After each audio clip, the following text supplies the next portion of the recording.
Lux presents Hollywood. The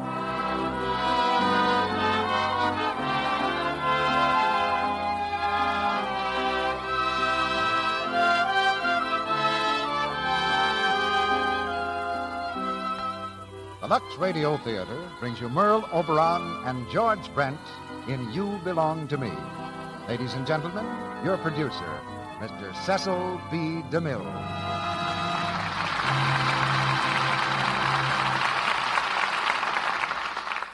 Greetings from Hollywood, ladies and gentlemen.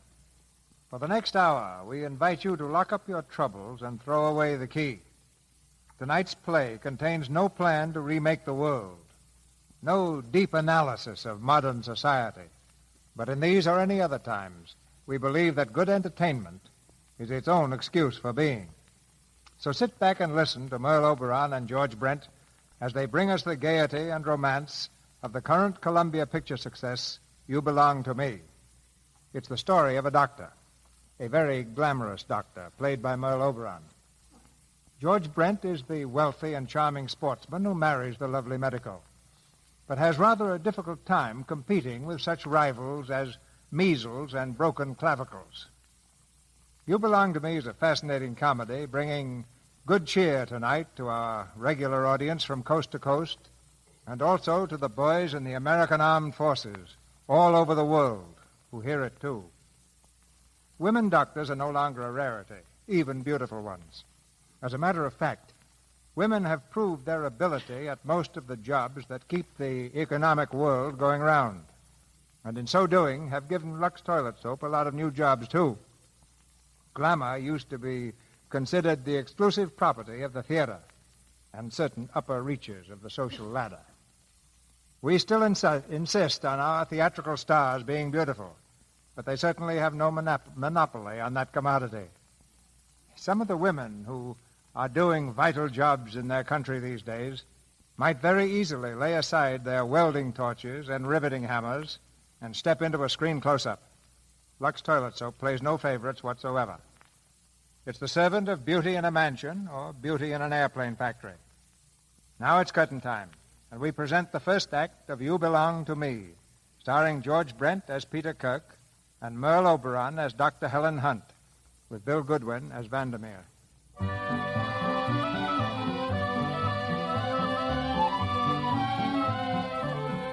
Down the snow-covered slopes of the high Sierras, a skier glides like a playful gull in flight. He's a master of his sport. In sheer exhilaration, the skier bellows his challenge to fate. Suddenly, his ski hits a hidden boulder. He zooms through space like a giant pinwheel, bounces off a tree, and dives head foremost into a snowbank. 1 hour later, he regains consciousness.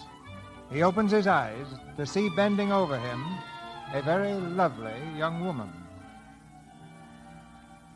Oh, what happened? Take it easy. You'll be all right. Oh, sure. I'm fine.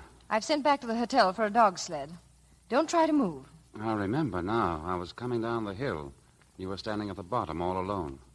You looked so pretty, and I tried to show off. That was an hour ago. Oh. You know, you aren't pretty. You're beautiful. Upside, upward. Here's the sled coming. Just relax now. I'll hold your head. You will? Oh, thank you.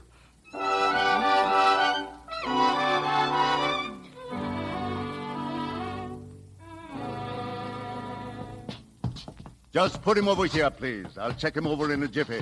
Okay, Doc. Be careful. He may have some bones broken. Yes, be careful, fellow. That's it, right there.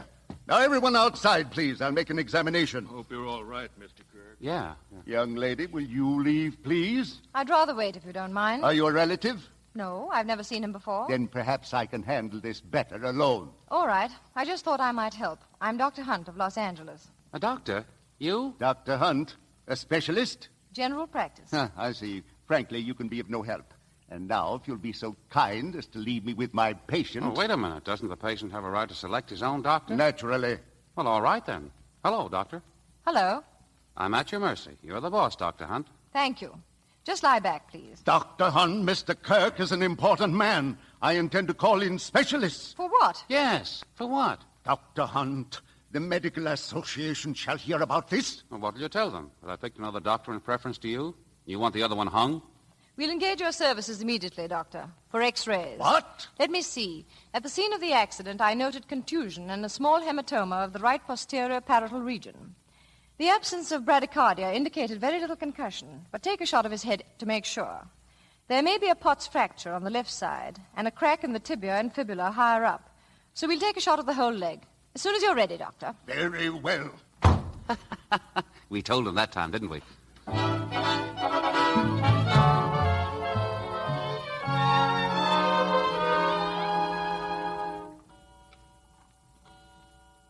Doctor? Doctor? Doctor! What's the matter? Oh, hello. What did you yell like that for? Well, I wanted to know where you were. I've taken the adjoining room. I'll be there if you need me. It's 2:00 in the morning. Now do get some sleep. Oh, wait. I don't feel well. You don't? Let me feel your pulse. Oh, yes, I think you better. Well, is it still going? Quiet, please. Your pulse is very good. What seems to be the trouble? Well, I was lonesome. I see. Mr. Kirk, this case has become very important to me because of the little argument I had with the hotel doctor. It's so important that I'll appreciate hearing about any new symptoms, except loneliness. Good night. Oh, you forgot something. What? You didn't take my temperature. Don't be silly. You have no fever. You want to bet? Why should I? Your temperature's normal. I'll bet you $50 against 15 minutes of your time that I have a fever. Is it a bet? All right, it's a bet. I suppose the doctor shouldn't complain about imaginary ailments. They account for more than half of a year's income. Open your mouth. Ah. Now, don't try to talk with a thermometer. The hotel doctor said you were important. How did he mean? Position? Mm-mm. Achievement? Mm-mm. Family? Mm-mm. Money?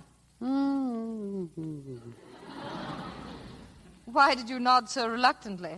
Are you worried about my bill? Mm-mm. Or do you have a feeling that having lots of money isn't being important? I agree with you. Let me have the thermometer, please. Well? It isn't much, but it's 99.6. It's a fever. Yes, it is. Well, make yourself comfortable. I own the next 15 minutes. Well, Doctor, Wait. Open your mouth again. What for? Open it. Say ah. Ah. Ah. Ah. You seemed pretty certain about that fever, didn't you? Anybody knows a thing like that? I'd say that throat's been sore for several days. What would you say? Maybe. You had a fever this morning, didn't you? Oh, it was nothing. Now, Doctor, Open your mouth. Say, listen. Open. I own this 15 minutes. I want to talk. You can talk after I swab that throat. Ah. Oh, all right. Fine. Yes, lovely. If there's anything I enjoy, it's having a beautiful woman swab out my throat. Why were you skiing with a sore throat? What should I do? Lie around waiting for her to get well? Certainly. By the way, Mr. Sure Thing Better, I have bad news for you.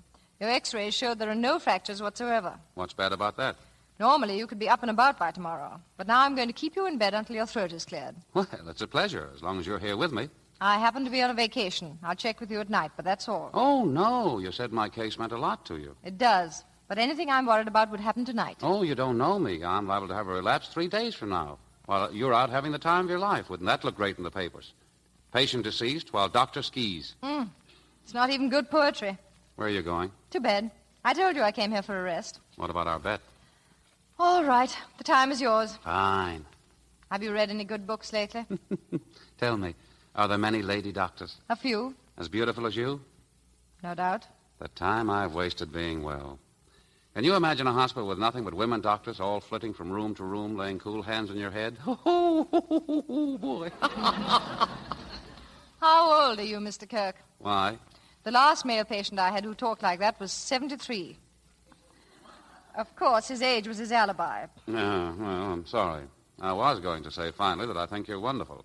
I suppose that's rather monotonous, too, isn't it? If I say yes, I'm conceited. But that's the answer. May I leave now, please? I'm very tired. Of course, I'm sorry. When will I see you again? Sometime tomorrow. It was selfish of me to keep you up. But thank you, and good night. Good night. Oh, Doctor, Yes? I still think you're wonderful, and I'm not 73. Good night. Oh, my doctor.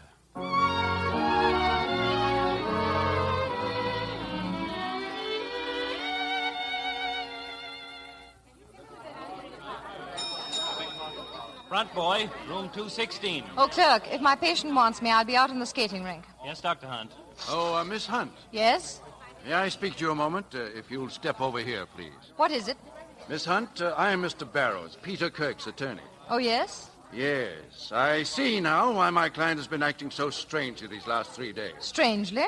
Of course you know that Mr. Kirk is able to afford the finest medical care money can buy. I've heard insinuations to that effect. The resident doctor says you refuse to let him call in specialists. Mr. Kirk may do that any time he sees fit. And that isn't the point. I've checked your record and found that you've been in practice only 3 years. In general practice at that. I'm quite willing to turn the case over to any physician Mr. Kirk may name. He has already refused to see 3 of the finest specialists in Los Angeles. Why? He says he has a doctor. Then what am I supposed to do? My client is quite impressionable, Miss Hunt. Doctor. As I said, he's very impressionable. To put it plainly, Miss Hunt... Doctor. All right, doctor. To put it plainly, you appeal to him not as a doctor, but as a woman. Oh, and how did you decide that? Well, I have eyes, and I know my client. Dr. Hunt. As an ethical member of the medical profession, will you explain to Mr. Kirk that he needs more specialized attention than you are able to provide? No. Why not? Because Mr. Kirk's chief ailment right now is a sore throat.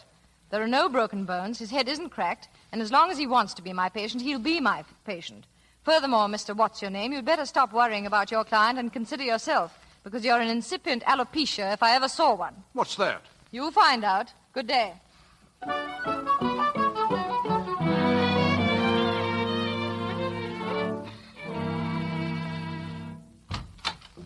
Oh, hello, Doc. Why aren't you in bed, Mr. Kirk? Well, I was just... Open your mouth. Huh? Open your mouth. Again? All I do is open and close my mouth. Ah. Why don't you take a photograph? Your throat is clearing nicely. You can help by having only liquids today and by gargling with salt water every hour or so. You probably still have a slight temperature, but that's to be expected. Say, what's the matter with you? Apparently there aren't going to be any after effects from your fall, so if you feel well tomorrow, get up and do anything you darned well please. But if Mr. Barrows decides that your financial position necessitates calling in 18 specialists with long beards, let him call them in, because I'm through with this case right now. Oh, so you talked to Barrows. That has nothing to do with it. You're well, and I have work to do back in town. I'm leaving right now. Well, won't you stay? I'll be glad to pay you for your full time.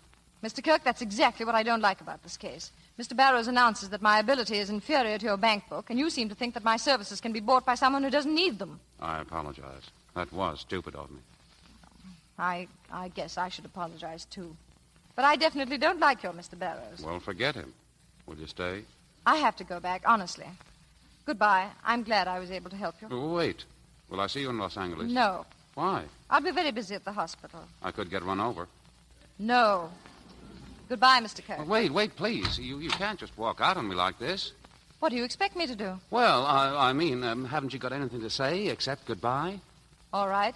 Goodbye, Mr. Kirk. And don't forget to gargle.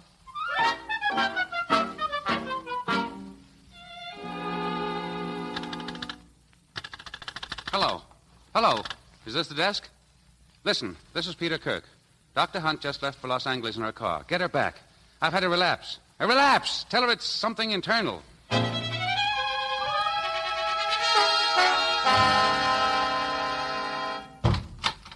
Oh. Mr. Kirk, what's the matter? Oh, doctor. What happened to you? Where's the house doctor? Why isn't he here? Huh? The house doctor, where is he? Oh, he's sick. Are you in pain? Oh, terribly. Where? All over. First it's in my chest, and then it's in my head and my arms, and it sort of travels. Oh, I see.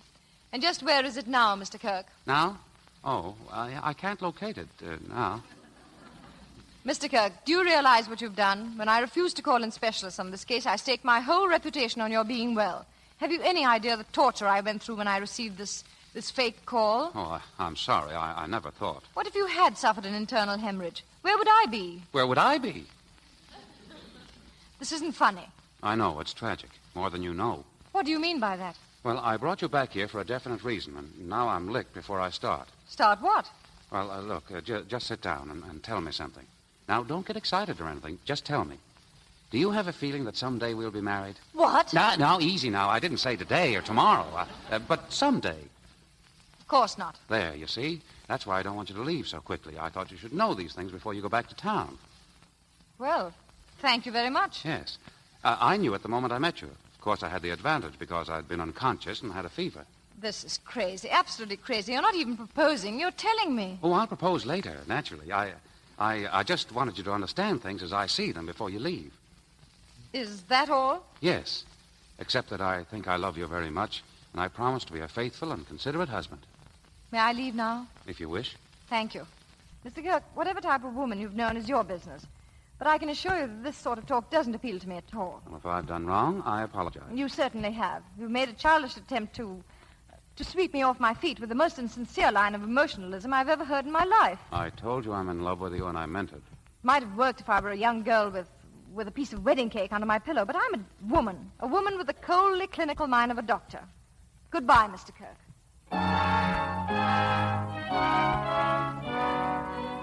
Peter Kirk marries Lady Doctor. Playboy weds female medico. She looked down my throat, says young millionaire. It was love at first sight.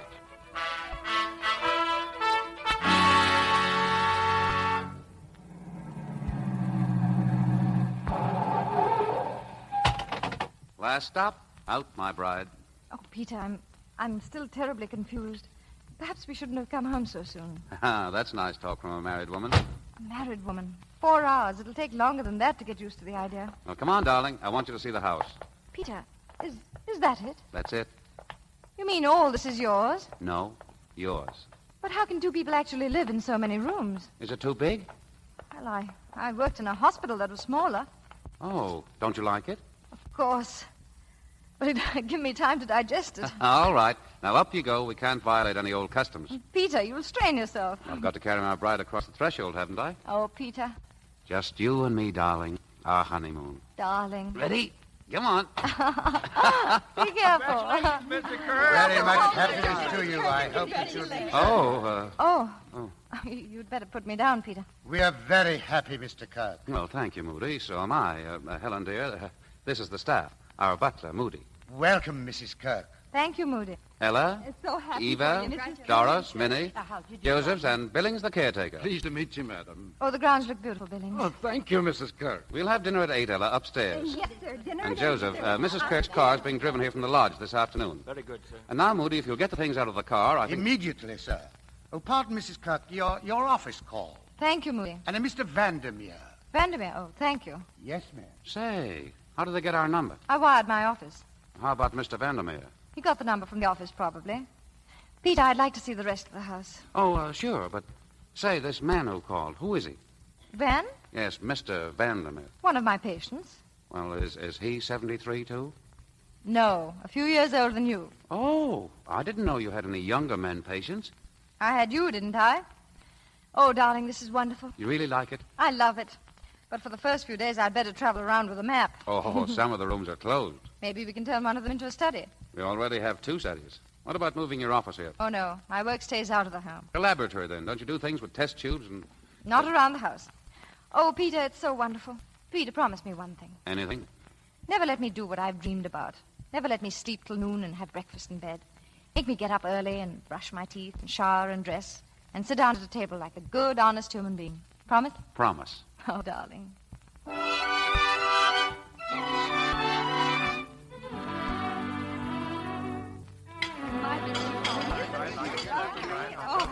Is the dinner ready to be served? Yes, I'm just getting ready to take it up to them. I will take it up, Ella. Oh, Mr. Moody. Please, let me have the tray. Oh, isn't it romantic, though? Dinner upstairs. Joseph says they have the phonograph on and they're playing nothing but love songs. I'm so excited I can't breathe. The tray, please. Oh, here, but I wish you'd let me take it, Mr. Moody. Oh, dear. Moody.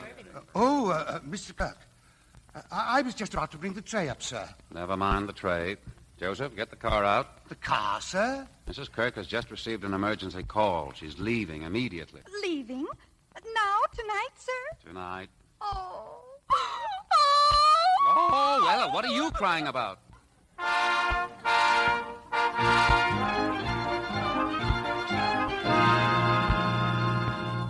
Well, the car's waiting. Oh, Peter, this is terrible, I know. But Mrs. Roberts is an old woman, dear, and she's very ill. I have to go to her. I know, sure. But I still feel like a bride left waiting at the church. Listen, dear, before we were married, you said you understood thoroughly that I was to continue my practice. That's true, isn't it? How could any man understand it this thoroughly? But it's true, isn't it? Yes, but I sort of hoped you'd change your mind. I know I didn't expect to spend my wedding night playing solitaire. It's my wedding night, too. But a doctor can't ignore an emergency call. And no matter how much we dislike the idea, I have to leave. I'd like to hear you wish me luck, Peter. You know I do. And hurry back, dear. Kiss me? Sure. Good night, darling. Good night. Mr. Kirk, sir. Yes, Moody? Shall I lock up for the night, sir? Yeah, lock up. It's too bad, sir. Hmm. Ella is quite broken up. Poor Ella. Well, sir, people will get sick, and a doctor's first duty is to his patient. Never mind the philosophy, Moody. Get me the papers and a glass of hot milk. Very good, sir. Peter! Oh, darling, you've come back. I knew you would. I knew you couldn't leave. Not without my stethoscope. Here it is. Good night, dear. Oh.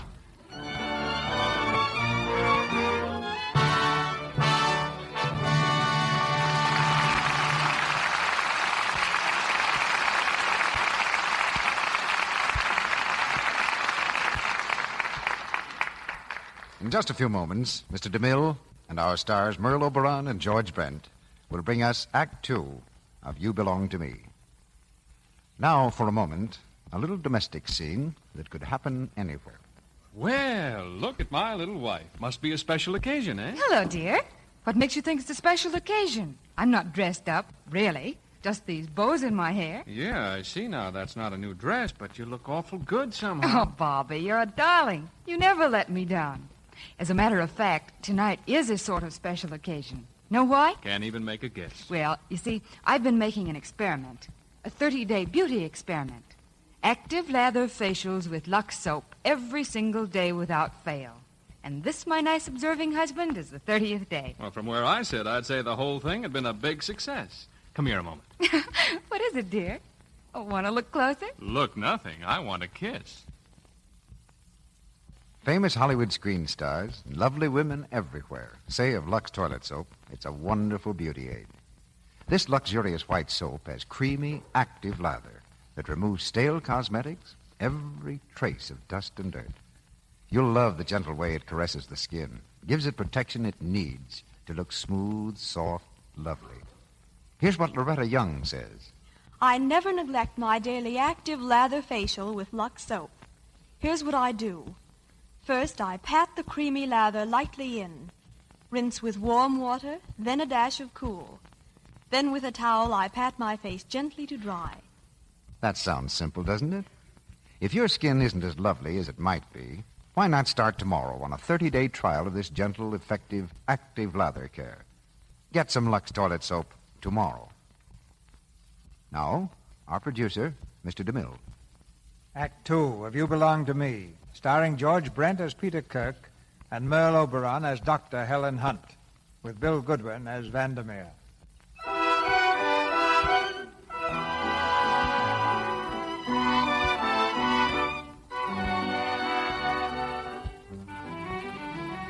The wedding night is over. At 6:30 the following morning, Peter Kirk is awakened by a movement in the next room. Stumbling from his bed, he flings open the connecting door and finds his wife having breakfast.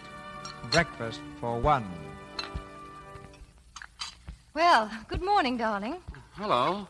When did you get back? A couple of hours ago. A couple of hours? Why didn't you wake me up? Darling, it was 4:30. Besides, you look so peaceful. And you have the funniest snore. Oh, I didn't realize that I snored. Well, now, don't be touchy, darling. It can happen to anyone. It's just a little vibration of the soft palate. I must be revolting. Oh, not at all. Makes me feel like an experienced old wife. Say, what is this? Breakfast for one. Yes, what's wrong? Well, who brought it up? Moody? Yes, dear, why? Breakfast for one on the morning after our wedding night? What do you think the servants are saying? Deserted on his wedding night, ignored the next morning? Don't you think I have any pride? Oh, Peter, stop worrying about what the servants are saying. Just because I have to be up at an unearthly hour this morning is no reason why your pride should be hurt. I thought I was doing you a favor. Forgive me, darling. After all, I could have awakened when you did. You didn't drug me. Do you forgive me? Of course. But tomorrow when I get up, I'll shake you till your teeth rattle. Say, why did you get up so early for anyway? I have an appendectomy at the hospital. Today? Mm-hmm. Why? What's today? Well, it's the first day after our marriage. You mean you're going right back to work as though I didn't even exist? Oh, don't say that. My patients need me, Peter. Well, didn't it occur to you that your husband might like you around, too? Of course, darling, and I'd give anything to stay. But don't forget I've just come back from a vacation. All right. I give up. Is she in a bad way? Who? The lady with the appendix. Oh, it isn't a lady. It isn't? His name is John Bellows. Well, don't you have any lady patients? Quite a few. Also Mr. Bellows. He'll be 6 in November. Oh, well. Darling, I'm sorry. Really, I am. Am I supposed to forgive you again? Please. I shouldn't, but you know I will, don't you? How about dinner out tonight to celebrate the anniversary of our second date? I'd love it. Tony's, the one on Olvera Street. What time will you be home? Around 7. Then we can leave at 8. All right, darling. Goodbye. Got time for a kiss? A very short one. Oh, darling, that kiss was sabotage. I've lost interest in my work. Well, try another. No. Coward. Sorry, dear. My first duty is to Johnny's appendix. Goodbye. Till tonight.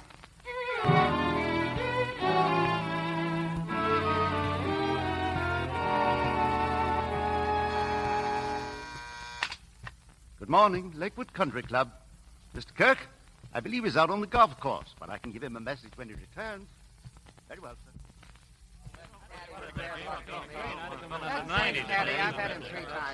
Hey, fellas, the bridegroom's coming off the course. Let's give him the works. Lay off, Lop. Your wit's about as subtle as a snowplow. Hey, Kirk, how do you like married life? Hiya, fellas. Congratulations, Pete. Well, thanks, Gulliver. And pay no attention to the ribs. Hey, where's the bride, Kirk? On her honeymoon? No, she's working. Working with all your dough? Oh, that's right. She's a sawbones, isn't she? A doctor, yes. I knew a lady barber once. Very funny, very funny. Say, how does it feel being married to a doctor?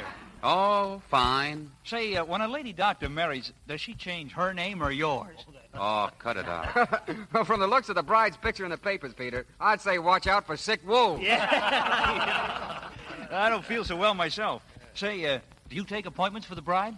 That's enough, Lop. It was enough before they started. Come on, guys, break it up. Say, wait a minute.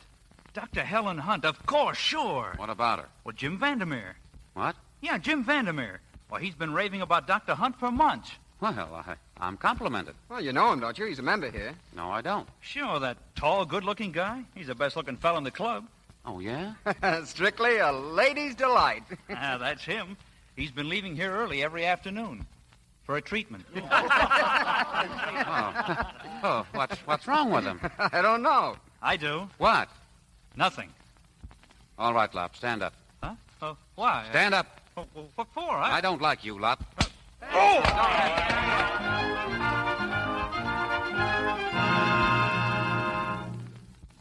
Come on, darling. I don't see how you can take so long hooking up a few little hooks. Well, they're so little.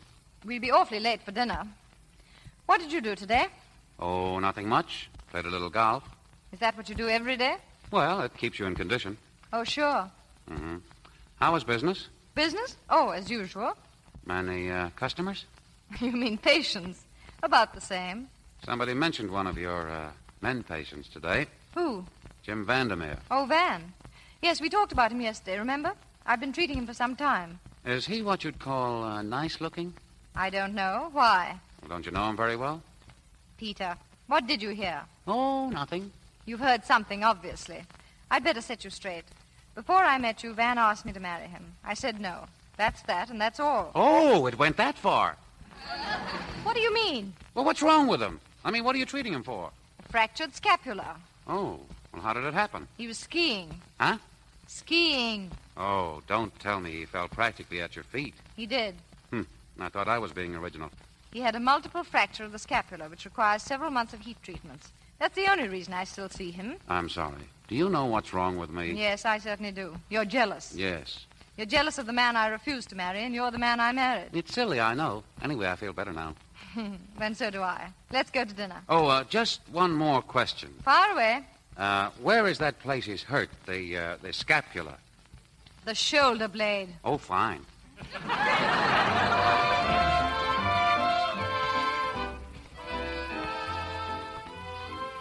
It's quite a surprise to find that your husband dances well. It's the inspiration. I surprised myself.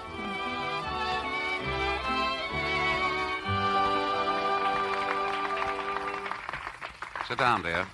Oh, you know, this is just about the time the phone rang last night. Well, no one knows where you are tonight, do they? No one. Oh, good.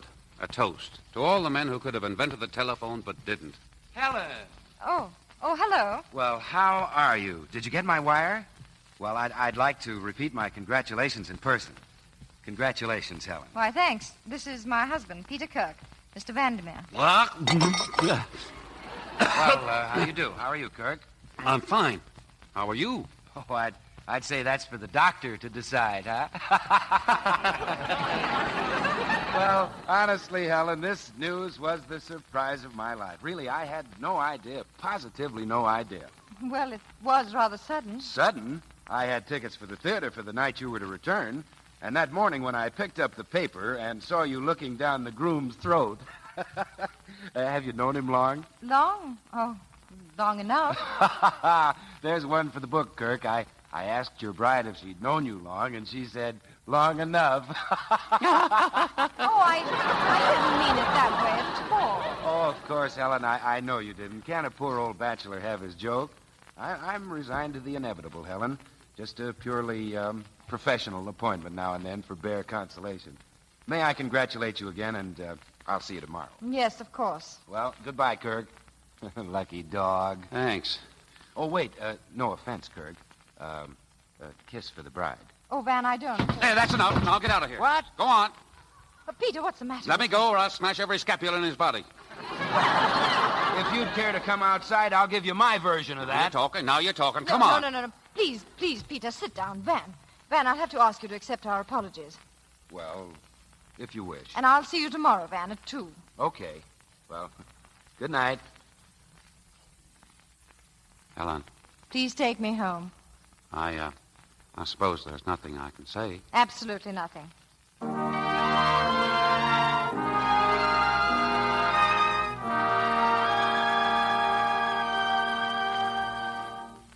Good night, Peter. Good night. Well, what do you mean? Why are you going in the guest room? I'm sleeping there tonight. Oh.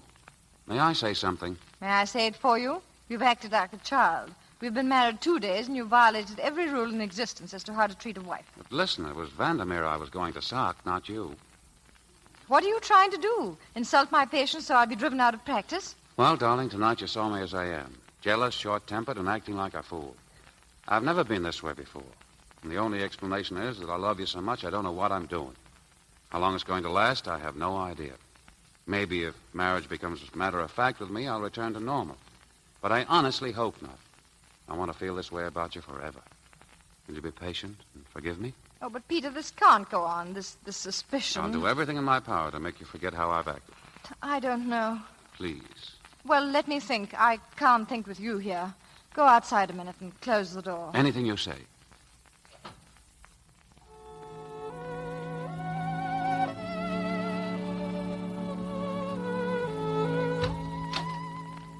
Peter? Yes? I've thought it over. Well? I can't think anyway, so come in, Peter, and close the door.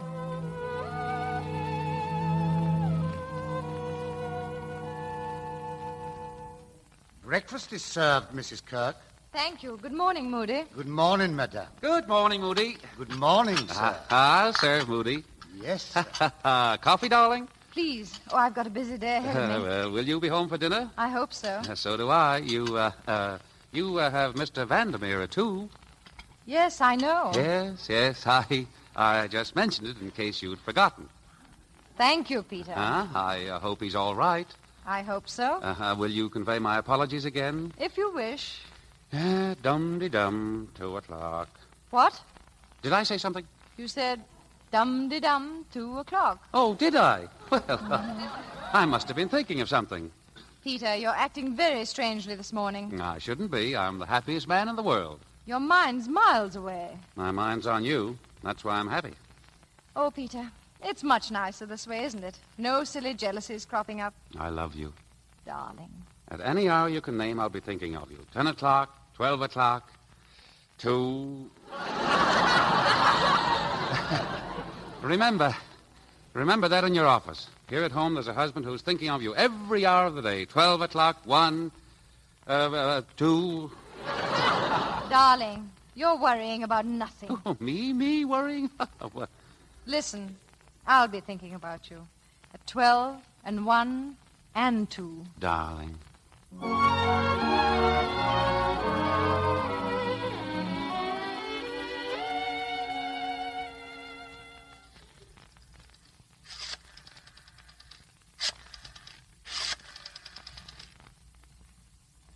Hello? Mr. Vandermeer's secretary, please. Oh, hello. This is Mr. Jones, Harold Jones. Now, I'm interested in purchasing some property Mr. Vandermeer owns. And may I see him this afternoon at 2? Oh, well, 2 is the only time I have open. He has? With his doctor, huh? I see. Well, he couldn't cancel that appointment. Uh-huh. All right. Goodbye. 12 o'clock. 1 o'clock. 2.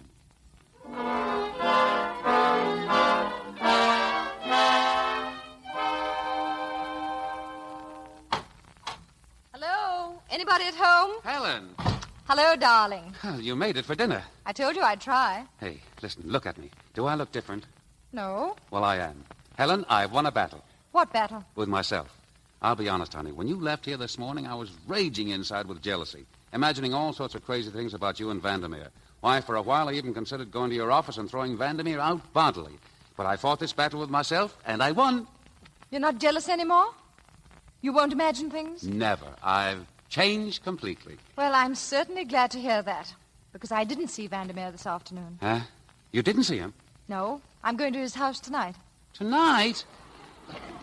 He's ill, too ill to leave his house. I was supposed to go there straight from the office, but I wanted to see you, even if it was only for a few minutes. But Vandermeer's house at night? Well, is this the changed Mr. Kirk talking? Oh, I'm sorry. Is it that scapula again? No, flu. Flu? Well, he was at his office today. Was he? How do you know? Somebody told me. He left there at noon. Now listen, dear. You fought a battle and you've won it. That's fine, and I'm proud of you. Make me stay proud of you. All right. Are you leaving right now? Right now, darling. I'll be back in an hour. I'll walk to the car with you. Don't bother, dear. If you like, I'll drive you to Vandermeer's. No, thanks. You'd better wait here. But look, the moon's out. Why, I feel like a kid in high school. Peter, you're happy? Honestly? No, I've never been happier. I want so much for this marriage to be a success. Above all else, it must be. It will be, darling. I'll hurry back.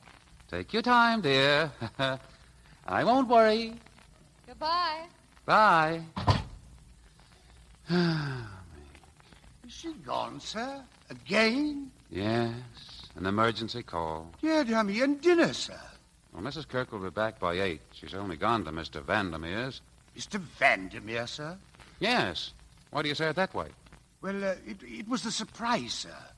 I saw Mr. Vandermeer's cook at the market today, and she said Mr. Vandermeer was in excellent health. She did? Yes, sir. Was it an accident? No, probably the flu. They say it hit you like a thunderbolt. Ah, yes, sir. Sure. Why, you never can tell about the flu. 1 minute you're fine, and then the next... Moody! Yes, sir? Tell Joseph to get my car, quick!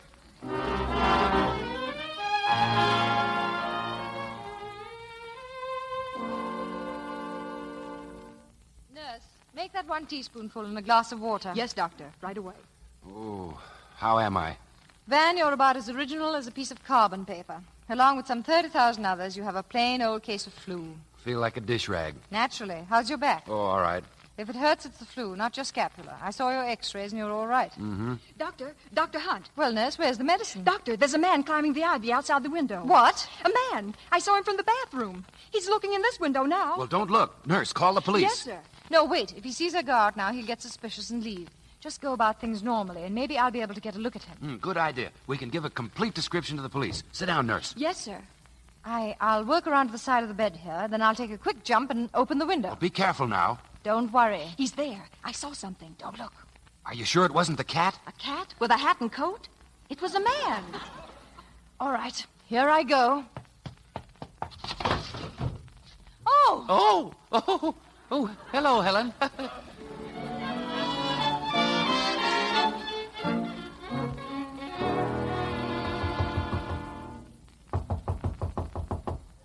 Helen, may I come in?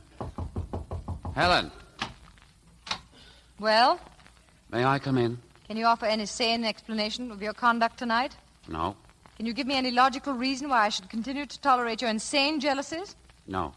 From the day we were married, you've been unhappy. You've questioned my every move. You've been suspicious of my work and my character. And now, finally, you turn into a peeping Tom. Well, I didn't mean it that way. It's not that I don't trust you. I don't trust Vandermeer. So you doubt if I have enough decency to remain a loyal wife. Is that why you played peekaboo in the ivy? Oh, that isn't it. Peter Kirk, you're the most tragic case I've ever met. Just because money has been dumped into your lap, you choose to be completely without purpose or ambition. Was having money a crime? No, not when you can point to something you can be proud of. You haven't a single useful activity. So to occupy your idle talents, you set about destroying our happiness. But, darling, the only trouble is you're away so much. There's no need for you to work. We've discussed that. You knew I was going to continue my practice. Well, I thought maybe that... Maybe what? That I'd throw aside something I can do that's worthwhile and become as idle and purposeless as you?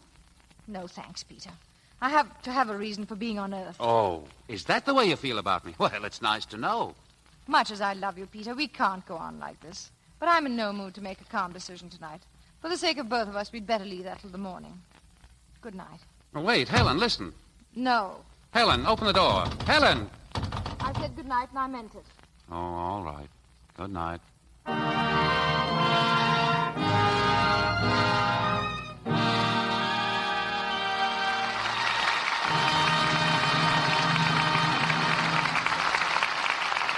pause now for station identification. This is the Columbia Broadcasting System.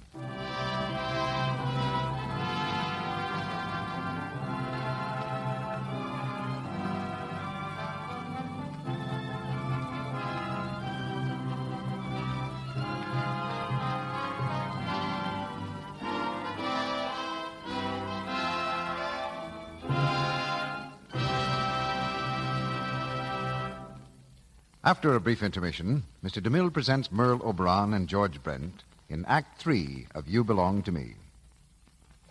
Once upon a time, a young man sent a young lady a box of flowers. They were roses, long-stemmed and fragrant. And when the young lady said, Johnny, what gorgeous flowers. The young man said, Flowers always remind me of you. I wish I could send you roses every day. You're so sweet. And that little story expresses the way many a man feels about the girl who's won his heart. She needn't be beautiful to make him think she's the loveliest girl he knows. But one charm she must have. The charm of flower freshness, of exquisite daintiness. It's such a feminine charm, and always it's a winner. Screen stars know this. They say, when you're sure of daintiness, you're sure of charm. And here's the simple way famous Hollywood stars make sure. They use their complexion soap, smooth white Lux toilet soap, as a daily bath soap, too. Lovely Joan Bennett says, Lux Soap's active lather is so gentle, so thorough, leaves skin really fresh and sweet. Try this luxurious bath as a quick beauty pickup. Let the generous, creamy Lux Soap lather carry away every trace of the day's dust and dirt. When you step out of a Lux toilet soap bath, your skin feels satin smooth. It's fresh and sweet. Perfumed, too, with a delicate flower-like fragrance. And you'll find Lux toilet soap economical because it's hard-milled, can be used to the last thin sliver. Why not get 3 cakes of this fine, fragrant white soap tomorrow? Now, Mr. DeMille returns to the microphone. The curtain rises on the third act of You Belong to Me, starring George Brent and Merle Oberon.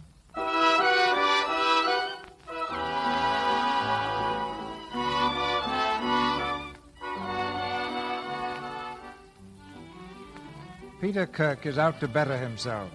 Spurned by his wife as a do-nothing, he is determined to do something. In Hill's department store, the young millionaire applies for a job as a clerk. Salary, $22.50 per week. All right. Who's the next applicant? I guess I am. Good morning. I'm a sales clerk. Neckties, gloves, hats, and sportswear. 5 years' experience in New York. And if you have anything in those departments, I know department store routine from top to bottom. Why'd you leave your last job? To visit my sick uncle in California. Job pays $22.50. That isn't important at the start. I'll prove my value later. Name? John Jenkins. All right, Jenkins, go in and prove your value. Thank you, sir. You'll never regret this. Hey, wait. Yes, sir? Didn't I see your picture in the paper lately? Me? Oh, no. It was some millionaire looked like you. That fellow that married a lady doctor. Yes, right. He did look something like me. Yeah, all but his bank book, huh?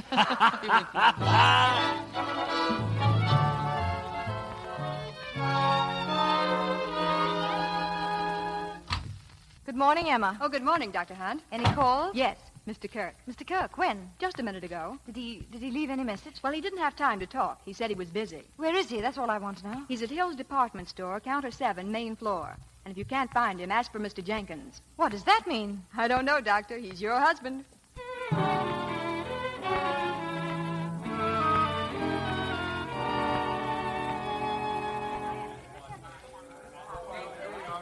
Good afternoon, madame. And what can I do for you? Peter, Hello. I asked to see Mr. Jenkins, and they They said said he was here at the tie counter. Madam, have you considered the matter of your husband's Christmas present? Remember, there are only 246 more shopping days. Now, it is not my intention to rush you, but... Peter, you're working. Sure. $22.50 a week. Oh, Mr. Jenkins, you're wonderful. Oh, what's so funny? I mean it. It wouldn't matter if you were digging ditches or selling potato peelers. To see you actually working and making yourself useful is the greatest thrill I've ever had. Darling, you were right last night. This is all I needed to get me out of that rut of doing nothing and waiting for the worst to happen. I like the feeling work gives you, that you're important enough to be paid for doing something. You know, it makes you want to do more, to better yourself. And I will, too.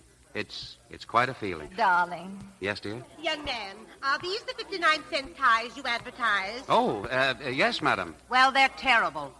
Well, not to everyone, madam. Perhaps to a woman with exceptional taste like you. Well, I know my colors. Now, here's another type. Do you notice the quality of those red stripes? Not blaring out as individual bars, but blending softly and easily with the blue. Yes? Well, this tie sells for $5. $5? In New York and Chicago, but not here. Oh. During our sale, you may have this for $4.39. An imported tie which we absolutely cannot replace in stock. Well, could you wrap it as a gift? Certainly, madam. Just step to the end of the counter. Thank you. And thank you. Oh, Miss Bertle, cash, please, and wrap as a gift. Mr. Jenkins, as a tie salesman, you're absolutely unbeatable. How about as a husband? Have you made up your mind yet? I have. Well? Peter, everything that's happened before is a bad dream. Today is a new start, and it's perfect. This job may be small, but it's only the beginning. With your talent, you'll be running the store in a year. You mean everything is all right? Don't you understand? I love you so much, and I'm so proud of you. There isn't anything in the world that could make me happier. Darling, kiss me. Peter? Young man? Oh, yes? Oh, dear. Goodbye, darling. See you tonight. Bye. I'll have another tie just like this, please, young man. Certainly, madam. And young man? Yes, madam. You've got lipstick. Oh.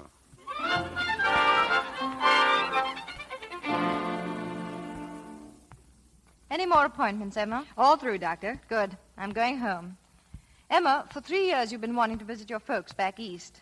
Well, go ahead, because I'm giving you your notice right now. I'm fired? With a month's extra pay and the best recommendation anyone ever had. You won't have any trouble. Dr. Smith wants you. But what goes on? Emma, today I found out what it really means to be in love with your husband. To see him working at a good, plain job and doing everything he can to make you proud of him. It's a thrill, Emma. The greatest thrill in the world. You mean Mr. Kirk is working? With his money? He's the best necktie salesman in Los Angeles, and he'll be running Hill's department store in a year. But he could buy the store today. Emma, you have no soul. But you can go and visit your folks anyway, because as of today, well, I'm retiring from practice and devoting myself to becoming a good, solid housewife. Well, I'll be darned. What do you think? I think you're crazy, and I'm tickled pink. Thanks. You know, Emma, I had the wrong slant on marriage, asking everything and sacrificing nothing. I'll miss my work, naturally, but my husband has more than made up for it, and I'm glad. Now you're talking. We're getting rid of everything I own here. Give Dr. Smith a break on the patients. Who could use the books? Well, why not the county medical library? Good. And call the county hospital and turn over all my equipment to any deserving young doctor they name. A great start for a fine young man in a wonderful profession. Gosh, I feel good. You even sound good. Good night, Emma. I've got a date with my husband. Night.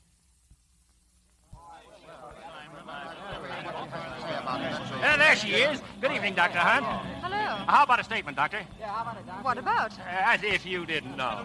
Who are you? What is this all about? We, lady, are the press. Yeah, and we want something from you on the Kirk case. Kirk? Your husband, Doctor, remember? What's happened to him? Don't you read the papers, Doctor? Please, tell me. Here, look at the early edition. Thank you. No job for millionaire. Peter Kirk ousted as 2250 tire clerk when identity discovered. Fellow employees protest pay boy's job. The idea is they fired him because he was keeping some poor man out of work. This is insane. We want your opinion, Doc. Should he be permitted to work or not? Of course he should. Any man has the right, no matter how much money he has. Okay, Doc. You're the first one that's been for him.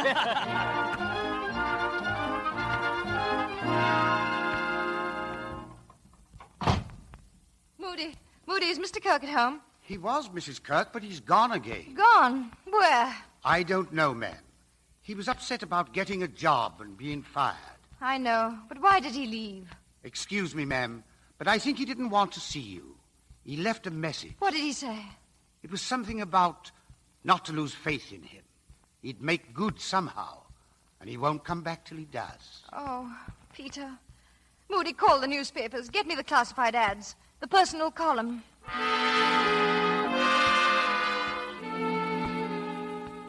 Peter, where are you? Signed, Helen.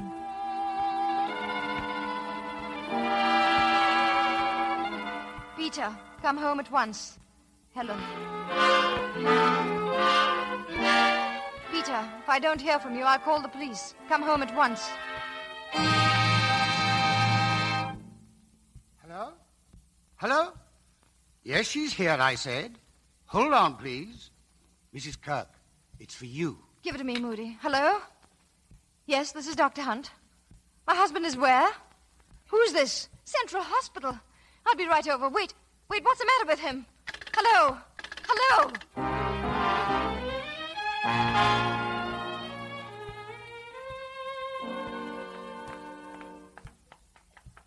Will you please hurry, nurse? What room is my husband in? Right over here, Mrs. Kirk. Is he bad? What's the matter? What happened? Go in, please. Peter! Hi, Helen. Come in. Oh, Peter, what? I thought you were hurt or sick. Me? Oh, I'm fine. So you were faking again. Isn't it enough that you left me without a word of explanation? That I haven't heard anything from you in 4 days? Why do you add to the torture by pretending to be on your deathbed? I pretended nothing. My secretary called to have you meet me here. Now, sit down. What if you were fired from your job? We're man and wife. We could have worked things out together. That's what we're going to do. What do you think of this hospital? What in the world has it got to do with us? Plenty. We're buying it. Buying it? As a matter of fact, it's already bought. It's a good hospital, isn't it? Of course it is, but it's bankrupt. It's on the verge of shutting down right now. That's why I bought it. After purchase of the hospital, my yearly income will be $573,000. Last year, the hospital lost $400,000. This year, it should lose $550,000. That still leaves enough money for charity work and enough for us to live on. Will I be busy? You mean you're going to run it? Only the business and management details. I won't interfere with your work. My work? As chief of staff. Lady, will you be busy? Am I hearing right? Are you throwing every penny of your income into this hospital knowing that you'll get nothing for it? What do you mean, nothing? I'll be helping the sick. I'll be providing work for nurses, doctors, interns, and others I don't even know about. Every time I think about it, I get so darn choked up I can hardly breathe.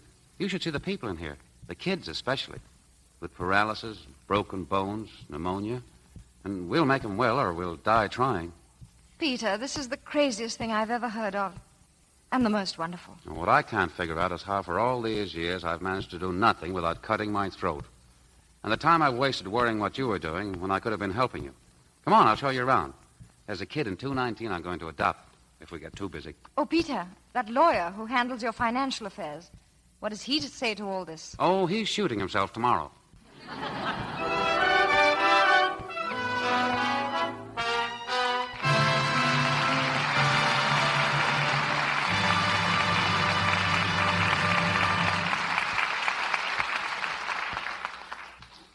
You belong to me, belongs to our pleasant memories now. But Merle Oberon and George Brent are coming back for a curtain call. Dr. Oberon, the microphone is yours. Thank you, Doctor. I'm delighted to be here again. If a nurse walked by now, I'd be sure this was a hospital. What kind of a doctor are you, C.B.? A veterinarian? George, you should read the papers. The University of Southern California conferred an honorary doctor's degree on him at the annual commencement. Doctor of Fine Arts. Well, congratulations, C.B. That's a very great honor. Yes, it was quite a thrill, George. And it was a thrill just to see the commencement at the University of Southern California this year. Because for almost all the men graduates, it was an immediate prelude to entry into some branch of the armed service. And that's true at every college and university in the country. Well, the current rapid expansion in the armed forces must be presenting a tremendous challenge to an organization like the USO. The USO has done a great job all along, George. But now it has an international job. And to do it right, they need $32 million. Exactly what will the money be used for, CB? To take homesickness out of the Army and Navy and make Uncle Sam Jr. feel at home. That's why Sam Jr., when he goes to town on leave, can visit 900 recreational clubs in this country, or 40 overseas. During the next year, while he's in camp, he may see any one of 6,000 shows put on by the USO. And if you've ever seen a lonesome soldier's face break into a grin, you know how important those shows are for Uncle Sam Jr. Well, if 130 million people get behind the USO, that $32 million should come easily. I suppose the best place to make a contribution is the local USO headquarters. Yes, the USO headquarters where you live. But if you can't find it, send your contribution to the USO at the Empire State Building, New York City. We'll give that address again later. And don't wait for someone to ask you to give. The USO needs money, and Uncle Sam Jr. needs the USO right now. What about next week's play, CB? I can tell you something about it, George. What makes it possible? It's a product called Lux Soap, of which you may have heard. Yes, I think I've heard it mentioned in whispers around here. I use it all the time myself. And because so many women have discovered that Lux Soap is a fine complexion care, well, you see it's possible to have a Lux Radio Theatre. Like Lux Soap, Merle. That's very sound economics. And next week, the Lux Radio Theatre presents a romantic comedy that's been playing a merry tune in theaters all over the country. The Columbia picture, Bedtime Story. And our stars will be Loretta Young and Don Amici. You'll hear Loretta as a famous actress, and Don as her husband, an equally famous playwright. Together, they've produced a long string of Broadway hits, but the most exciting of all is the story of their own life. So next Monday night, listen, my children, and you shall hear Bedtime Story, starring Don Amici and Loretta Young. That's great news, CB. It should be a fine show. And I'll tell you some other good news. The Lux Radio Theatre has entertained a hero in its audience tonight. The Navy doctor who won a radio tribute from President Roosevelt for bringing 9 wounded soldiers through the Japanese attacking forces at Java is right out in front now. Lieutenant Commander Carden Wassell.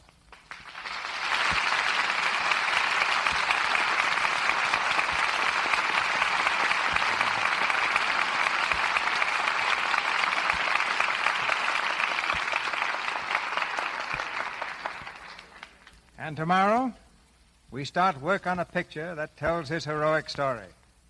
He's just arrived from Australia, and as though fate hadn't already thrown enough dangers in his path, he was flying across the Pacific while the Battle of Midway was in progress. We are all highly honored to have him here. Good night, CB. Good night, CB. Good night. Good night. And don't forget, give some dough to the USO.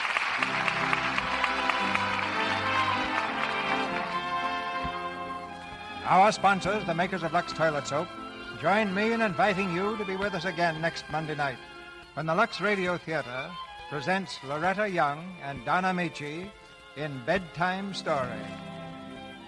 This is Cecil B. DeMille saying good night to you from Hollywood.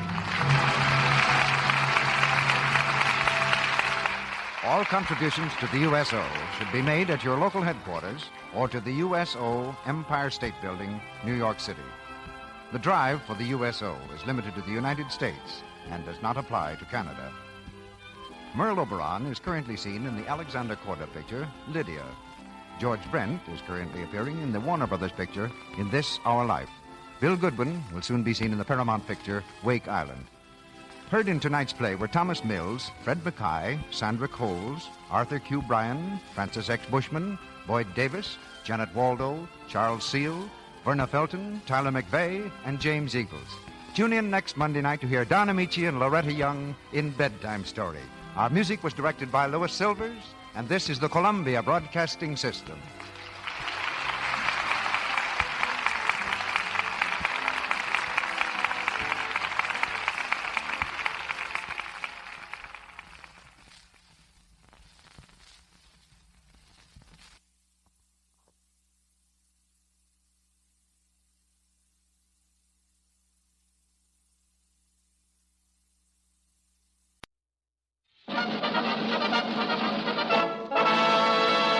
From Hollywood, California, the Lux Radio Theatre presents Robert Montgomery and Ida Lupino in The 39 Steps.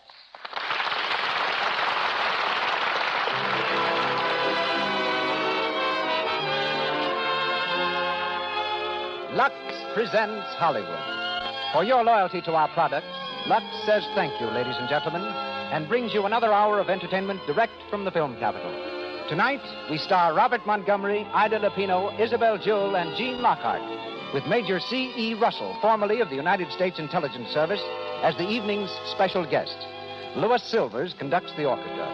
And here beside me, our producer and your host. Ladies and gentlemen, Mr. Cecil B. DeMille.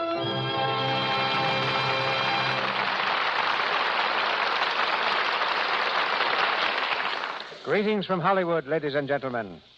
The 39 Steps lead an old friend and a newcomer, Robert Montgomery and Ida Lupino, to the stage of the Lux Radio Theatre. Since here last, Robert Montgomery's been rushing back and forth between two lots. One is the Metro-Goldwyn-Mayer studio, where with Rosalind Russell he's completed Live, Love, and Learn. The other is a lot in Beverly Hills, on which Bob has just finished building a new home with a beautiful library. And Bob is a man who really uses his library, for he's constantly seeking new screen material.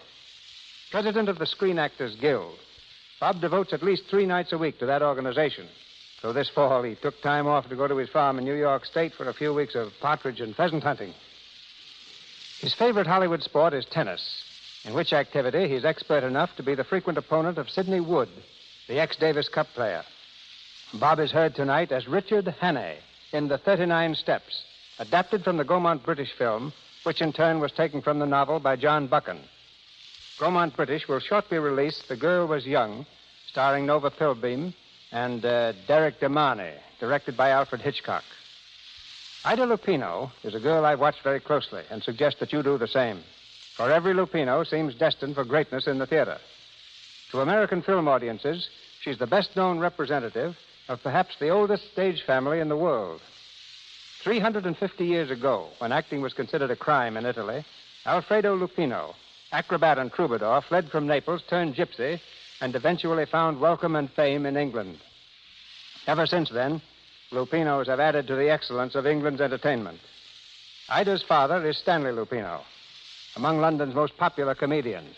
She has a sister, 2 cousins, 3 uncles, and 5 aunts, all noted performers. While her mother is Connie Emerald, once a celebrated dancer. Along with 3.5 centuries of tradition, Ida has inherited a turned-up nose, violet eyes, and blonde hair. She's an excellent musician and painter, can speak the language of the deaf and dumb, whistles as well as a farm boy, likes to wear sneakers, and is a prize mimic. A highly entertaining miss, you meet her tonight in the role of Pamela. Isabel Jewell, featured in such hit films as Lost Horizon and Marked Woman, is heard as Annabella. And Gene Lockhart, top-flight character actor, back from the New York stage, is Mr. Memory. And now for the play. The Lux Radio Theatre presents Robert Montgomery and Ida Lupino in The 39 Steps with Isabel Jewell and Gene Lockhart.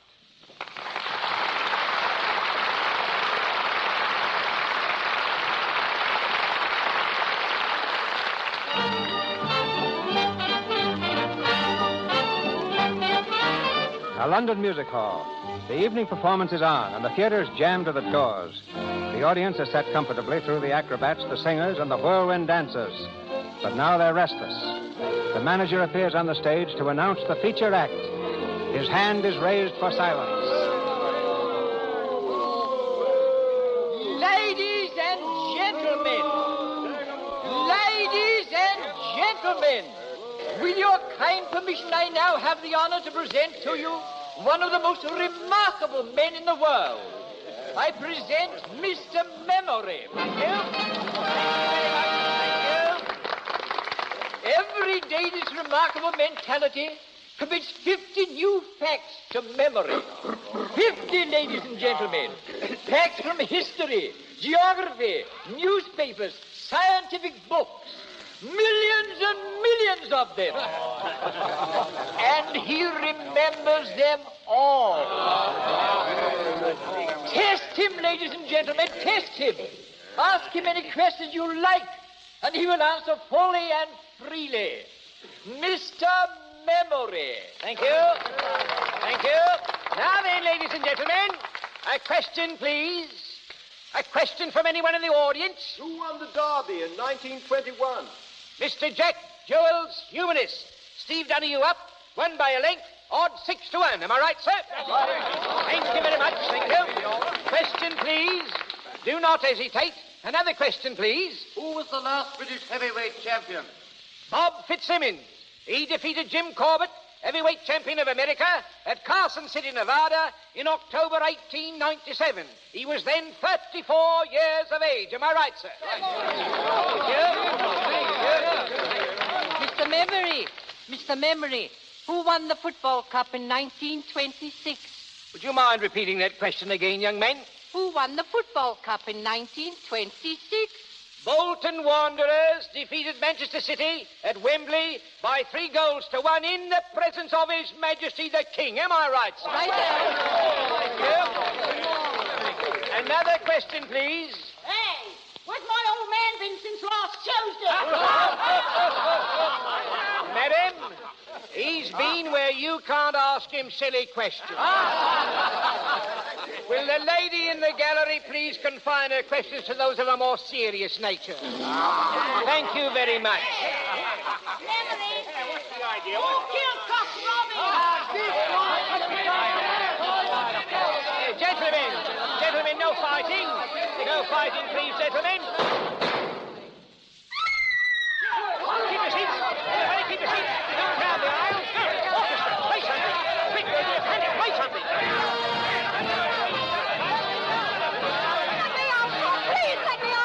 Let the lady through there. Will you stand back, please? Oh, help me, please. Hold on to my arm, miss. I'll get you out of this. Get back there. Clear the aisle there, will you? This way, miss. This way. Come on.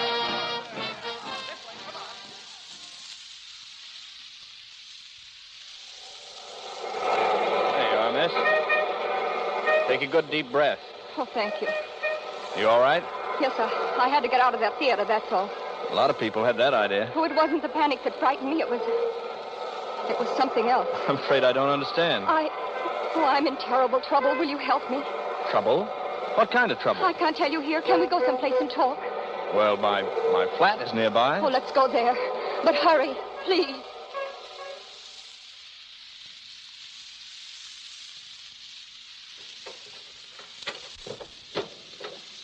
Go in, miss. Thank you. Now, if I can find this light switch. Oh, no. Don't turn on the lights. What? Don't turn them on. It will be safer. I'm afraid I don't... Will you pull down the blinds, please? Very well. This just puts me doubly in the dark. My name's Richard Hannay. Any objections to telling me yours? No, it's Annabella Smith. Smith? Not really. Is there anything wrong with it? No, just an unusual name. What's this all about? You said you were in trouble. You don't believe me, do you? I believe you're slightly hysterical. If I am, I have good reason. I was the one who fired those shots in that theater tonight. You? Why? I had to do something to create a disturbance. I had to get away from there. There were 2 men in that theater who wanted to kill me. Oh, come on. Oh, now. you've got to believe me. But why should anyone want to kill you? Because I'm what you would call a professional spy. A spy? Whom do you spy for? Anyone who pays me. I suppose you're here to dig up some big state secret. No. I'm here to save a secret. For England. Oh. Go on, please.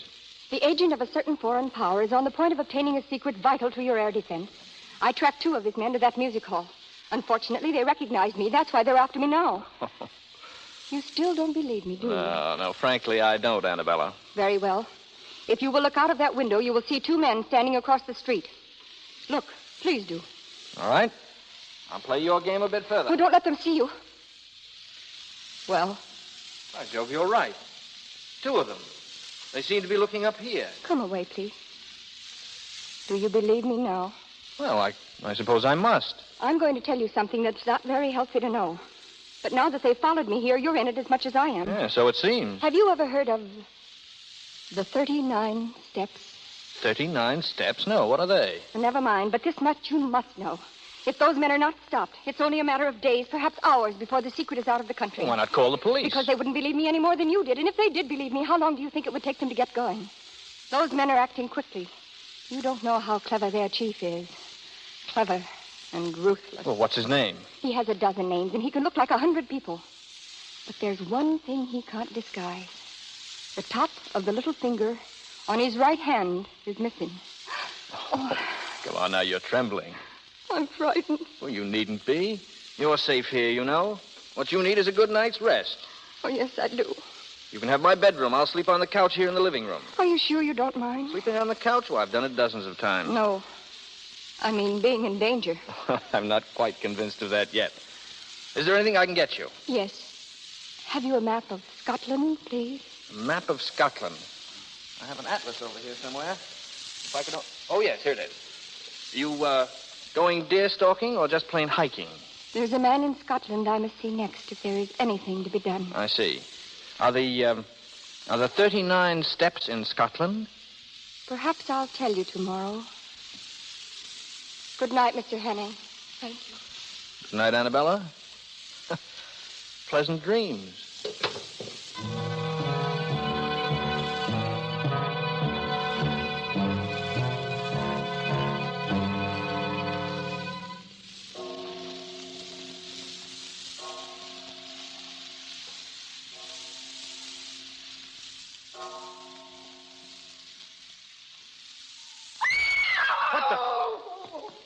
Annabella.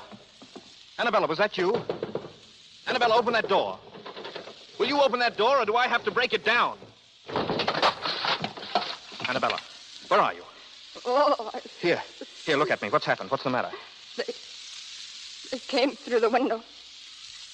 One of them had a knife. Knife? Oh, don't touch me. But you're hurt. You're bleeding. Here, I'll call a doctor. Oh, no, it's no use. Listen. You've got to stop those men. In a few days, they'll have the secret out of the country. But how will I stop them? Kenrich. The professor. Kenrich? Kenrich. Scotland. What's there? Who is this professor? What's in Kenrich? They're up. They'll get you just like they did me. Annabella. Annabella. Good God.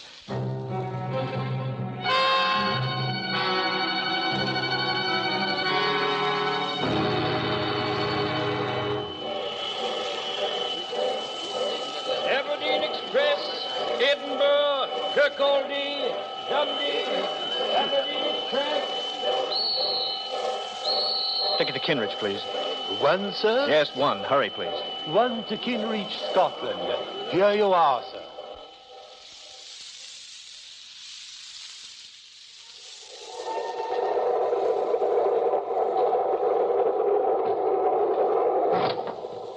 Excuse me, is this seat taken? Not by us, it ain't. Sit down, young fella. Thank you. I said, Jess, who won the 2 o'clock at Epsom? Here it is. Bachelor Button, odd 7 to 4. Ah, Bachelor Button, eh? Hello, look at this. Another woman murdered in a West End flat. Murdered, eh? Who was she? A well-dressed woman of about 25 was found with a knife in her back. The tenant, Richard Annay, is missing. Blimey, if that ain't the blasted limit. Missing, eh? The police are hot on the trail and watching with careful eye all points of departure from London. Oh, so that was what they was a-doing, eh? Who? Scotland Yard. 2 plainclothes bobbies. I seen them get on this train. Asking plenty of questions they was, too. Look here. Here's a picture of that Annay chap. Let's have a squint at him. Ram-looking lot, ain't he? Excuse me. Here, young fella, where you going? Don't you like that seat? Oh, thank you. I just remembered. In a bit of a hurry, wasn't he? He was that. I say. What? I say.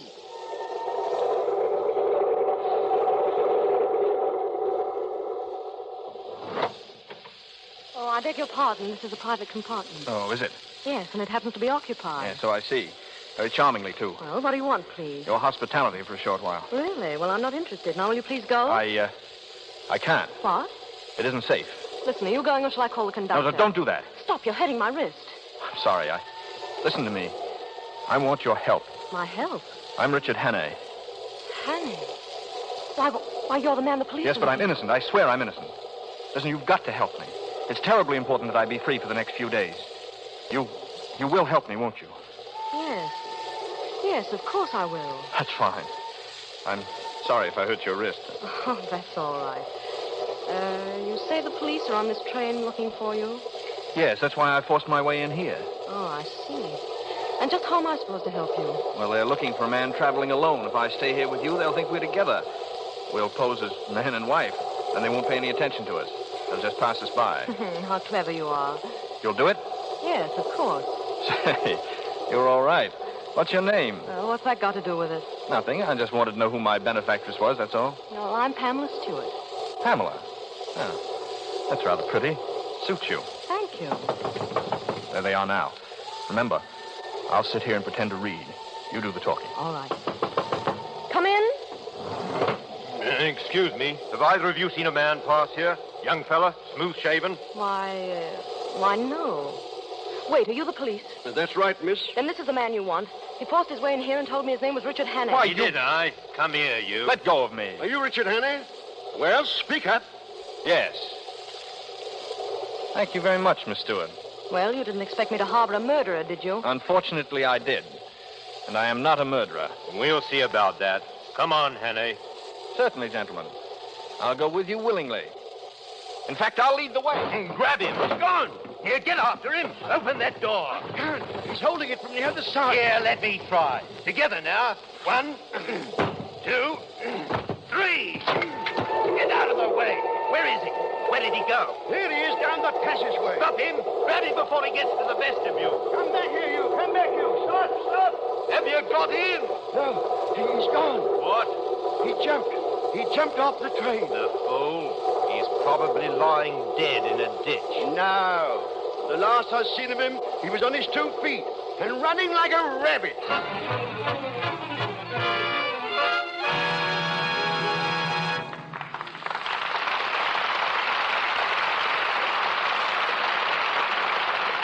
During our first intermission, and while waiting for Act 2 of the 39 Steps, starring Robert Montgomery and Ida Lupino, we'd like you to go with us to one of the millions of homes where Christmas secrets are in the air and listen in on a very interesting conversation. Aunt Sally, come here. I want to see you alone. More secrets, Betty? Well, the house is full of them. Now the door's closed, we can talk. Aunt Sally, what can I give Mother for Christmas? Did you ask her, dear? Yes, and she just says all she wants from me is love and kisses. Well, I did hear her say she needed more stockings. How about getting her some of the lovely sheer ones we saw in the store today? But she always says sheer stockings are extravagant. Not necessarily, dear. They wear very well if you're careful about washing. Just dip them in Lux suds every day. Lux keeps the silk nice and springy, so it doesn't break so easily into runs. Then I'll tell you what. I'll buy some and tell Mother I'll Lux them for her every time she wears them. I'll buy a big box of Lux and give it to her with the stockings. Now, that's a real Christmas gift, Betty. Okay. I'll get some Lux Flakes right away. And be sure to use nothing but Lux Flakes, dear. You know, rubbing stockings with a cake of soap is bad for them. And some soaps are strong. Too harsh for delicate silk things. Oh, thank you, Aunt Sally. You're an angel to help me. Mother's the most perplexing person on my list. Stockings for Christmas and Lux Flakes for stockings. A perfect combination. We return now to Mr. DeMille and our play. Robert Montgomery, Ida Lupino, Isabel Jewell, and Jean Lockhart continue with the 39 Steps.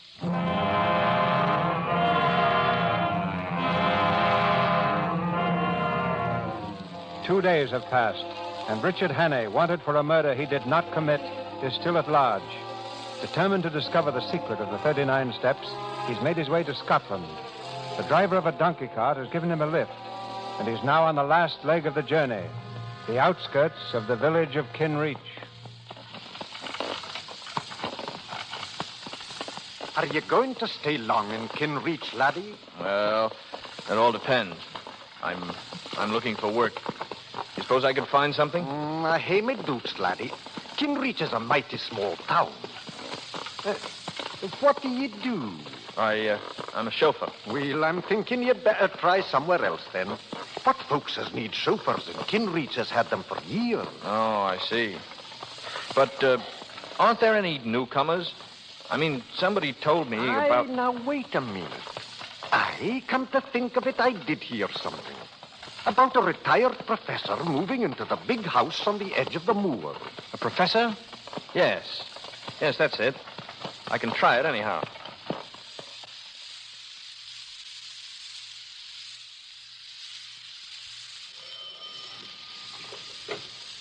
Yes, sir? I'd like to see the master, please. What name shall I say? He doesn't know my name, but you might ask him if he knows Annabella Smith. Yes, sir. Will you mind waiting in Is the... there someone for me, George? Oh, yes, Professor. How do you do? How do you do? My name is Hammond. I've come from London. From Annabella Smith. Oh. Well, do come in, please. You must be tired. We can talk in the library.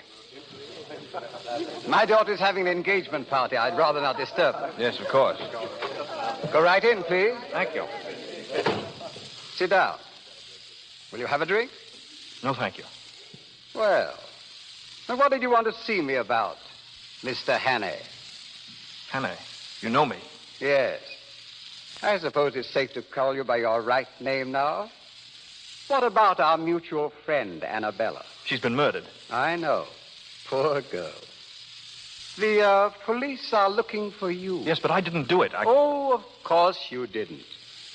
But why come all this way to Scotland to tell me about it? Well, I believe she hoped to come to see you about some air ministry secret.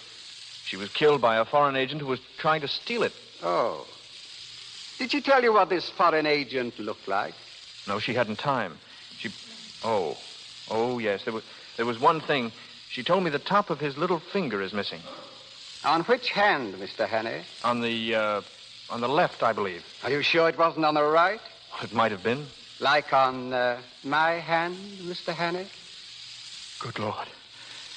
Then you're the one she... The one she was trying to warn you against. The chief. You misunderstood her. She meant for you to kill me, not to bring me information. Yes. Well, what are we going to do about it? That's just the point. What are we going to do? You see, I live here as a respectable citizen. I should hate to have it known that I am not what I seem to be. You understand my position? Oh, yes, quite. What makes it doubly important that I shouldn't let you go is that I'm just about to transfer some very vital information out of the country. What? Oh, yes. I've got it already. I'm afraid poor Annabella would have been too late in any case. Well, that's that, I suppose. Yes. Well, what about it, Mr. Hannay? What about what? Yourself. It seems to me there's only one way out. And what's that? I've a small revolver here. Pretty little thing, isn't it? Supposing I left you alone with this. The newspapers could then announce tomorrow morning that the murderer had taken his own life. You want me to kill myself? Yes. You're mad. I won't do it. Then I'm afraid you leave me no alternative. You should have stayed in London, my friend. Oh, George. Yes, Professor? I want your help, please. There's a little job for us inside. Hannay? Yes. We'll carry him to the garage. When it gets dark, we can drop him off on the road somewhere. Yes, sir. Come in. Where is he, sir? Behind that table. Here, sir? Yes. Pick him up and... I'm sorry, sir, but there's no one here. What? Well, you can see for yourself. But I shot him. The body was lying there on the floor. The body, sir, seems to have disappeared.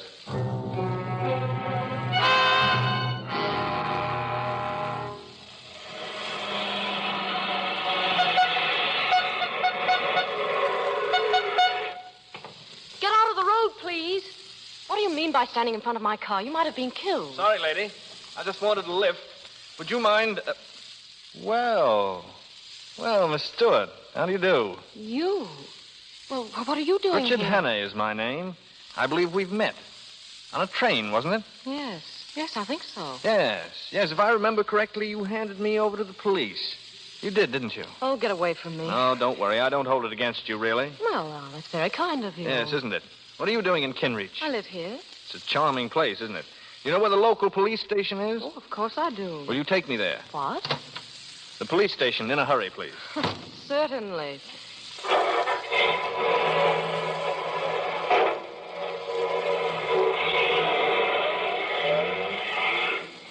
Well, I suppose you know what you're doing. Oh, yes. You see, I know who killed Annabella Smith. Is that so? The same man who shot me a few minutes ago. Shot you? Yes. Where? Right in the cigarette case. See? There's a hole in one side of it. Handy little thing, cigarette cases. If I hadn't been carrying it about in my vest pocket, the hole would have been in my chest. And who was this arch-villain? Gentleman called the professor. Professor? Oh, now, you don't mean Professor Bartlett. I didn't stop to inquire his last name. Oh, that's very come funny. now. It isn't as funny as that. Do you actually mean you're going to the police with this story?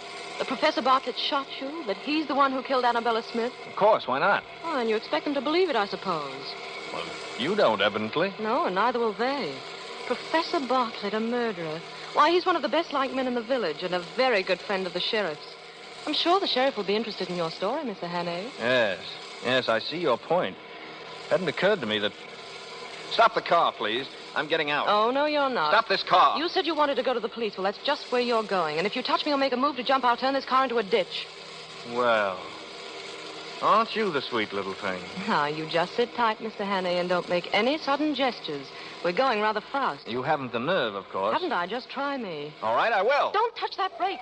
Hang on. Where are you? You all right? Quite all right, thank you. You little fool, we might have been killed. Hello there! There's someone coming. Keep down. Let go of me. Hello! Shut up. Over here, Richard Hannay! Why, you... Richard! Grab that man. All right, Hannay, we've got you. And don't try any funny business. Stand up. Yes, of course. Are you the police? We've been looking for you, honey. Put the bracelets on him, Joe. Right you are. Put out your hand. There we are. Now put out the other one on the girl. Here, what are you doing? We are handcuffing you to your friend here. Any objections? Now see what you've done. Oh, shut up. Listen, you can't do this. I don't even know this man. You ride around the country with him in a car, but you don't know him. Of course you don't. Yes, but I'm telling you, Keep I your don't. mouth shut. All right, Joe. Take him to our car. It's a good day's work for us. Will you please move over? You talking to me? Yes, I am. Very well. Ow, my wrist. Well, you asked me to move, and if I move, you move with me. It's a scientific fact that when two people are handcuffed together... Officer, must I be chained to this man? Aye, you must. And keep quiet about it. Wait a moment. Where are you taking us? This isn't the way to the sheriff's office. Well, we're not exactly going to the sheriff's office. Eh, Joe? Not exactly, no. Well, where are we going? Well, it's the real head we are going to see. The sheriff principal. Eh, Joe? Aye, the sheriff principal. I don't understand. Would you like to have a small bet with me, Pamela Stewart? Now, what do you mean? I'll bet you 100 to 1 that the man they call the sheriff principal has the top joint of his little finger missing. Am I right, gentlemen? You shut your mouth, young fellow, or I'll shut it for you. For good. You see, Pamela? I win. They're taking us to your old friend, the professor. Charming gentleman, the professor. Best-liked man in the village and a personal friend. Oh, be quiet, will you? What are we stopping for? Sheep. A whole flock of them across the road. Well, blow your horn. Maybe that'll scare them. Stubborn beast, they won't move an inch. Well, come on. We'll have to get out and shoo them off. Here, get on there, Shoo. Get on there. Go on. Get you to the way. Go on. Now's our chance. We'll make a run for it. Run? How can we? Come on, when I say jump, jump and run for your life. Yes, but they'll catch us. Go on, jump. Hey, look, they're getting away. Stand where you are. There they go. Give it to him. They're shooting. Come on, you little fool. Run for it.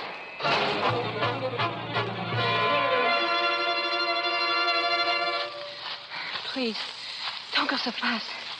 You're hurting my wrist. Shut up. Oh, I can't go any further. I've lost my shoe. Where? Oh, back there. Well, forget it. All right. Sit down. Sit down for a while. Do you think we've lost those men? Now, it's as black as pitch on this moor. They'll never find us now. You know this is all very silly. You can't escape. What chance have you got handcuffed to me? Keep that question for your husband when you get one. Meanwhile, I'll admit that you're the white man's burden. Oh, yes, I know, and I can't tell you how it comforts me. Oh, why don't you give yourself up? To whom? Oh, give yourself up to Scotland Yard. Thank you, but it's a little impractical at the moment. Listen to me. I told you the truth on the train, and I'm telling it to you now. There's a dangerous conspiracy against this country, and I'm the only man who can stop it. Ha-ha, I don't believe you. All right, very well, then. I'm just a plain, common murderer who stabbed an innocent, defenseless woman in the back in Portland Place, London. I don't know how innocent you may be, but you're a woman, you're defenseless, and you're alone on a desolate moor in the dark. And you're manacled to a murderer who would stop at nothing to get you off his hands. If that's the story you prefer, have it, my lovely, and welcome. Well, I'm not afraid of you. Why not? For all you know, I murdered a woman. You listen to a bit of advice. From now on, you do everything I tell you to do, and do it quickly. Oh, you wretched boy. I admire your pluck, but you keep a civil tongue in your head. Otherwise, I might feel the next killing was a bit overdue. All right, on your feet now. Well, where are we going? I see some lights over that way. We'll do a little investigating. Well, I won't go. I'm going to stay right here. Pamela, are you forgetting I murdered a woman? Well? Don't you strike me. I'll go.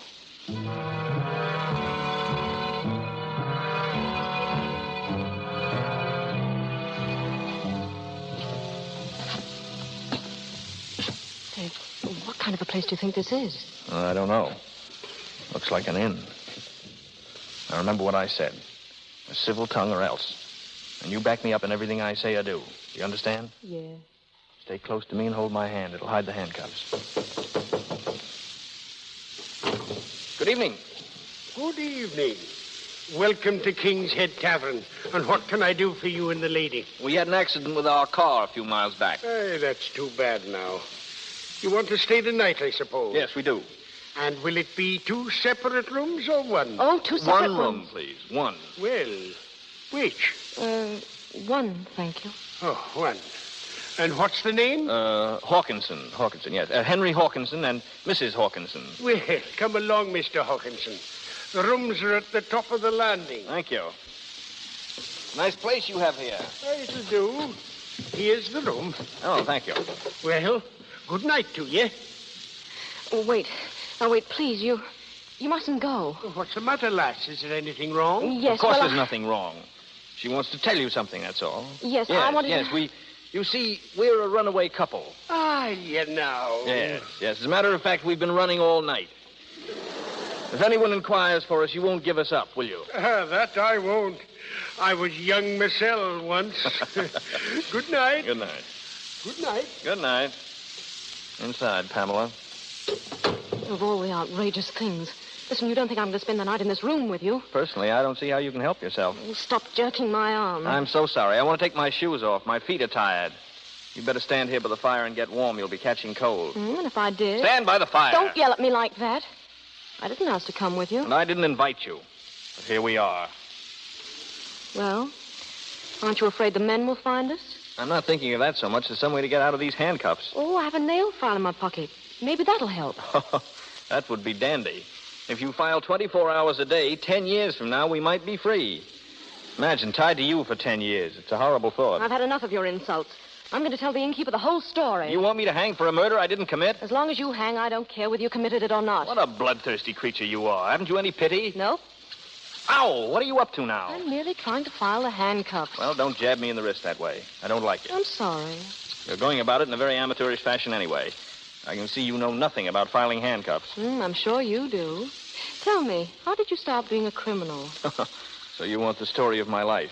It's really very interesting. Oh, I'm sure it is. I was born a poor orphan boy.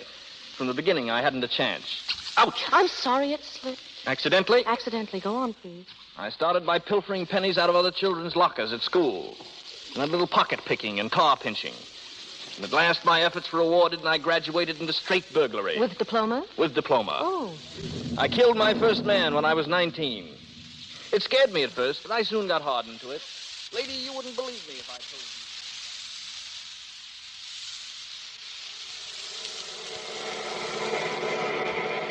It was your fault.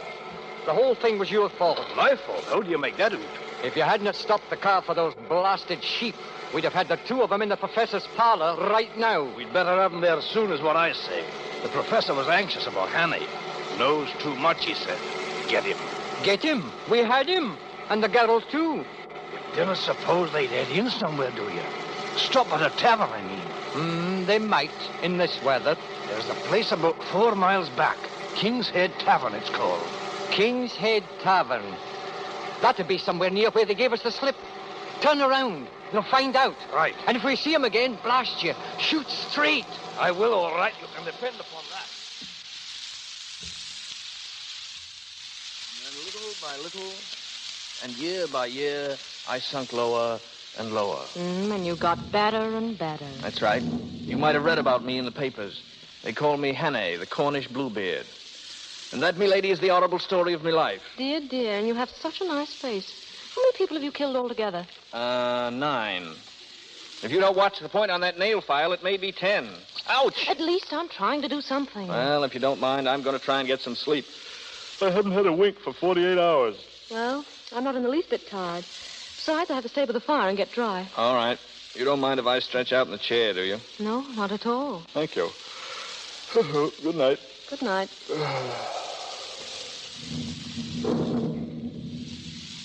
I don't see how you can sleep at a time like this. I said I don't see how you can sleep at a time like this. I'm hardened to it. That's all. Hardened criminal to sleep any time. Listen, did you hear that? There's a car out there. It just drove up, a car. It's your imagination. It's not my imagination. I heard a car. Oh, all right, if you don't care. Don't care. Just don't care. Oh, don't do that. What's the matter with you anyway? Oh, I'm so sorry. You mustn't get frightened, Pamela. I have awful nightmares. I guess it's my conscience bothering me. Good night. We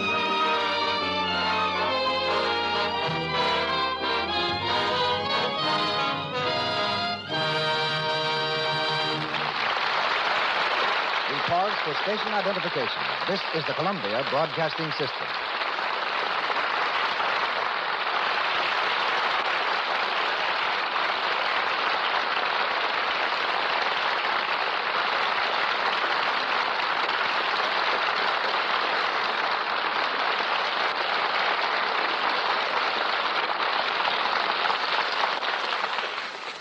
We pause now between the scenes of the 39 Steps.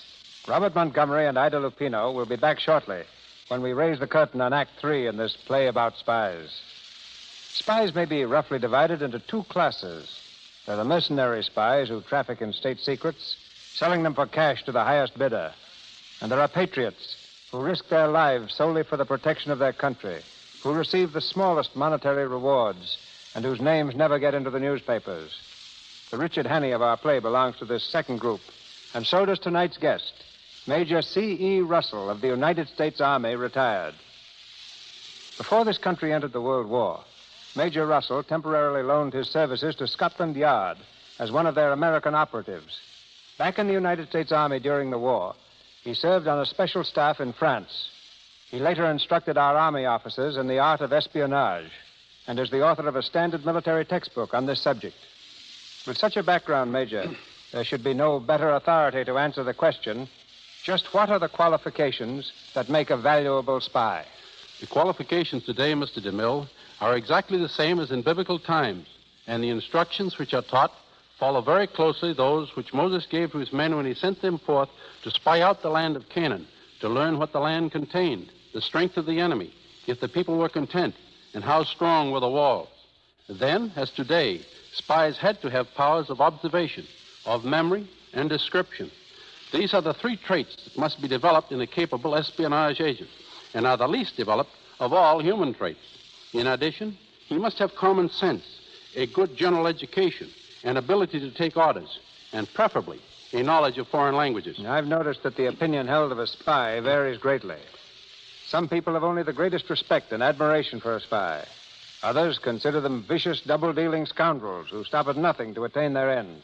How well do I know that? But I think these people would change their minds if they only realized that spies are one of the greatest forces for world peace. I am, of course, referring to patriotic spies, not mercenaries. I believe that a patriotic spy, by keeping his country informed of military activity in other lands, enables his own nation to properly prepare itself, and a properly prepared nation is a nation seldom attacked. The war that they are ready for rarely comes. If what I've observed is true, you soldiers who fight with your brains instead of bayonets are finding more and more women as your co-workers. How does a woman compare with a man as a spy? Very favorably, up to one point. A woman's heart will rule her head much more quickly than a man's. Today, there is probably one woman to every 2 men in the world's espionage service.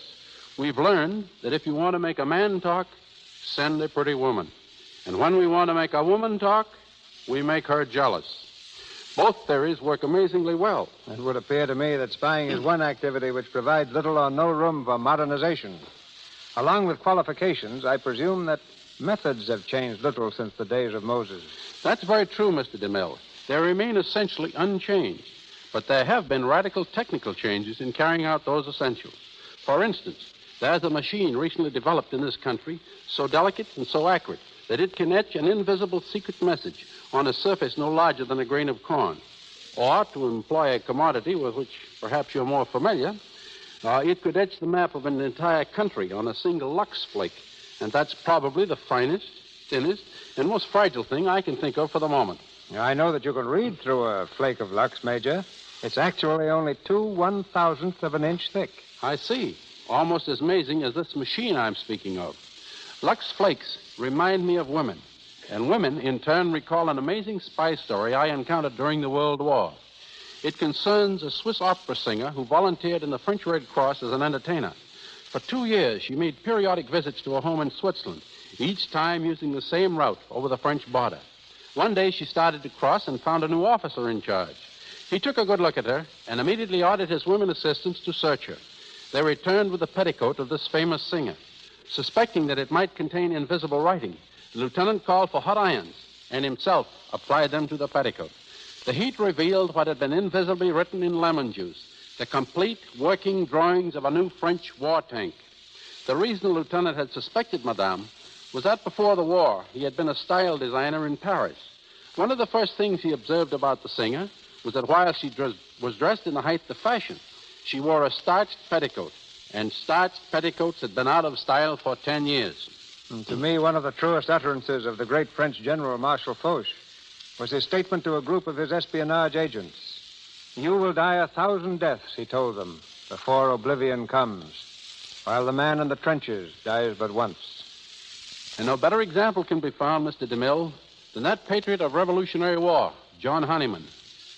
Too old to carry arms, he became a confidential spy at Washington's urgent request and posed as a Tory. Despised by his wife and family, ostracized by his friends, he became a cattle buyer for the British Army. American soldiers were ordered to shoot him on sight, but John Honeyman kept his promise never to disclose his real identity. Once he allowed himself to be captured, knowing he might be shot, but there was a chance of being brought before Washington first. This fortunately happened, and Honeyman was able to disclose to Washington how some of his own men were on the verge of assassinating him by placing poison in the general's food. And it was John Honeyman who, on Christmas Eve, crossed the Delaware alone, entered Trenton, discovered the condition of the Hessian troops, and reported back to Washington on the other side. On Honeyman's unsupported testimony, Washington made his celebrated crossing, won his celebrated victory that turned the tide. Honeyman returned to his New Jersey home after the war, still an outcast, still an object of hate and scorn. His magnificent services were never announced until Washington himself made a special trip to Hackensack and publicly proclaimed him one of the greatest heroes of the American Revolution. His example will always remain a shining light to Americans who seek to serve in the silent, secret, and sometimes inglorious ways of espionage. I thank you. Thank you, Major. That's very interesting. Very interesting.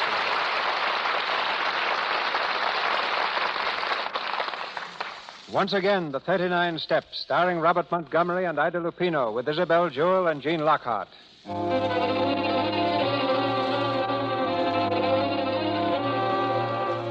It's early the following morning.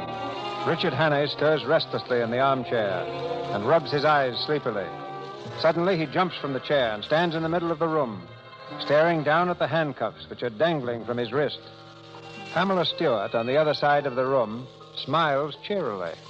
Good morning, Mr. Hawkinson. Looking rather dazed this morning. How did you get free? Oh, very simple. A little matter of work while you had your nightmares. I suppose you filed the handcuffs. No, darling, I picked the lock. I was trying to do the same for you, but the file broke. Say, what's wrong with you? Oh, nothing that I know of. Oh, you mean my shoes? Yes, they're rather large, aren't they? I borrowed them from the innkeeper's wife. Oh, no. It's not the shoes. Why are you being so nice? You don't feel ill or anything, do you? No, why should I? Why didn't you leave? You were very anxious, too, if I remember correctly. Well, something happened last night that convinced me you've been telling the truth. May I ask what earthquake caused your mind to work at last? When I got free, I went downstairs. That car you said I imagined belonged to our pursuers. They were sitting downstairs when I got there. Did they see you? No, I hid behind the counter. But they asked the innkeeper about us. What did he say? Said he hadn't seen us. Then they ordered something to eat. And while they were eating, they talked a lot about the 39 steps. 39 steps. Oh, don't ask me what it means because I don't know. Anything else? Well, they said the professor was clearing out of the country. Then he has got the secret. Did they say how soon he was leaving? No, but they did say that he was going to London first to pick up someone at a music hall. 39 steps. London Music Hall. It doesn't make any sense. Which room are these men in? Oh, they left. When? Oh, about 4 or 5 hours ago. And you let them go after hearing what they said? Oh, you button-headed little idiot, you. Don't you speak to me like that. My dear girl, I'm accused of murder. The only way I can clear myself is to expose those spies. Then why don't you go to Scotland Yard? What's the use? You said yourself that no one would believe me. Well, then why don't I go to Scotland Yard? Why not? They'd listen to you. Of course they would. Come on, we'll get the next train for London.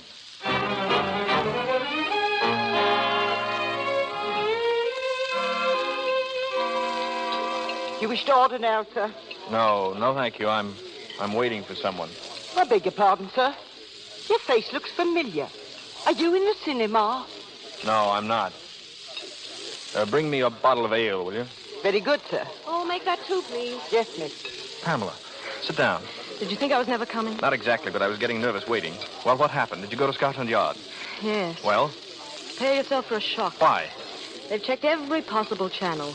The Air Ministry are positive that no papers are missing that would be of any possible use to spies. But that's incredible. Are you sure? Well, that's exactly what they said. I don't know what to make of it. I think you've been tricked. Well, certainly is all very bewildering. Oh, I'm sorry, Richard. Really, I am. Look, I think you better go now. Go where? Oh, any place. Leave the country. I'll help you. You? Oh, I know it sounds funny, but somehow I couldn't bear the thought of them catching you again. Why, Pamela? Oh, I don't know. I guess I've just changed my mind about you, that's all. Of course, you're as vain as a peacock, and I couldn't stand you for any length of time, but you're not so bad. Well, you're not so bad either. If I weren't in this jam, I'd... What? Nothing. Come on, let's get out of here. No, you better stay. I'll run and get you a ticket for Liverpool. There ought to be a boat train Pamela. soon.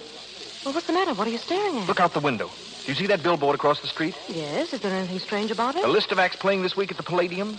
The feature attraction is Mr. Memory. But I don't understand. Come on, we're going to get out of here. Well, where are we going to the now? Palladium. But why? I don't know, but we're going just the same.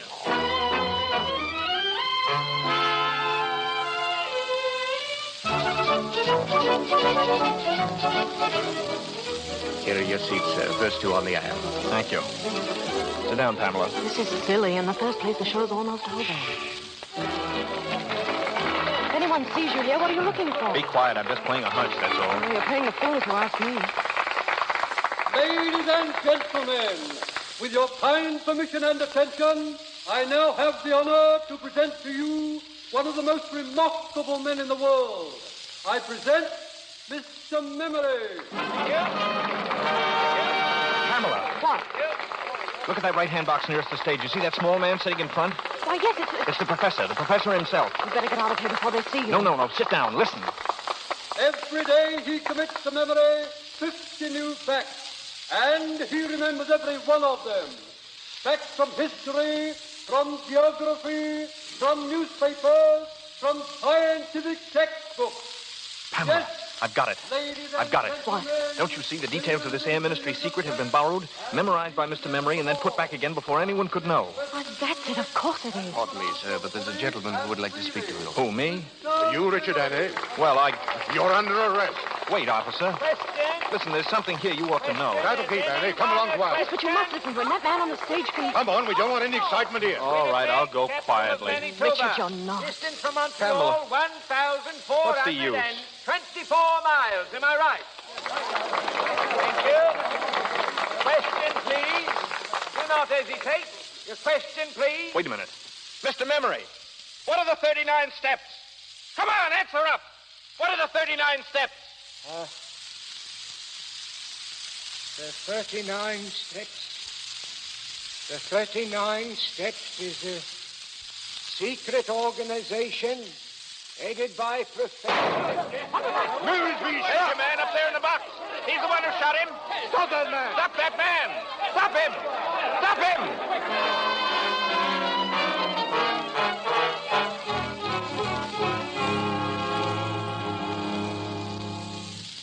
I want to see Mr. Memory, please. Where's his dressing room? Number 5, but you can't go in now. Well, I'm afraid we have to. Detective, have you a pencil and a piece of paper? Yes? I want you to write down everything you hear. But listen here, I Do as he tells you, please. I'm going to prove to you that the man who shot Memory is the murderer of Annabella Smith. What is it? We want to see Mr. Memory. How is he, Doctor? Very bad. Did they get the man who shot him? Yeah, we got him all right. He'll hang for it, too. Oh. Mr. Memory. Mr. Memory, can you hear me? Yes. Mr. Memory, there's something I'd like you to tell us, please. Yes. What was the secret formula you were taking abroad? Will it be all right, my telling you? It was a big job learning it. The biggest I've ever tackled. I don't want to throw it away, sir. It will be quite all right. The first feature of the new engine is its greatly increased ratio of compression, represented by the formula 1 minus 1 over R to the power of gamma minus 1, where R represents the ratio of compression and gamma dimensions of cylinders diameter. This device renders the engine completely silent. The exhaust gases impinging on a series, entirely eliminating all sound. Am I right? Am I right, sir? That's quite right, old chap. Thank you, sir. I'm glad it's off my mind. At last. Memory. Mr. Memory. Richard, what is it? The Air Ministry's secret will never leave England.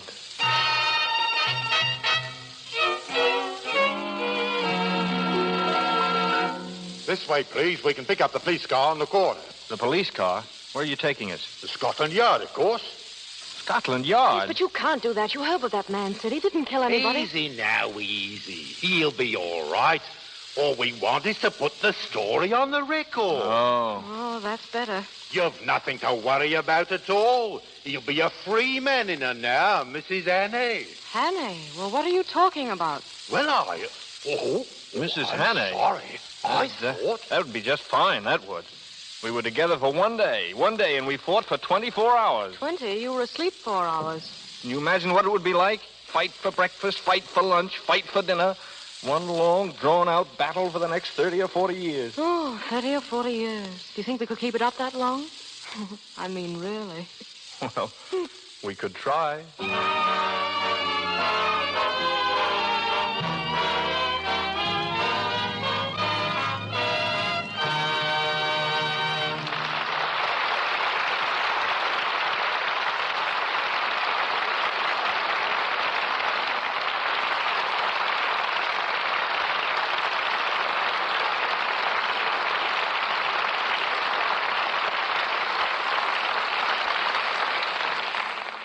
Robert Montgomery and Ida Lupino have completed the 39 steps, but they'll take a 40th when they return later to the microphone.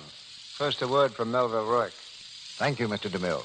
Just a moment for a suggestion to the women who begin, when winter comes, to be bothered by rough, chapped hands. Perhaps they don't realize that the trouble may start in the simple daily task of washing the dishes.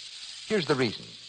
There are oils in your skin which give it a protective coating against cold weather outdoors and steam heat indoors. If you use a strong soap in the dishpan, these oils are dried up. Your skin gets rough and red. To protect these beauty oils, simply change from your harsh soap to Lux Flakes. Women find the difference between Lux and ordinary soaps for dishes almost unbelievable. They feel it the moment they put their hands in the dishpan. There is no sting in the very gentle, soothing Lux suds. Almost at once, your hands will begin to look smoother and whiter. Begin tomorrow to keep your hands lovely by washing dishes with Lux Flakes. I turn you back now to Mr. DeMille. At the moment, both our stars, Robert Montgomery and Ida Lupino, are having a breathing spell between pictures. Bob is back after 6 weeks in the East. And Ida's been indulging in her favorite avocation, composing music. And not just simple little ballads, Mr. DeMille, but the real thing. Not so long ago, the Los Angeles Philharmonic Orchestra played Ida's symphony, Aladdin and the Lamp. Oh, thanks for the nice boost, Bob. You know, composing's really very exciting, although I had no thought of attempting it until 2 years ago. It was just about this time of year. I was riding in a taxicab down Hollywood Boulevard. The street was crowded with Christmas traffic, and all of a sudden the noise seemed to take the form and tempo of a melody. Well, I rushed right home, worked straight through till morning, and there it was, and I've been at it ever since. What's your latest composition? Something I've just sent to London, the score and book for a musical comedy. Look, I hope no one's going to get the impression that I think I'm a great musician. In fact, I know so little that I often use a code to take the place of notes and musical symbols until I've time to figure out what I'm trying to do. I use the letters of the alphabet for a code. If you ever saw one of my scores, you'd think someone had spilled alphabet soup on an orchestration sheet. But I think our listeners are a lot more interested in what Bob's next picture is going to be than in my music. So, Bob, suppose you tell them. Well, if I knew, I'd be glad to. I'm having story difficulties at the moment. Don't we all? Can't you find the right one? Well, the trouble is I've found the right two. And MGM and I can't make up our minds which will make the better picture. Number one is a light comedy, the type of story that audiences have been favoring so much lately. Plenty of laughs and sophistication. Number two, also a modern story, presents a definite problem of living that any one of us might have to face. A very interesting story for an actor. But the question is, will it interest an audience? And in the meantime, you're perched on a fence, eh? Exactly. And since that's not a very comfortable spot to be in, perhaps the Lux Radio Theatre audience will help me out. I'd really be very grateful if you drop a card or a note to Metro-Goldwyn-Mayer, to me, or the Lux Radio Theatre, and let us know which of these two types of pictures you prefer to see. A light comedy or a story with a social problem. In the meantime, my thanks and good night. Good night, Mr. DeMille. Good night, Ida. Good night, Bob.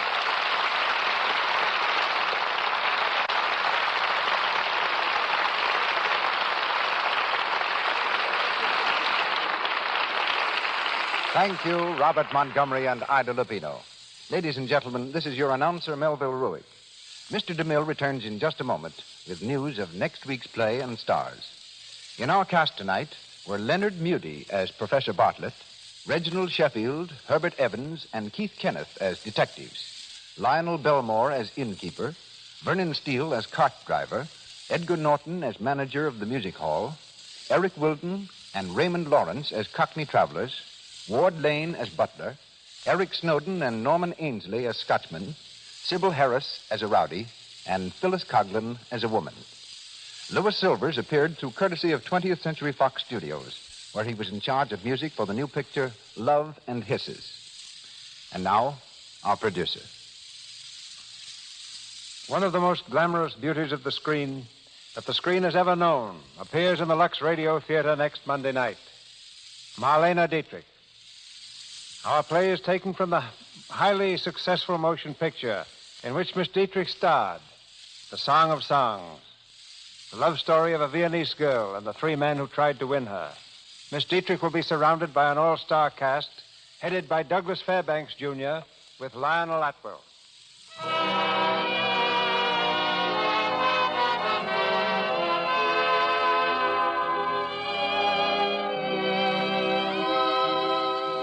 Our sponsors, the makers of Lux Flakes, join me in inviting you to be with us again next Monday night when the Lux Radio Theatre presents Marlene Dietrich, Douglas Fairbanks, Jr., and Lionel Atwell in The Song of Songs. The special guest of the evening will be the creator of Mickey Mouse and the Silly Symphonies, Mr. Walt Disney. This is Cecil B. DeMille saying good night to you from Hollywood. This is the Columbia Broadcasting System.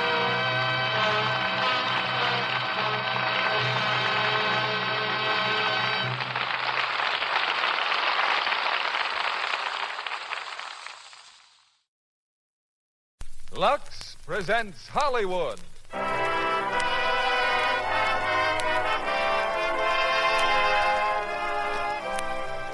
Lever Brothers Company, the makers of Lux Toilet Soap, bring you the Lux Radio Theatre, starring William Bendix with Rosemary DeCamp, Richard Long, and Meg Randall in The Life of Riley. Ladies and gentlemen, your producer, Mr. William Keighley.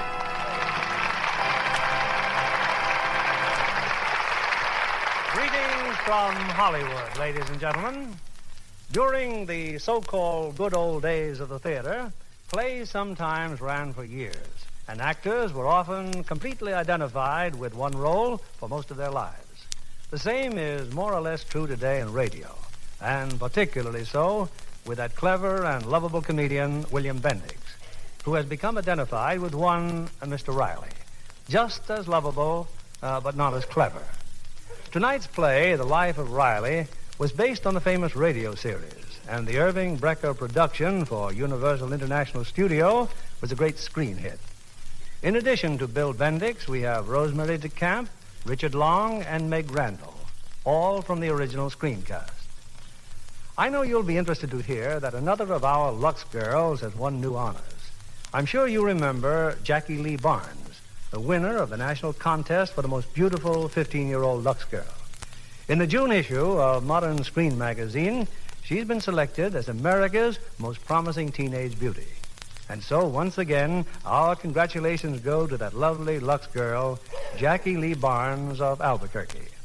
Now, here's The Life of Riley, starring William Bendix as Riley, Rosemary DeCamp as Peg, Richard Long as Jeff, and Meg Randall as Babs, with John Brown as Digger Odell.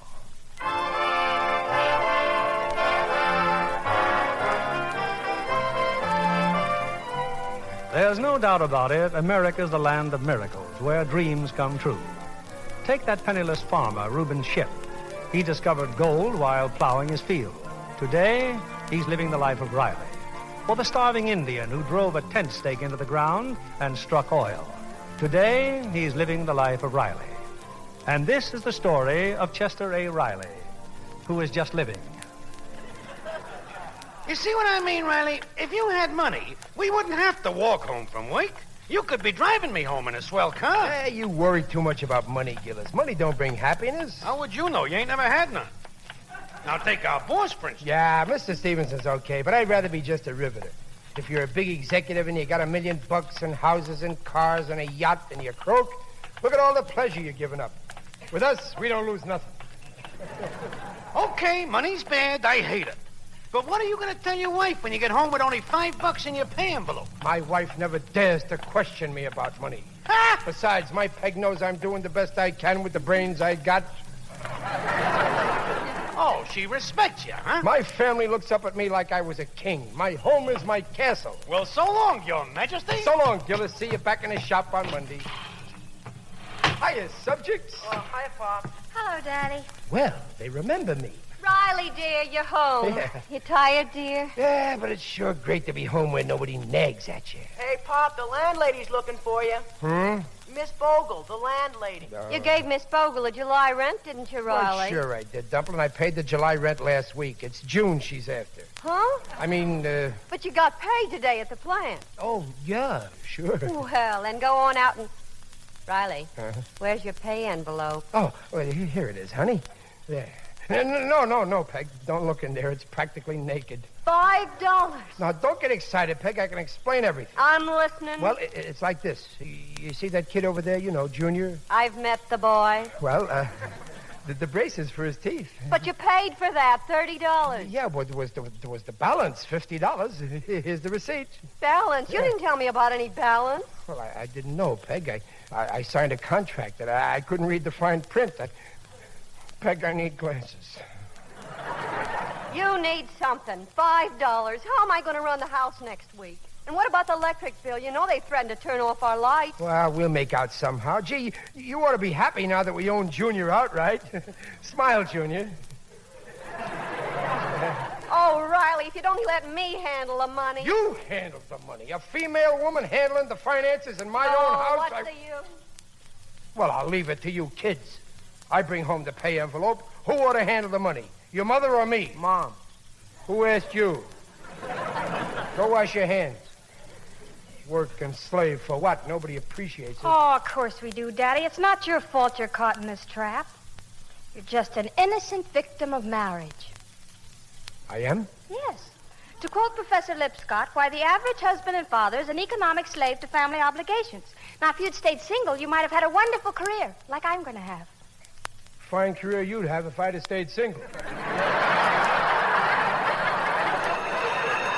I'll get it. Hello? Who? Why, hello, Sidney. Sidney who? I can't believe it's you, Sidney.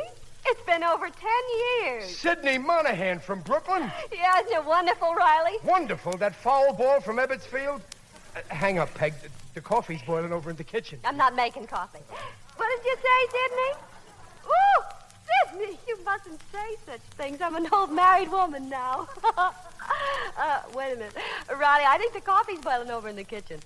You're not making coffee. Daddy, please. Mother's trying to talk. Monahan, that sponger, never had a quarter to his name. I know. I tried to borrow from him.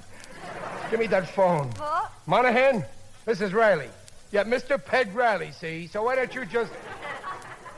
I stole her away from you. I'm an old horse thief, huh? Hold the phone. Peggy just called you a horse. Huh? Well, she married the right guy, Monahan. Yeah, sure, I'm doing all right. I'm knocking him dead, that's all.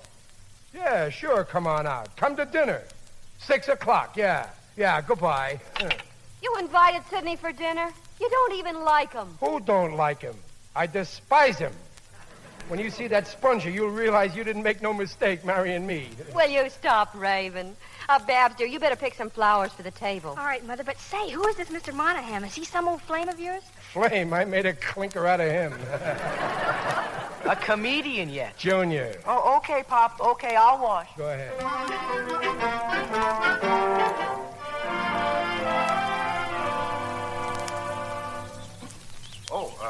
Excuse me. I see you're picking flowers, and Well, yes, I am picking flowers. only you don't seem to have very many to pick. Well, no, I guess I don't. Well, that's why I brought these from next door. Here, take them. Why, these are Miss Bogle's. Yes, they are, and I'm her nephew. Miss Bogle's nephew from next door? Yes, that's right. I just arrived this morning. My name's Jeff Taylor. But Miss Bogle is our landlady. Well, maybe the flowers weren't included in the lease, but won't you take them anyway? Well, I certainly hope you enjoy your visit here, Mr. Taylor. Well, I hope so, too. It's going to last 4 years. Oh, did you say 4 years? Yes. Well, wouldn't you like to come up and sit for a while on the porch? Thanks. You see, I'll be going to college here. Well, I'm going to college, too. Well, I'm pre-med school. Oh, you're going to be a doctor. Well, let's just say I'm going to try to be one. Oh, but that's wonderful. Well, what I mean is... So, this is what you're up to, young lady. Stay there, Daddy. I'll be right in. Ah, you don't have to worry, Babs. The landlady ain't anywhere in sight. I looked first. Daddy, this is... Well, flowers, huh? Let's have them, honey. Oh, hiya, son. You're new around here, ain't you? Yes, sir. Oh, flowers. That aroma has a wonderful odor. I just moved in today. Yeah, Babs has got you hooked already, huh? Please, Daddy, Mr. Taylor was merely You know, Babs, I like this one's face. Let's keep him for a couple of weeks. Father, sometimes you're just impossible. Well, I was just... Well, what do you suppose brought that on? Well, glad to have met you, Mr. Riley. Oh, sure, anytime. Hey, wait a minute. Yes, sir? Don't shortcut through there. If that old witch sees you, she'll... Good evening, Mr. Riley. Miss Bogle. Suppose we have a little talk about the June rent, Mr. Riley. Yes, sure. I was bringing you these flowers, Miss Bogle. Flowers? Yeah. For me? Oh, Mr. Riley. Oh. Yellow chrysanthemums. Yes, they bring out your complexion, Miss Bogle. Riley. Well, now about the rent. Oh, but I wouldn't think of having you cancel the rent. Neither would I. But I guess there's no hurry. Why, these flowers are even nicer than the ones what? Now, Miss Bogle. You robber. These are my chrysanthemums. You've stolen my flowers. Me? No, my daughter. She's the robber. I was only the fence. And you keep your daughter away from my nephew. As for the rent, I'll give you one more week or else. Yeah, but... Babs, where are you? Don't you try to hide. I'm not hiding, Father, and I'm not a child, and I won't be embarrassed. You're embarrassed. How do you think I felt getting caught with them hot flowers? And that boy, the minute I saw him, I knew he was no good. But I never saw him before in my life, and who says he's no good? He's the landlady's nephew, and that's no good enough for me. He's a spy from the other side. You shouldn't yell at her like that, Riley. No. Hey, Mom, where's my piggy bank? Oh, it's on the mantel, Junior. I left it there when I was dusting. You just keep your eye on that bank when Monahan gets here, son. Sidney is not a thief. Okay, but if that dough's missing, this time I didn't take it. Holy cow, will you look at that? Look at what? Out in front, a brand new Lincoln convertible. And it's stopping here. A new Lincoln in front of our house? It must have run out of gas. Riley, that's Sidney. Monahan? Yeah, and a lady's with him. Gosh, how rich is he? Oh, put on your coat, Riley. They're coming in.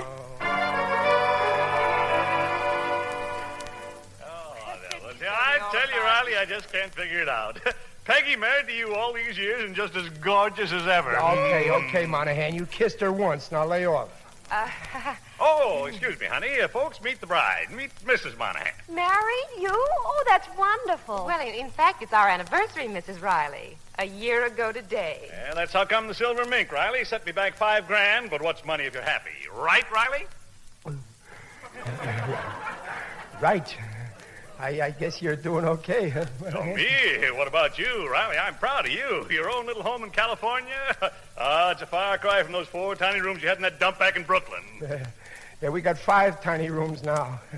Well, glad to see you made good. You know, I bet you got plenty salted away, huh, Riley? Well, yeah, we got a barrel of herring in the cellar. Say, what line are you in? Last I heard it was aircraft or something. Yeah, that's right. I started with Stevenson Aircraft 10 years ago. Just a riveter. And today I'm still with the firm. You certainly have 2 fine children, Junior and Babs. Oh, yeah, Babs is going to college, Mrs. Monahan. And she ain't one of them flighty kids neither, always dancing and swooning. Take it easy, Daddy. Like I said to her when she started college. Babs, I said, this is a big opportunity you got, so study hard. Don't drink, don't smoke, don't neck, but have plenty of fun. Riley's quite the proud father, all right. Yes, and why not? I got more than most, and I never worry. You show me a man who worries, and I'll show you a man who put out the lights. What's the matter, Riley? Didn't you pay your bill? Oh, stop kidding, Monahan. This always happens. That company uses cheap electricity. Well, it's so dark in here. Well, sit still, everybody. I'll just light a candle and... But, Riley, that's the only candle in the house, and the stores are all closed by now. How am I going to serve dinner? Yeah, call up the electric company, Riley. Call them? I'll sue them, that's what. If they get away with this, it'll be over my dead body. I knew this was the right house. Who's that? Oh, it's you. Yes, it is I, Digby Odell, the friendly undertaker. Oh, hello, Digger. I was passing by and I saw a candle burning, so naturally I rushed right in. Well, yeah, we were talking and suddenly everything went black. It can happen to anyone, believe me. Hey, Monahan, you remember Digger Odell from Brooklyn? Yeah, sure I do. Hiya, Odell. Greetings, Monahan. You're looking fine. Very natural. Visiting, I presume. Well, as a matter of fact, Odell, the wife and I are thinking of making California our permanent home. I know so many who have done that. Continue, Monahan. Well, we were just kind of looking over the ground. I'll be glad to help you if you care to go into it deeper. I dabble in real estate, you see. Digger, can I see you a minute out on the porch? Yes, of course. Excuse me all. Well, Riley. Digger, what am I going to do? I got to give him supper. Can I help? Is the table laid out? We got no lights. I couldn't pay the bill. I got to save my face. Why? For Peg's sake, she's humiliated. I can't let Monahan know that Peg married a washout. Eureka, I have it. Take them to a fine restaurant. Splurge on a luxurious dinner. Yeah, that's what I'll do. I'll splurge on but all I got is $5. Oh, I'm flat myself, Riley, or I'd be happy to carry you. Wait a minute. Junior's piggy bank. Ain't that a fine boy I got, Digger? He's going to save my life. In that case, you won't need me. Well, cheerio. I'd better be shoveling off. So long, Digger.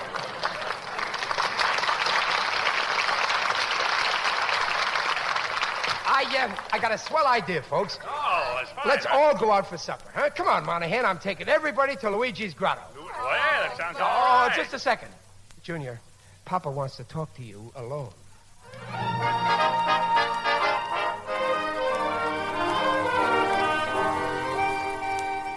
Well, there's the place, folks. Luigi's Grotto. May not look like much, but wait till you taste those cheeseburgers. Well, wait a minute, Riley. That place isn't open. It ain't open? There's a sign in the window. Closed by order of the Board of Health. Oh, well, that's the wrong place. Oh, there's the place I met across the street. Oh, La Parisienne, French food, huh? Well, let's get going. All right. Careful crossing the street, folks. Babs, you and Hugh Jr. stay with Monahans. I will, Mother. Riley, that restaurant. It looks so expensive. Well, I'll show that Monahan I ain't no piker. But I thought all you had was $5. And $8 in Junior's piggy bank, see? The Monahan's candy's $13. But what about us? Us? Well, we ain't hungry. Are we?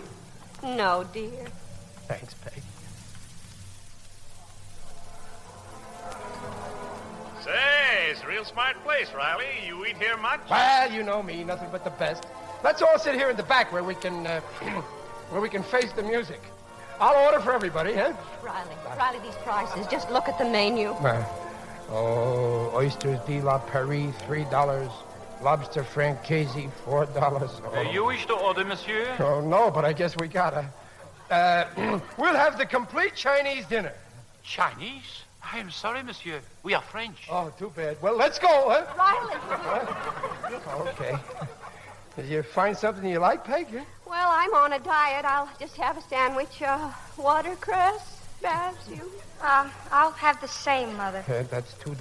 Don't worry, dear. The Monahans couldn't possibly eat $11. You know, I'm not very hungry. Oh, you're safe. Yeah. Just give me a broiled lobster, waiter. Oh, that's $6 shot. And one for my wife. $10, and I only have 13. Yo, a vegetable come with that? Oui, monsieur. $10. And one order of asparagus. $11. Yo, make that two. $12. And one French pastry. $12.80. And that's all. We still got 20 cents for a tip, Peg. Yo, 2 cups of coffee. Bingo!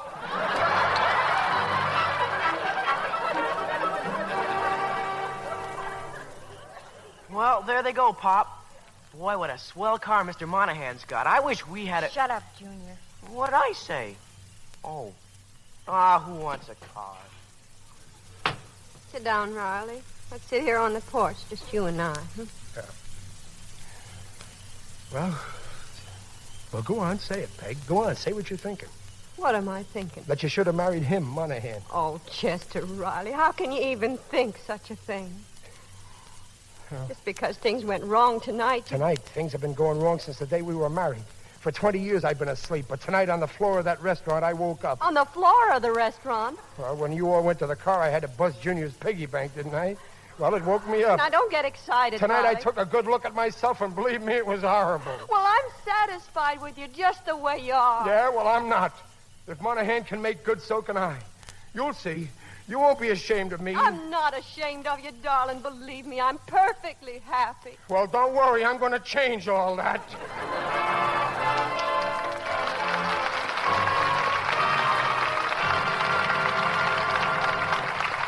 In a few moments, we'll bring you Act 2 of The Life of Riley. Who's in the spotlight tonight, Libby? Someone who certainly belongs there, Mr. Keeley. Joan Crawford. In Warner Brothers' The Dam Don't Cry, she's terrific. Yes, Joan, as an international glamour queen, looks and acts the part. It's melodrama with a capital M. With emphasis on the feminine angle. I guess Joan meets as many emotional situations as most women do in a lifetime. She has a chance to put over some romantic drama, too. David Bryan, her gangster boss, is determined to make her a great lady. And some of her best scenes show Joan's strenuous efforts to oblige. Well, Joan enjoyed that chance to make us laugh. And the wardrobe she wears in The Dam Don't Cry. Feminine fans will sigh over that, Mr. Keeley. There's everything from glittering evening gowns to the latest in swimsuits. Well, she's the girl to wear beautiful clothes. Joan has real style and distinction. Real beauty, too. She's the cameraman's joy with her finely cut features and fresh, lovely skin. You can't help noticing that lovely Lux complexion of hers in the close-up. Yes, John. Joan Crawford has been a Lux girl for years. She never skips her daily Lux soap facials. A famous screen star can't take chances with complexion beauty. Those Lux soap facials are quick and easy, but they really work. Skin specialists have proved it. In recent tests, actually 3 out of 4 complexions improved in a short time. Smart women everywhere use this gentle white soap. They smooth the creamy lather in well, rinse, pat with a soft towel to dry. That rich, active lather really does things for the skin. Leaves it softer, smoother, looking so fresh. Yes, and here's a tip for any woman who wants a lovelier complexion. Next time you shop, stock up on Hollywood's own beauty soap. Discover for yourself why 9 out of 10 screen stars use fragrant white Lux toilet soap. Now, our producer, Mr. William Keeley. Act 2 of The Life of Riley, starring William Bendix as Riley, Rosemary DeCamp as Peg, Richard Long as Jeff, and Meg Randall as Babs.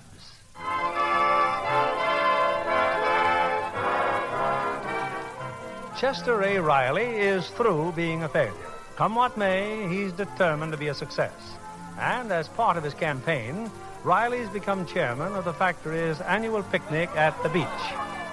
Hiya, Mom. Hiya, Babs. Here, have an oyster. A what? Oysters. Pop's over there at the barbecue. He's roasting thousands of them. Oh, poor Daddy. He's working so hard. For 6 weeks, he hasn't stopped. Overtime every night, and now this picnic. Hey, Mom, you ought to see the swell speedboat down there at the dock. Speedboat? And you know whose it is? Bert Stevenson. Oh, the boss's son. Hey, Babs, why don't you start going out with Bert Stevenson again? He used to go out with him all the time. Will you talk about something else? Bert Stevenson bores me. Well, Jeff Taylor bores me. Oh, Mother. She's in love with the landlady's nephew. Jeff Taylor, M.D. Mopey dope. Mother, may I slap him? No, dear, you might loosen his braces. How you doing, Bud? Well, that's some speedboat. Norman. Glad to see me, kid? Well, what are you doing here? Looking for you. Don't tell me I'm not welcome here. Now, listen, my father's around here someplace. If he finds out I'm in a jam... You're in no jam, but all you gotta do is pay the 23 grand you owe us. Of course, if you don't pay... But I've told you, I'm broke. Betting on racehorses is a very expensive hobby. How about that dough your grandfather left you? It's in a trust fund, you know that. I can't collect until I get married. When is the wedding? Quit your kidding, will you, Norman? Who am I going to marry? The will says it's got to be someone my father okayed. That's your problem, see? And if I was you, I'd start working on it right away. Have fun, kid. Daddy, is that you? Who is it? Who's it, Babsy? Well, come out of the smoke. Say, that's quite a barbecue there. Where are you? Oh, hello, Babsy. I'm getting barbecued lungs. Well, you better take it easy for a while. No, I can't, Babs. I gotta keep the folks happy. I gotta become the most popular guy in the plant.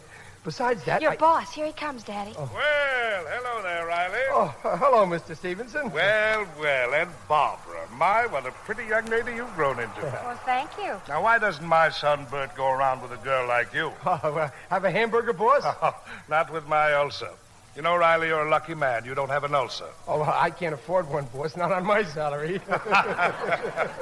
Very amusing, Riley. Very amusing. You see, boss, never said a word about how hard I'm working. What an ungrate. Hey, Babs, you busy? Oh, no. But that's Bert, the boss's son. I was just wondering if you'd like to take a ride in the speedboat. Would she? Why, thank you, Bert. I just love to. Then why don't you go out with me anymore? Now, you'd think a girl would help her father get ahead at the plant by being nice to the new assistant manager. Well, if you're suggesting that I date any man on that Oh, basis... no, I'm sorry, Babs. I guess I shouldn't have said that. Just tell me when I can see you again. Well, look, it's just that we have such different interests, Bert. You like horse racing and nightclubs Oh, and but all I've that- changed. I've quit all that, Babs. I'm the level. Well, that's fine, Bert. You don't know me anymore. I've settled down. Why, I've even been thinking of getting married. Married? Oh, why not? The sooner the better. Bert, don't you think we better head back to the boat dock? Sure, Babs, sure. Anything you say.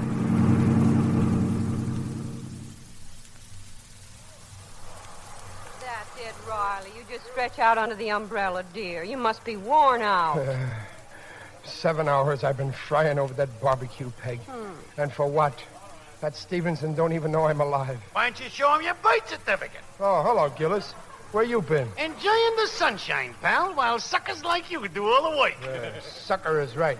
The big boss don't appreciate nothing.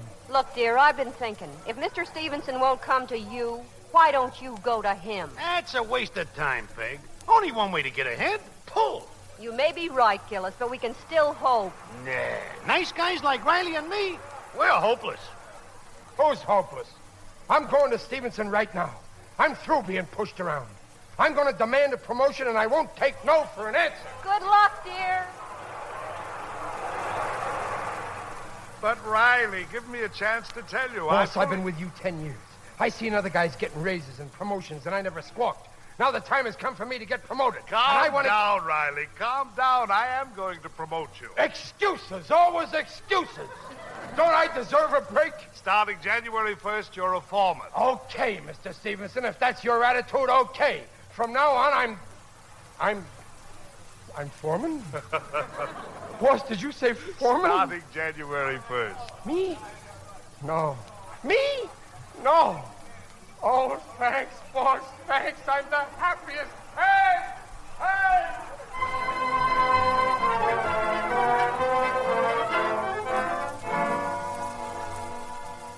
Peg, you should have seen me there on the beach. I knocked Stevenson for a ghoul. You should have seen me the way I talked him into a promotion. Oh, it's just wonderful, darling. Only it isn't for quite a while yet, and anything might happen. Nothing's going to happen. Not this time. I'm on my way to the big dough at last. And hey, with all the excitement, I forgot to pay Bogle the rent. Do you think she forgot? Mother, where's the shampoo? I've looked everywhere. Oh, I'll find it, dear. Meanwhile, you run next door with the rent, will you, Babs? Here's the money for Miss Bogle. Me? Oh, I'd Oh, well, all right. Ah, that's a great girl we got there. You know, Peg, after she's out of college, I'm going to send her to finishing school and really finish her.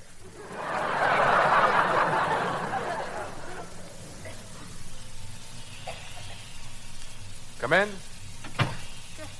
Good evening. Oh, hello. May I see your aunt, please?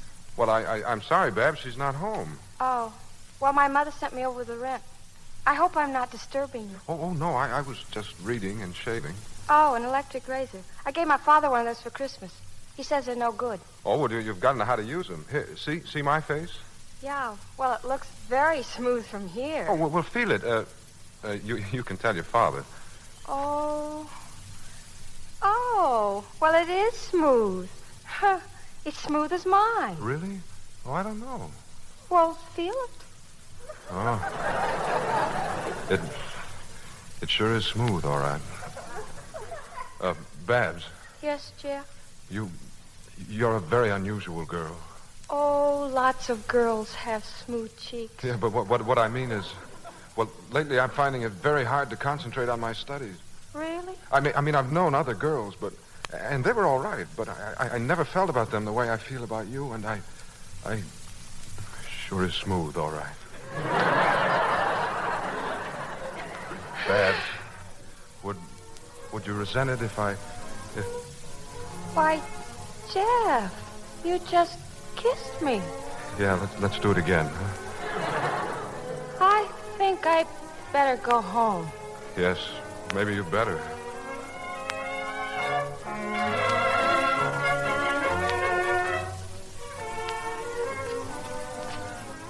The rent's paid, Mother, I think. Oh, thank you, dear. Ask Junior about the shampoo. Oh, it's all right, Mother. I'm not really hungry.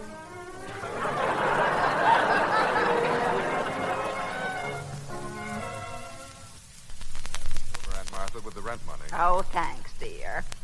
Well, I bought something while I was downtown. Oh? Oh, it looks like a sign. This house for sale. Oh, not this house, Jeff. The one next door. The Riley's house? Oh, but you can't do that. Oh, I'm sure they'll find another place. Oh, but you know this city. They'll be out in the street. Aunt Martha, you can't just... But maybe he'll buy it. Honestly, dear, I need the cash, and I... Oh, well, I guess I better phone and tell Mr. Riley. Maybe General Manager Peg, and then I'll start buying up stock. Aren't you moving a little fast, dear? Ah, you ain't seen nothing yet, Dumpling. We're through living like this. We may even move out of this house any minute now.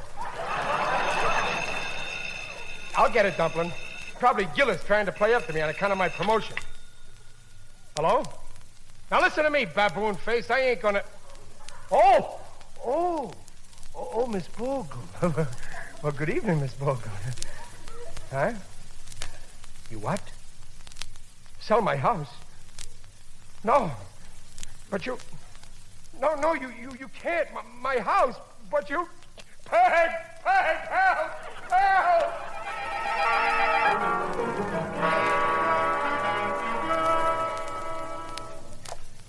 And that's all there is to it, Jeff. Daddy can't buy the house. Your aunt's asking $1,500 down, and, well, Daddy just can't raise the money. He's tried everywhere. See, if there was only something I could do, Babs. Well, it's all right, Jeff. It'll work out somehow. There's just one thing left. Huh? What do you mean? Oh, nothing, Jeff. Nothing at all. Well, I guess I better go in. I love you, Babs. Do you, Jeff? I love you.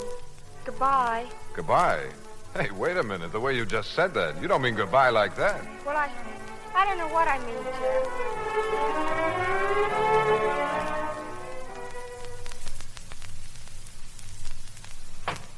Riley?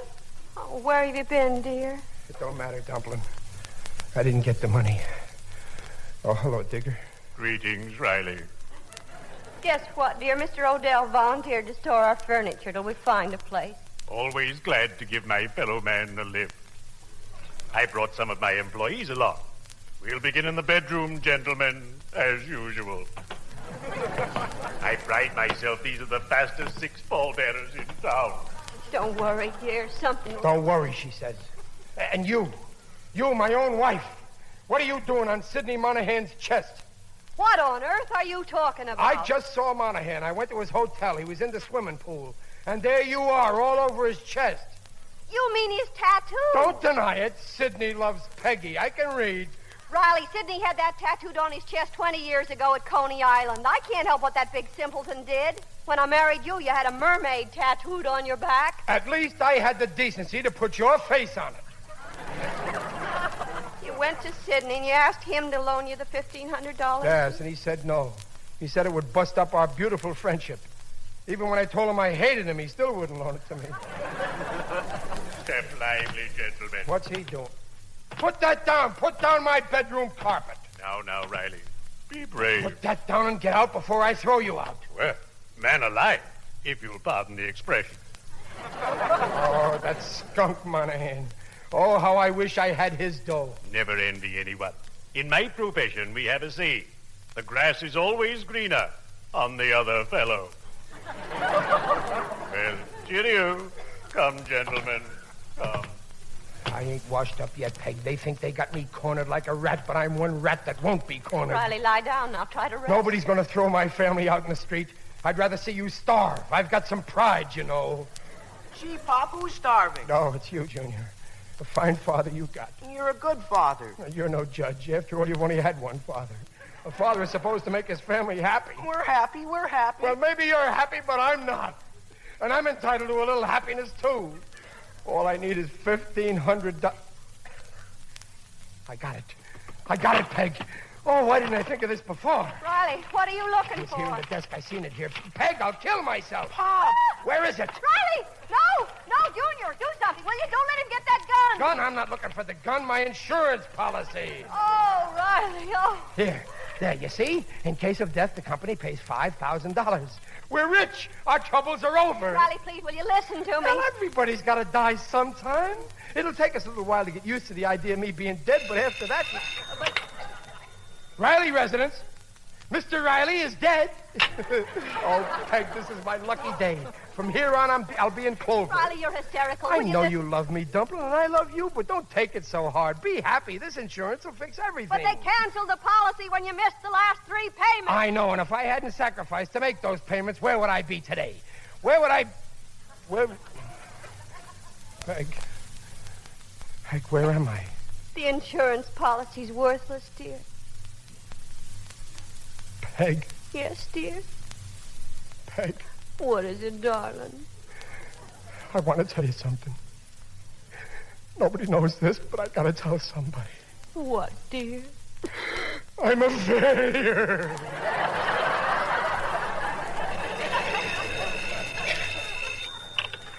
Hello? Who? Oh, yeah, just a minute, please. Pop, it's the plant. Bert Stevenson. Bert... Peg, I'm fired for taking the day off today. I'm fired. You better speak to him, Riley. Yeah. Hello? Bert, well, you can't fire me because I quit. What? New job. $150 a week. Oh, Bert. Bert, I don't know how to thank you. Yes, Bert, yes, tomorrow. I'm promoted. Peg, I'm promoted. Oh, you're foreman, Pop, already? Foreman? I'm an executive, $150 a week. Darling, I just can't believe it. I can't believe it. Oh, Peg, don't cry. I can't stand people who cry.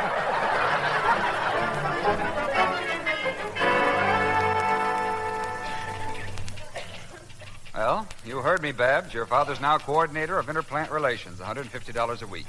Happy? Oh, Bert, I just don't know how I could ever thank you. Don't try.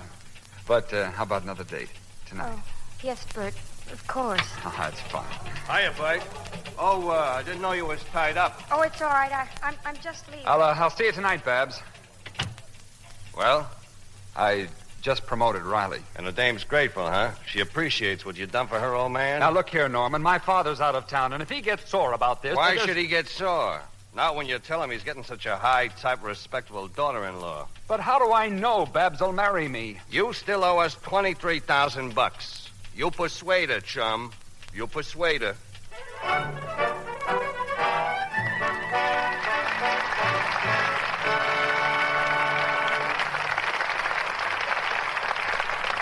In a few moments, we'll return with Act 3 of The Life of Riley. Of our guest tonight, it can be said, hometown girl makes good. For Miss Leslie Banning, a native of Hollywood, has just signed a contract with Universal International. Congratulations, Leslie. Thank you, Mr. Keeley. You know, it's thrilling to be in pictures at last. Now I can look at them with a professional eye and really appreciate a fine acting job. I'm thinking of the picture I've just seen, Winchester 73. That's an intriguing title. It's really the story of a perfect rifle and the part it plays in a pioneer drama. With the help of that wonderful rifle, Jimmy Stewart triumphs over the villain, played by Stephen McNally, and goes on to win the girl, Shelley Winters. Winchester 73 is Shelley's first Western. You know, Jimmy Stewart told me he thinks all actors should make one Western a year. It's good for the morale. Well, morale is what you have to have, Mr. Keeley. The picture was filmed near Tucson, and, well, Shelley Winters rode horseback day after day in the desert heat and dust. Being a Lux girl, I'll bet she took along plenty of her favorite beauty soap. Yes, Mr. Kennedy. You know, she's devoted to that big bath-sized cake. She really looked forward to her Lux soap bath after a day on location. Well, she couldn't have a more luxurious bath soap. It gives such rich, abundant lather, even in the hardest water. Wonderful, creamy, active lather that leaves you so refreshed. And the perfume is delightful. It leaves a delicate, clinging fragrance on the skin. Yes, for lovelier arms and shoulders, for softer, smoother skin, smart women everywhere use this generous, satin-smooth bath cake. So next time you shop, stock up on Lux toilet soap in the big bath size. Find out for yourself why 9 out of 10 screen stars use fragrant white Lux toilet soap for all over Lux loveliness. Thank you, Miss Leslie Banning, for being with us tonight. We pause now for station identification. This is CBS, the Columbia Broadcasting System.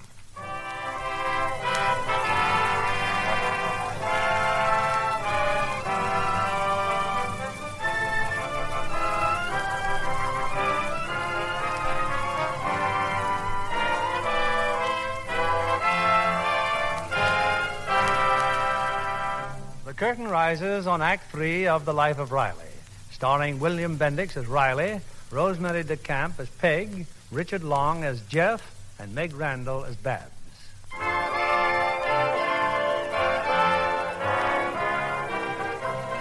It's the following evening. Riley has spent a full day at the plant in his new executive capacity, and he's invited two neighbors for dinner, Miss Bogle, the landlady, and Jeff. And now, folks, now that supper's over, I got a little surprise. About buying this house, Miss Bogle, I believe you said $1,500 down. Riley, that money. You robbed a bank. I never left my desk all day. Except once I had to go to see the boss. He came back from New York unexpected. He said, Riley, my son Bert told me about your promotion, and he couldn't have made a wiser choice. He said what, Pop? I am quoting the boss verboten. And then he said, Chester, you are practically one of the family. And then he gave me the bonus. Bonus? 2,000 smackers. Mom, you're crying. It's nothing. I got the best, kindest, bravest husband there ever was. Oh, Peg, you're a lucky woman.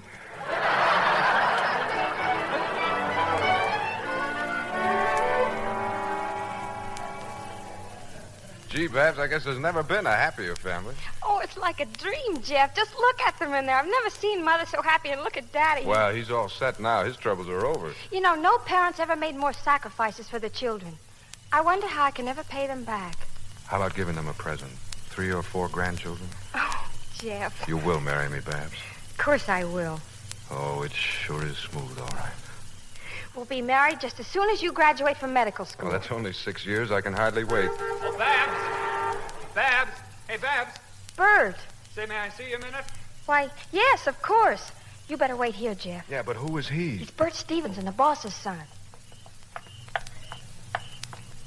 I'm sorry to surprise you like this, Babs, but I had to see you right away. Well, won't you come in? Well, I don't want your father to know. My father? Well, it's about his promotion. There's liable to be some trouble. Oh, no. Now, don't get excited. Let's take a ride someplace where we can talk, huh? Well, if you think it's necessary. It's necessary, Babs. All alone on the porch, Jeff, huh? Where's Babs? Oh, well, she'll be back in a little while, Mr. Riley. Left you flat, huh?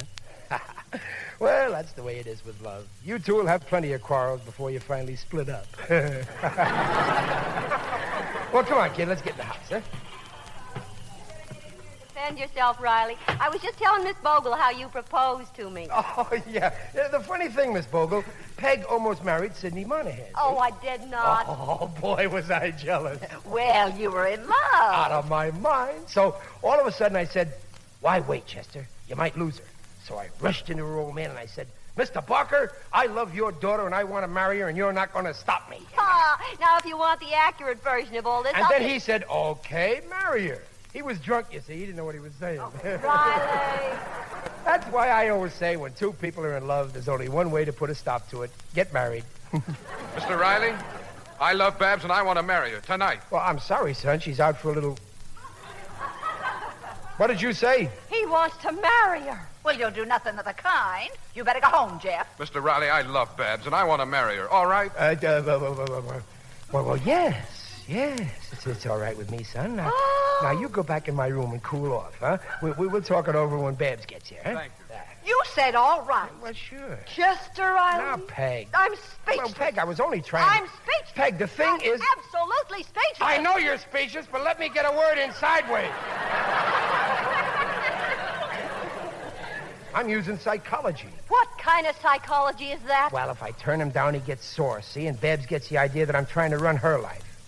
So I say yes to him, and then when Babs gets here, she turns him down. I know Babs. Is that so? My father tried to use psychology on me, but I married you. Well, Babs ain't going to make the same stupid mistake you did.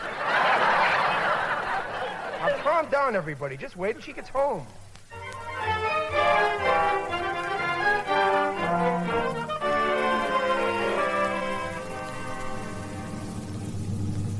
That's the whole story, Babs. You're not angry with me, are you? Oh, Bert, how could you possibly tell your father we're going to be married? I had to. That was the only way I could get him to okay your father's promotion. Oh, if my father loses this job, he'll just never get over it. Then marry me, Babs.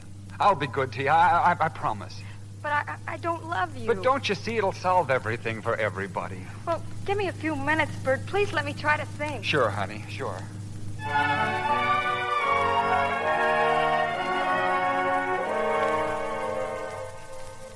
My nephew's going to be a doctor, Mr. Riley. I've got nothing against his marrying your daughter, but he can't get married until after he starts to practice. Well, he ain't going to practice on my daughter. She's here. Babs is here. Well, sure. Mother, Daddy, Yes, dear. I'm getting married. Married? She's drunk like your father. Oh. Well, I forbid it. Darling, you can't be serious. Well, why not? What's wrong with getting married? You're not getting married. My head's made up. Daddy, don't shout. He'll hear you. He's right out on the porch. He's supposed to be in my room. How did he get out on the porch? Hello, Dad. Hello, Bert. Where's Jeff? Dad? Dad? Me? I tried to tell you, Daddy, I'm marrying Bert. Well, aren't you going to congratulate me? Well, yeah. Sure. Mother. Huh? And Grandma. No. That's the landlady.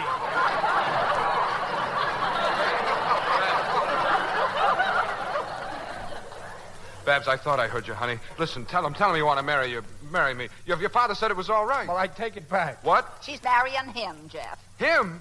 Babs, you don't mean... Jeff, please try to understand, and we'll always be friends. I don't want to be friends. I want to be married. Oh, Jeff, wait a minute. Wait for me. Well, I don't know what that was all about, Mr. Riley, Well, but... it's okay, Bert. They're gone. Oh, good. Then we can tell you all about our plans. Babs and I are going to be married on Sunday. Sunday? Yes, at our place, Mrs. Riley. And after the honeymoon... Just can't believe it. My little baby going on a honeymoon. Honeymoon? Well, in that case, I consent to the marriage.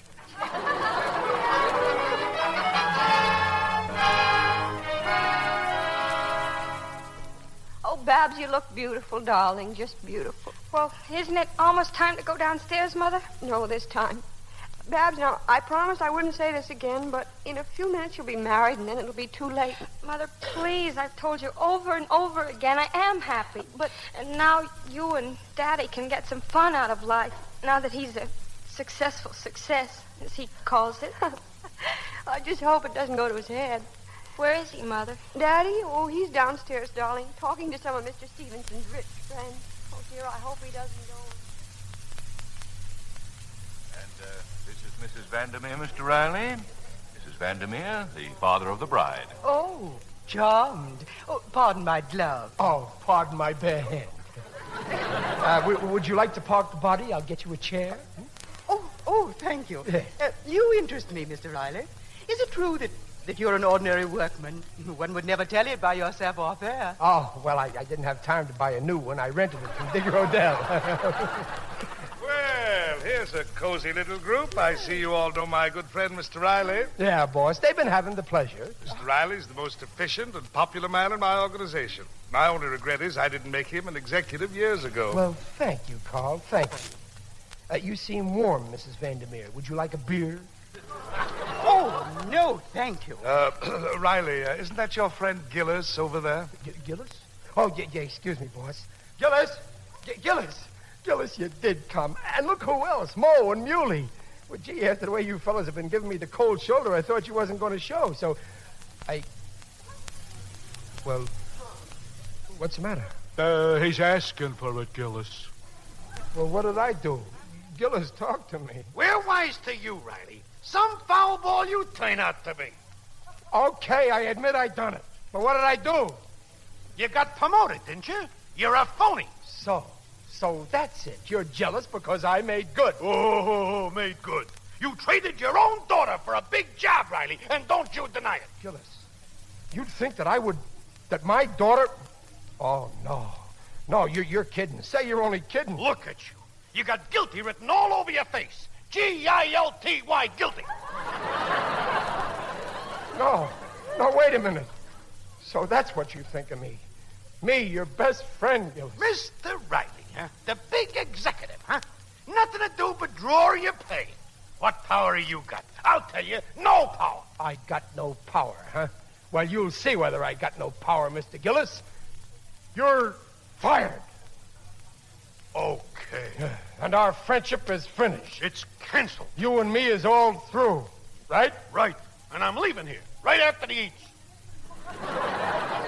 No more pals. No more pals. Enemies.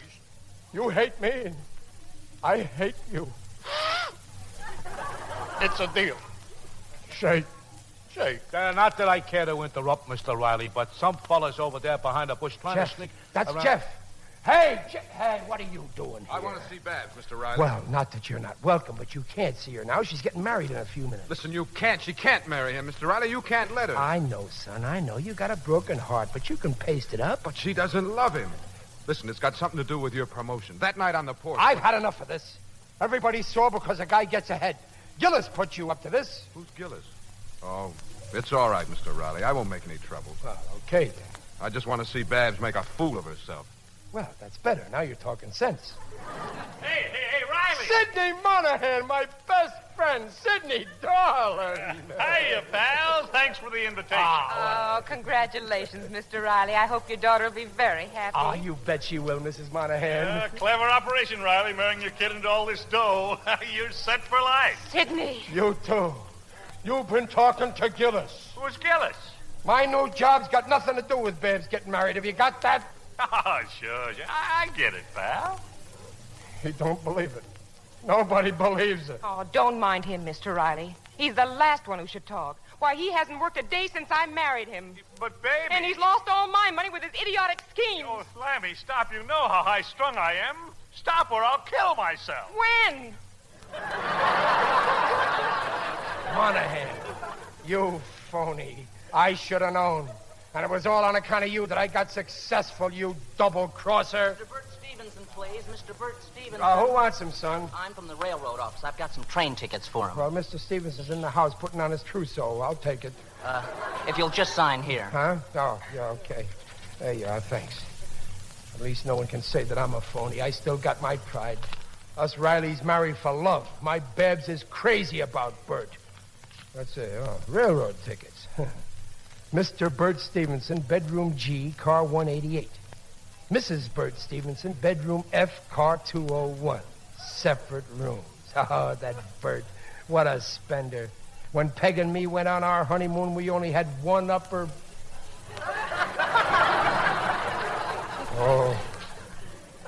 Oh, what a revolting development this is.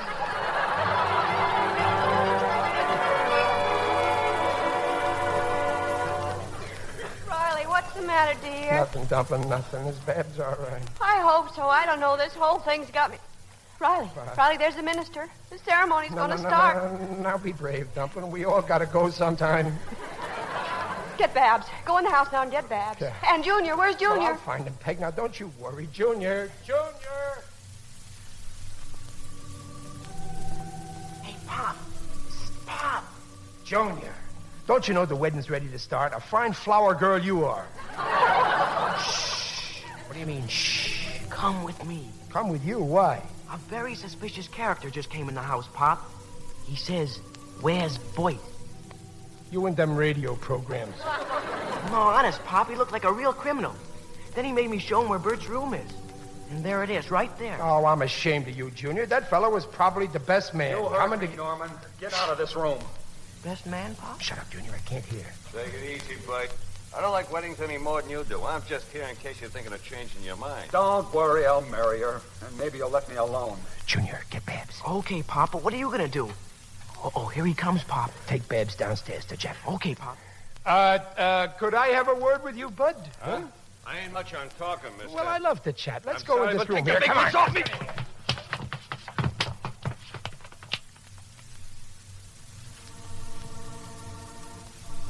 Here he comes, Mom. Here comes Pop. Down the aisle. But where's Babs? Stop the music! Stop the music!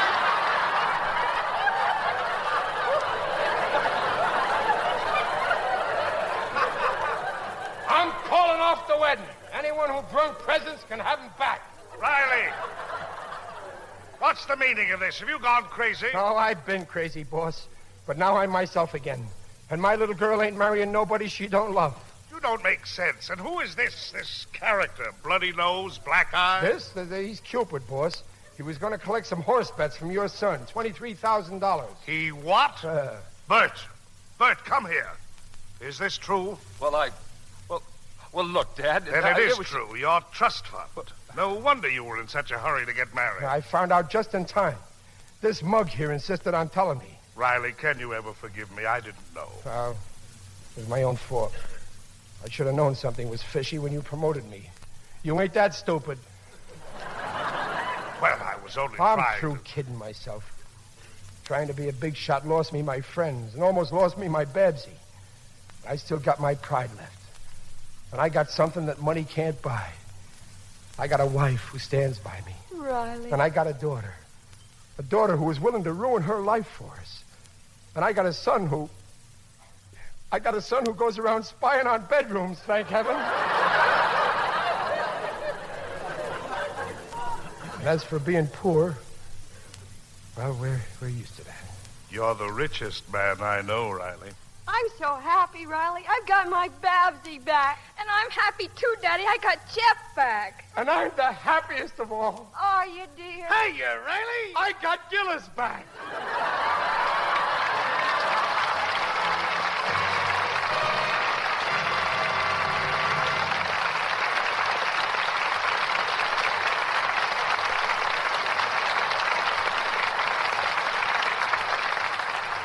And such is the life of Riley.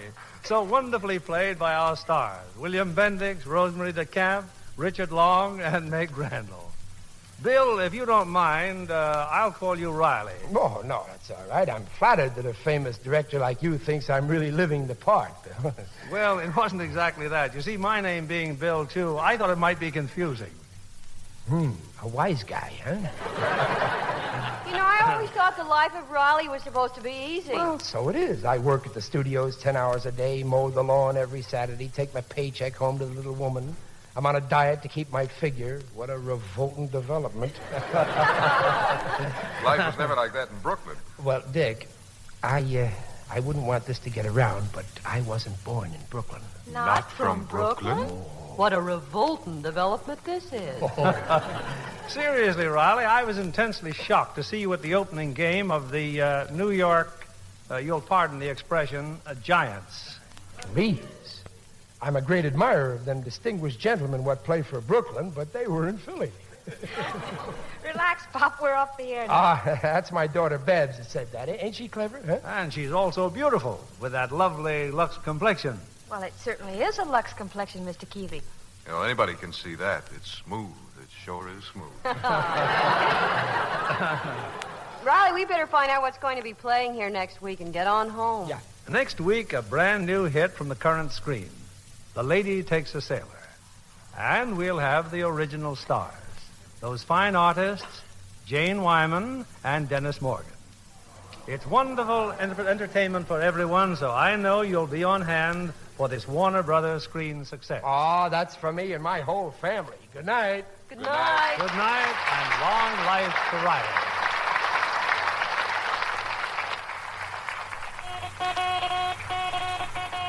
Here's a fashion flash from Hollywood. Rosemary DeCamp is matching her stocking seams to her cotton and linen dresses. Lovely nylons in sun-warm beige come with bright red, yellow, and turquoise seams to accent costume colors. Of course, Rosemary sees to it that her stockings get Lux Flakes care, just as all her nice washables do. Like so many screen stars, she insists on gentle Lux because it makes stockings last far longer. Strain tests prove that a strong soap or rubbing with cake soap makes runs come sooner. With Lux Flakes, even sheer nylons last twice as long. Get a box of Lux Flakes tomorrow. Give all your nice washables that lovely Lux look.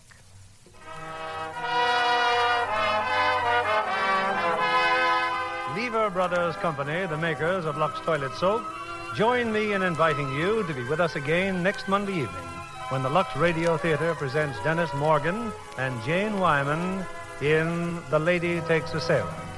This is William Keeley saying good night to you from Hollywood.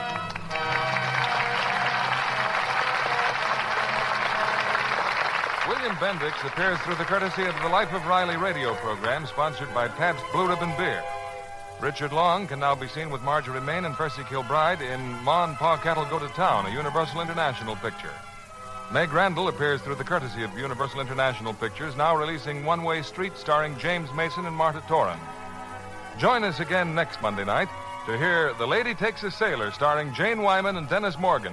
Stay tuned for My Friend Irma, which follows over these same stations. This is CBS, the Columbia Broadcasting System.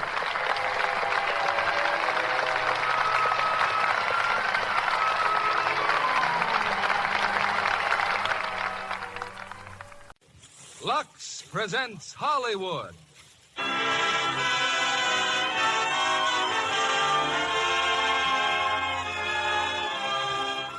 Lever Brothers Company, the makers of Lux Flakes, bring you the Lux Radio Theatre, starring Henry Fonda, Richard Conte, and Kathy Downs in My Darling Clementine. Ladies and gentlemen, your producer, Mr. William Keighley.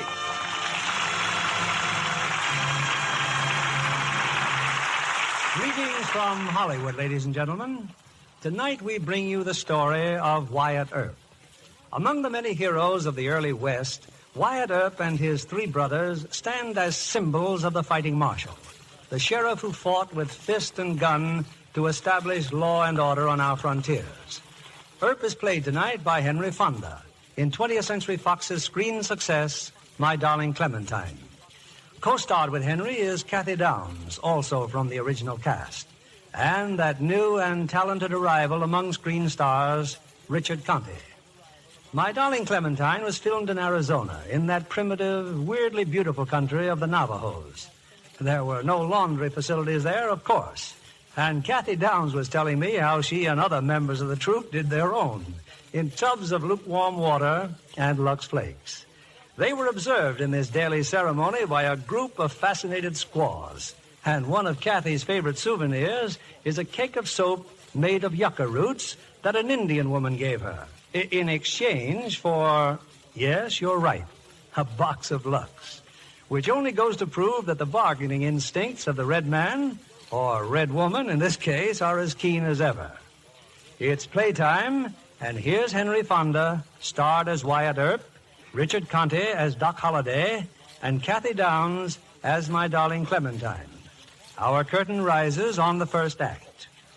Oh, my darling, oh, my darling, oh, my darling Clementine.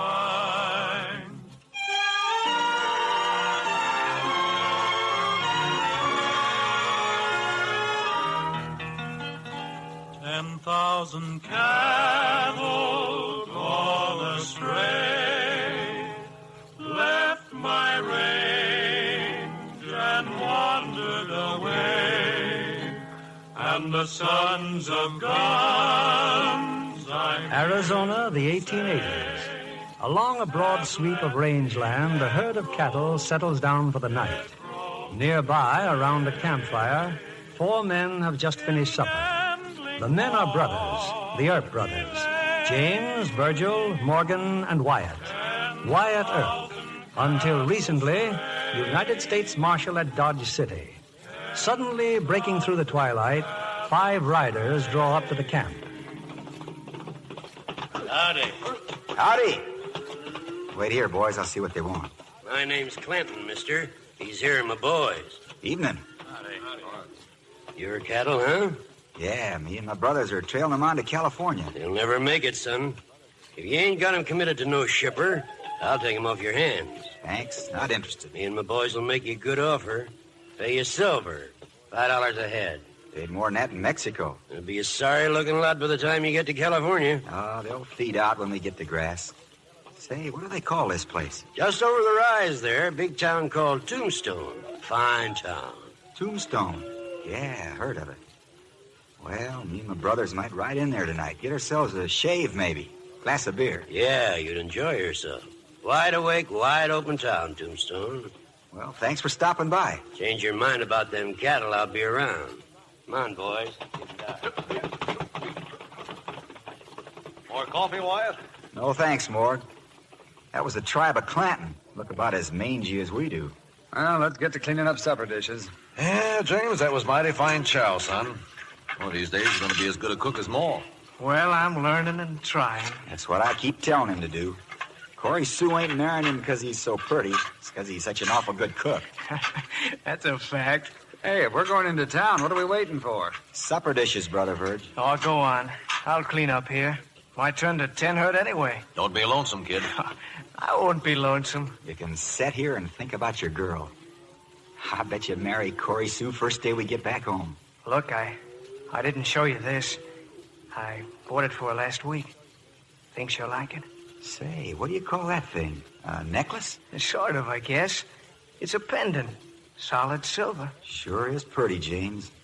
Gonna look mighty pretty in them yellow curls of Corey Sue's. Oh, ain't that the truth now? Well, if you're going into town, you better mount up. Keep the fire going, James. We'll be back 4 or 5 hours.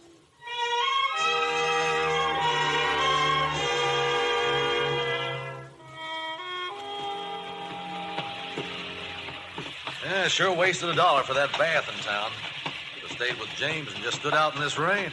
It's coming down, all right. That's some wide open town, that Tombstone, huh? Yeah. Funny you running into Mr. Scott. What, Mr. Scott? Knew him back in Dodge City, Verge. He's mayor of Tombstone now. Know what he did? Offered Wyatt a job as marshal.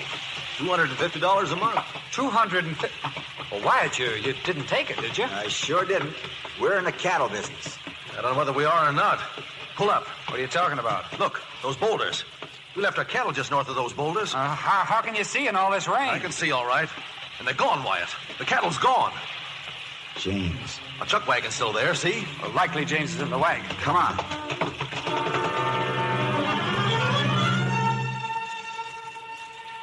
He's dead, Wyatt. James is dead. Shot in the back. Our kid brother shot in the back. Morgan, Virgil, we're going back into town.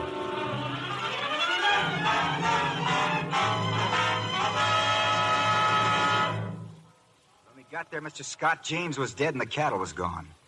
All I want to know is whether that marshaling job's still open. Sure is, Wyatt. I'd like to take it then, providing my 2 other brothers are deputies. When do you want to start? Now. Who runs the gambling in this town? Fella named Holliday.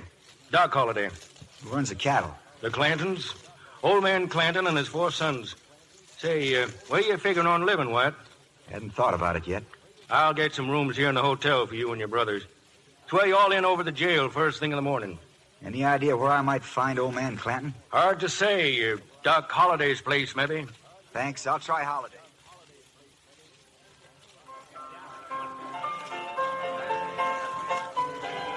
Good evening, Mr. Clanton.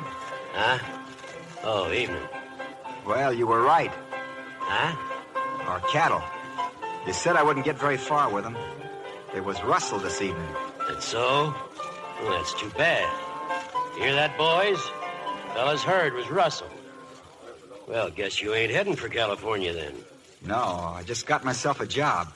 Cowpunching? Marshalling. Marshal? In Tombstone? Well, good luck to you, Mr. Earp. Wyatt Earp. Huh? Oh. Well, good night, Mr. Earp. Come on, boys.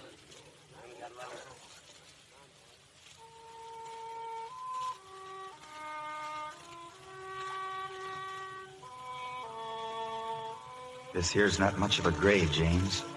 It's the best we can do for you now. 18 years old. Didn't get much of a chance, did you? I wrote to Pa and Corey Sue. They're gonna be all busted up over it. Corey Sue's young, but Pa, guess he'll never get over it. I'll be coming out here to see you regular, James. So Morg and Verge. We're gonna be around here for a while. Can't tell. Maybe when we leave this country, young kids like you will be able to grow up and live safe. We're not forgetting you, James.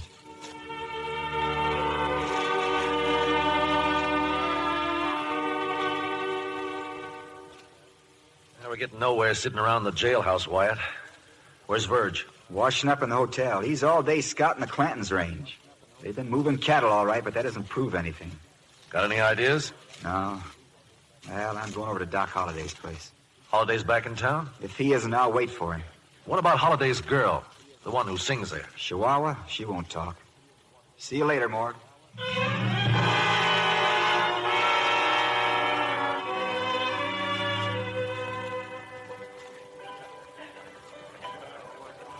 Baldy, you busy?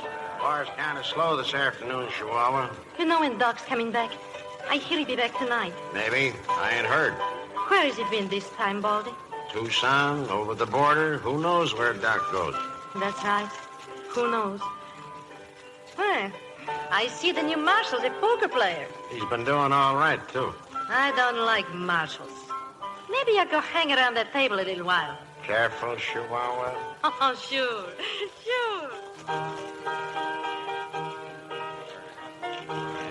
Well, Marshal, your play. My play. I love poker. Yes, sir, I really love poker. Oh, howdy, Chihuahua. Mind if I watch? Hang around. Maybe you'll bring me some luck. It's still your play, Marshal. Now, what would I do if I was in your boots, Colonel? You're a real gambler. Huh? Think you're living at it, huh? Oh, well, I just... You drew 3 cards, and I stood pat, and yet you raised me. Now, the question is, what should I do? Take your time, Marshal. Poker's a game of chance, isn't it, Chihuahua? Some people think so. But the way you're standing over my shoulder increases the odds considerable. What's the matter, sport? Oh, nothing, except you just told the Colonel what cards I'm holding. Oh, you got eyes in back of your head, huh? That mirror over the bar, I saw you raise 3 fingers. You better get out of here, Chihuahua. Listen, you tin star If I catch you doing that again, I'll send you back over the border where you belong. This is Doc Holliday's town. When he comes back... Better run along, Chihuahua. Oh, sure. Sure, I run along. Now, where were we? Sorry, gents, but I don't like 8-handed poker deals. Oh, now, Marshal, you don't think No. that Now, let's see. You just raised me. Yeah. Well, seeing as how you know I got 3 of a kind, I'll just have to call you. Guess you lose, Marshal. Got a little straight that should. Well? Doc just walked in. Huh? Oh, that's Doc Holliday, huh? Nice-looking fella. I thought I told you to get out of town, Colonel. Have a heart, Doc. I said I'd cut you in. I told you to get out of town. I'm going, Doc. I'm going. Well, you're headed in the wrong direction. That door's for ladies and gentlemen. You go through the kitchen. Sure, Doc, sure. Go on with your game, gentlemen. It's getting late. I better cash in. Yeah, me too. This sure is a hard town for a fellow to have a quiet game of poker in. Sorry to have broken it up. I just don't like the way the Colonel plays. Doesn't matter. I just been killing time anyway. Been waiting to see you. I've been out of town, Mr. Earp. So, you know who I am. I know all about you. And your reason for being here. Yeah, I've heard a lot about you, too, Doc. You left your mark around in Deadwood, Denver, and places. In fact, a man could almost follow your trail going from graveyard to graveyard. There's a graveyard here, too. The biggest graveyard west of the Rockies. Marshals and I usually get along much better when we understand that right away. Get your meaning, Doc. Good. Have a drink. Thanks, believe I will. Baldy, a glass of champagne for the Marshal. Make it whiskey. You're my guest, Marshal. Champagne. Plan on staying here long? A while. Till you catch the rustlers who killed your brother, huh? That's the general idea. What's the specific idea? I don't follow you quite. Well, you haven't taken it into your head to deliver us all from evil. Oh, I hadn't thought of it quite like that, but it ain't a bad idea. It's what I'm getting paid for. Let's get down to cases, Marshal. What about me, for instance? How would you handle me if I took a notion to break the law? You already have, from what I've heard. The law's my business, Doc. I see we're in opposite camp. But why draw a gun? To learn how good you are with yours? I'm a great one for education, Marshal. Sorry, but I'm not carrying a gun. We can remedy that quickly enough. Hey, you down there. Let's have your gun. There's a gun, Mr. Rick. Yeah. Looks familiar, too. Belongs to my brother. Thanks, Verge. All right, Wyatt, I've got another. Now, if I killed you, Marshal, chances are he'd kill me. Chances are. Such odds would ruin my reputation as a gambler. Folks might say you were a fool to have started it. So let's have that drink instead. Verge, meet Doc Holliday. Howdy, Doc. Howdy. Have a drink. Thank you. I'd like you to join us, too, Baldy. Yes, sir. Thank you, Doc. Well, gentlemen, your health. Your health, Doc. Doc, you all right? I'm all right. Fill up the glass. Going to the performance tonight, Marshal? Performance? Haven't you noticed the posters? Oh, that. Shakespeare's come to Tombstone, huh? Yeah, been a long time since I've heard Shakespeare. How would you like to join me? Fine. With or without a gun? With, by all means. Next time, your brother might not be around.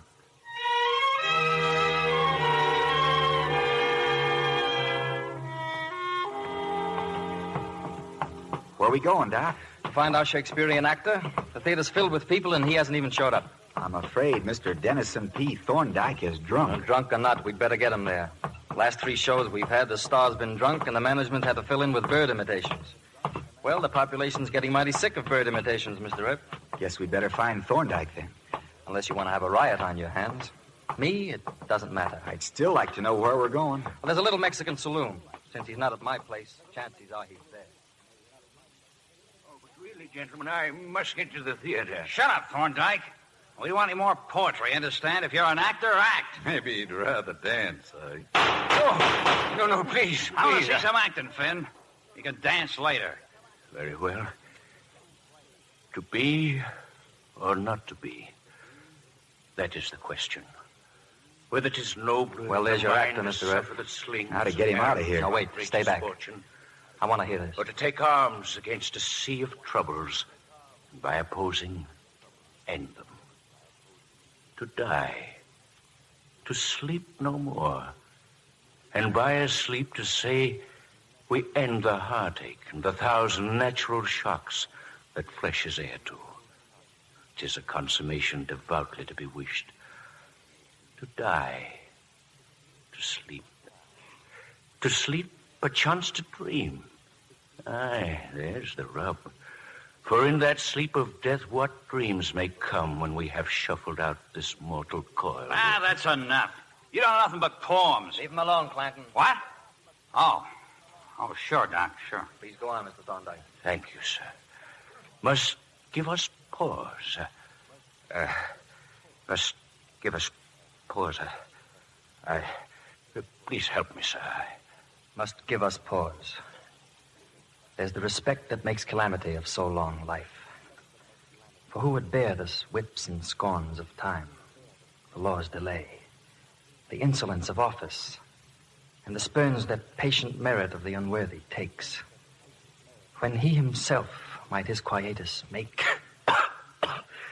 Excuse me, Marshal. What's the matter with Doc? I don't know. They're waiting for you at the theater, Mr. Thorndyke. Thank you, sir. Shakespeare was not intended for taverns, sir. Nor for tavern louts. Hey, wait a minute, Marshal. Hamlet stays here.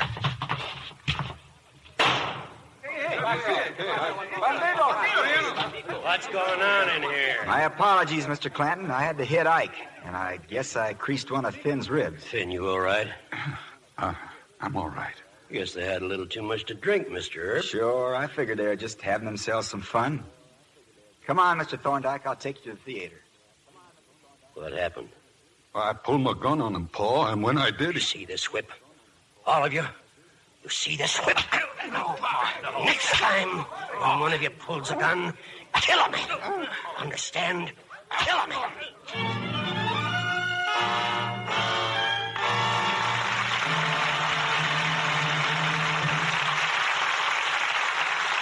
Our stars Henry Fonda, Richard Conte, and Kathy Downs will return in a moment with Act 2 of My Darling Clementine. Libby, I hear there was quite a bit of monkey business going on over at Paramount Studios while they were filming that exciting adventure story, Calcutta. Monkey shines, to be exact. How come? Well, when I arrived on the set, there was Gail Russell. She co-stars in Calcutta with Alan Ladd and William Bendix, doesn't she? Mm-hmm. And the scene of the picture is the glamorous, mysterious city in India. Well, there was Gail admiring the most expensive prop in the picture. Now, let's see. India? Probably a gem. Good guess. It's a gorgeous 106-carat star sapphire. But while Gail was admiring it, a cute ringtail monkey was watching her just a few feet away. Josephine, that's the monkey's name, became so intrigued with the shining stone that she made a dash for Gail, tried to climb on her lap, and in the scuffle... Gail's costume suffered? No, but her beautifully sheer nylon stockings were ruined. Oh, too late for Lux then, wasn't it, Libby? Well, yes, but Lux came to the rescue all the same. You see, the wardrobe department keeps dozens of beautiful nylons, lovely with Lux care. So whisk, out comes another pair, Gail changes, and the shooting goes on. Of course, Josephine was in disgrace. Well, I should think so. Really lovely sheer nylons are treasures these days. But then, that kind of an accident isn't likely to happen to many girls. No, but often a run pops for apparently no reason at all. At least, that's what some girls think. The chances are those unexplained runs come from using a strong soap. Lux girls know better than to risk that, Libby. For we've proved in hundreds of tests by an impartial laboratory how Lux cuts down runs, over 50%. Yes, Lux stockings lasted twice as long under the most severe strain tests. Twice as long as stockings washed with a strong soap. So it's never wise to take chances. Use Gentle Lux to double stocking wear. We return you now to William Keighley. Act 2 of My Darling Clementine, starring Henry Fonda as Wyatt Earp, Richard Conte as Doc Holliday, and Kathy Downs as Clementine.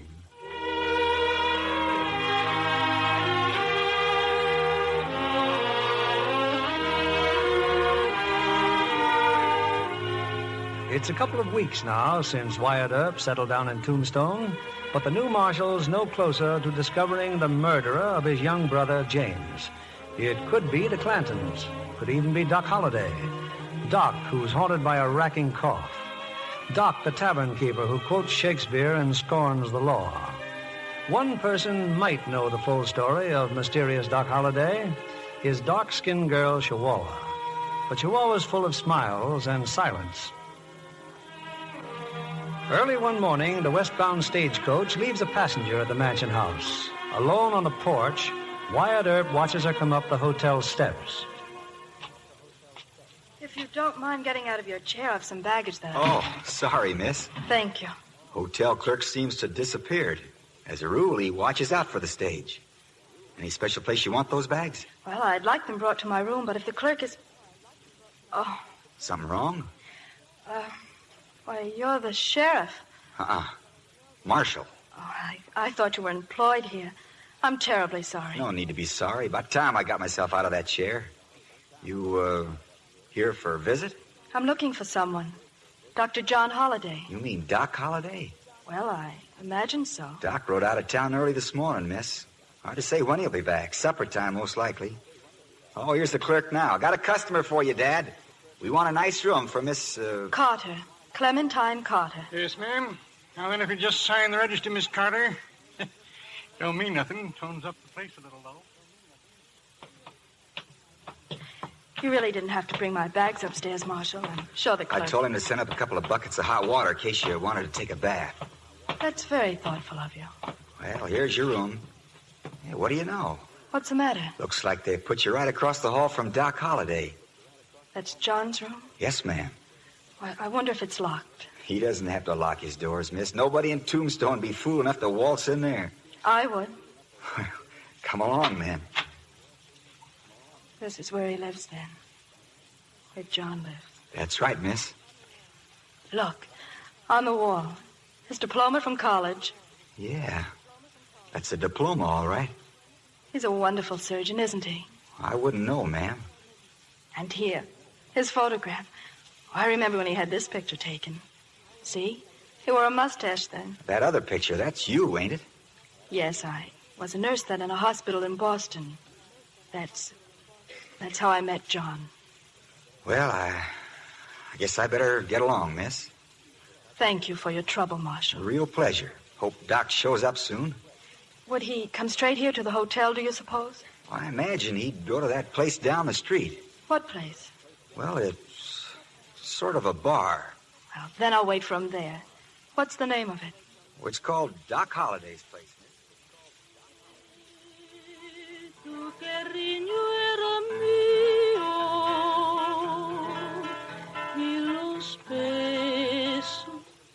What's the matter, Chihuahua? What'd you stop singing for? That girl who just spoke to you. She was here before, wasn't she? Yeah, come in twice this afternoon. What does she want? Looking for Doc. So you sent her to him? Well, of course I did. He's back now, ain't he? Maybe he wants to see her, too. Oh, don't look so mad, Chihuahua. You know Doc. Yes, I know Doc. Well, stop worrying. You're the only girl he pays any attention to. Am I? Still, I should like to know what's going on back there. Oh, forget it, will you? Come on, sing something. Sing something for old Baldy. No, sure, Baldy. Sure. Hey.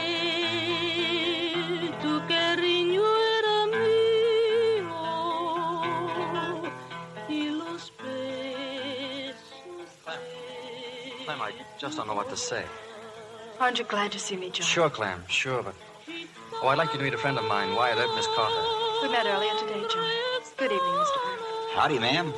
Well, I'll see you both later. It's wonderful to see you again, John. Why did you come here? You're happy I came? Oh, I can see you're not. You're upset. It was ill-advised, Clem. Any less ill-advised than the way that you gave up medicine and left Boston? How did you know I was here? I didn't know. I've been months finding you. From cow camp to cow camp, from one mining town to another. Well, I should think that if nothing more, you'd at least be flattered to have a girl chase you. Look, Clem, you've got to get out of here. No. This is no place for your kind of person. What kind of a person am I, John? Please go home, Clem. Go back where you belong. Forget that you ever... You heard what he said? He said, go back home. Who are you? It does not matter who I am. He's sick, isn't he? Those coughing spells. Does he have them frequently? Too often. Each time he's worse. Oh, that frightens you, doesn't it? Maybe now you go home, huh? Maybe now you leave him alone. You're ill, John. That's why you left home. That has nothing to do with it. Oh, as if that would have mattered. I tell you, Clem, my health has nothing to do with it. I don't believe you. Then I'll give you the truth. The man you once knew doesn't exist anymore. There's not a vestige of him left. Nothing.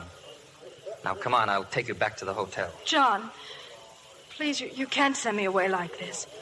You can't run away from me any more than you can run away from yourself. Now, I know why you don't care whether you live or die.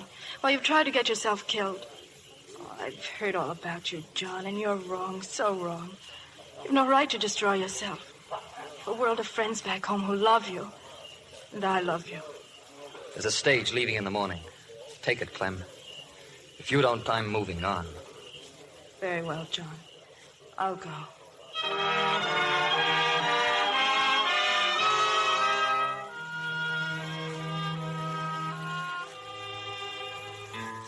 Here, Earp.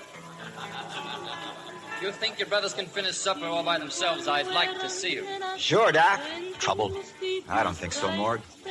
From where I'm standing, Earp, that tin badge you're wearing doesn't give you the right to stick your nose into my personal affairs. What's eating you, Doc? Why didn't you tell me Miss Carter had come to Tombstone? Didn't she tell you why? She wanted to surprise you. All right. Now let me alone. I'll be around for a while if you have any more questions. Baldy? Yeah, Doc?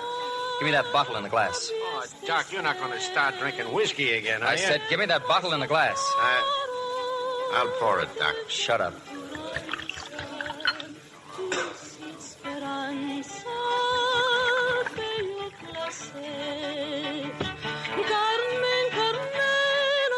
Stop singing, will you?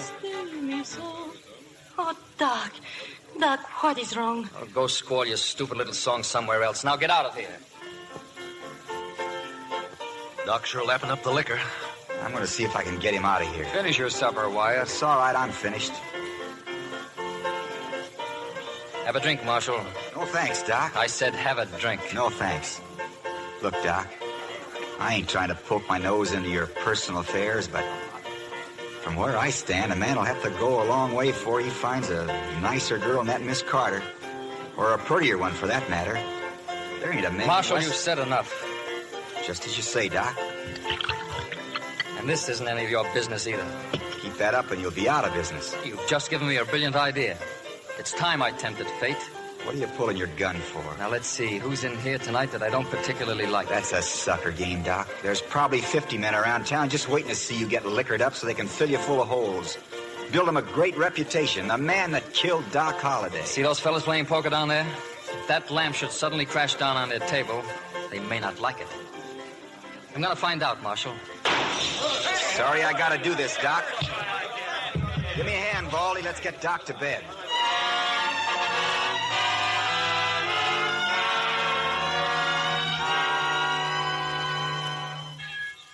Morning, Wyatt. Morning, Morg. Morning, Verge. Have a good breakfast? 3 chops and 4 eggs. Feel pretty good. Hey, you sitting all alone on the porch? Yeah, just came from the barber shop. Had my hair cut, see? Looks nice. Verge and I figured on riding out to James's grave. Figured I might ride out myself this afternoon. Say, is that a church bell I hear? Yeah, that's a church bell, all right. You know, if I wasn't in the territory, I'd swear we were back home on a Sunday morning. Yeah. With Ma scrubbing our necks to go to camp meeting. By golly, I bet that's what it is. A camp meeting. Could be. You know, I can almost swear I smell the honeysuckle blossoms. That's me. Barber put some stuff on my hair. I'd sure like to know what's happened that a church bell is ringing in this godforsaken town. They're trying to build a new church, Verge. Need more money, though.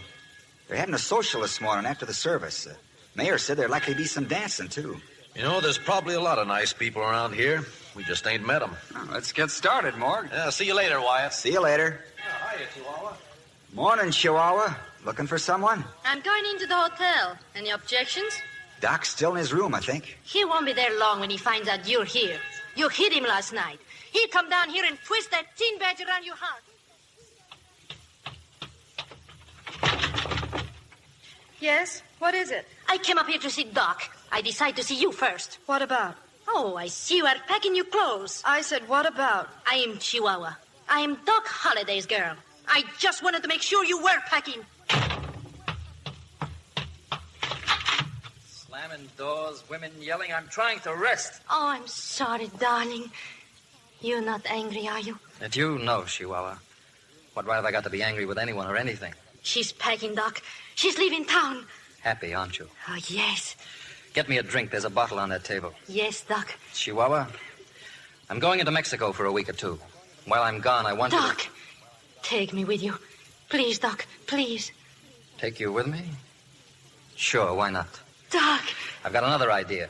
Go over to the saloon. Tell Baldy I want a wedding breakfast prepared. Flowers, champagne, everything. Then get into your prettiest dress, Chihuahua. And if Baldy starts asking questions, just tell him the Queen is dead. Long live the Queen.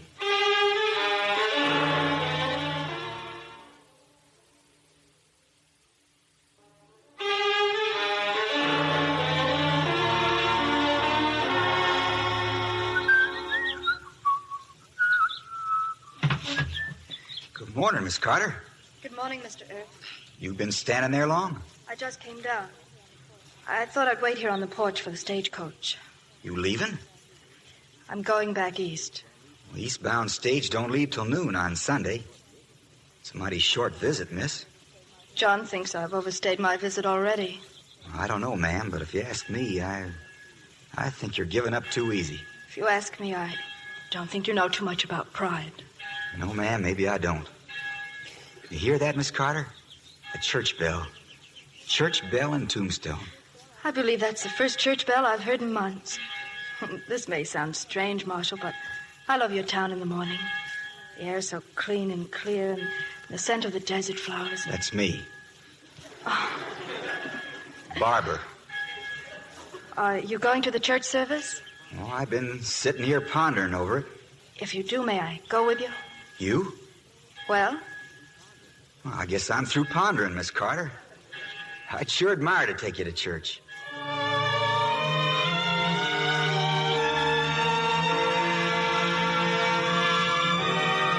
That's all, folks. Well, all we got's a foundation and a bell. I hereby declare their first church of Tombstone, which don't have a name yet, no preacher either, officially dedicated. Now, I don't pretend to be a preacher, but I've read the good book from cover to cover and back again. And I never found nothing against dancing. So we'll commence by having a dad-blasted good dance. Start the music, boys.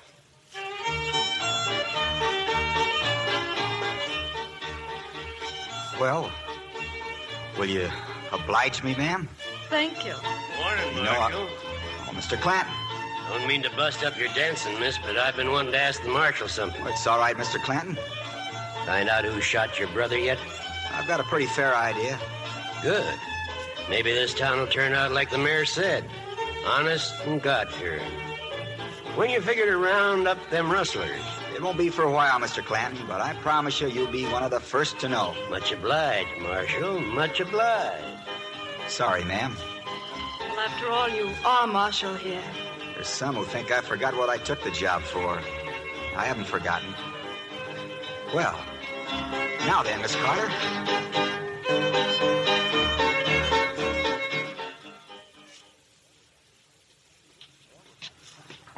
Well, we're back in time for Sunday dinner, ma'am. If you want to freshen up, you... Hello, Doc. Hello, Marshal. Hello, Clem. Hello, John. You might better say goodbye. Where are I'm you leaving, going? Clem. It doesn't matter. I told you last night to leave Tombstone. I told you if you didn't, I would. Just a minute, Doc. Running people out of town, that's my business. That's what I'm getting paid for. Miss Carter or any other decent citizens can stay here just as long as they want to. We're through talking, Marshal. My advice to you is to start carrying your gun. That's good advice, Doc. Thanks.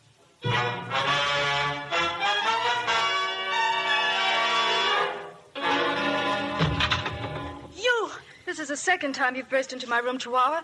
I wish you'd knock after this. He's gone. Doc's left town. He was going to Mexico and take me with him. He was going to marry me. Where'd you leave in town, too? I had every intention of leaving town, but I've just about changed my mind. The stage leaves in 20 minutes. You'll be on it, you hear? You'll be on it. What's going on, Miss Carter? It looks like a slight case of hysteria, Marshal. What are you doing here, Chihuahua? None of your business. Why don't you behave yourself? Now go back where you belong. I'm not getting out till she leaves town.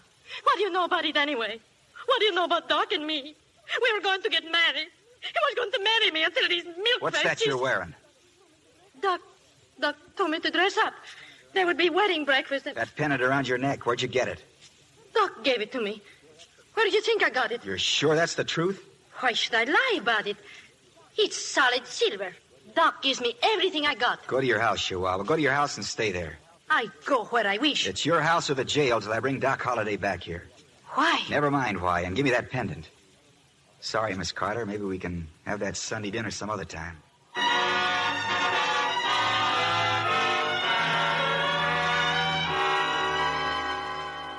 got your horse ready, Wyatt. Find out where Doc went? I found out. He's riding the bullion coach to Tucson. You and Vert stay in town. Keep an eye on Chihuahua. What are you after Doc for? Because I just found this. The pendant. The pendant James showed us the night he was killed. Brought it for Corey Sue, James did. Chihuahua had it. Doc Holliday gave it to her. Sure you don't want me to ride with you? Funny, I suspicioned it was the Clantons all the time. Didn't know Doc went in for shooting kids in the back. No more thanks, I'll get him alone.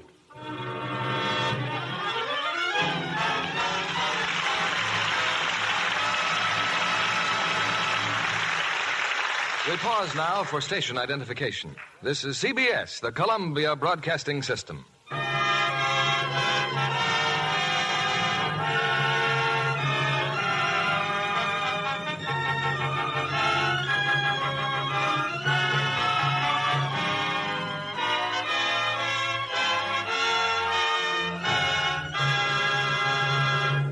In a moment, our stars will return with Act 3 of My Darling Clementine. Millions of people saw lovely Colleen Townsend on the cover of a national magazine, but it took an alert 20th Century Fox talent scout to see her screen possibilities. Colleen, you look like an outdoor girl. That's true, Mr. Keeley. I love swimming, and I'm crazy about horses. Did you see those fine thoroughbreds 20th Century Fox had for the shooting of Homestretch? Oh, yes, indeed. In fact, one day I met Cornell Wilde down at the corral. He invited me back to the set to watch him do a scene with Maureen O'Hara. You studied their technique. Well, frankly, Mr. Keeley, the Technicolor sets were so lovely, and Maureen's wardrobe was so gorgeous, well, that's all I had eyes for. You see, pretty clothes are a weakness of mine. Well, how about those shorts and old shirts you wore in your own picture? Scudda who, scudda hey. Well, maybe they'll let me wear more glamorous costumes next time. June Haver and I had quite a time with our Technicolor suntan makeup. We practically covered ourselves with it for our farmer roles, and, well, of course, it got in our lingerie as well as our costumes. But what do you think, Mr. Kennedy? I think I know, Miss Townsend. The wardrobe department whisked those things away, luxed them, and they look wonderful again. Yes, that's it. Our things were luxed day after day. And yet, after all the shooting, I do believe they look just as nice as ever. Well, that's not surprising, Miss Townsend, because we've proved by actual tests that Lux Care actually keeps lingerie color fresh and lovely 3 times as long. Now, if the studio had washed them the wrong way, although only careless people do that, you'd have found your lingerie looked faded and drab much too soon. That's what happened in our tests. But when identical underthings had gentle Lux Care, they still looked lovely after 3 times as many washings. Well, I've always been a Lux fan myself.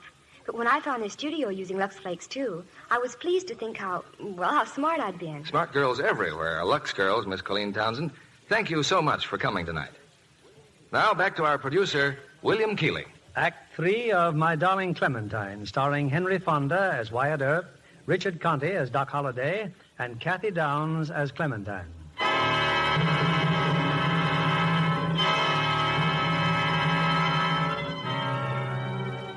After a furious 3-hour ride across country, Wyatt Earp has overtaken and cut off the northbound stage.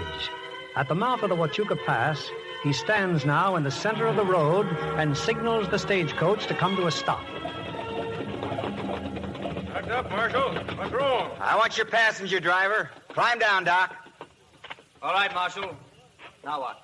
I'm carrying government money, Marshal. Ain't ought to stop here. I'm not holding you. You can go on. Not going till I'm back aboard. You heard what he said, Doc. Whip up your horses, driver. Yeah, sure, Marshal, sure. Hey up there. Hey. You shouldn't have done that, Marshal. The stage is going to Tucson, Doc, but you're coming back to Tombstone. Now, suppose we just talk it over. I told you I'm through talking. Still, you're coming back with me. Sorry, but I'm not going back. Well, in that case, I'll be taking you back. Stay where you are, Doc.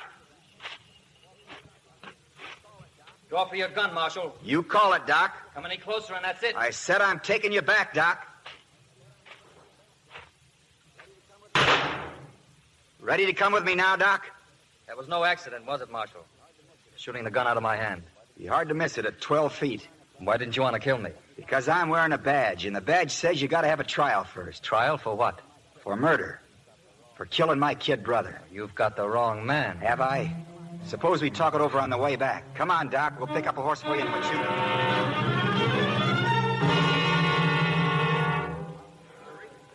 Come on, bartender. Whiskey for me and my boy Ike. Maybe I better pour 3, Mr. Clanton. 3? Ain't that your other son coming in? Ain't that Billy? Huh? Looks like Billy's got something on his mind, Paul. Wait here, Ike.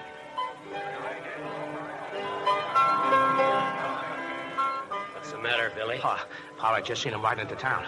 The Marshal and Doc Holliday. Well, what you fretting about? They're heading for Chihuahua's place, and they're going to start asking Chihuahua questions. You fool. You crazy? I told you to keep away from that girl. But, Pa, what can I do now? What am I going to do? There's only one thing you can do. Go on. Get going.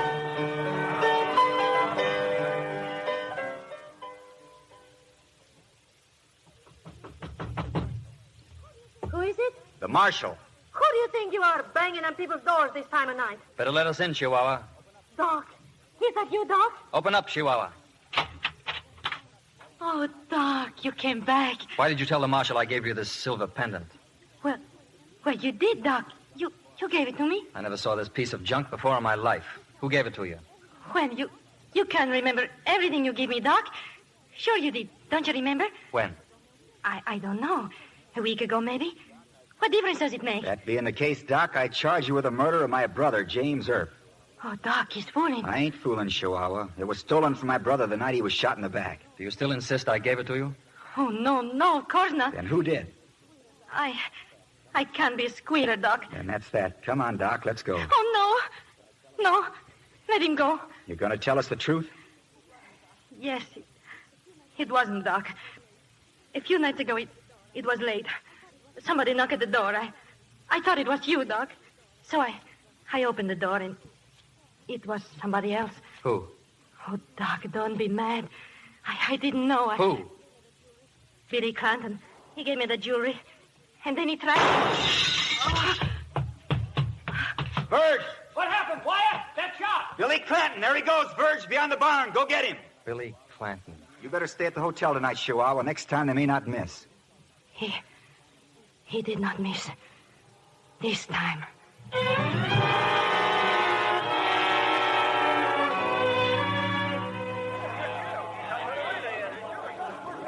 I got everybody out of the saloon, Marshal. But why'd you bring her down here for? She's hurt real bad, Mayor. Put a couple of them poker tables together and set some lamps around them. Give him a hand, Baldy. Sure, Marshal. Morgue, you're at the hotel. Get Miss Carter. She's a nurse. Tell her to stop by Doc's room and get that doctor's bag. I told you I can't do it. You gotta do it, Doc. Chihuahua's badly hurt, and I stopped being a doctor 3 years ago. You said she'd have to be operated on. And why haven't you sent to Huachuca for the army doctor? That'd take hours. He may not even be there. Doc, you're gonna operate. I'll try. I'll do what I can. I'll be in the kitchen. We'll need boiling water. She's unconscious again, Marshal. Yeah, Baldy. Billy Clanton, huh? Maybe your brother got him. You heard them shots before. He'd have been back by now. No, I guess Verge has got a chase on his hands. He'll get him.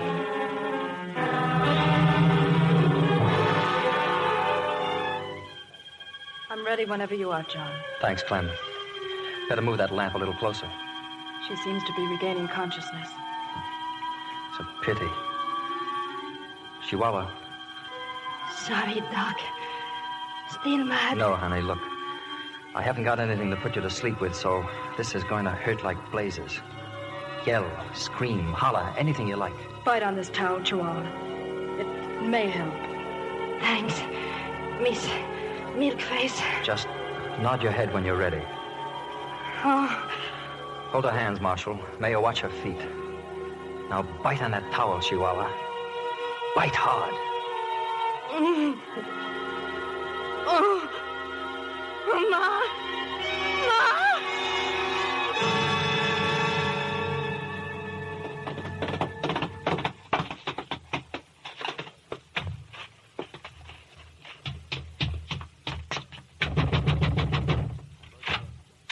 What is it?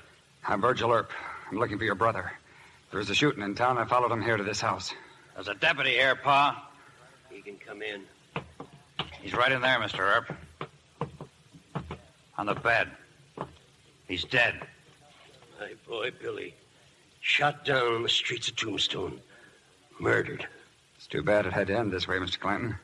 He got off his horse, walked in, and dropped down dead. Who shot him, Deputy? I did. I was doing my duty. Yeah. Sometimes killing is a man's duty. You can go back to town now, can't you? Yes. I'm sorry. Hand me that rifle, Finn. Here, Pa. Open the window. Mr. Earp? Yes? Get your horses, boys. We're going into town.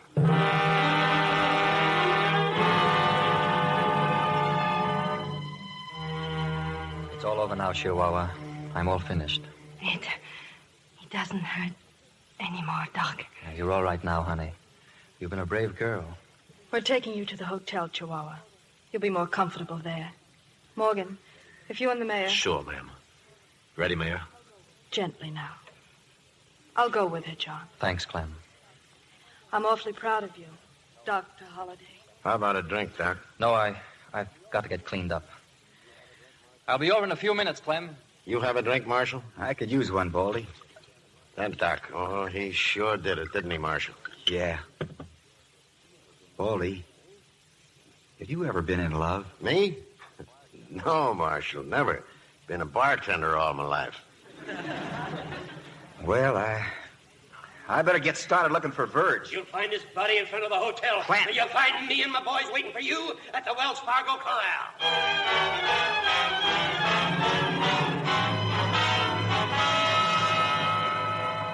The mayor's forming a posse, Wyatt. Be over in a little while. First James and now Verge. No posse. This is just for you and me, Morg. I was hoping you'd say that. There's 4 of them Clantons. That's all right. They're walled in that corral, all right. Baldy saw 'em. It's just at the edge of town. Here comes Doc. Yeah. How's Chihuahua? Chihuahua is dead. Dr. John Holliday. When do we get the Clantons? We? Well, thanks, Doc, but... It's all right. It's all right, Morg. I kind of think Doc wants to come along. We go after him at sunup, Doc. Thanks.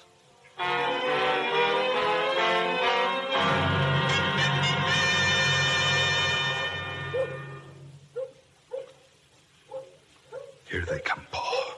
3 of them, huh? Ike, Sam. Shut up. Stay where you are, Sam. You too, Ike. And maybe others coming in from round the back. It's them, all right. The Marshal, his brother, and Doc Holliday. Make a pretty target, son. Yeah.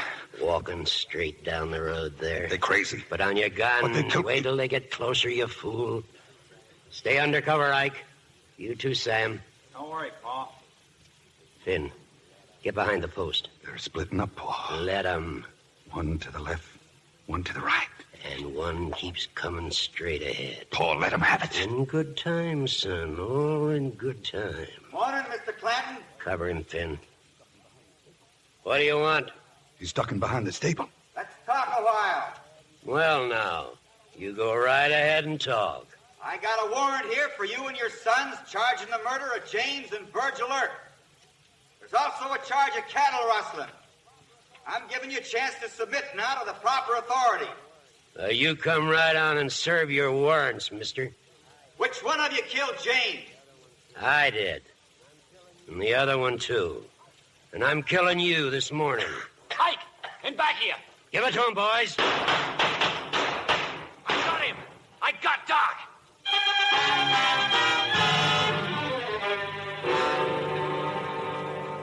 Better come out of that shed, Mr. Clanton, while you're still alive. Mr. Clanton, you saw what's happened. You're the only one left now. He's opening the door, Wyatt. Careful. Throw out your rifle, Mr. Clanton. Now come out with your hands up. My boys. Ike, Sam, Finn. They're dead. But I ain't gonna kill you. I hope you live 100 years. Feel just a little what my pa's gonna feel. That's your horse over there? My horse? Yeah. Get in the saddle and keep going. Get out of town. Start wandering. You're letting them get away? Yeah, an old man who's seen his sons die. Now, where's Doc? Back of the shed there. Doc. A lot of good I was to you. It's all right, Doc. You couldn't help it. I got one of them, didn't I? Yeah, you got one of them. I had to start coughing. Sorry. We'll get you back to the hotel, Doc. You'll be all right. No. I knew this cough would kill me one way or another. Doc. Wyatt, look out. Old man Clanton. Well, he won't be trying to shoot any more men in the back. We should have known he'd have a gun in his saddle. Thanks, Morg. Well, I guess we can turn in our badges now.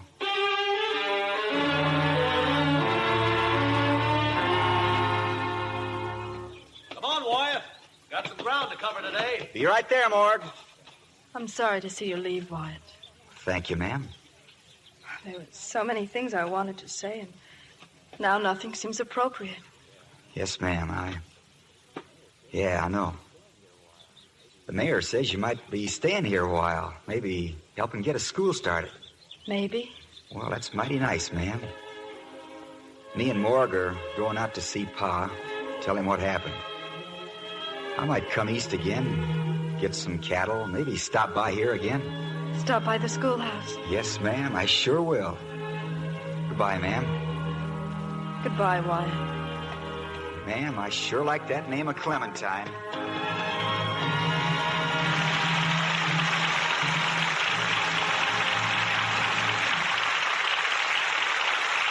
Before our stars return for their curtain calls, I'd like to ask the women in our audience a question.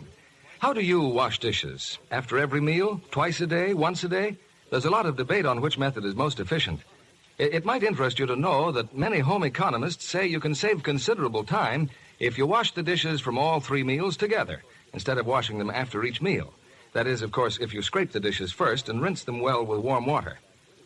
Now, another way to make dishwashing go faster is to use Lux Flakes. Just pour in enough to make rich suds, turn on the water, and in a flash the suds billow up.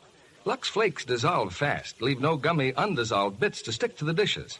A quick hot water rinse, and your dishes are sparkling clean. Dishes dry without wiping, too. Best of all, Lux is thrifty for dishes. Lux Flakes actually go so much further and are so rich, ounce for ounce, that they wash up to twice as many dishes as any of 10 other leading soaps tested. But here's the thing you ladies will be most interested in.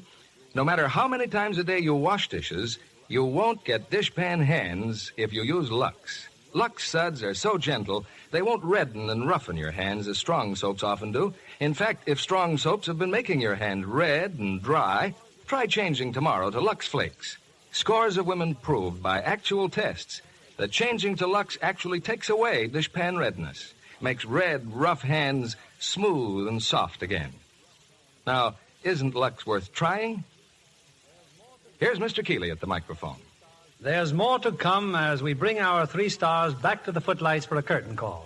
Henry Fonda, Richard Conte, and Kathy Downs.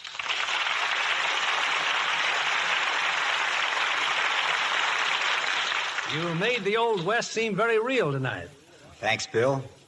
Actually, it seemed very real to us when we were shooting the picture. Is it true about you being surrounded by Indians most of the time? Yes. In fact, the producer hired a lot of them as extras. Did you pick up any of the language? Oh, simple words like Nanya for rain and Shushay for papoose. Papoose? Sure. Indian baby. Oh, I thought you meant the rear end of a railroad train.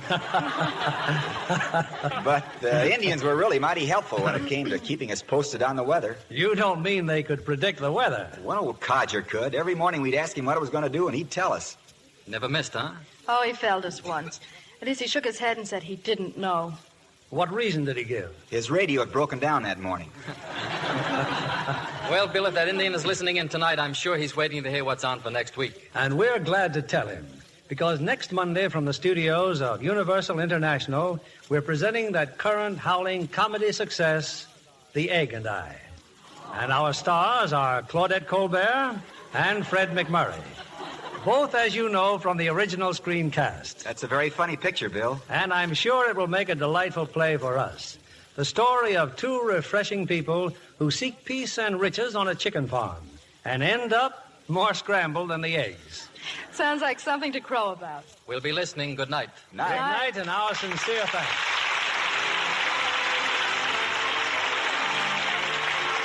Lever Brothers Company, the makers of Lux Flakes, join me in inviting you to be with us again next Monday evening when the Lux Radio Theatre presents Claudette Colbert and Fred McMurray in The Egg and I. This is William Keighley saying good night to you from Hollywood.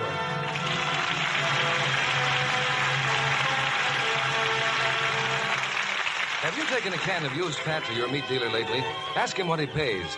You'll be surprised and delighted at the high prices you can get for used fat now. Up to 4 times as much as last year. That extra money for used fats cuts a mighty nice piece off your meat or grocery bill. So keep a tin can right out in sight and add used fat to it every day. America is still desperately short of fats and oils for making soap and scores of other products. Take advantage of these new high prices being paid by saving every drop of used fat. Tonight's screenplay, My Darling Clementine, was based on a book by Stuart N. Lake. Henry Fonda will soon be seen in the 20th Century Fox production, Daisy Kenyon. Richard Conte appeared through the courtesy of 20th Century Fox, producers of The Ghost and Mrs. Muir. Kathy Downs will next appear for 20th Century Fox in The Miracle on 34th Street. Heard in tonight's cast were Earl Ross as Clanton, Carlton Cadell as Morgan, Paula Winslow as Chihuahua, and George Neese, Cliff Clark, Norman Field, Clark Gordon, Tim Graham, Eddie Marr, Bill Johnstone, Tyler McVeigh, Charles Seal, and Edwin Max. Our music was directed by Louis Silvers. This program is rebroadcast to our servicemen and women overseas through the worldwide facilities of the United States Armed Forces Radio Service.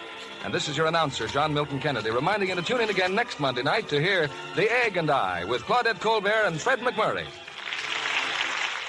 Spry. When you bake and fry. Spry. Or your cake and pie. Spry. It's your shortening by. Rely on Spry.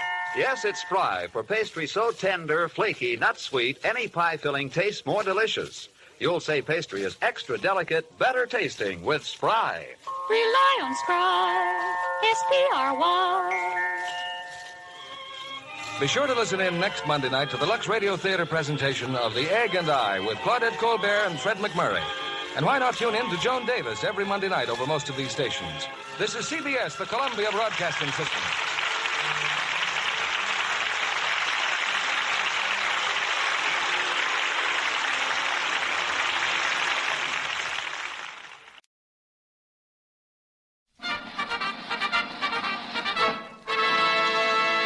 From Hollywood, California, the Lux Radio Theatre presents Janet Gaynor and William Powell in Mayerling.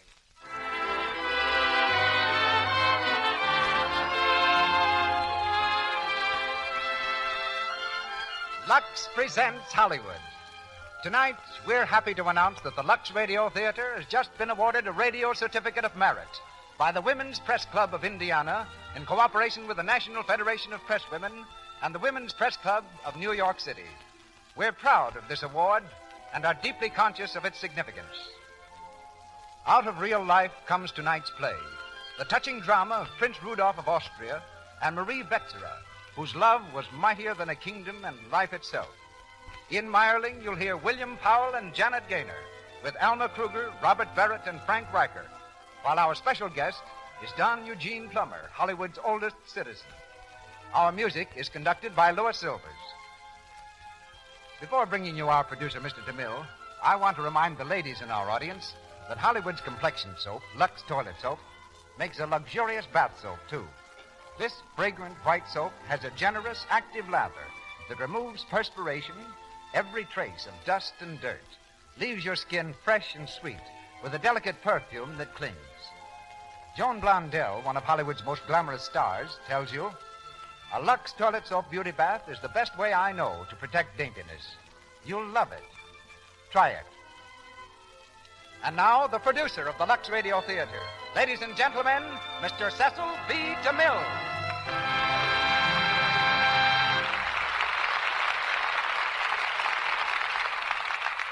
Greetings from Hollywood, ladies and gentlemen. Out in the Austrian countryside, nestled in a little valley sweet with the air of pine and spruce trees, is an ancient castle with round and pointed towers, a thick forest that was once the joy of royal huntsmen, and stone walls dwarfed by neighboring mountains.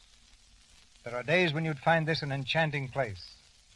There are other days when the castle would fill you with such melancholy that you'd gladly be on your way eastward to Baden or northward to Vienna. Now it's the home of a sisterhood of Trappist nuns who every day offer up a prayer because of what took place within those walls. Exactly 50 years ago this month. For this is the castle called Mayerling, which gave its name to the great drama of the screen. We're doubly happy to bring Mayerling to the air with two such splendid artists as William Powell and Janet Gaynor. Mr. Powell stars soon in the new MGM film, The Return of the Thin Man, a sequel to his celebrated exploits as the screen's most sophisticated detective.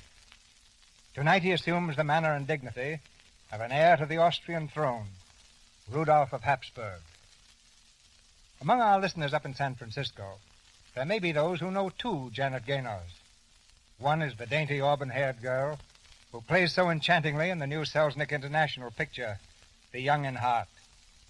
The other Janet Gaynor is the girl who used to work in a shoe store on Geary Street, behind a desk labeled Accommodations and Complaints. When her family moved here, she enrolled in a Hollywood secretarial school. 2 years later, she was in seventh heaven and on her way to stardom. Tonight we hear Miss Gaynor as Marie Wetzera. Alma Kruger appears as Countess Wetzera, Robert Barrett is Count Taffa, and Frank Riker plays Emperor Franz Joseph. It's curtain time now, and the Lux Radio Theatre presents Mayerling, starring Janet Gaynor and William Powell.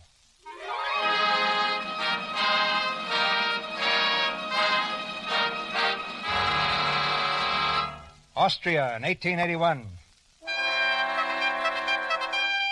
The reign of the Emperor Franz Joseph, an era of social unrest and political upheaval.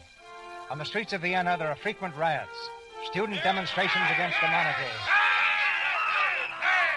Resorting to force, the police have rounded up the leaders of the latest demonstration. In the office of the commissioner, they stand subdued but arrogant, stepping forward quickly as their names are called. Carl Semmering. I'm Carl Semmering. Let me see your papers. Your nationality? I'm a Croat. There are no Croats here. Only faithful subjects of His Majesty. I am a subject, but faithful. That's another thing. Take him away. Next.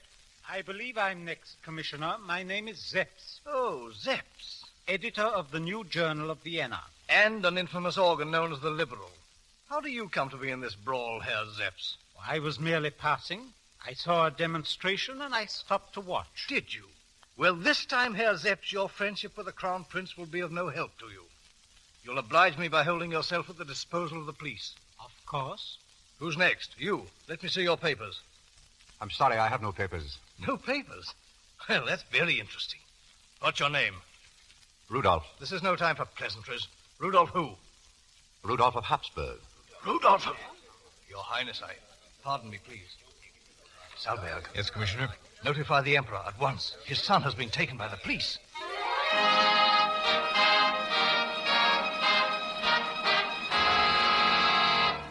It's unthinkable. The heir to the throne of Austria, picked up by the police, arm in arm with the men like Zeps, in a riot. A demonstration, Father. I say a riot. You mix with the dregs, with the scum of the city. You, the son of the Emperor. I'm only proving the moral, Father. A ruler should know his people. I learn as I listen. Let others listen for you. You have secretaries, ministers, police. It's unforgivable, Rudolph. On the night before your wedding, you were with Zeps instead of with your fiancée. Father, don't ask me to play the lover with Stephanie. You wanted this marriage. I wanted it, yes. For the good of the crown and for your happiness. And you can't reconcile one with the other, can you? Ever since I was a child, I've known that. I've seen it in my mother's eyes. Does she complain? Neither do I. I've accepted Stephanie. But that's all. Rudolph, is there another woman? 1? 10, 100. But I'll marry the Princess Stephanie, Father. I'll have an heir. The interest of the state will be protected. My son, no one can escape his destiny. Pray God that time will make you happy. Pray God that I should never find a great love. Marie! Marie! Marie!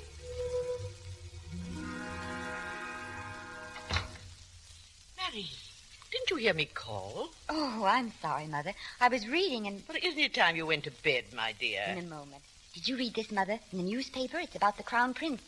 What about the Crown Prince? Yesterday was the 5th anniversary of his marriage. They had a fine celebration. Yes. I imagine they did. Oh, everyone was there. Why didn't you go, Mother? The Baroness Wetzera should have been invited. I was invited. But I didn't have the heart to go, my child. It's a sad match, that one. Is it really? I've always heard it was. But is it true, Mother, what they say about the Crown Prince?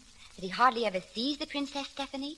That he lives his own life in Marie. a separate house with only his soldiers, drinking every night? And that girl, the gypsy... Marie! Where did you hear these things?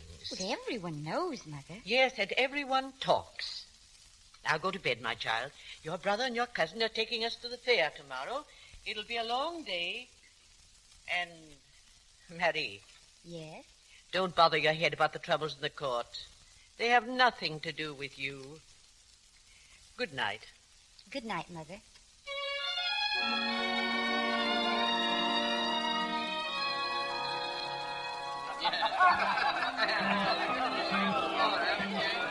It's a very gay crowd, Your Highness.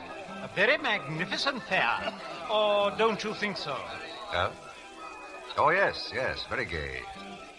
Remarkable how a few painted baubles can raise their spirits, isn't it? Oh, you're bitter today, Rudolph. That's my life, Zeps. Gaiety, song, drinking, and bitterness. I'm quite used to it. Don't speak like that. Shall we sit down here? I'd rather walk. Do you know what my existence is like, Zeps? Oh, I can guess. I'm watched constantly. Watched like a criminal. Reported like a schoolboy. They know who my friends are when they come to me, how late they stay, what I say, what I do.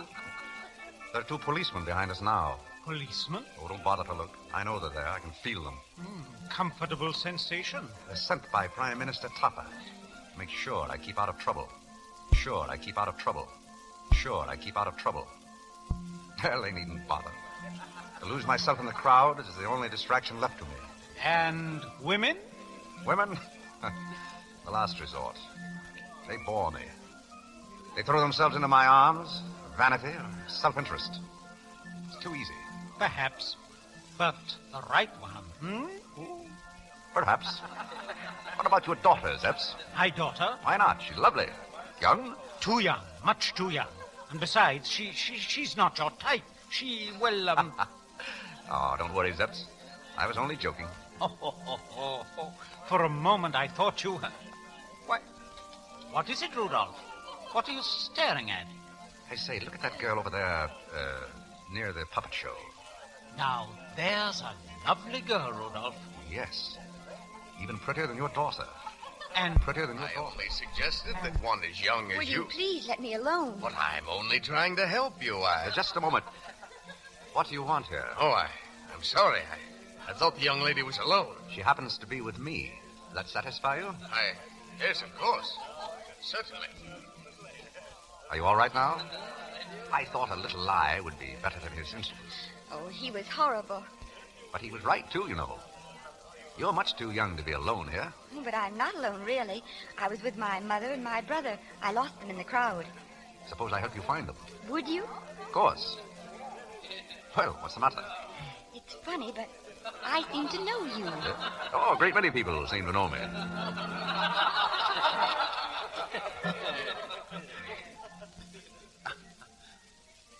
I'm sorry, but we're just about where we started from. Well, I can't imagine what happened to them. They must be here. Shall we let them look for us for a while? If you want. I'm enjoying myself. Oh, I love my doll. It's the first thing I ever won. Very pretty. Resembles you, by the way. I wish that were true. Here. Have another chocolate? Must I? Well, of course. You won them. They're yours. Very well. Would you like to hear the puppets? I'd love to. They're over this way.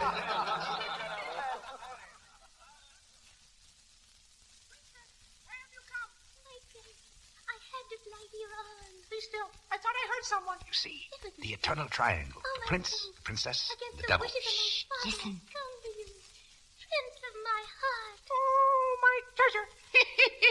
Who is this dark man? I am the devil, and I have come to fetch you. Why? To grill you, to roast you, to boil you. Oh, devil, do not take me.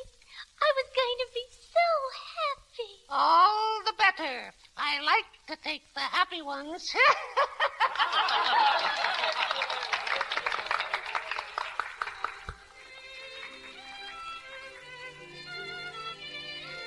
I think it was very sad, don't you? Oh, yes. She was in love. Now she's punished. The devil likes to take the happy ones. No, I don't think that's true. It certainly isn't just. Not very.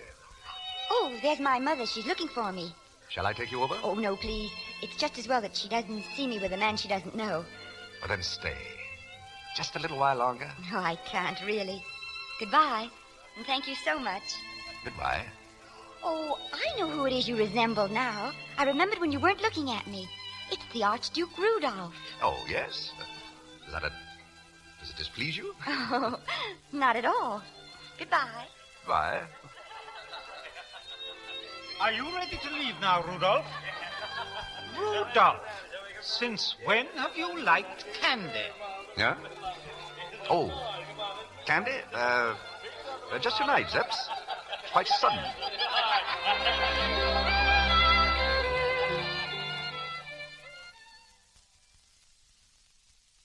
Suppose we come to the point, Conte. I want to know. You, as Prime Minister, can tell me. Where is Zeps? Zeps? I believe he has left the country, Your Highness, early this morning. Because of a warrant for his arrest. A warrant that was issued by you. Your Highness is well informed. This time I regret it because I wish to show Your Highness my zeal and my sincerity. Never use words of which you don't know the meaning. Your Highness is unjust. I came this morning to propose an entente. At heart, we pursue the same goal, the interest of the country. I simply want Your Highness to be well protected. Listen to me, Conte. I insist that Zepp's papers be reinstated at once. The warrant for his arrest annulled immediately. I am sorry, Your Highness, but I cannot do that. And I'll see someone who can.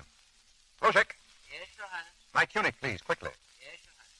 I'll go to see my father. It will be no use, Your Highness. The warrant for Zepp's arrest was issued at His Majesty's request. Good day, Your Highness. Your tunic, Your Highness. Oh, never mind. I don't need it now. Roshek, I can't go on like this.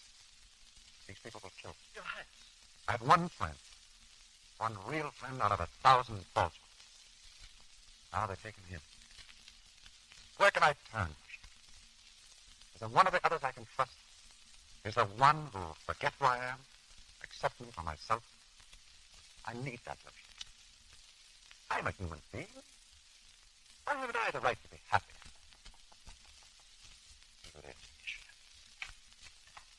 Yes, message to His Majesty.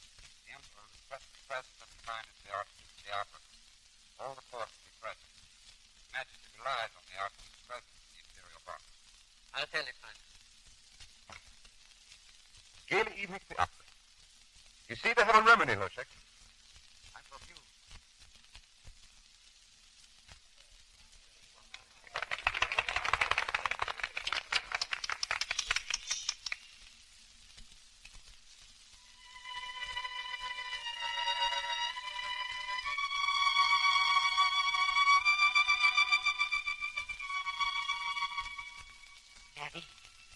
Mary, my child, you mustn't stare so. Listen to the music. Oh, but it's so exciting, Mother. I think everyone must be here tonight. Except your brother. I wonder what's happened to him. Look, Mother. Isn't that the Princess Stephanie in the Imperial box? Shh, Mary, please. Pardon me, Mother. George, where have you been? I'm sorry, Mother. I had business with the Countess Louise. The Archduke's cousin? Mary, please. She's going to help me, Mother. Yes? She has marvelous influence at court. She's going to speak to the Archduke tonight about my joining his regiment. Oh. There she is now. See her in the Imperial box? That's Rudolph, who just came in. That man? The Archduke? Why, yes. What's the matter, Mary? Oh, nothing, Mother. He's very handsome, isn't he?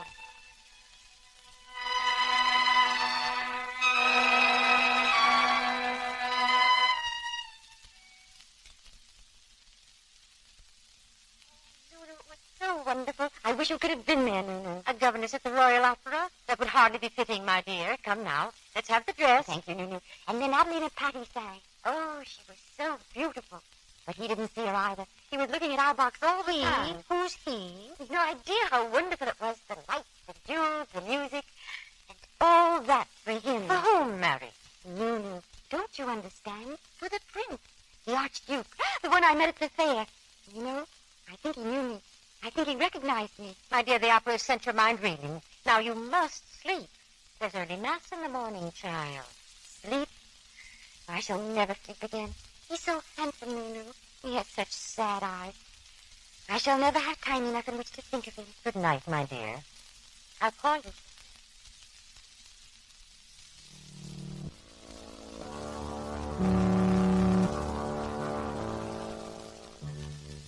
Mary?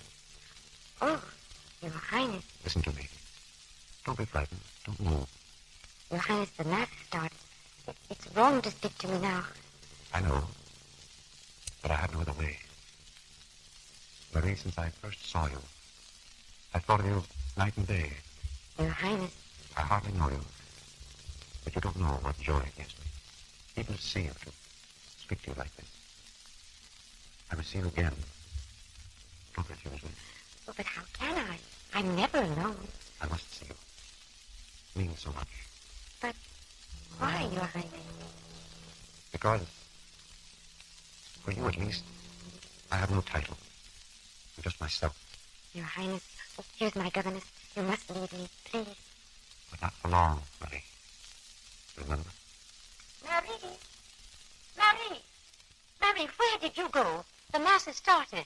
Nunu, tell me. Do you think that a prince can be unhappy? Like everyone else, Mary. Like everyone.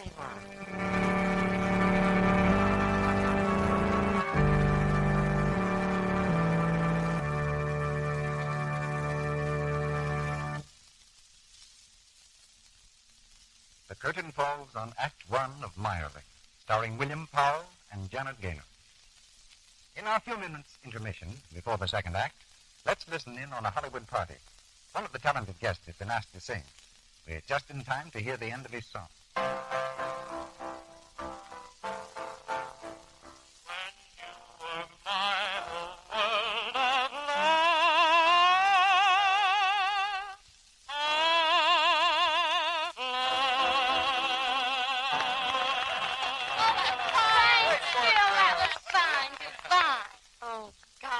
Doesn't that give you thrill? It does not.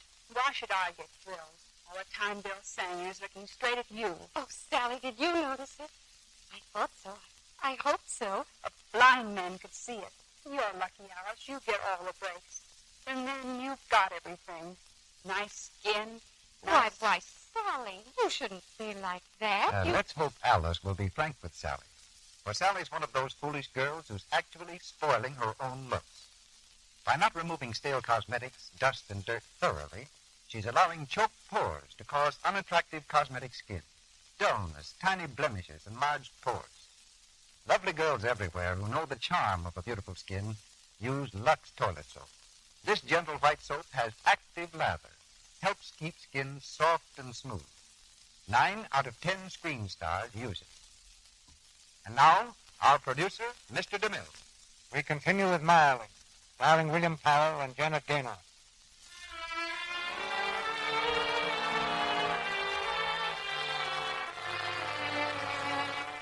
For a week, Mary Vetzera has waited, half in fear, half in anticipation, for word from the Archduke Rudolph. No word has come. But now in the Baroness Vetzera's drawing room, Countess Lariche, Rudolph's cousin, has made an unexpected appearance. After greeting the Baroness, she moves slowly toward the piano, where Marie sits playing.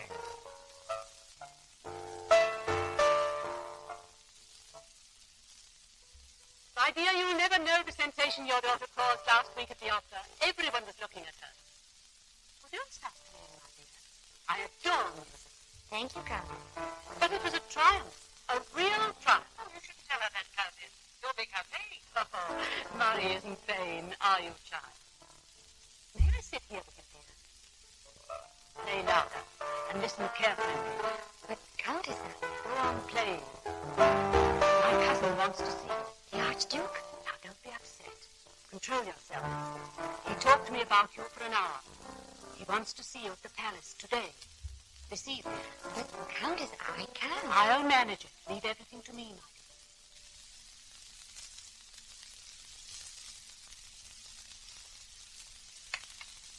Did you ring, Your Highness?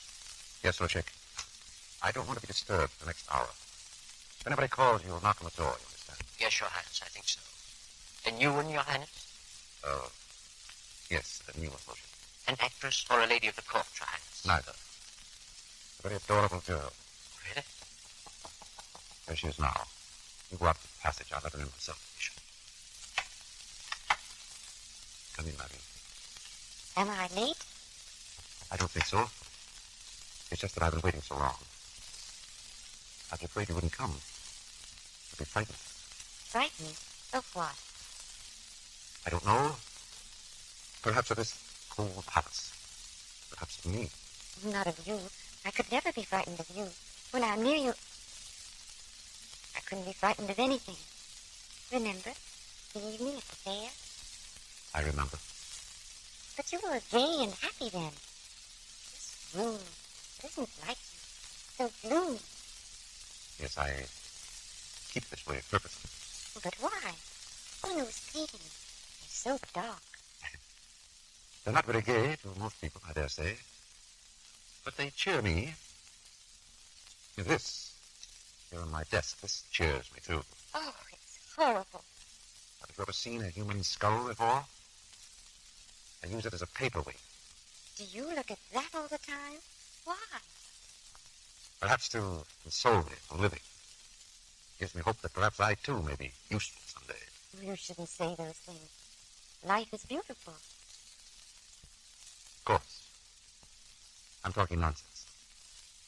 I don't understand you. You look at me so strangely, so sadly. Why did you come here? Because you sent for me. I couldn't believe it at first. But then the Countess said that you would talk to me. So you came. Without a thought, you just came to me. No, I couldn't help myself. That was very strange, wasn't it? It's unbelievable. But you shouldn't have come. You hear? You shouldn't have come. You want me to leave? Yes, I want you to leave now. But why? You come to see me. You speak to me as no one has ever spoken to me before. Haven't you anything to ask of me? What should I ask? Everyone who comes here has something to ask. Advancement, decorations, money. But I have everything I want, Your Highness. Don't call me that. For you, I have no title. Remember that when we meet again. Then we will meet again? Yes. Often, I hope.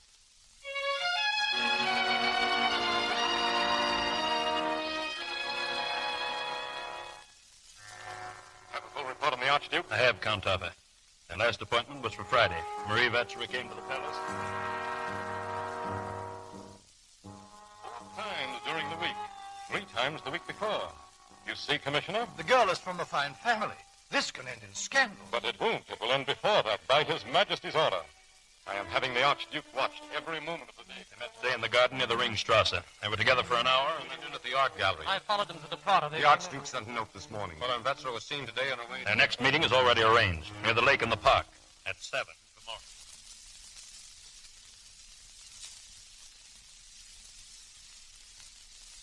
was afraid you wouldn't come in this rain. Do you think a few drops could keep me away? My I had to invent an excuse for Mother. Imagine, she thinks she's punishing me by not taking me to the theater. How long have we this time, Rudolph? About 2 hours. 2 hours.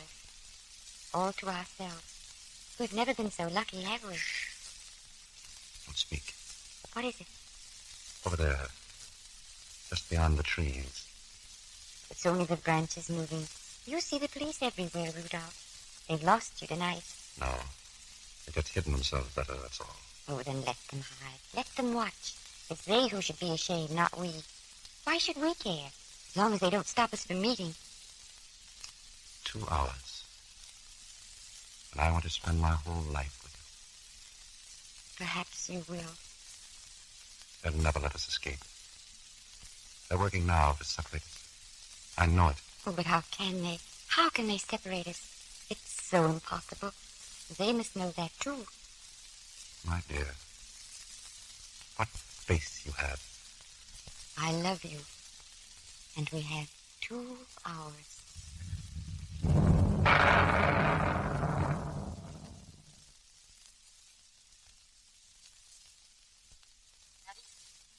Oh, yes, Mother? Come here to me. Oh, my Mother, you're home. Didn't you say you were going to the theater? Was the play very bad? It must have been you're home so early. Mother. Where have you been? Why, what do you mean? Where have you been? Please. Please don't ask me. Then it's the truth. Oh. And to think it should come to me through an anonymous letter. Who is your lover? Mother, don't. Who is he? Who? Tell me. Oh, Mother, we've done nothing wrong. It's true there is someone, but we've nothing to be ashamed of. I swear it, Mother. He respects me. He loves me. What is his name? I can't tell you that. I demand to know. I can't tell you, Mother. I can't. Very well. Then I must find a way to cure you of this madness. You will leave tomorrow for Trieste. Trieste? You will stay with your aunt until such time... No, don't send me away. Oh, Mother, listen to me. Do what you like. Punish me any way you want. Oh, but don't send me away from Vienna. Please don't let me stay here. I'm sorry, Marie. You will leave in the morning. Mother!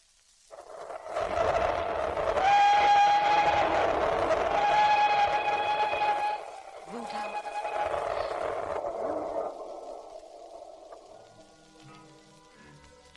Gone? What do you mean, gone?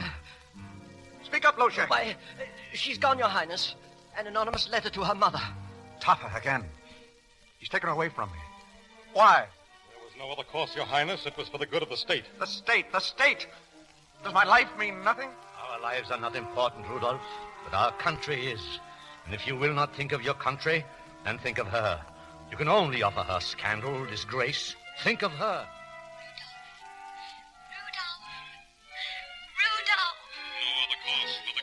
She's gone, Your Highness. For the good of the state. Our lives are not important, my son. No other cause. Think of her. You can offer her nothing. Rudolph. Scandal, disgrace. Think of her. Think of her. Rudolph, I've been waiting for you. I've had this letter from Marie. She's in Trieste. Rudolph! What are you doing? Aren't you going to read it? No.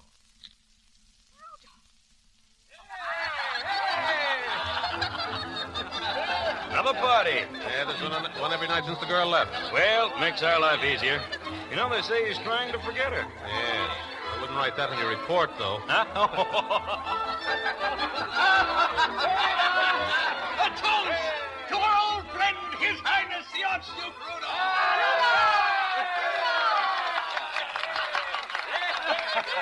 My friends, comrades of the night, I know that I can call you my true friends, every one of you.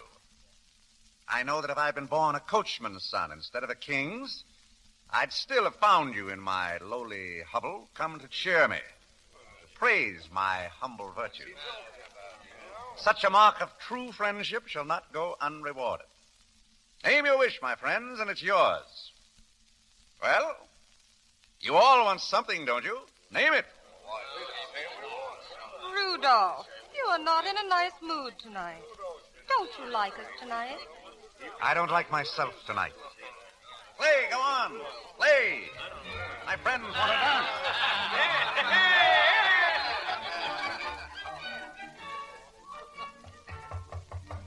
1 moment, please.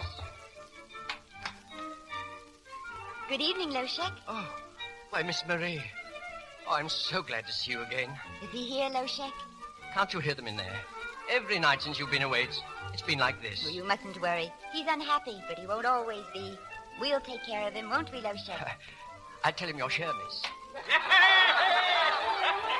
Your Highness, there's a young lady. Young lady? I made another conquest, Loshek? It's Miss Marie, Your Highness. Marie? Did you say I was here? I had to, Your Highness. Never mind. Keep these people in here. Don't let them come near her. Yes, Your Highness. Rudolph. Marie? Loshek told me you were here. I didn't believe him. I came as soon as I could. Mother only brought me back this morning. Oh, it's been so long. Yes. You're looking more beautiful than ever. Am I? Aren't you going to kiss me? Of course. Rudolph, you have blood on your face. Blood? That? Oh. Miss Rouge. Woman, one of my friends. They're very gay tonight. Oh, I thought... Sit down, Marie. Or would you rather come inside? Like some supper? Something to drink? I only came to see you, Rudolph. You didn't pick a very good time. Not quite myself this evening. Darling, what is it? You're so strange. Aren't you glad to see me? Always glad to see you. Always will be. That's what makes it so difficult. I don't understand you. I'll go now. I'll come back tomorrow. Marie, don't make me hurt you. There's nothing wrong with me, nothing that tomorrow will change. I'm a prince, Marie. Archduke Rudolph, Crown Prince. No personal achievement. I was born to it. But someday I'll be king. Emperor of Austria. You see, they've been giving me schooling in empire. Stand by the country. Tragedy is they're not altogether wrong. There's something in this, living for millions of people, and... Rudolph, are you telling me that you don't want me? You don't need me any longer? The prince needs very little that he can't buy. Oh, I don't believe you. You loved me. What have they said to you? What have they done? They've shown me that a nation is more important than the individual. More important than I or you. Rudolph, if that's true, if you really believe that I stand in the way of your throne, and if that's what you want, then there's nothing I can do except leave you. But if there's some other reason, and I hope there is, if it's something in your mind about me, perhaps, what's good for me or bad for me, I want you to know this. There's no hurt, no suffering, no scandal that could ever make up for my losing you. I love you, Rudolph. No matter what you do, you can't change that. Goodbye. Marie. Marie, don't go. Marie. Oh, my darling. My dear. I don't want you to go. But they'll ruin your life. They've shown me what will happen. There's no hope. Nothing. Oh, there is. Just to be near you. That's all I'll ever ask of the future. Oh, my dear. My dear. There must be more than that. More or nothing. I'll go to my father. I'll tell him I want my marriage annulled. He'll do it. He will when he knows what it means to me. I'll tell him that I'm going to marry you. Rudolph. Why not? Why shouldn't I tell him? Very well. Whatever you think is best.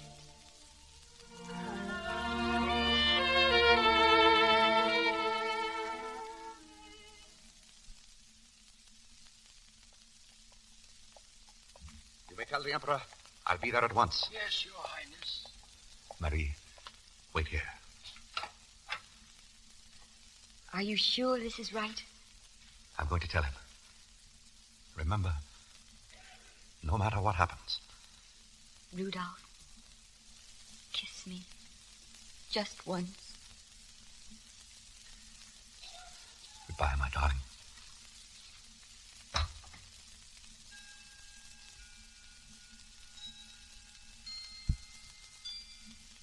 Good morning. Oh, I'm sorry. I didn't know anyone would... I'll leave at once. Oh, no, please. Sit down, my child. Who are you? My name is Mary Wetzera. Mary Wetzera. Yes, I thought you'd look like this.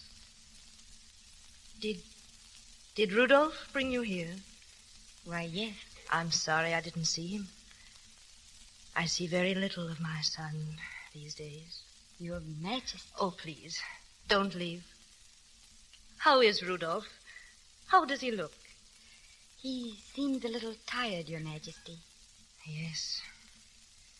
He's not made for this kind of life. I never met you, my dear. I go out so seldom. But I know, however, that he loves you. And do you love him? I do, Your Majesty. Ah, how young you are. When I was your age, I was already unhappy. But because I was young, I didn't suffer too much. We're living in a sad palace, my child. Don't ever come back. I know what you're trying to say, Your Majesty. But I can never leave Rudolph. I'd do whatever I thought best for him. But his life is so unhappy, and he says he needs me. He's gone to see the Emperor. About you? Yes. And what do you expect from that? I expect nothing, Your Majesty. I pray for anything. My child, may I kiss you? You're very near my heart.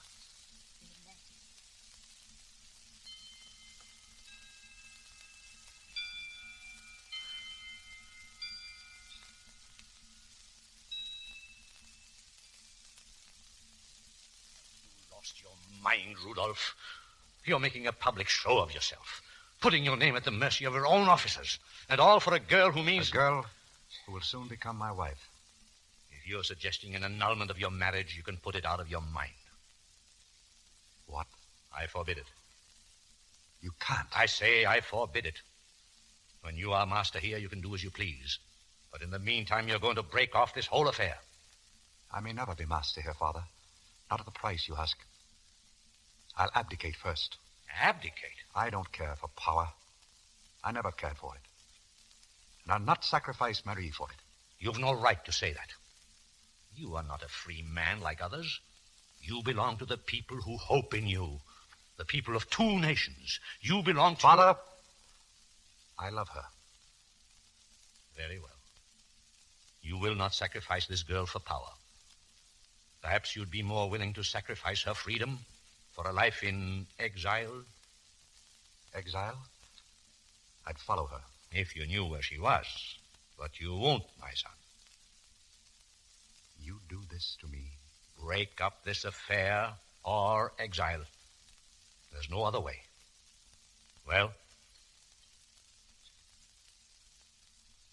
There's a third way. It will do you no good to abdicate. I've told you that. I wasn't thinking of abdication this time. Will you obey me? I want to see her once more. You'll see her tonight at the ball. I wish to see her alone. Oh, very well. I give you 24 hours. At the end of that time, this affair will be over. 24 hours. Do I have your word? You have my word, Your Majesty.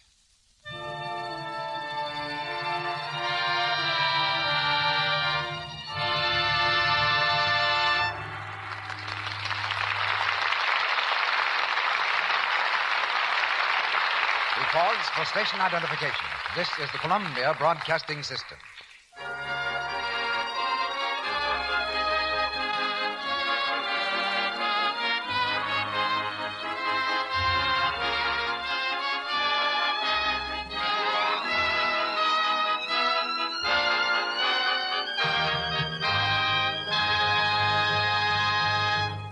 The curtain falls on the second act of Mayerling. In a few moments, Janet Gaynor and William Powell will be heard in Act 3.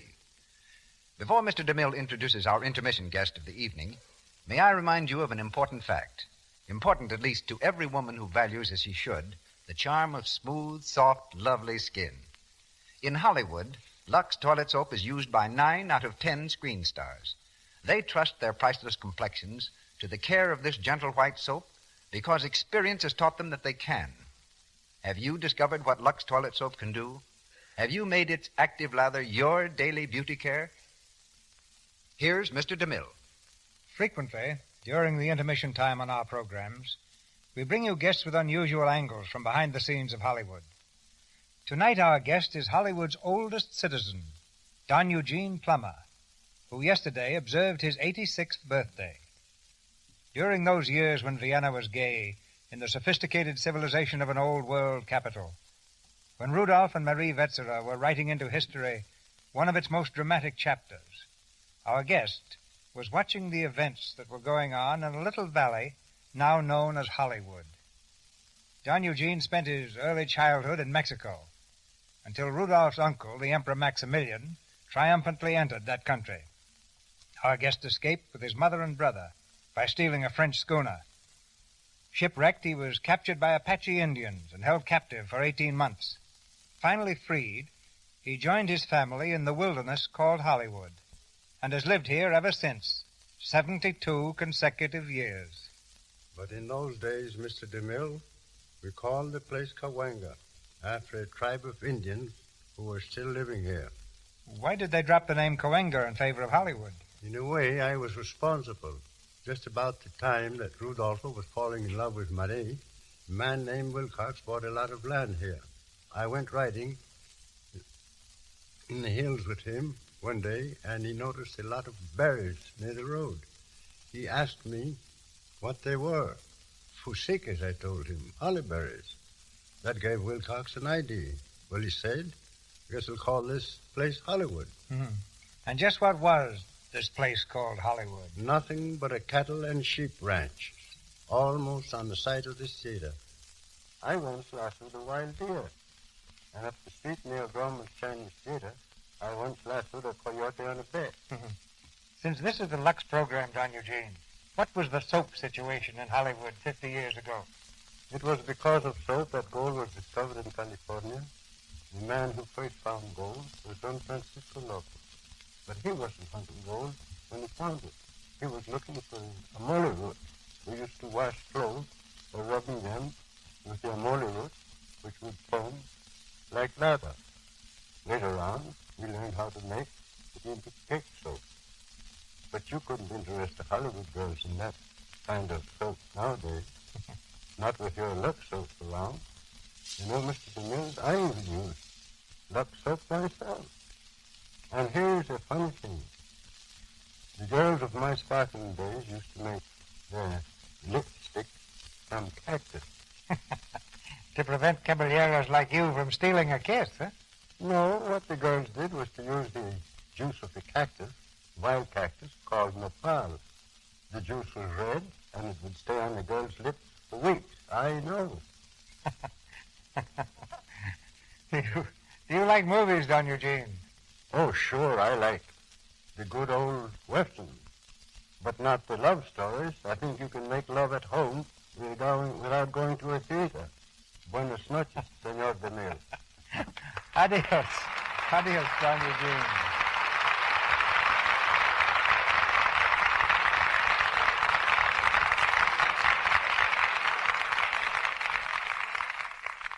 William Powell and Janet Gaynor in Mayerling.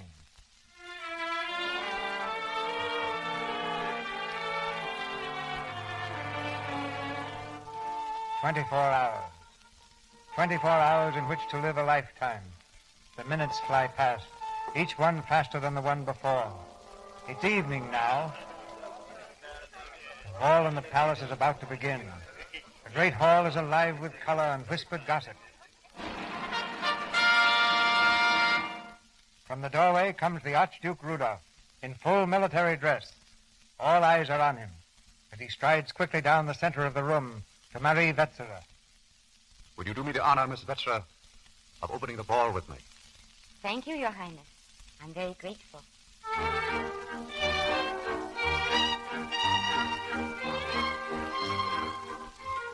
Did you see that? Mary, absolute impertinence. Unbelievable. His Majesty should hear of this. Why, it's common gossip. Everyone in Vienna. Good evening, Your Highness. Good evening, my love. Marie, my darling. You're so lovely. Oh, I'm mad with happiness, that's all. How have I ever been able to live without knowing you? I knew nothing before. I didn't exist. And now, oh, Rudolph, I thank you. No, don't say that. What is it? What's wrong? Go on dancing. Marie, what would happen if I had to go away? I would wait for you. No, I mean far away. Very far. To be away a long time. Then I'd follow you. If that were impossible. Impossible? I'd follow you anywhere. Even if there were no returning? To a place from which one never returns. With you? Yes. Marie, you know what I mean, don't you? You're sure? I'd rather die with you, Rudolph, than live without you. Oh, my dear. Don't say any more. Not now, darling. There's my father. I'd like him to see you tonight. You mind? No, Rudolph. Come here. Majesty, may I have permission to present to you Miss Marie Wetzera, whose destiny you have fixed. I'm charmed to know you, Miss Wetzera. Your Majesty overwhelms me. Will you excuse us, please? We haven't much time, Your Majesty. Certainly. Marie, I'll wait for you after the ball. My coachman will be at the side of the palace. We'll leave immediately. I must go home first, but I won't be late. Goodbye, Tilda.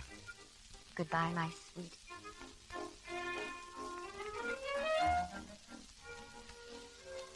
You understand my orders, Losek? I'll make a pretext for leaving Vienna for 24 hours. Arrange a hunting party. I want no one but Hoyos and Philip. I understand, Your Majesty. Until tomorrow, then. At Mayerling? At Mayerling.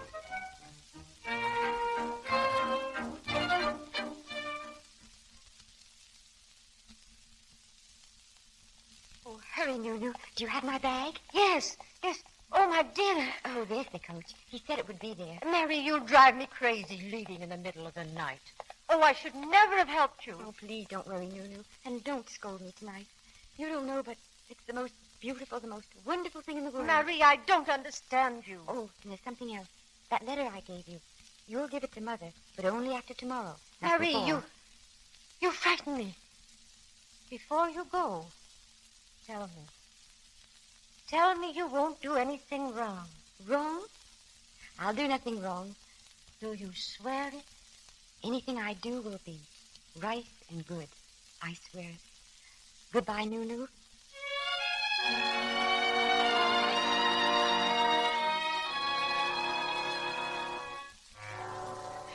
You must do something right away, Cantata. My daughter disappeared last night. We've heard nothing from her. I am sorry, Baroness. Perhaps the Archduke could tell us. The Archduke? But unfortunately, we don't know where he is. The prince is so fantastic. I think he is hunting in Luxembourg. Oh, please, then, send someone. I tell you, we haven't a moment to lose.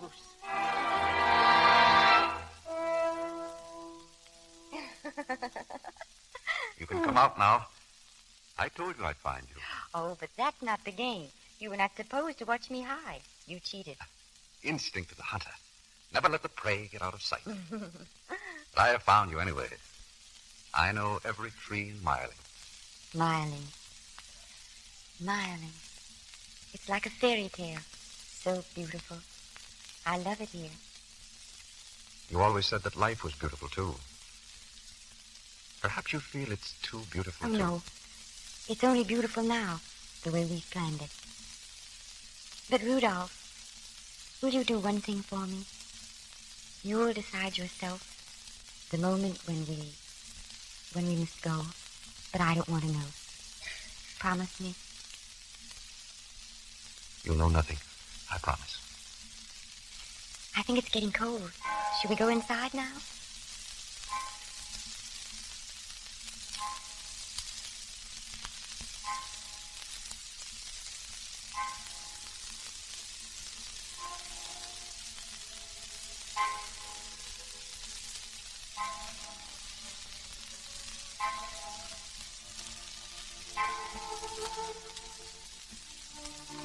It's so quiet, isn't it?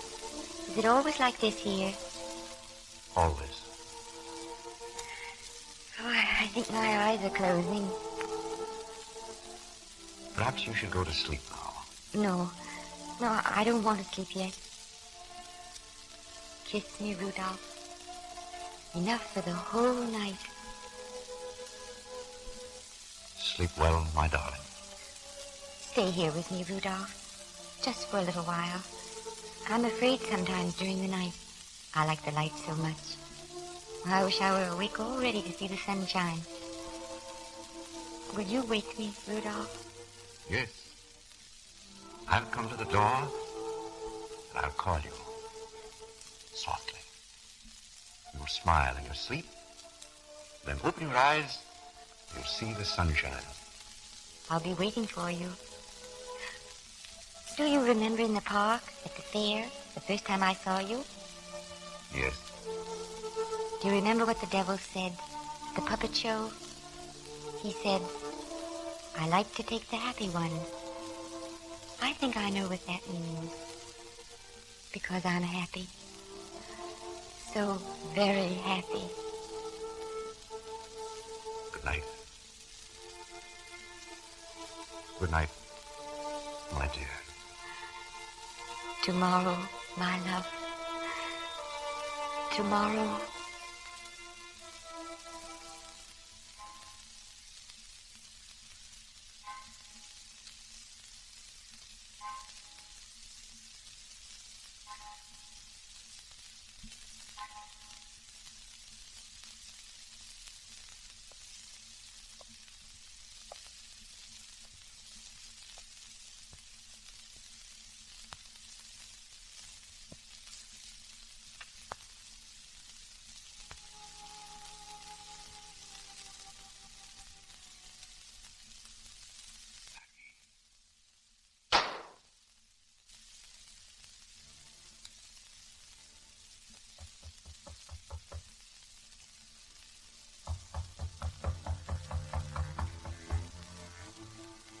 What is it?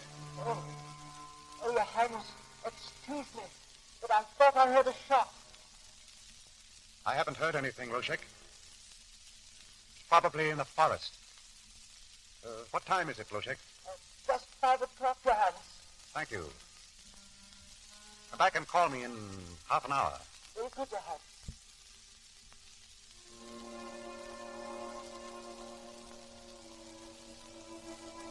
Marie, my darling. You won't have to wait any longer.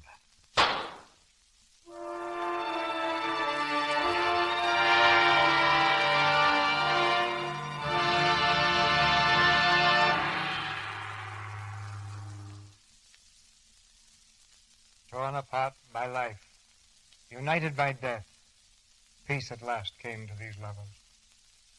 I saw his resting place in Vienna, an ancient crypt in the venerable Capuchin church. There, in the hushed company of emperors and queens, lies one whose greatest misfortune it was to have been born a prince, Rudolph of Habsburg. A word now from our two stars, William Powell and Janet Gaynor. In a year and a half, Miss Gaynor has come to the air only twice, but we are happy and grateful that on both occasions The scene of her performance has been the Lux Radio Theatre. Well, Mr. DeMille, I've always had a warm spot in my heart for this program. I have 2 reasons for saying that. First, you bring to the air a dignity in keeping with the best traditions of the stage and screen. And secondly, you represent a beauty that I've always liked and used. Lux soap. It's a pleasure to use it when I'm working in pictures and at home, too. Incidentally, it was also a great pleasure to be here tonight with my old friend, Bill Powell. Thank you, Janet. Bill, what are your reactions to playing tragedy? Well, Cecil, after what happened to that royal pair, I think I feel like sitting down and having a good cry. But you know, even though our sympathies are centered upon Marie and Rudolph, I can't help but spare a thought for Rudolph's father, the old emperor, Franz Joseph. You'll remember he lost his wife, the Empress, through assassination. His brother Maximilian met death in Mexico before a firing squad. And in 1914, another son, who became heir to the throne following Rudolph's death, was killed at Sarajevo in a prelude to the World War. All of which leaves me with a decided preference to play rather than aspire to royalty. Thank you, Cecil, and good night. Good night, Mr. DeMille. Good night, Miss Gaynor, Mr. Powell. I hope for a speedy recovery. Good night. Speedy return to him.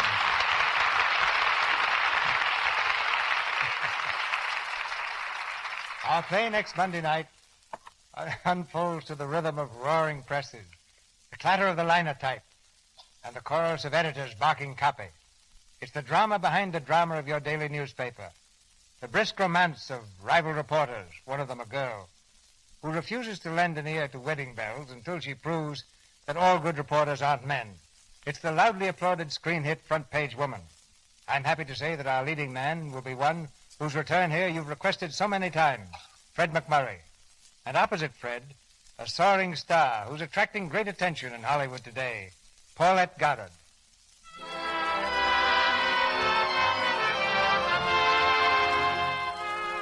Our sponsors, the makers of Lux Toilet Soap, join me in inviting you to be with us again next Monday night when the Lux Radio Theatre presents Fred McMurray and Paulette Goddard in Front Page Woman with Roscoe Kahn. This is Cecil B. DeMille saying good night to you from Hollywood. Louis Silvers appeared through courtesy of 20th Century Fox Studio, where he directed music for the new film Kentucky. This is the Columbia Broadcasting System.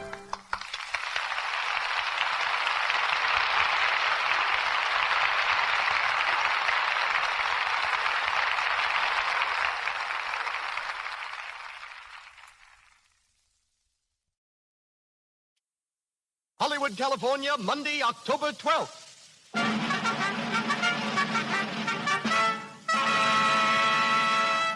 The Lux Radio Theatre presents The Curtain Rises, starring Ginger Rogers and Warren Williams, with Alan Mowbray and Very Teasdale.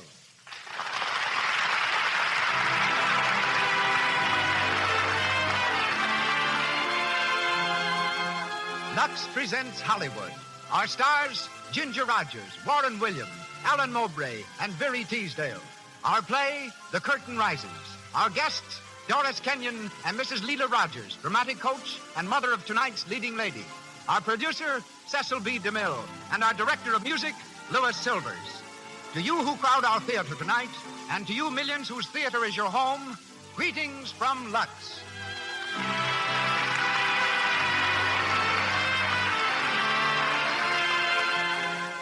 This hour in Hollywood comes to you with the good wishes of the makers of Lux Toilet Soap, the pure white soap whose active lather and delicate perfume have made Lux Toilet Soap the favorite beauty care used by 9 out of 10 of Hollywood's leading stars and lovely women everywhere. And now, on with the show. Ladies and gentlemen, that distinguished producer of screen and radio, Mr. Cecil B. DeMille.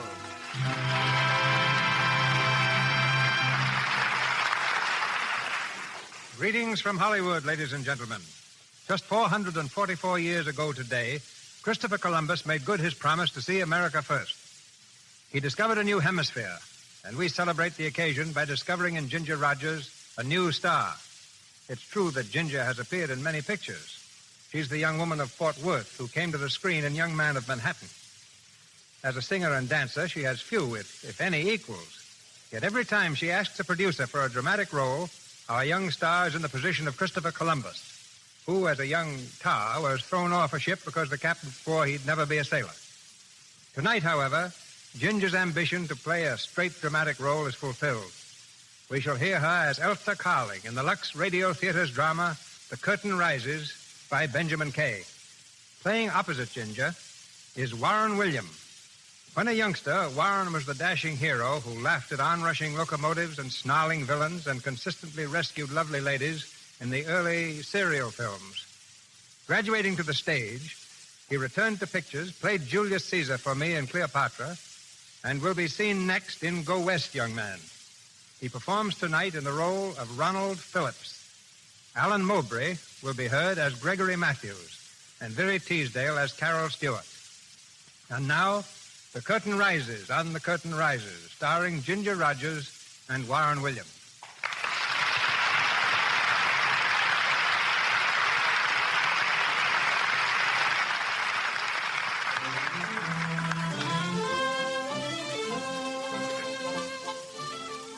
There's a gay party in progress at Carol Stewart's New York penthouse. The radio is turned on full blast, and the living room overflows with a noisy, good-natured crowd of merrymakers. Everyone seems to be having a grand time. Everyone except Elsa Carling. Elsa, a plain, awkward-appearing young lady in horn-rimmed glasses, stands in the foyer straightening her hat. There's the suggestion of a tear in her eyes. As she turns to leave, Carol Stewart comes from the living room. Elsa, what's the matter? Nothing's the matter. You've got your hat on. I'm going home, Carol. Home? But the party's just begun. I know, but... Wait a minute.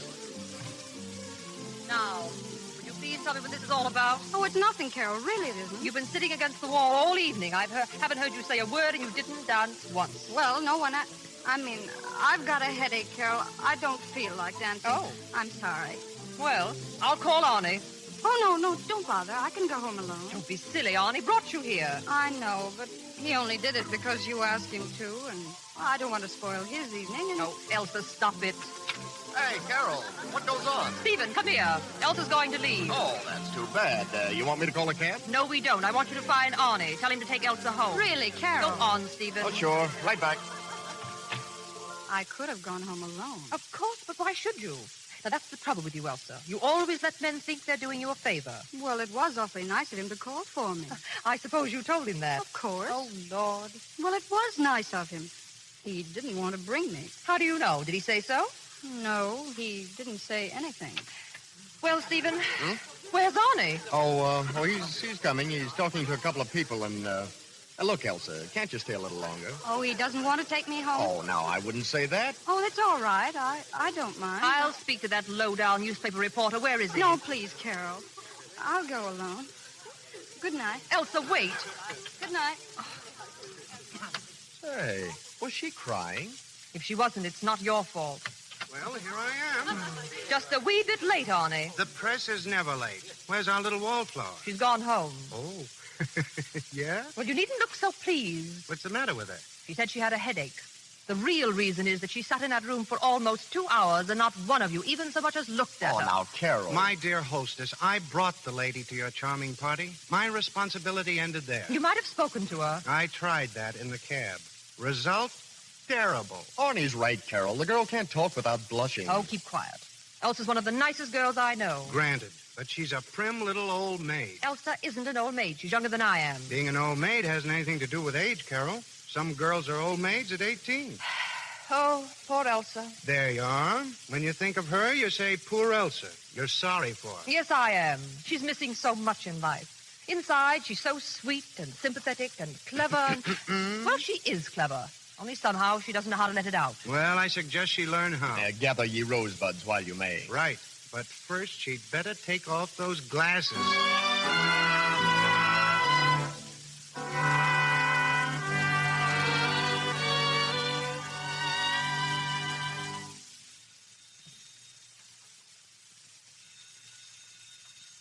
Hello?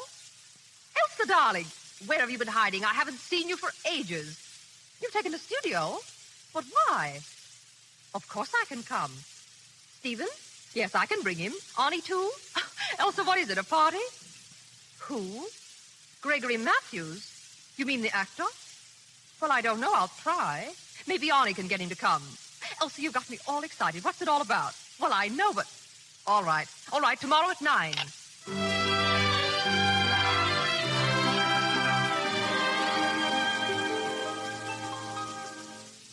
Carol, I'm awfully glad you came before the others. What did you do with Stephen and Arnie? They stopped by for Gregory Matthews.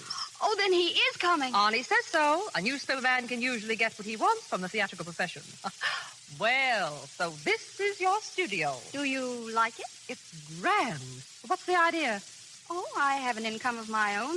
I can afford to have a place for myself. But, Elsa, you have a lovely home, so that's not the reason. Oh, Carol, my home has always been a prison. No, I don't mean that exactly. The prison was largely myself. First my outside self, and then my inside self. Outside? Inside? What in the world are you talking about? Look here, Carol. You're engaged to be married, aren't you? Yes. You love Stephen, and he loves you. Yes. He kisses you, doesn't he? Of course. Carol, do you know that I've never been kissed? What?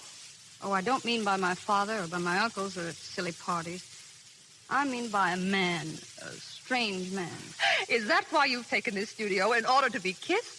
I thought you'd understand. Oh, I'm sorry, dear. I didn't mean it that way. Carol, you're the only one I can talk to. Please let me tell you. Go on, dear. Well, I know what's the matter with me. I'm not pretty. I never was. I have no charm for men. Even as a little girl, I used to see boys putting their arms around other girls and stealing kisses. Oh, I wanted that, too. I want it now. But, darling... I want romance, Carol. I want what every girl wants. Love, kisses, and the arms of a man around her. But what in the world has all this got to do with your taking a studio and Gregory Matthews? Well, I want to see if I can't arrange to have Gregory Matthews give me lessons in acting. Lessons in acting? But you surely don't expect to become an actress. Well, no. But you see, I've seen all the plays that Matthews does. I know all the parts. I got the books and studied them. And I feel now that all I need is a little coaching. Oh, I see. If you took lessons, you and Gregory Matthews could play all the love scenes together. Is that it? Oh, Carol, really? Now, don't tell me that's not the reason. Well, maybe. You've got a crush on Gregory Matthews, haven't you? I haven't. I mean, I don't know whether I have or not, but lessons in acting won't do me any harm. Elsa, you're a fraud. But I can't say I blame you.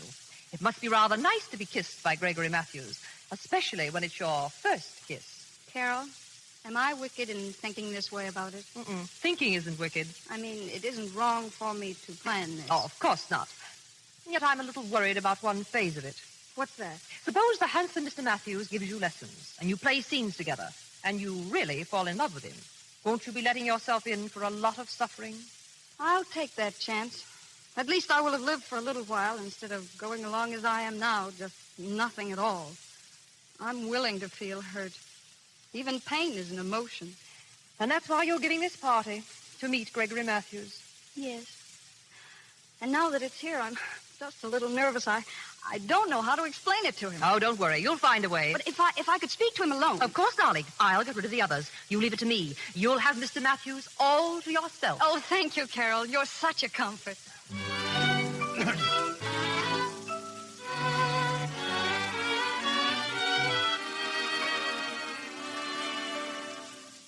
Won't you sit down, Mr. Matthews? Thank you. But don't you think we'd better join the others? Oh, no. I was telling Carol of something I particularly wanted to ask you, and she was good enough to arrange this. Oh, indeed. Yes. An actor's life must be such an interesting one, Mr. Matthews. Yes, it is interesting, but it means work, more than you have any idea. Now, we actors have very little time to ourselves. I think I've seen you in everything you've played. So? I like the play Late Blossoming best. That love scene in the orchard. After the soldiers have gone. Oh, it's so lovely. Yes, it was a beautiful scene. You liked it, eh? Oh, you play it magnificently. Thank you. Now, a difficult scene with so many undercurrents of emotion, so many nuances, needs the most perfect timing. Later this season, I'm going to put on Romeo. And, of course, Juliet.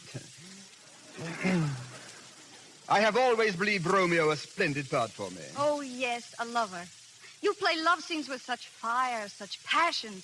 Why, in Late Blossoming, when you kissed Dorina... Yes, of course. Miss Carling, you said there was something you wanted to ask me. Oh, well, I hardly know how to ask it, but... Mr. Matthews, I'd like to have you give me lessons in acting. Lessons? Oh, it wouldn't be difficult. You see, I've studied all your plays. I know all the parts by heart. I got the books and studied them. But, Miss Carling, this is impossible. Oh, I realize how busy you must be, Mr. Matthews, and, of course, the fee.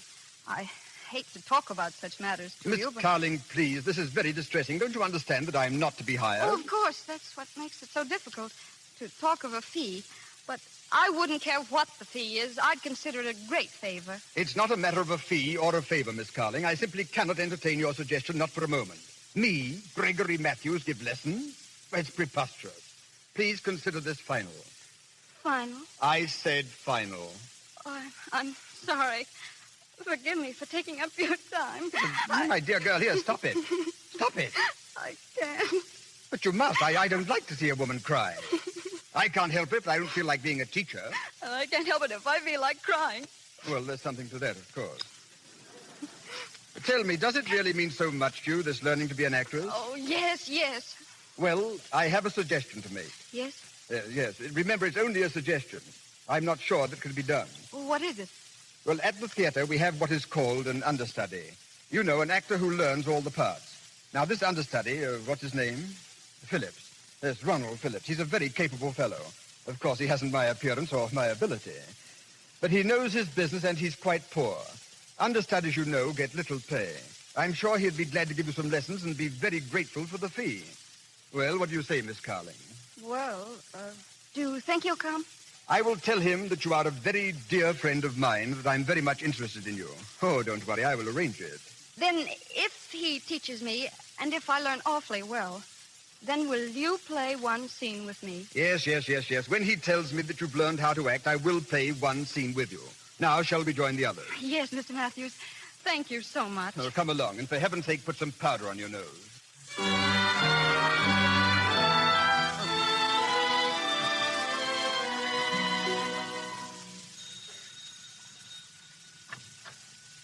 Yes? Is this Miss Carling's studio? Yes, sir. My name is Ronald Phillips. Oh, yes. Miss Carling's expecting you, sir. Come in. Thank you. Who is it, Anna? Mr. Phillips, miss. Oh, you may go, Anna. Oh, yes, yes. My name is Elsa Carling, Mr. Phillips. How do you do? It was nice of you to come so soon. Oh, not at all. Nothing's too much for a friend of Mr. Matthews. Has Mr. Matthews explained everything to you? About the lessons, I mean. Oh, yes. I don't believe I've ever seen you at the theater, Miss Carling. Oh, I go to the theater very often. I mean backstage with Mr. Matthews. Oh, I see. No, I haven't been backstage. Mr. Matthews calls on me here. Oh, yes, of course. I suppose you've seen him in all his roles? Oh, yes. I think he's magnificent. You know, I know all of his plays by heart. You see, I've accomplished quite a little already. Well, learning lines is a very small part of acting, Miss Carling. The least important part. But I can't learn to act unless I know the lines, can I? You can't learn to act unless you learn a lot of other things first. Well, I don't understand. No? Well, would you mind walking across the room for me? Walk? You mean like this? No, Miss Carling, not like that. What's the matter? Oh, forgive me, Miss Carling, but you have no poise, no balance. An actress must have poise. You don't take much exercise, do you? No. Well, you'll have to walk 1 hour every day, rain or shine, 1 hour steady, with head up and shoulders back. But I don't like to walk. Mr. Matthews told me that I was to give you lessons, so you'll have to walk 1 hour every day. After that, you will have bending exercises, stretching exercises, practicing facial expressions in front of a mirror, and vocal exercises for accent and enunciation. I don't think I like your method. No, perhaps not, but I'm sure you'll like the results. Maybe. That's the trouble with you amateurs. You think acting is the easiest thing in the world. You don't want to work. But I'm not an amateur. No, what are you then? Oh, I'm sorry. I guess I'm just nothing at all. Oh, no, don't go to the other extreme. I only want to see that you start right. There's a lot to learn, Miss Carling. For instance, do you know how many ways there are of saying ah? Ah? Yes, ah. How many? Hundreds. Look, I walk into a room. I'm cold. I see a cheerful fire. I say, ah, a fire. You hear? Ah. Ah, yes. Then somebody says something that I don't believe. Do I say, ah? No. I say, ah. Ah. Exactly. Oh, that's fun. Let me try one. All right. You walk into the room. Your fiancé is there, in the arms of another woman. What do you say?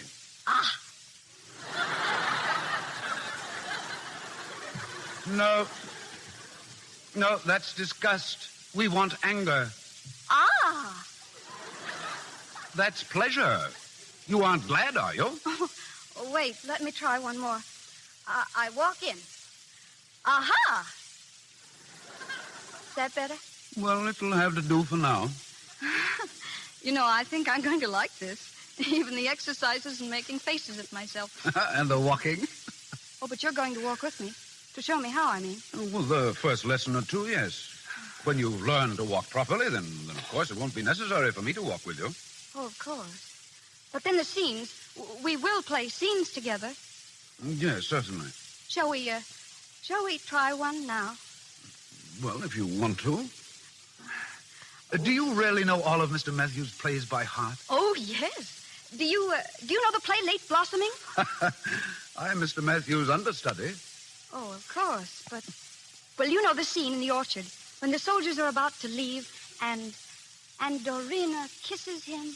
Oh, yes, that's a nice scene. That'll do as well as any other. As well as any other? Why, that's the finest scene that Mr. Matthews plays.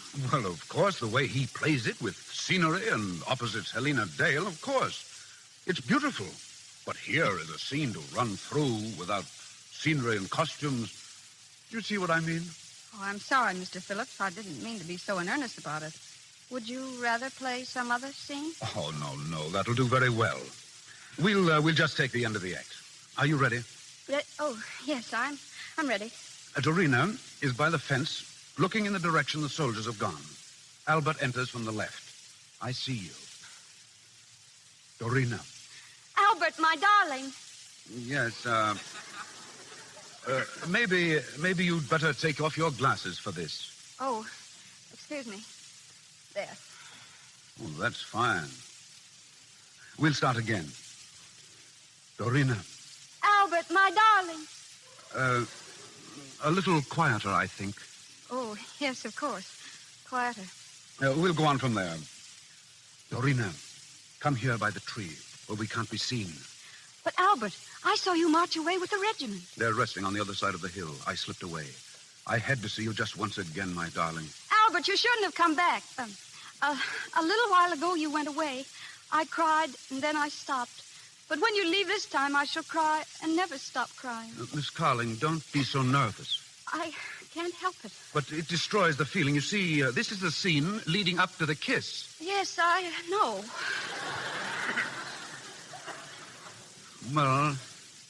Well, let's go on.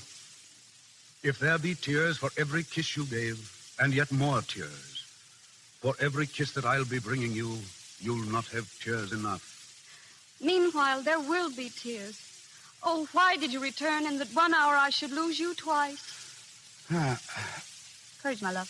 Yes, I know the line. Well, courage, my love. What if you lose me twice? What if we lose each other 20 times? A cloud may hide the sun, erase the moon, but they return in glory like our love. Was that a trumpet call? Don't go. Don't go. I must. One kiss.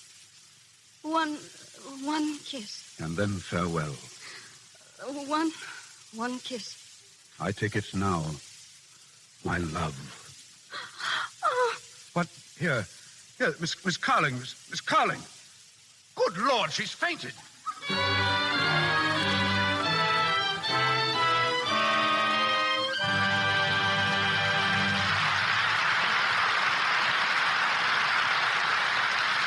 In just a moment, we continue with The Curtain Riser, starring Ginger Rogers and Warren Williams. Right now, let's go down to the colorful Mexican Quarter between Hollywood and Los Angeles, an after-hours mecca for all who work in moving pictures. Here, two extra girls meet. Where's Bill, Sally? And didn't Jack and Loretta come with you? Oh, Bill's over there, buying me a Mexican lollipop. Jack's around here somewhere, but he's alone. Oh, that's funny. You know, it seems to me Jack hasn't been giving Loretta much time lately. No, he hasn't. Loretta's in the dumps about it, too.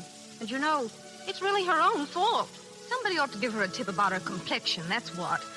Anybody that ever worked in pictures would tell her what to do. Just a simple thing like the right complexion care can mean the difference between popularity and loneliness. Any girl who has a really lovely complexion is attractive. But unfortunately today, there are all too many girls who have cosmetic skin, enlarging pores, dullness, tiny blemishes, simply because they don't remove stale cosmetics, dust, and dirt thoroughly. Lux Toilet Soap guards against this danger. You can use powder and rouge as much as you like if you depend on the active lather of this fine soap to remove them thoroughly. Why don't you try Lux Toilet Soap, the beauty care of 9 out of 10 lovely screen stars? And once again, Mr. DeMille. We continue the curtain rises with Ginger Rogers, Warren William, and an all-star cast.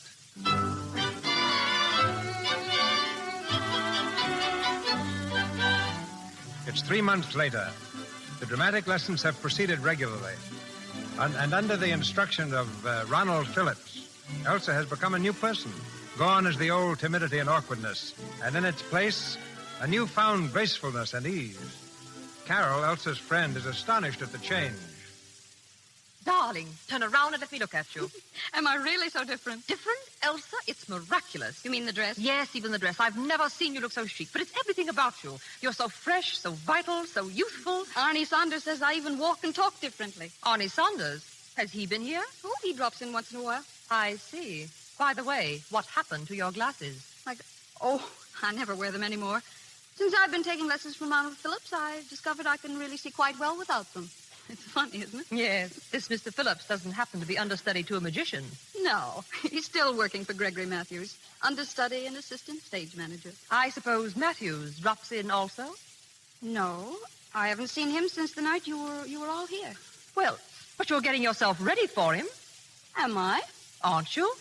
Honest, Carol, I haven't even thought of Gregory Matthews lately. You haven't? Then what are you going on taking lessons for? Well, they've done me a lot of good, haven't they? Yes, but that wasn't the purpose when you started. It was all to lead up to a kiss. Tell me, Elsa, this understudy, does he ever kiss you? Oh, yes, whenever the scene calls for it. Who selects the scene? Well, you see, we go through our exercises, and then we just pick some scene and run through it. And he kisses you? Yes. Well? Well, it's very nice. Such enthusiasm about a kiss. What did you expect me to do? Faint? I did. What? I did, the first time he kissed me. Now, wait a minute. I think I'm beginning to understand. The way you look, the way your eyes shine. So that's it. And I thought it was all from the lessons. It is. How you must look forward to them. I do. Carol, every lesson is like going to a play. It's an adventure. Before Ronald arrives, it's just as if I were sitting in the audience before the play begins. And then he rings the doorbell, and the curtain rises. Elsa, you're in love with him. Is it love to be on pins and needles until he arrives? Yes, that's love. And is it love to feel all empty when he's gone? Yes, that's love, too. Well, I seem to have all the symptoms, don't I? Not all of them, but it's a good start. Funny, I had the idea all along that it was Gregory Matthews. But I've told you I haven't seen Gregory Matthews. That's just it. You've been playing all these love scenes with Ronald. Perhaps if you saw Matthews again, you'd find that it was he after all. Do you really think so? I don't know. You started with a crush on Matthews. Tell me, Elsa, has Ronald told you that he loves you? Well, that's it. That's what? I haven't the slightest idea whether he loves me or not. He kisses you, doesn't he? Yes, but it's all in the acting scenes. Well, you kiss him, don't you? Yes. But he probably thinks that's acting, too. Doesn't he say anything? Yes, but it's always about lessons. Oh, that's bad. But sometimes I've noticed he just stands and looks at me. Ah, that's good. Do you still pay for your lessons? Yes. That's bad. But he never asks me for it. Ah, that's good. You know what I think, Elsa? No, what? Over at the theater, they all look up to Matthews as a sort of god. Well? That includes Ronald Phillips. And don't forget that it was Matthews who sent him here to give you lessons. Maybe he thinks you're Matthews' fiancée. Oh, Carol! Well, you look pleased. Oh, what a thrill that anyone should think that I was Gregory Matthews' fiancée. Well, please make up your mind whose fiancée you want to be, Matthews or Phillips. Oh, Carol, I thought you'd know. No, I don't know, and I don't think you do either. Now, look here, Elsa. If your Ronald thinks you're engaged to Matthews, naturally he wouldn't dream of making love to you. How loyal he is. Loyalty fiddlesticks. We've got to get that idea out of his head. But how? That's up to you. Is he coming here this afternoon? Oh, yes, he comes every afternoon. Uh-huh. Well, get him talking about Matthews. Try to find out what's in his mind. And then? And then show him what's in your mind, if you know what's in your mind. Yes. Only... Only what? I was just thinking, Isn't it a shame that I never got to play a scene with Gregory Matthews?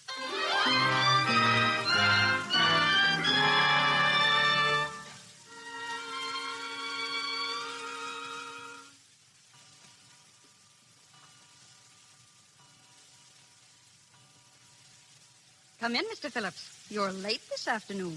Sorry. We've been having the final dress rehearsal of Romeo and Juliet. I won't be able to stay very long. Then there won't be any lesson today? Well, a short one. Oh. Do you know I've worked out a new way of saying ah? Really? Mm-hmm. Would you like to hear how it goes? Very much. Well, a girl has just had a quarrel with her lover. You're the lover, see, and you've just gone out of that door saying that you will never be back. The girl is heartbroken, and she goes over there and sits down and cries.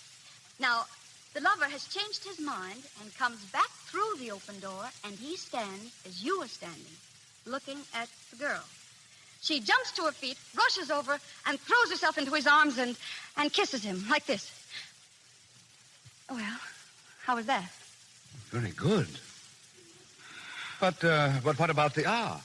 Oh, the girl would probably forget all about that. Yes, of course she would. But didn't I do it well? The pantomime, yes, but it lacked a little sincerity. The feeling is improving, but... Oh, you're always saying that. Oh, but it's true. It's the same when we play Romeo and Juliet.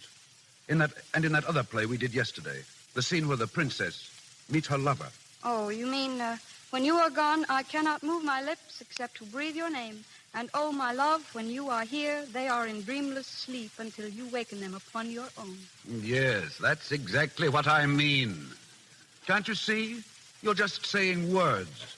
There's no lover standing before you. Well, I tried it last night when I was alone, and it seemed to go all right. Look, forget all about me. Close your eyes. Now picture your lover before you. Picture the man you love more than anyone else in the world. Now, again. When you are gone, I cannot move my lips except to breathe your name. And, oh, my love, when you are here, they are in dreamless sleep till you waken them upon your own. Yes. Yes. Did you like it? Glorious. It's incredible what you've learned in 3 months. You're really pleased with me? Pleased with you? Of course I am. Soon there won't be anything left for me to teach you. Oh, no. You mustn't say that. I beg your pardon? Well, I mean, I'm sure there will always be something for me to learn. I'll never know as much about the theater as you do. No, about the theater, perhaps not, but voice, technique. You could step on the stage tomorrow. Oh, marvelous. Have you told that to Mr. Matthews? No, I haven't. Why not? Why, I never discussed you with Mr. Matthews. That's strange. I think he'd be interested in how I was getting along. Haven't you been keeping him informed? Why do you say that? Oh, I'm sorry. I merely thought that... What? What were you thinking? I was thinking we aren't getting on with our lesson. You'll never learn to act this way. Maybe I'm learning something else. Shall we do the exercises now? If you want. Why don't you like to talk about Gregory Matthews? What? Who said I didn't? But you never do. Gregory Matthews is a splendid actor and my employer. I have a great respect for him. We'll try the REA exercise first. All right.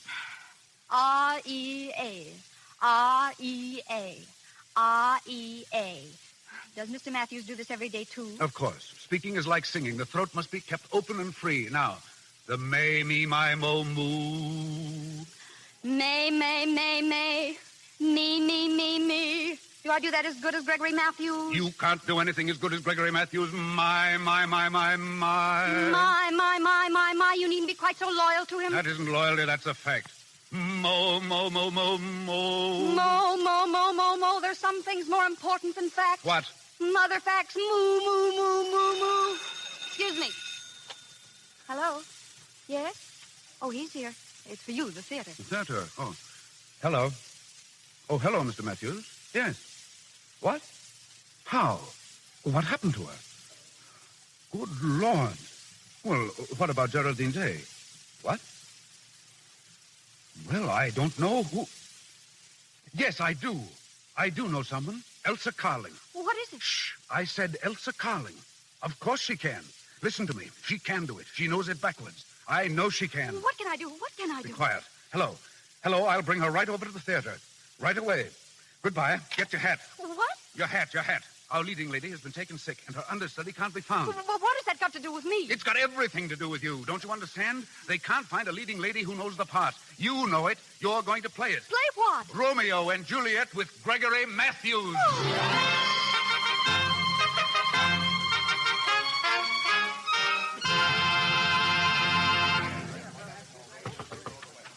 3 minutes. Curtain going up in 3 minutes. Carol, this is awful. I can't play Juliet. I can't. Stand still. Now, Elsa, listen to me. You've got the chance of a lifetime. I won't do it. You've got to. You can't let Gregory Matthews down. Oh, yes, I can. All right, but what about yourself? What do you mean? Don't forget the purpose of your lessons. Matthews will hold you in his arms and tell you that he loves you. He'll kiss you. He won't. I won't let him. What? Not in front of all those people. But it's in the play. I don't care. Miss Carling, are you ready? No. Mr. Matthews, she says she won't go on. Won't go on, but she must. Curtain going up. Curtain going up. Hold it. Miss Carling, you've got to help us. Come out in the wing. I won't. Well, I can't start to play Romeo unless I know whether I have a Juliet. Well, why don't you get someone else? Miss Carling, listen, I'm pleading with you. I, Gregory Matthews. Oh, if I only had a chance to think. There's no time to think. You've got to act. Come on, will you come, or do I have to carry you? Mr. Matthews! Come on. No. Put me down. I can't do it. I'll die. I know I'll die. Well, of course you will. Juliet always dies, but not until the last act.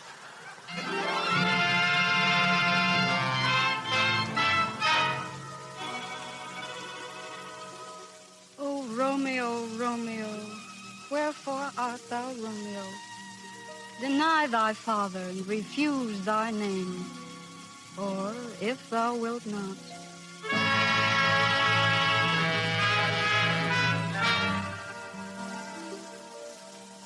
How if, when I am laid into the tomb, I wake before the time that Romeo comes to redeem me?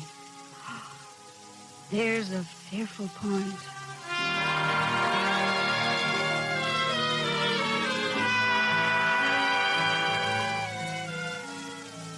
Then I'll be brief. Oh, happy dagger, this is thy sheath. There rust, and let me die.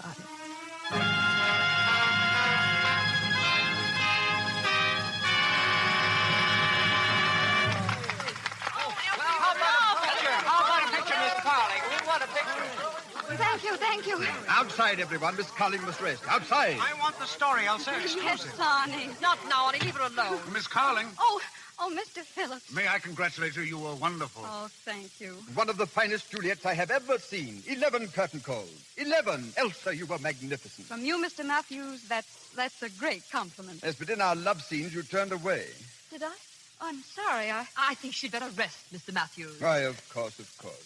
Come here, my dear. Yes? Let me look at you. You're beautiful, Elsa. Oh, Mr. Matthews. Beautiful. The world is at your feet, my child. You will go on, onward and upward, and the stars shall ring with the name of Elsa Carling. Please, I ask no part in your new world, my dear. Only to be remembered occasionally as a humble mime who recognized your genius and gave it its rightful place. Just this I ask. This and a reverent kiss from your most reverent admirer. No, please, not now. Let me go. My lips, two blushing pilgrims, ready stand to smooth that rough touch with a tender kiss. Oh, no. Here, Elsa, what's the matter with you? Oh, good heavens. She's fainted again. We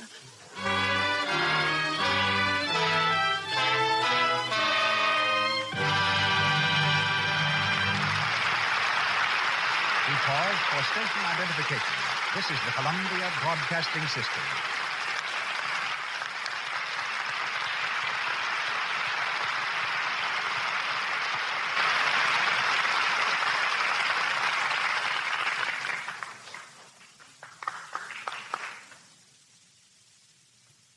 Ginger Rogers as Elsa Carling, Warren William as Ronald Phillips, and our all-star cast return to the microphone shortly in the concluding scenes of The Curtain Rises. The mother of tonight's star, Mrs. Leela Rogers, today directs at RKO Studios the only little theater of its kind. While this theater produces plays for the public, it is maintained as a dramatic training school which every new player under contract to RKO must attend for a year. Our talk tonight contains an important announcement to all theaters and theatergoers. Ladies and gentlemen, a writer, director, and mother, Mrs. Leela Rogers. Thank you, Mr. DeMille. We have a little theater on the lot at the RKO Studios where we produce plays with our young contract players because we feel that it is in the theater the inexperienced player will get the experience they need for their motion picture work. Here we forget film technique and produce a drama exactly as in a legitimate theater, right down to the grease paint. And by the way, when the performance is over, that grease paint is removed with Lux toilet soap. Oh, yes, Lux is the official toilet soap of our little theater, just as it is in the Stars dressing room on the lot. And now for the announcement Mr. DeMille referred to. Mr. S.J. Briskin, production chief of RKO Studios, has selected the Lux Radio Theatre over which to announce to the little theaters, stock companies, and legitimate theaters throughout the United States that he will lend to them for their productions any of our young contract players, when available, as guest stars to appear for 1 or 2 week engagements without charge. Mr. Briskin makes this offer because it is from the theaters that motion pictures have secured so much material and talent in the past. The motion picture industry has even been accused of destroying the legitimate theater, robbing it of its talent. This need no longer be a problem. In your theater, our player will get the training he needs, and the legitimate theaters will receive an impetus of new life by being able to announce an engagement of a Hollywood actor or actress. So Mr. Briskin asks you to file your application for one of our players at his office in Hollywood, addressing him Mr. S.J. Briskin, B-R-I-S-K-I-N, Production Chief, RKO Studios, Hollywood, California. Thank you, and good night. Good night, Mrs. Arthur. I congratulate RKO on the splendid effort to aid the stage. The Curtain Rises, starring Ginger Rogers and Warren William, with Alan Mowbray and Virry Teasdale.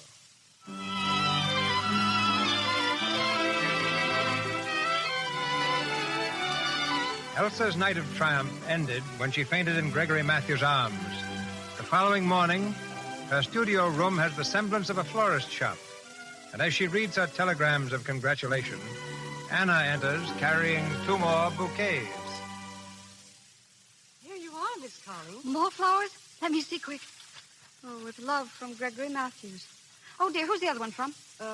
Mr. Arnie Saunders. Oh, Arnie. Anna, are you sure nothing came from Mr. Phillips? Not a thing, miss. Oh, see who it is, Anna. Yes, miss. Good morning, Anna. Oh, come in, Miss Stewart. Carol. Hello, darling.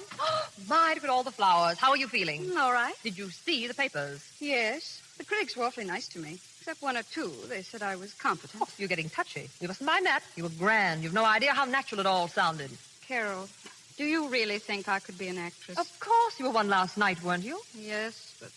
Oh, I don't know. You did it once. You can do it again. I wonder. Oh, it's marvelous to act. To hear the audience applaud as they did last night. It was thrilling. The afterpiece was even more thrilling. What afterpiece? Your little scene with Gregory Matthews in the dressing room. The kissing sequence. Oh, that. What do you mean, oh, that? When he kissed you, you fainted dead away. Oh, I was excited. I should say you were. Oh, not because he kissed me. It was a general excitement. I was nervous and tired and wrought up, that's all. Then his kiss didn't mean anything to you. Not that. So it's Mr. Phillips again.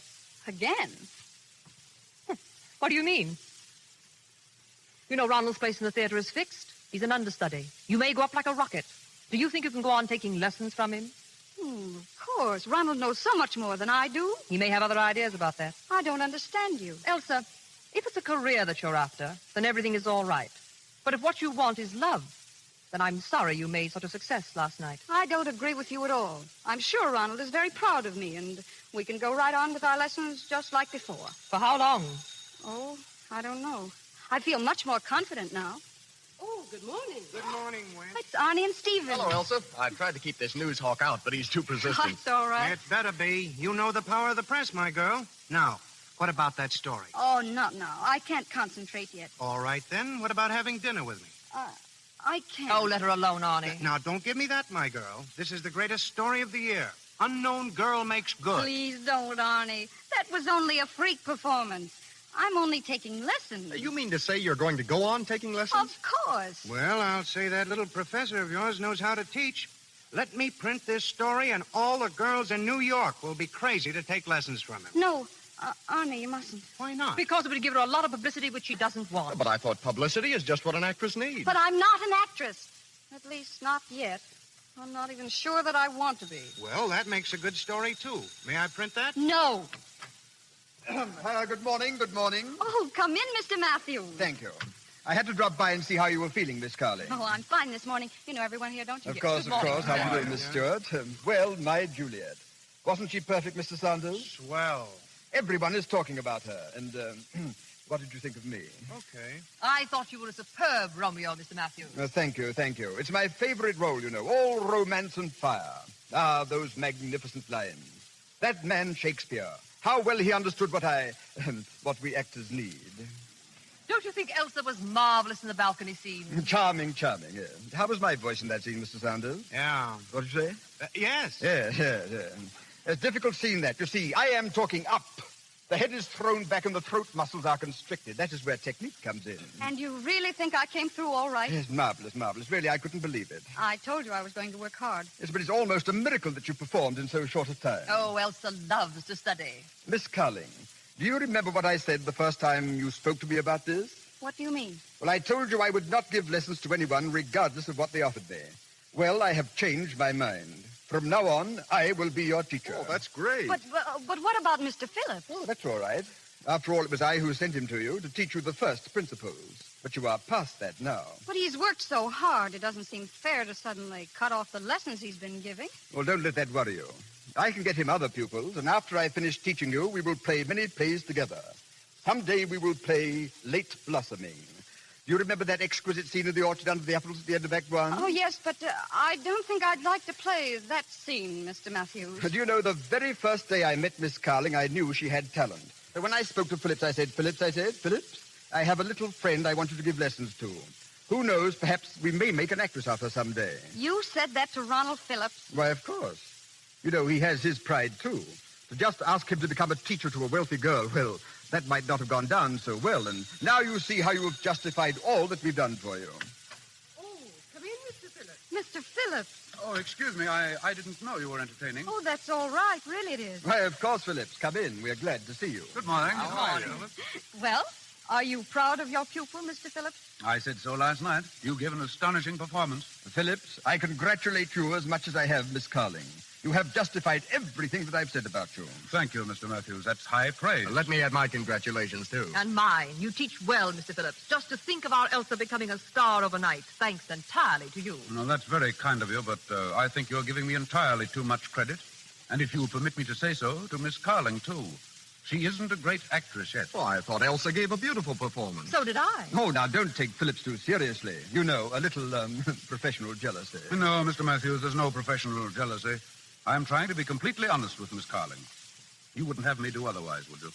No, of course not. But Mr. Matthews thinks I did very well. I certainly do. And you know what I've promised her, Phillips? That from now on, I will take her lessons myself. Yes, I expected that. No. If there are to be more lessons, Mr. Phillips will give them. I'm afraid that'll be impossible. You see, I'm leaving this morning for Chicago. What? Chicago? Yes. I'm opening there in a new play. I've got a very good part, and I couldn't pass it up. May I ask when you made this decision? Well, the part was offered to me several weeks ago, but I preferred to stay in New York. However, I've changed my mind. Well, of course, that is very unexpected. But that is the life of the theater. But have no fear, my dear fellow.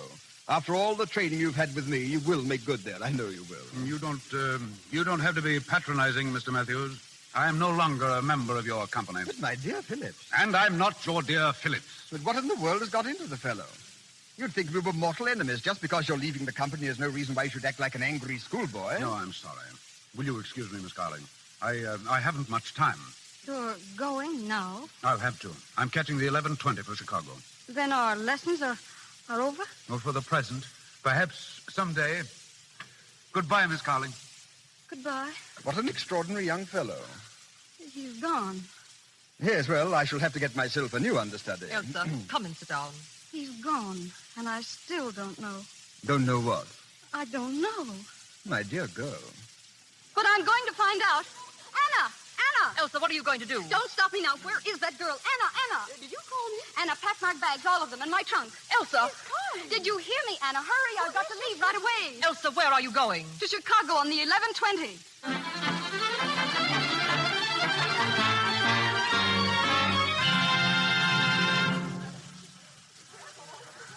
11:20 to Chicago.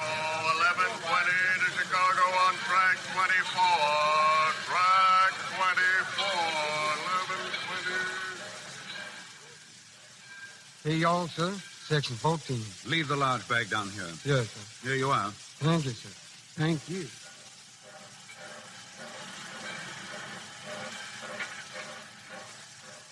Hello. Why, Miss Carling, what are you doing here? I came down to say goodbye. Well, that's awfully nice of you. Won't you sit down? Thank you. It makes me sad to see you going. It makes me sad, too. I'll miss the lessons. They were fun, weren't they, Ronald? They were more than fun. Each lesson was another step in the painting of a portrait. You were the artist, Ronald. I helped, that's all. But now that it's finished, what more is there to say? You've been wonderful in all that you taught me. No one could have made me act the way you did. Ronald, I don't think I want to go on the stage again. Yes, you'll go on. Onward and upward. With Gregory Matthews helping you, why shouldn't you reach the top? Tell me, Ronald, why did you suddenly make this decision to leave New York? I've already told you.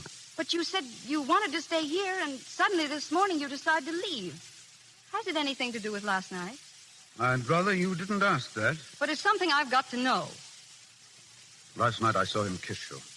I knew I couldn't stay here any longer. But, Ronald, that didn't mean anything. No, it looked like it did. Ronald, don't tell me you were jealous. Before I go, I want to tell you something. We may never meet again, and perhaps that's why I'm telling you. I love you. For weeks I've loved you. In the scenes we played, when I held you in my arms, it wasn't the teacher, it was me. And when you kissed me in those scenes, I know it meant nothing to you, but I'd leave with my heart singing. You love me? I'll never stop thinking about you as long as I live. I'll never stop seeing you in my dreams and hearing your voice in every other voice. Ronald, I love you, too. You love me? Of course. Why didn't you tell me all of this before? But I thought you and Gregory Matthews... Oh, Ronald, darling, please stop being an understudy.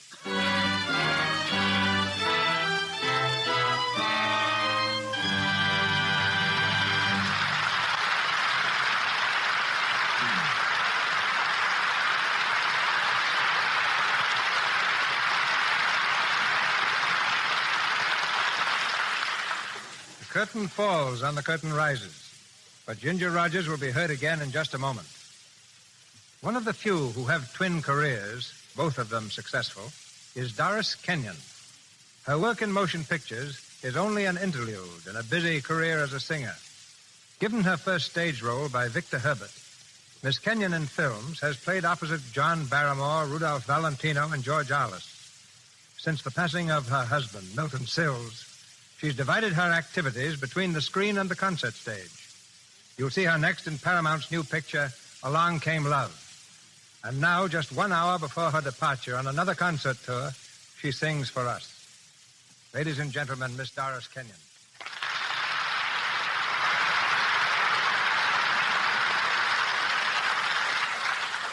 Thank you, Mr. DeMille. My song tonight will be in memory of Victor Herbert. I'll sing Thine Alone from his operetta, Eileen. Alone.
Thank you, Doris. Just one question before you go. Since your return from abroad, have you noticed any change in Hollywood? Yes. I'm delighted to find the motion picture producers more receptive to something I've hoped would come to pass ever since the advent of music on the screen, and that is the introduction of grand opera in films. Perhaps when I return from my trip, the first opera will have been chosen. I'm leaving now, and you can be assured my trunk contains plenty of Lux toilet soap. I've found that a lovely complexion is just as important before a concert audience as it is before a camera. To you, Mr. DeMille, to Lux, and to its radio theater, my thanks, congratulations, and good night. Good night, Doris. Perhaps we'll meet in Grand Opera.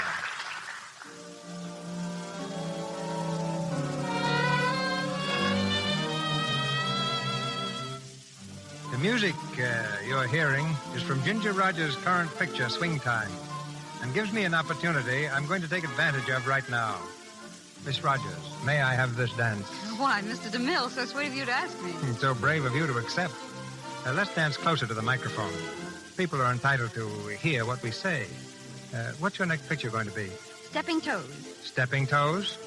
Ginger, you're making me self-conscious.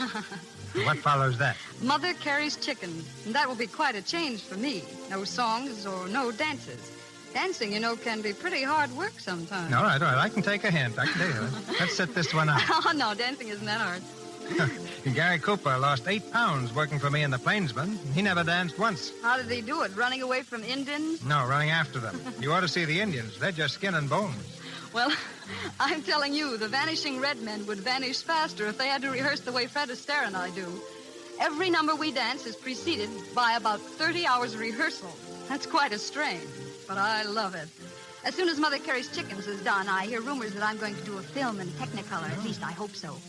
And now, Mr. DeMille, may I thank you and Lux Soap for a very delightful evening. Thank you for a delightful performance. And the dance.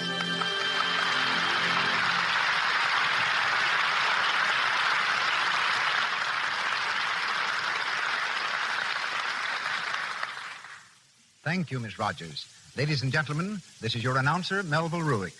In a moment, Mr. DeMille tells us of next week's play and stars.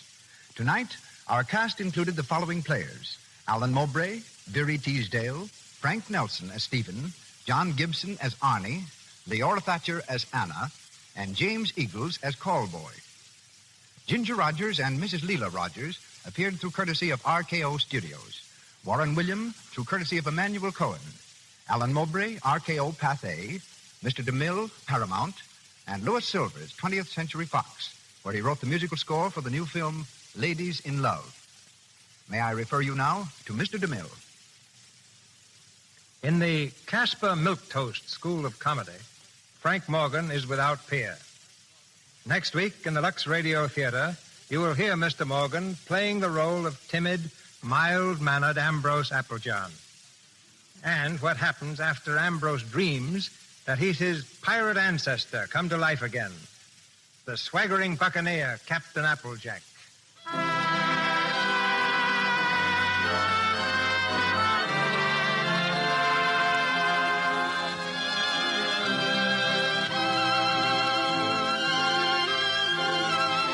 Our sponsors, the makers of Lux Toilet Soap, join me in inviting you to be with us again next Monday night when the Lux Radio Theatre presents Walter Hackett's famous play, Captain Applejack, starring Frank Morgan and Maureen O'Sullivan, with a brilliant cast headed by Zita Johann and Akim Tamiroff. This is Cecil B. DeMille saying good night to you from Hollywood.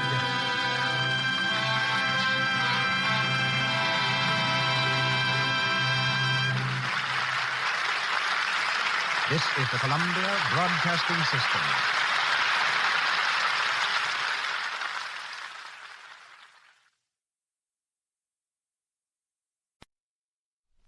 Lux presents Hollywood.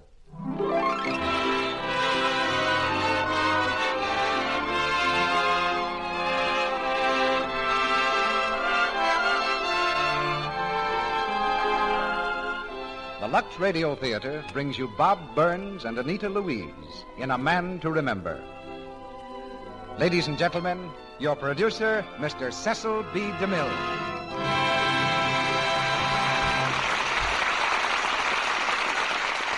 Greetings from Hollywood, ladies and gentlemen. This is the story of an undecorated hero, the country doctor. In tonight's play, adapted from the RKO picture, A Man to Remember, we tell the story as it happened to a certain Dr. John Abbott in a town called Westport. But there's a whole army of Dr. Abbotts, an army that covers more territory than the Northwest Mounted Police, and each man labors alone. The country doctor may do a little grumbling when the telephone rings in the middle of the night, but who wouldn't if he hadn't known a solid night's sleep in 20 years? He may not have his house painted as often as the neighbors would like, but perhaps the neighbors don't pay him as often as he would like. Few things happen in this town that John Abbott doesn't know about. So his story is a dozen stories of success and failure, and love and hate and heartbreak. And we are proud to have this loyal servant of the people as the subject of tonight's play. We're also proud of the loyalty of our listeners. In buying Lux Flakes, you applaud these performances, and the performance of Lux Flakes in your homes applauds your judgment. That's one performance that always gets rave notices. Bob Burns is so much like the John Abbott of tonight's play that it might be a mere accident that places him on our stage instead of in a doctor's office in Van Buren, Arkansas. Perhaps Bob would have made a good doctor, but that would have been Hollywood's loss.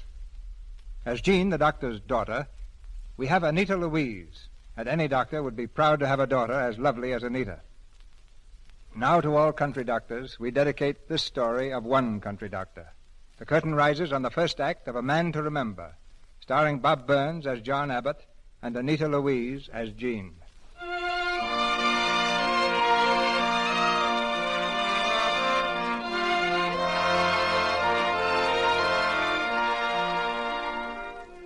If you should be driving across the continent sometime, you might strike a little town called Westport. It's an ordinary small town, with its main street, of course, and its First National Bank, owned by George Sykes. Homer Ramsey's department store is there, too, and a few smaller shops. But on this spring afternoon, the shops that aren't closed are empty, for old Doc Abbott is dead. The townspeople stand along the curb in respectful silence as the funeral procession passes by. Mother, can I throw my flower now? Yes, dear, now. I never saw so many flowers. Never. He deserved it, if any man did. What's going on, Bud? I'm a stranger in town. Somebody important die? Old Doc Abbott died. Take off your hat, stranger. Huh? Oh, sure. On the second floor of the bank building is the office of Lawyer Perkins. From his window, the three leading businessmen of the town also watch the procession, but they are unmoved and cynical. Look at that crowd down there. I gave this town the only hospital it ever had, the George Sykes Memorial Hospital. But you'd think Abbott was the only man in this town worth a plug nickel. I put in the first department store in Westport. I suppose that doesn't amount to anything either. Yes, and Joe Harkness here has done a few things, too. Yes, sir. It was me got the public schools put in. To say nothing, you give them the town a newspaper. And I'll bet the three of us won't scare up a baker's dozen at our funerals. Seems the more shiftless you are, the more people take up with you. Like old Doc Abbott down there. Now, Mr. Sachs, Mr. Ramsey, Mr. Harkness, if you gentlemen can stifle your grief for a moment, perhaps we can get down to work. All right, Counselor. While the town's marching behind Doc's casket, let's us figure out the expense. Sit down, gentlemen. Now, I brought Doc Abbott's strongbox with me, and I'm sure you're anxious to know what's in it. You bet we are. I find that in most cases of this nature, the creditors prefer to wait until, well, say a half hour after the benediction has been delivered. Now, look here, Clyde, that ain't fair. The doc would want us to have our money. Of course, George, of course. I suppose we get down to business. Well, to begin with, I hold Doc Abbott's personal note for $600 plus 100 interest. $700. How about you, Homer? I had the bookkeeper figure up his account today. $726.37. He ain't paid a bill at the store since 1928. And you, Joe? He owes me $1,100. Well, Doc Abbott's son gave me the strongbox this morning when I explained how eager you were to get his father's affairs in shape. Now, suppose we just turn everything right out here on my desk. Gentlemen, the estate. Now, you got everything upside down doing it that way, Clyde. Oh, I guess it doesn't matter. We'll want to go through all his papers. Well, we have, this looks like one of those bills you were talking about, George. Westport First National Bank, $300 with accumulated interest at 7%. Signed, John Abbott, dated June 16, 1919. Yeah, that's the first one, 1919. Yes, just about 20 years ago, wasn't it? I remember. It was right after Doc came back to Westport. I guess he needed money pretty badly at the time, so he went to the bank to see his old friend, George. Morning, George. Well, if it ain't John Abbott. That's right. How are you, George? I'm fine. Sit down. Been a long while since you left here, John. Pretty near 25 years. Oh, this is my boy, Dick. Well, quite a young man. How old? I'm 8, sir. Well, 8 years old. This is George Sykes, Dick. We used to go to high school together. That's right. Your father left right after we graduated. He was voted the boy most likely to succeed, weren't you, John? Seems kind of funny now, doesn't it? Dick, suppose you wait outside. I got a little business I want to talk over. Sure, Dad. Alter? Oh, I heard you lost your wife, John. That's too bad. Yes, she died in Chicago. I couldn't stay there after that, so I came back. Aiming to hang out your shingle? As long as I can make a living. Well, we got some doctors here already. But there's a lot of poor folks on the other side of town. You can probably find enough business to get by. I figure to. I'll need a little eating money, though. How much? About $300. Well, that's a whale of a lot of money, John. You got anything to offer for security? 17 years' experience as a practicing physician. I've done pretty well. Yeah, you're broke, ain't you? I meant about keeping my patients alive. That's my business, you know. All right, John, I'll tell you what I'll do. I'll make a note out for $300, give you $250. Got to have a little bonus, you know, where there ain't no security. But I always like to help out an old friend. Do you help out many of your old friends this way, George? You'd be surprised. They should have elected you the boy most likely to succeed. Oh, yes. Sign right here, John.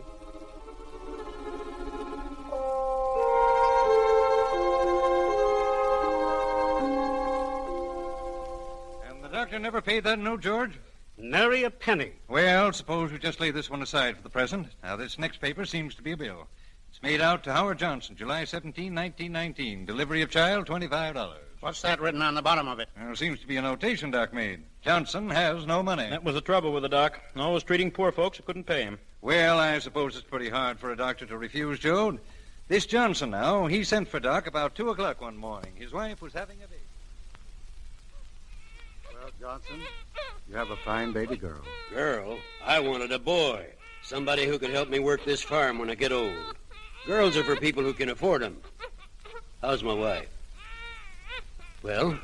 I did everything I could, Johnson.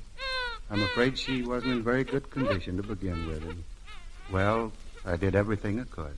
You mean she's... There's only one thing I can say. I know how you feel because I lost my wife that way and the baby just about a year ago.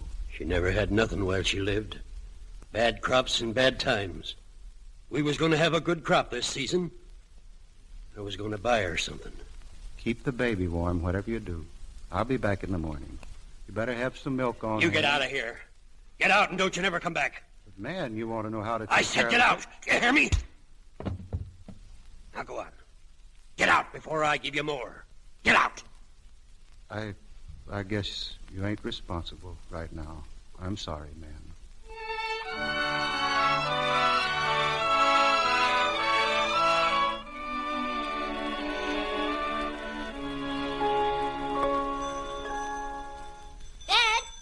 That's the bell. Another night call, I guess. You better get back to bed, son. I'll see what it is first. Say. Who is it, son? It ain't anybody, Dad. What? It ain't anybody. There's a basket on the porch, and that's all. A basket? Look, Dad. It's a little baby. There's a note pinned on it. What's it say, Dad? Dear Doctor, I'm sorry I hit you. Please give the kid to somebody who will be good to it. Gee, what you gonna do, Dad? Well, it seems you got a baby sister, Dick. Let's get her inside.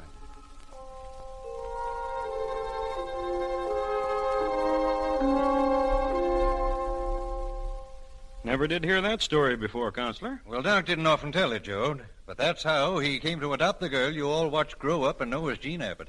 Well, let's get on. Seems to be largely bills and more bills, gentlemen. Well, here's one that ought to look familiar to you, Homer.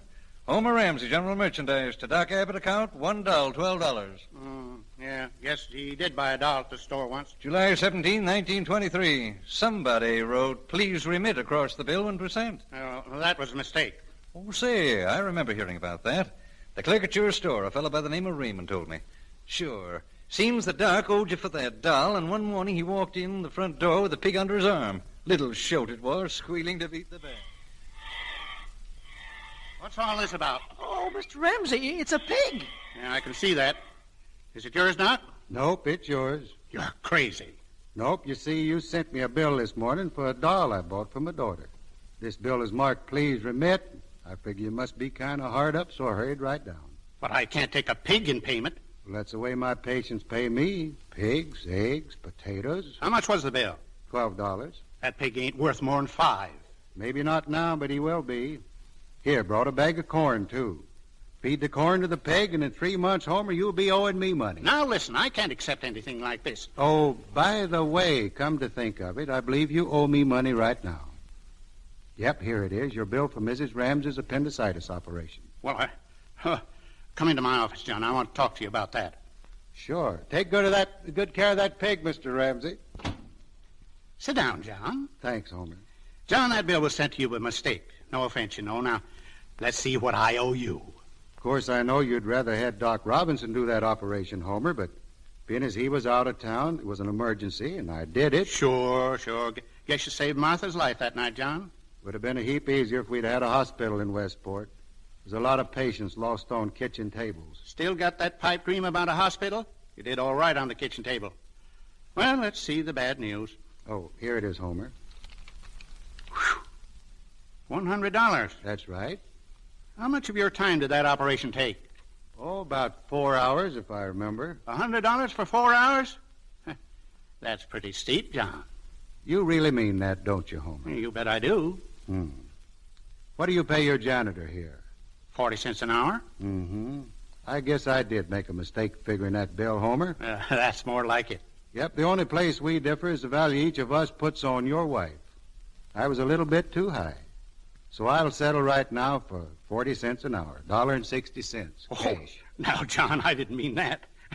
Perfectly willing to pay a fair price. Give me $1.60. Well, I feel ashamed to settle for that, John. Give me the money. What? Oh, sure. Here it is. Thanks. I'll just make a notation on the bill. I like to keep my record straight. Settle for $1.60 cash. There we are. You got a bargain at that, Homer. You'd had to pay a gravedigger for 6 hours. Good day, Homer.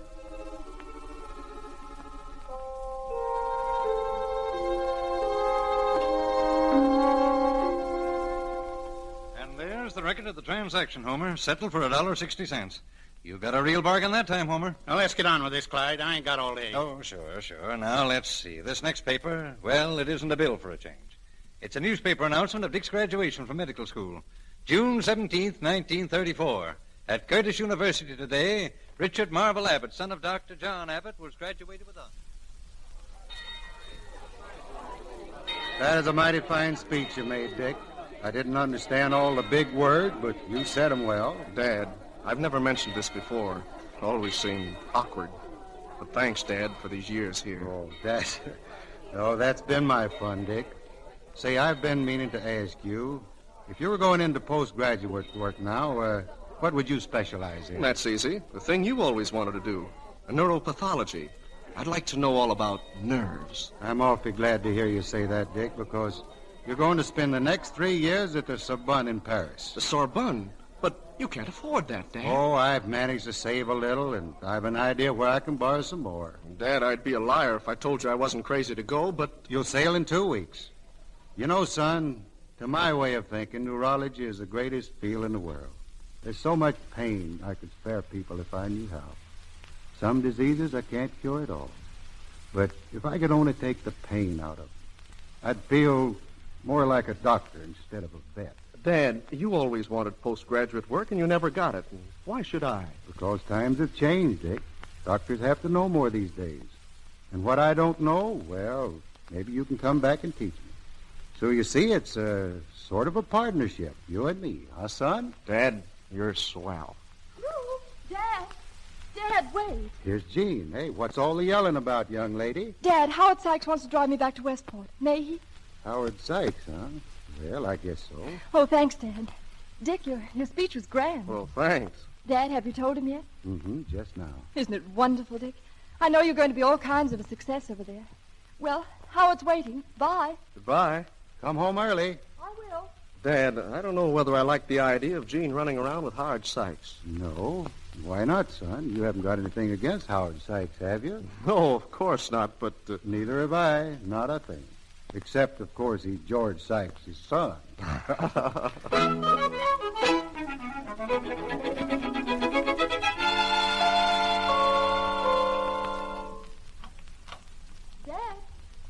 Dad, I want to talk to you about some of these bills. Oh, never mind those. Look here, here's a letter from Dick. The letter can wait. Dad, something's got to be done about getting in some of this money that's owing you. Look at this bill. It's 5 years old. To Eben Fisher, setting broken leg, $25. Received on account, $2.50. 1 bushel of turnips, 4 dozen eggs. Good eggs, too. And here's one to Mrs. Sarah Bright. Removing cataract from right eye, $40. Received on account, 2 months' laundry. Oh, Dad, these people ought to pay you. They do the best they can, honey. Most of these folks have a pretty tough time of it. But what about you? Trying to keep Dick in Paris and all? I'll get along somehow. We'll manage somehow till Dick comes home. Then we'll have a real doctor in the family. But, Dad, that's another 2 years yet. In the meantime, what do we do with these bills? Got to do something, huh? Well, I'll tell you, Jeannie. Just mark 'em paid in full. We'll forget all about it.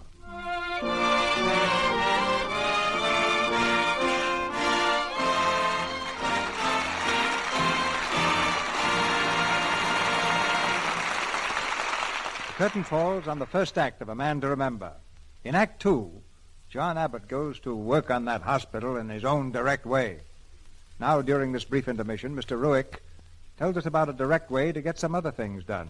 Before we hear Bob Burns and Anita Louise in Act 2 of A Man to Remember, we are going to reenact a scene that actually happened in real life. It's based on a letter we received from Mrs. Frances Whitney of Brooklyn, New York. Let me read you part of her letter. She writes, "My daughter has a lovely pink Angora sweater, which a friend of mine gave her for her birthday several months ago. One night, this friend invited us to dinner, and my daughter wore the sweater. When my friend Mildred saw it, she said, 'My dear, haven't you worn that sweater at all?' 'Why, of course, Aunt Mildred. I've worn it loads of times.' No, I'd never know it. How in the world do you manage to keep it looking so nice?' 'Oh, that's easy. I wash it in lukewarm Lux suds every second or third time I wear it.' 'Don't tell me you've washed that sweater.' 'Why, when I've washed Barbara's sweaters, they've either stretched or shrunk. And one of them is actually bald. Minus Angora, you know.' 'That won't happen if you wash them the gentle Lux way.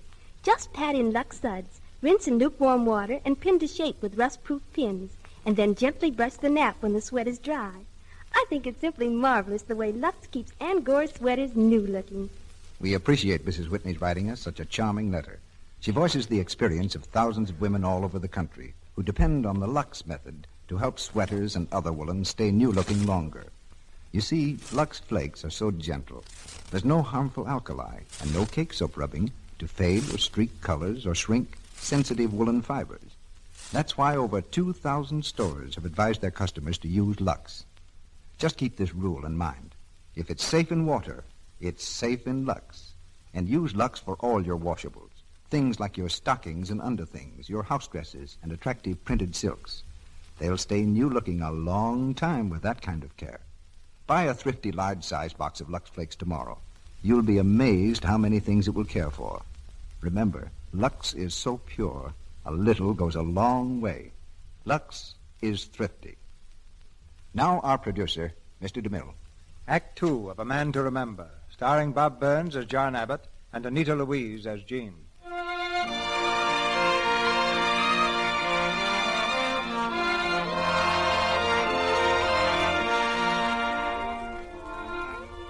In the office on Main Street, Lawyer Perkins is going over the papers contained in old Dr. Abbott's strongbox. The town's 3 leading businessmen watch eagerly as the attorney picks up the next item, another newspaper clipping, recording a landmark in the history of Westport. It looks as if the doc kept track of everything they printed about that hospital you built, George. Yeah, it certainly does. The doc was always hepped on that hospital idea. Yes, always wondered just how you came to build that hospital, George. Well, I felt I ought to do something for the town, Clyde, and it seemed sort of a lasting thing. A sort of a monument, eh, George? Yes, I guess that's what it is.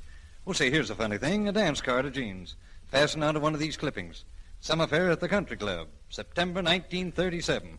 Seems to have been the time your boy Howard was going around with her, George. His name's here for most every dance. Yes, he did see quite a bit of her at one time. Didn't last, though. Yes, well, that's the way it is with young people. Everything's fine one moment, and then they have a little quarrel, and everything's off. I guess it happened that night they were driving home from the dance.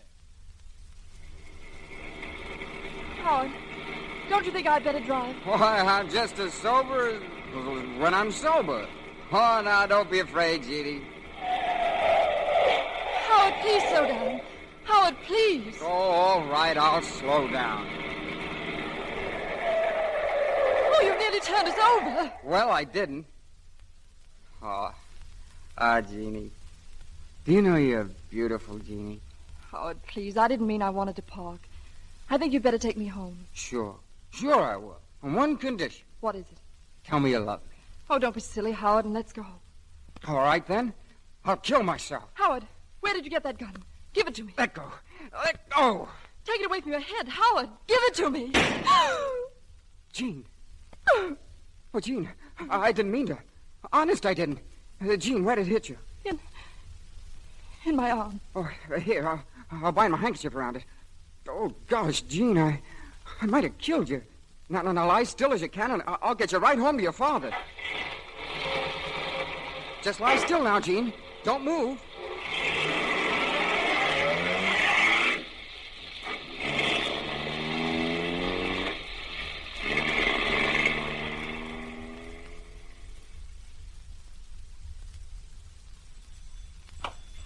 Oh, hello, George. Come in. Where is he? Where's my son? He's gone home. You just missed him. Is he all right? Oh, yes, he's all right. Jean's all right, too, luckily. Just a shot in the shoulder. John, this is terrible. Yes, George, it is. Might have been murder. At the very least, manslaughter. But the boy didn't mean to hurt her. I know, George, and he feels pretty terrible about it, but I suppose that's a question for the jury to settle. You know, of course, I have to report any gunshot wound to the police. That's the law. But, John, you can't do that. Listen, John, I'll do anything to make it right. Will you, George? You name it. I'll do anything you say. George, you've made a lot of money around this town. I guess you're about the biggest man Westport's ever produced. Well? I was just thinking it's a shame that you won't leave any fitting memorial behind you. A man like you should engrave his name in the history of his town. Something big, George. Something worthwhile. Like what? Like the George Sykes Memorial Hospital. You mean you want me to build a hospital? That's the idea, George. Well, I won't do it. Now, this is blackmail. Yes, sir. Guess it is. Well, it won't work. I won't build a hospital for you or anyone else. Not even for your son, George? Be a pity to see him go to jail. Now, wait, John. Wait a minute. Be reasonable. I'm willing to do anything within reason. That's the way to talk. Yes, sir, George. I bet it won't cost you a cent more than $30,000 or $40,000. Oh. And maybe they'll even let you make a speech. Think of that, George. Standing up in front of our big new building, the crowd cheering, the band's playing. George, I'm proud of you.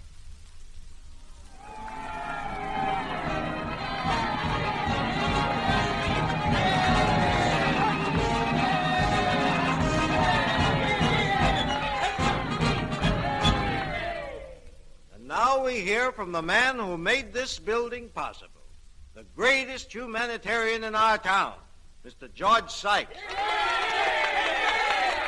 Thank you, Dr. Robinson, friends and fellow townspeople. In giving this handsome structure for the benefit of our sick, I, George Sykes, am doing very little. When I glance back at that marvelous structure, costing $40,000 plus landscaping, I do not feel proud, my friends. I feel very humble, because I've been able to do some little act to make my presence in the community a thing of benefit to us all. I thank you. That was a good speech, eh, Doc? Short and to the point. A wonderful speech. I guess that makes George Sykes about the biggest man this town ever saw. And what a heart, what a heart. Think I'll go in and take a look around the building. Like to see what he's done inside. Yes, sir. Good afternoon. What can I do for you? Afternoon, Superintendent. I just figured I'd better drop in and sign the doctor's registry.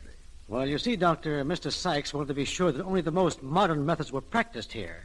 And so he made a proviso that only physicians who've had postgraduate work within the last 20 years would be admitted to the registry. Oh, I see. However, there was a provision made for you, Dr. Abbott. You will be allowed to use a charity ward, provided, of course, a regular physician stands by. That means, then, that nobody will be excluded from the hospital. That is, no patient. Quite right, Doctor, quite right. Are there any other things that would bar a doctor out of here? Nothing but the 20-year clause. I just wondered, because my son's going to get back into town next week from Paris. I just wanted to be sure that there wasn't any stipulation against all doctors named Abbott.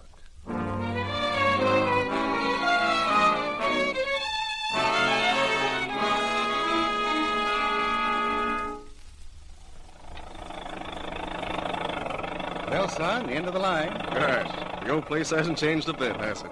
Dick. Oh, Dick, it's wonderful to see you again. Why, Jean, say, you've changed. Have I? I told you, son. Well, I'll take your bags upstairs. Well, what's the matter, Dick?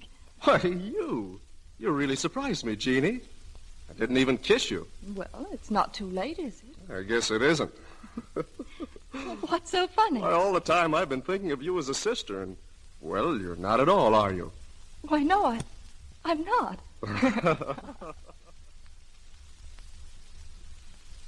Sit down, son. Sit down. I'm just itching to hear all you've been doing. Say, did you study under Dr. Redding all the time? 2 years. Redding. Great man. He's done more for neurology than any man in the last 40 years, I guess. He knows the stuff all right.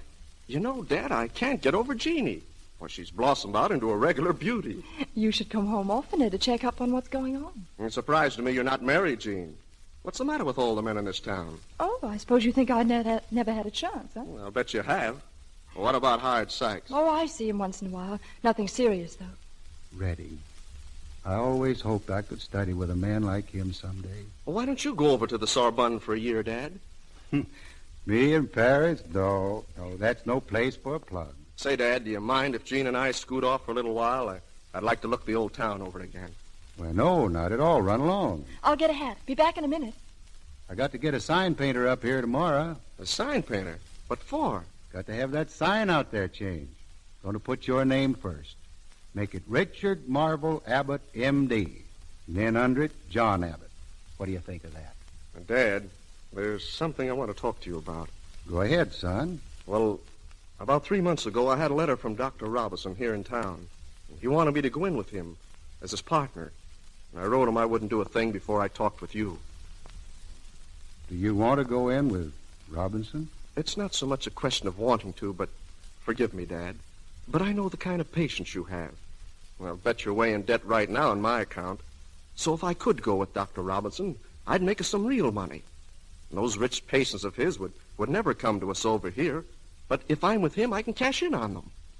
Well, son, money's never bothered me much. What I owe or what's owed me. I guess that's the wrong attitude, though. Dad, I wish you'd understand.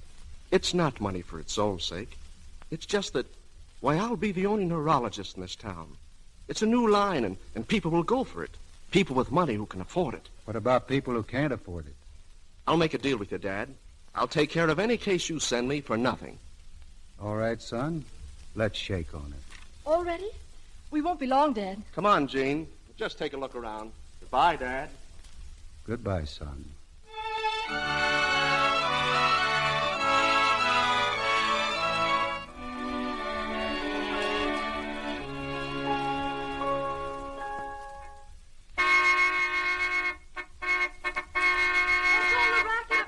Come on out, can't you, Jeannie? I want to show you my new car. Oh? So you have a new car? Sure. Well, what do you think of it? It's very nice. Much better than anything your father ever had. Now, don't be like that. Dad understands. If you're going to succeed as a doctor, you've got to put on a little front. Your father never did. He couldn't afford to. But then I suppose he isn't a success. Now look, Jean, Dad knows exactly why I moved and why I went into partnership with Dr. Robinson. You evidently don't want to understand. After all he's done for us and what he's expecting from you, I'll never understand. Please, Jean, have dinner with me Thursday night and we can talk this out. No. But why?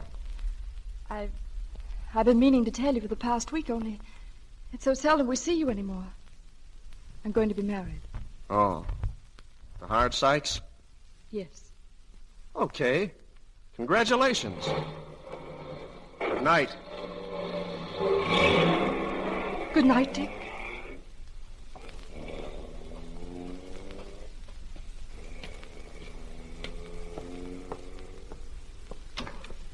Jean. Oh, Jean. Come here, quickly. Dad, what's the matter with you? Help me to sit up. Dad, what is it? I thought you were asleep here on the couch. Oh, tell me what to do, please. Oh, it's all right now. Little heart attack. If you should ever find me like this again, Jean, always help me to sit up. When you lie down, once in a while, it's the end. Oh, Dad. Why, Jeannie, child, you're crying. It's all right now. I'm all right, honey. Don't cry. I'll get it, Dad. Evening. Is Dr. Abbott in? Yes, he is. Can I see him? My name's Johnson. Just a moment, please. It's a man to see you, Dad. Patient? I don't know. He said his name is Johnson. Johnson. All right, send him in. Will you come in, please? Thank you, ma'am. Evening, Doc. Remember me, don't you? I guess I do. Don't go, Jean. What is it? Jean, this man is your father. My father? I guess maybe I ought to do a little explaining. I don't think it's necessary. I've already told her long ago. I see. Well, I've got to run upstairs. Good night, Jean. Good night, Dad. Good night, Mr. Johnson. Well, what do you want? Nothing. Nothing at all. I just come back to apologize for the way I was, Doc, and to thank you for taking care of my daughter. If you're thinking of taking her with you, it's no go. No, Doc, it ain't that. Since I gave her to you that night, I've been living in the eastern part of the state. Done pretty well, too. And, well, I want to pay you for the trouble and expense you've gone to. Here. It ain't what I'd like to give you, but it's something. $3,000. $3,000? Are you sure you can afford it? Yep. I've got plenty myself, and I'm working steady. Well, I got to get along. I don't suppose I'll ever be able to tell you just how much this money means to me, Johnson. I'm going to take it because I need it. You're a good man, Doctor. Good night. Jeannie! Jeannie! Yes, Dad. Has he gone? Yes, Jeannie, listen. Remember we had an extra registration blank for the Sorbonne when Dick filled his out? Yes, but I don't... Get it for me, will you, Jeannie? I'm going to fill out my application for a course under Dr. Redding. Dad. I ought to hear from him in a couple of weeks. Then I'm going to Paris, Jeannie, and I'm going to show them that an old fella can learn as well as a young one. Oh, Dad, that's marvelous.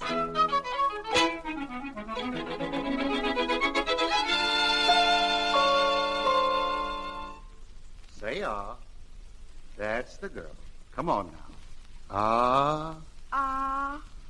Fine. Well, Doctor, it's just a sore throat and cold, ain't it, Doctor? Well, the throat and nasal passages are inflamed. You say the Hostetter boy's been sick, too? Yes, Doctor. And the Musicara children, huh? That's right. Same symptoms. Tell you what I wish you'd do, Mrs. Smith. Keep Sally in the house and don't, under any circumstances, let any other children come in. Oh, you mean it's something serious? I can't say yet. I want to see the Hostetter boy and the Musicara kids. I'll be back this afternoon.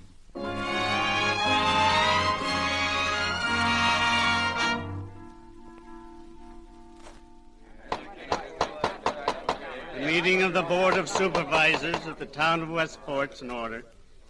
Dr. Abbott would like to say a few words. What about? I don't know. Go ahead, Doc. I won't take much of your time today, gentlemen, but I feel the Board of Supervisors ought to be told of a condition threatening our town. What's on your mind, John? Well, you're having a county fair in 2 weeks, and I've come here to ask you to cancel it. Cancel it?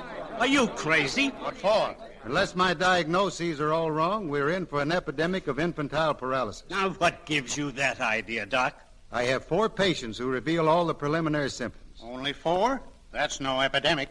Just quarantine them. 4 cases of infantile paralysis, gentlemen, are enough to start an epidemic.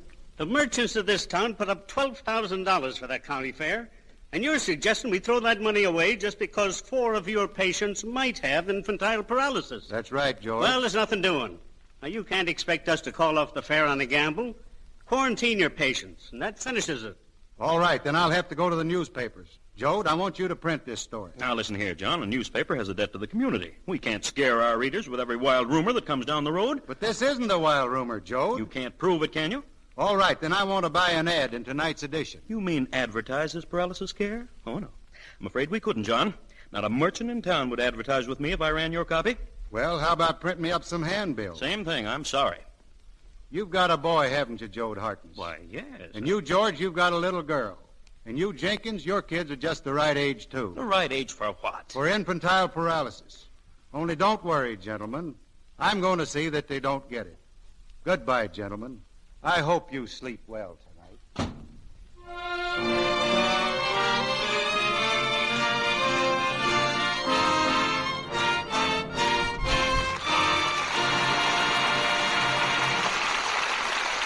That was Act 2 of A Man to Remember. Once aroused, John Abbott is a man to be reckoned with, and he starts a one-man crusade in Act 3. Before we go on with the play, here are some friends of ours to tell you a story in song. Bob Burns and Anita Louise return in a moment for Act 3 of A Man to Remember. You know, sometimes music expresses things better than we can say them. There's a song, for example, that describes perfectly the beauty of Lux suds, and I've asked our trio to sing it for you tonight. All right, girls? Spun from the midst of the dream, with rare tints from rainbow land, a bubble of silver you bring, borne aloft my fairy hand, symbol of love and it gleams like the gold of smiling dawn. There for a moment then kissed by the sun and gone. Spun from the mists of a dream. Lux suds really do seem like that. They're so light, so gentle. Oh, you make them sound too poetic, Mr. Ruick. They're really very practical, you know. Well, of course they are, Sally. Millions of women know that. And they've made Lux Flakes the world's largest-selling package soap for fine fabric. Fine fabrics, Mr. Ruick? What about everyday fabrics? Why, just think of underthings and stockings and blouses, things we wear and Lux every day. Lux takes such beautiful care of them, they wear and wear. Well, there's a good reason for that. There's no harmful alkali in Lux Flakes to fade any color or hurt any fabric that's safe in water alone. The gentle suds float out every trace of perspiration and soil and leave things fresh and new-looking. The Lux habit is a dainty habit and a thrifty one. So keep the large box of Lux Flakes in the house and Lux underthings after every wearing. Your blouses, dresses, and sweaters, often. They'll stay new-looking longer because Lux suds are so gentle, so safe. We pause now for station identification. This is the Columbia Broadcasting System.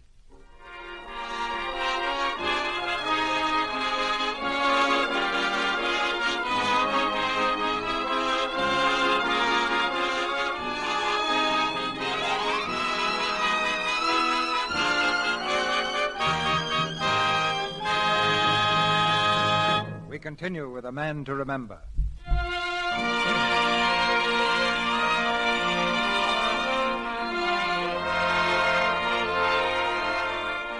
Little by little, the life of Dr. Abbott unfolds itself as Lawyer Perkins continues to examine the contents of the strongbox.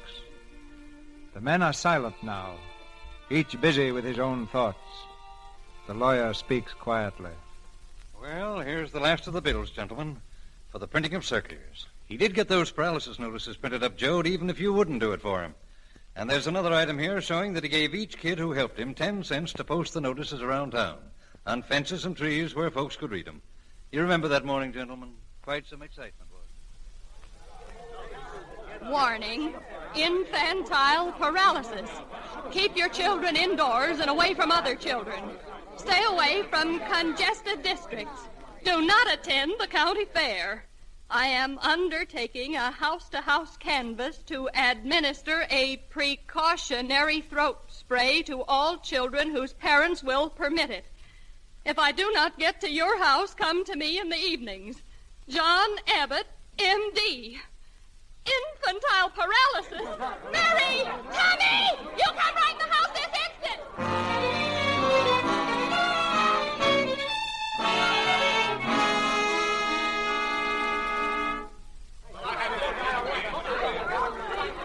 All right, folks, you just line up one by one. I'll take care of you in the living room. Get those sprays ready, will you, Jeannie? Dad. Oh, hello, son. What brings you around? Dad, I came to talk to you. Well, I'm pretty busy right now, Dick, but all right if you'll talk fast. Can we be alone? I'll go, Dad. No, wait. Jean's been my right hand and most of my heart for a long time, Dick. There's no reason for her to go now. What's on your mind? Well, it's about all this paralysis scare. If you're wrong, Dad, it will reflect on every doctor in this town. People will lose confidence. And that's all doctors have to back them up. The confidence of their patients. Yes, maybe we doctors should value our reputations more than we do. Take me. I run a 50-50 chance of being wrong. If I am wrong, people lose confidence. But if I'm right, then I've saved lives, young bodies, muscles and bones, grief and pain. I think it's worth the gamble, Dick. There's another thing, Dad. This business of spraying children, whether they're your patients or not, it's considered unethical. The local medical association is pretty well stirred up about it. That's really why I came to warn you. The medical association's stirred up, are they? Isn't that too bad? Well, tell them they should have been stirred up a week ago. They're too late. Now get out, Dick. I'm tired and I've got work to do.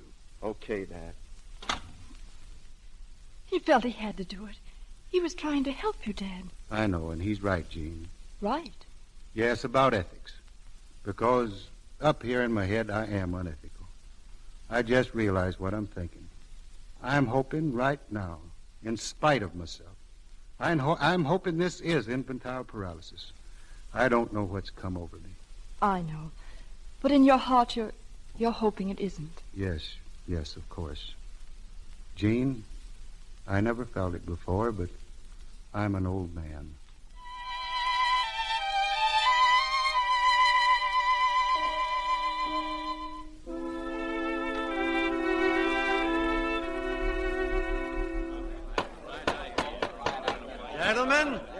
Gentlemen, your attention, please.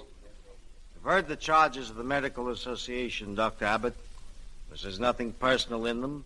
The county fair and the reputation of all of us has been put in jeopardy by what we must consider an unwarranted action on your part. Have you any defense to offer? No defense, Dr. Robinson. Then I have no course but to put your suspension to a vote. Suspension? All right, go ahead. When you want to tell me the good news, you can find me at home. Well, all in favor of suspension, vote aye. Aye. All opposed, no. No. Motion carried. I'm sorry, Dick. Just a minute. Because my father made a mistake, you have voted him out. But let me tell you, the greatest men in medicine were those who made the greatest mistakes. That's how they learned and passed on their knowledge to us. What my father has done required more courage than there is in this whole room. With such, we're doctors. Lacking it, we're mechanics. Mr. Chairman, I have no choice but to tender my resignation. Oh, Dick, you can't do that. I'm sorry to be late, gentlemen. Oh, come in, Dr. Palmer. Yes, we waited for you as long as we could. I'm sorry, but I just couldn't get away. I have 6 cases of infantile paralysis in Wellington. Paralysis? Are you sure, Dr. Palmer? Of course I'm sure. Gentlemen, we're in for an epidemic. There are 8 cases reported in Palmdale, 14 in Riverdale, 4 in Delta, and it's spreading like wildfire. Well, I assume we shall disregard all action in this meeting. Do I hear a motion that we insist on cancellation of the county fair? I make such a motion. All in favor, aye. Aye.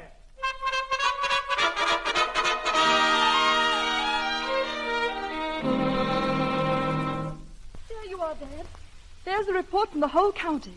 They've licked the epidemic. Oh, isn't it wonderful? And it's all due to you. No, not me. The doctors worked pretty hard, Jean. Oh, yes. But it's you who showed them the way.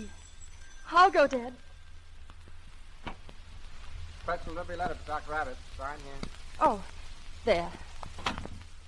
Dad, a special delivery from Paris. Oh, from the Sorbonne. Read it to me, will you, Jeannie? My eyes are kind of tired. Don't be nervous, Dad. Now, dear Dr. Abbott, your application for admission to Dr. Redding's courses in neurology has been definitely and duly received. We regret to inform you that this class requires 2 years graduate work from anyone entering.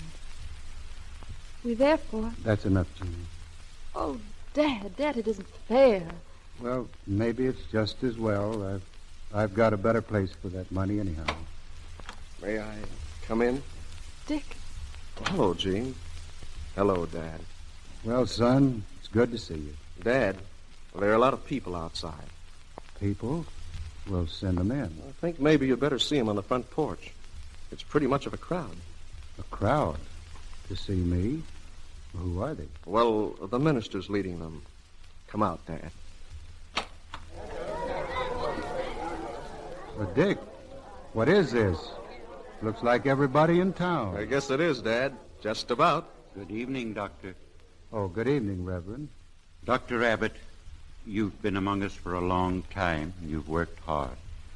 You never made much money, I guess, because the people you worked for didn't have much. But you didn't care. You just kept right on working.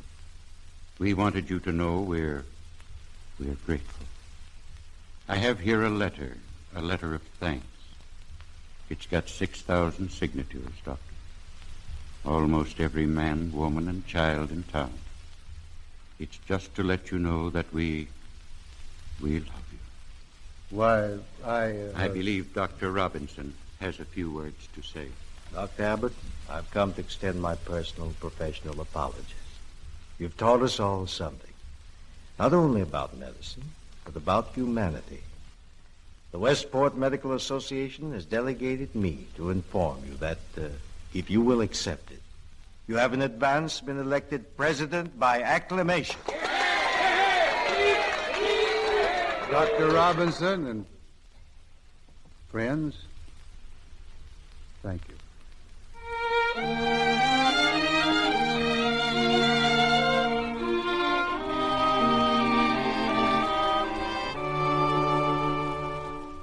Dad, I'm proud of you. Thanks, son. Been something of a night, hasn't it? Come on, Dad. I'm going to put you on the couch and you're going to rest. In a minute, Jeannie. I guess I am pretty tired. I'll take it. Hello? Oh, yes, Mrs. Harmon. Dr. Abbott will be right over. It was Mrs. Harmon, Dad. She thinks Joe has broken his arm. I'll take the case. But she expects me. I told her Dr. Abbott would be right over. Thanks, son. Oh, Dad, would you mind if I get that sign painter up here tomorrow? Son, I think I'd like that fine. Well, I won't be long. Good night. Dick, do you mind if I go with you? You see, I always go with Dr. Abbott on cases of this nature. I think that's a great idea. I don't suppose I could hope that you always will go with Dr. Abbott? Oh, Dick, if you want me. And what about Howard Sykes? That was only because you were so stupid. I wouldn't marry anyone with a doctor, but I had to make sure that he was a real doctor. I think maybe you've got one, Jean. I think maybe. I'll do my best. Come on, Jeannie. Goodbye, Dad. Goodbye, kids.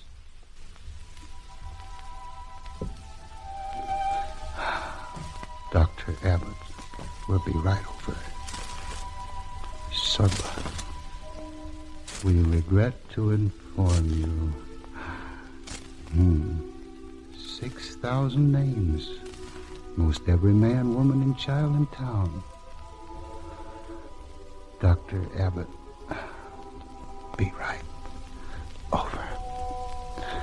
Dr. Abbott.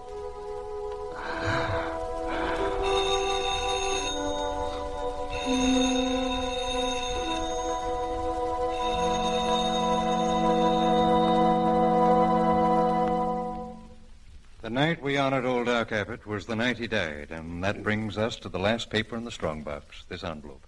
I think we can open it now. Money. A whole stack of bills. Yeah, there's a note, too, gentlemen. I'll read it to you. To George Sykes, Homer Ramsey, and Joe Harkness.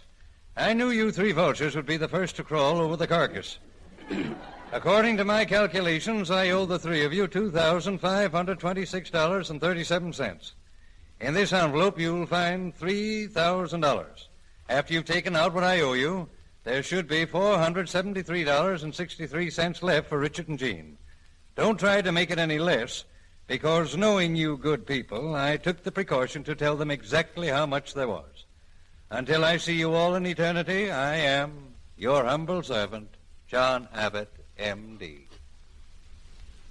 Well, that's that. He was a good man. Paid every cent he owed. 3:30. I suppose the service is just about over by now. Kinda wish I'd have went. The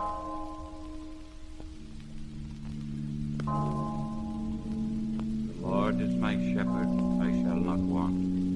He maketh me to lie down in green pastures. He leadeth me beside the still water. He restoreth my soul. He leadeth me in the paths of righteousness for his name's sake. Yea, though I walk through the valley of the shadow of death, I will fear no evil, for thou art with me. Thy rod and thy staff, they comfort me. Thou preparest a table before me in the presence of mine enemies. Thou anointest my head with oil. My cup runneth over. Surely goodness and mercy shall follow me all the days of my life, and I will dwell in the house of the Lord forever.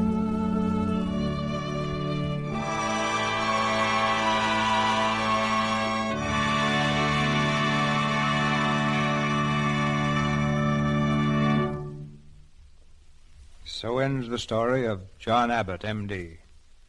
Throughout America, there are thousands of others like him, whose estates are measured not in money, but in memories of service to their fellow men.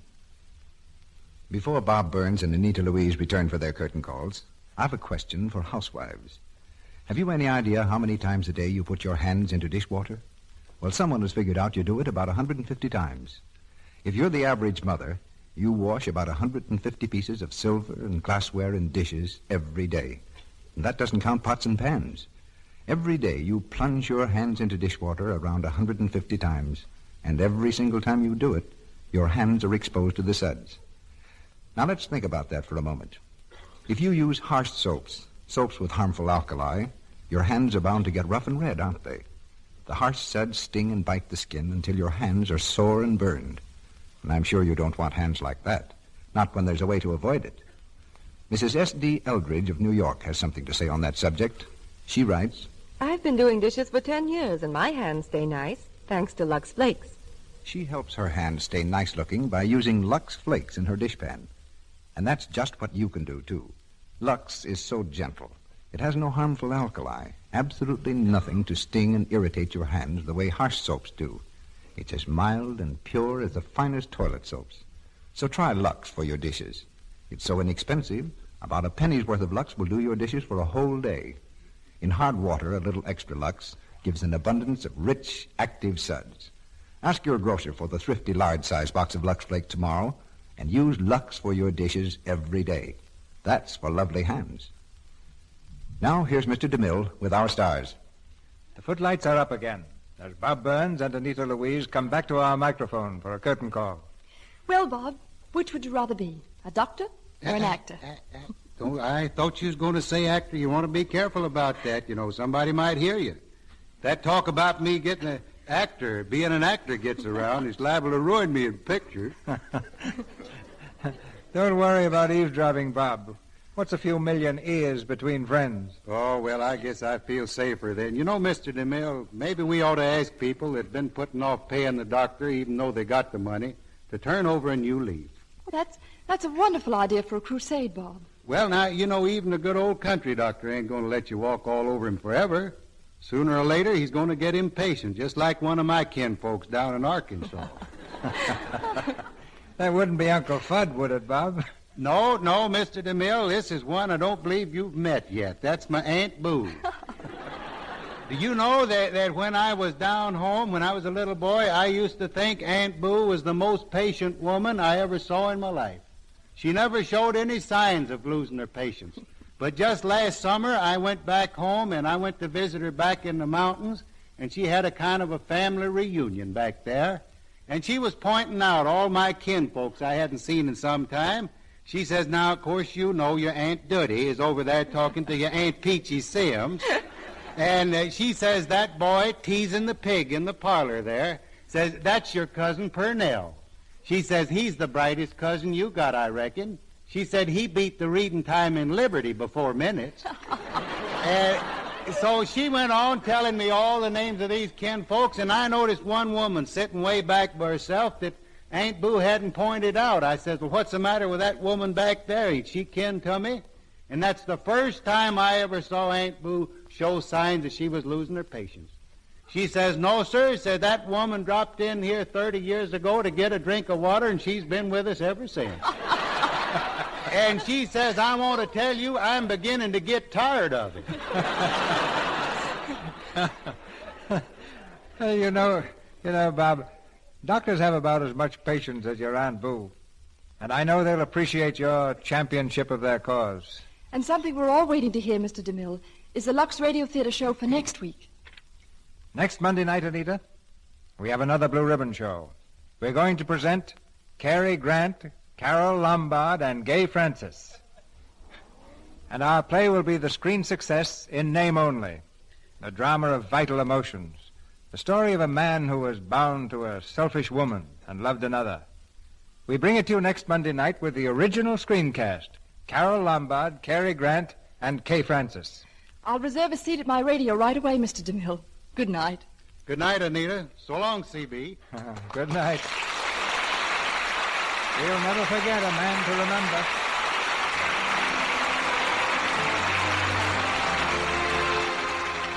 Our sponsors, the makers of Lux Flakes, join me in inviting you to be with us again next Monday night when the Lux Radio Theatre presents Cary Grant, Carol Lombard, and Kay Francis in the play In Name Only. This is Cecil B. DeMille saying good night to you from Hollywood. This is Melville Road, inviting you to enjoy the popular Lux daytime program, The Life and Love of Dr. Susan. In tomorrow's episode, Frida, who hates and fears Dr. Susan, is plotting to humiliate her. Tomorrow, Mr. Blodgett learns surprising news about Frida's scheme. Listen then. Or the time and station, see your newspaper. The Life and Love of Dr. Susan comes to you in addition to the Lux Radio Theatre. Heard in tonight's play were Harold Daniels as Dick, Granville Bates as George Sykes, Harlan Briggs as Homer Ramsay, Lou Merrill as Joad Harkness, John Fee as Clyde Perkins, Earl Ross as Howard Johnson, and Clara Blandick as Mother. The picture, A Man to Remember, was an RKO production. This studio's forthcoming production is The Hunchback of Notre Dame, starring Charles Lawton. Bob Burns appeared through courtesy of the Kraft Cheese Company. He will soon begin work in Alias the Deacon for Universal Pictures. Anita Louise will be seen in the RKO picture, Reno. Our music was directed by Louis Silvers. At the request of the Post Office Department, may we remind you to shop early and mail your Christmas presents in cards early to secure delivery before December 23rd. There will be no delivery on December 25th. Parcels and envelopes may be endorsed, do not open until Christmas. This is the Columbia Broadcasting System.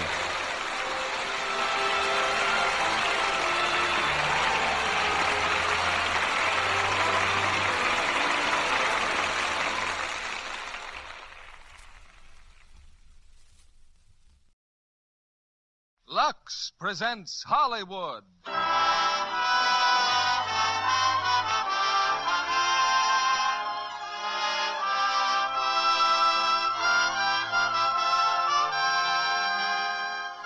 The Lux Radio Theatre brings you Glenn Ford and Janet Blair in Gallant Journey. Ladies and gentlemen, your producer, Mr. William Keighley.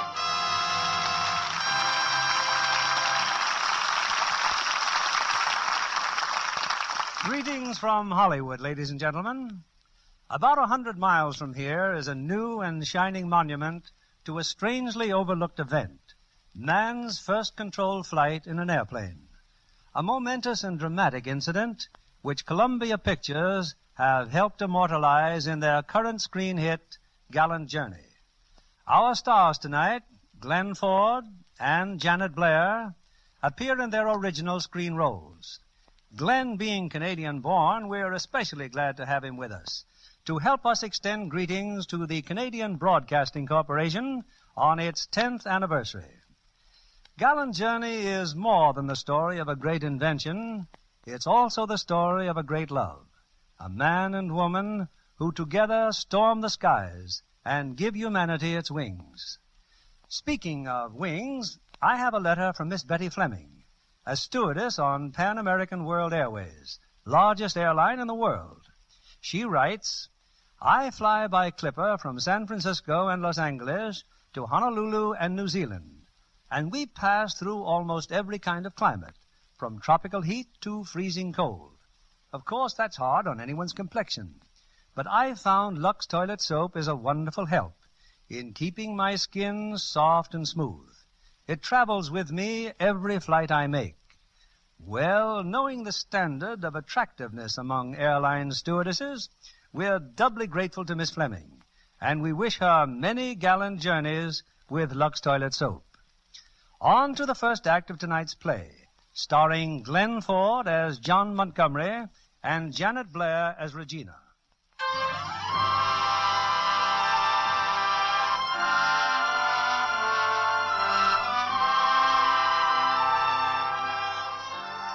The year is 1883. A lot of things happened that year. The Brooklyn Bridge was opened. Richard Wagner died. Germany, Austria, and Italy signed the Triple Alliance. And the Russians crowned a new Tsar. You'll find all that in the history books. But something else was happening that most history books overlook. On a small ranch near San Diego, a young man named John Montgomery was building a flying machine. John, it's gone, your pet eagle. John, where are you? In the barn, Pa. Did you hear me, John? Your eagle. Yeah, it's gone all right. I let him go. You let him go? Yeah. He don't look so happy. You mean you're giving up your flying machine? I knew one of these days you'd come to your senses, son. I haven't given up the flying machine. You haven't? Oh. Pa, I've been studying about birds and how they fly for about 10 years now, haven't I? I guess the one who taught me most was that eagle. I figured he deserved his freedom, so I let him go. My glider's almost done, Pa. Look, I'll explain it to you. Johnny, have you fixed the cultivator yet? I'm sorry. I'll get on it right away. Well, I wish you would. I've got to take your sisters into town. If Regina's boat gets in on time... Oh, gosh, I forgot all about her coming down for a visit. Seems to me you're forgetting everything except that doggone flying machine. I'm sorry, Pa, but I just got to finish it. I've got to.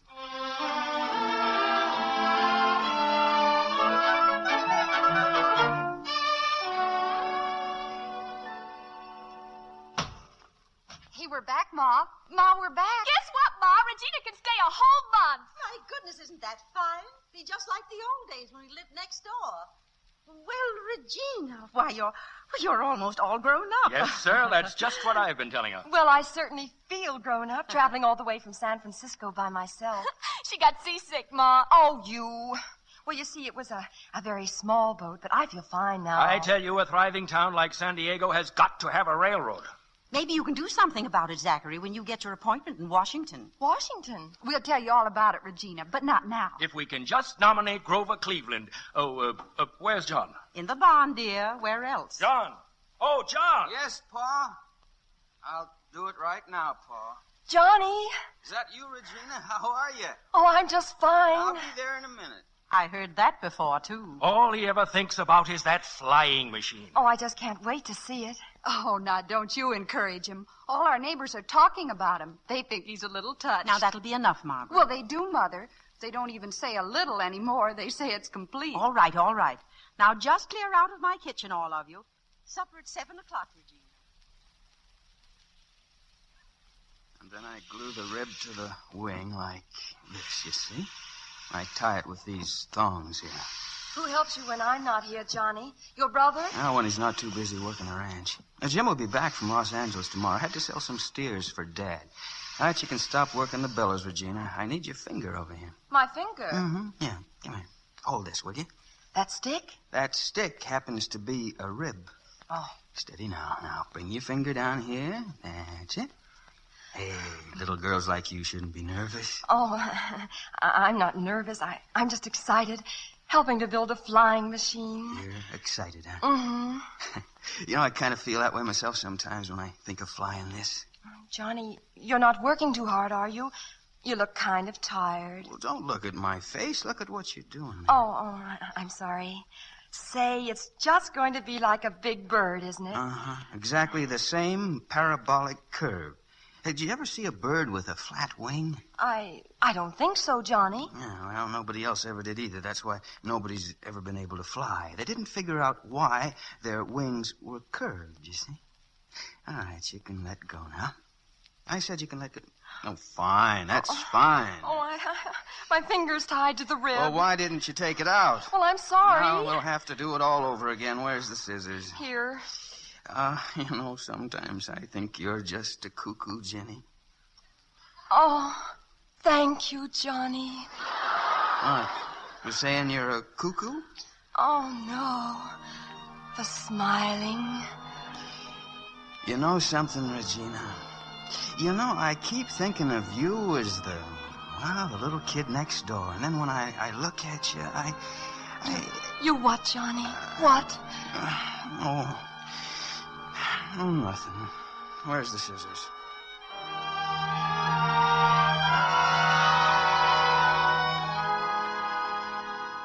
You awake, Mother?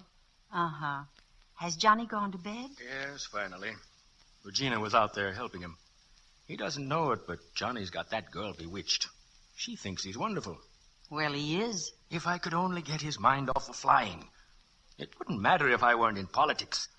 Anybody that tries anything new is always called crazy. But thinking you can fly... If my opponents ever get hold of that, it might even get back to Mr. Cleveland. Be hard to explain that, Ellen. Even to a progressive Democrat. I think I'll have another talk with John in the morning. Whatever you say, dear. Very dangerous politically. Very dangerous.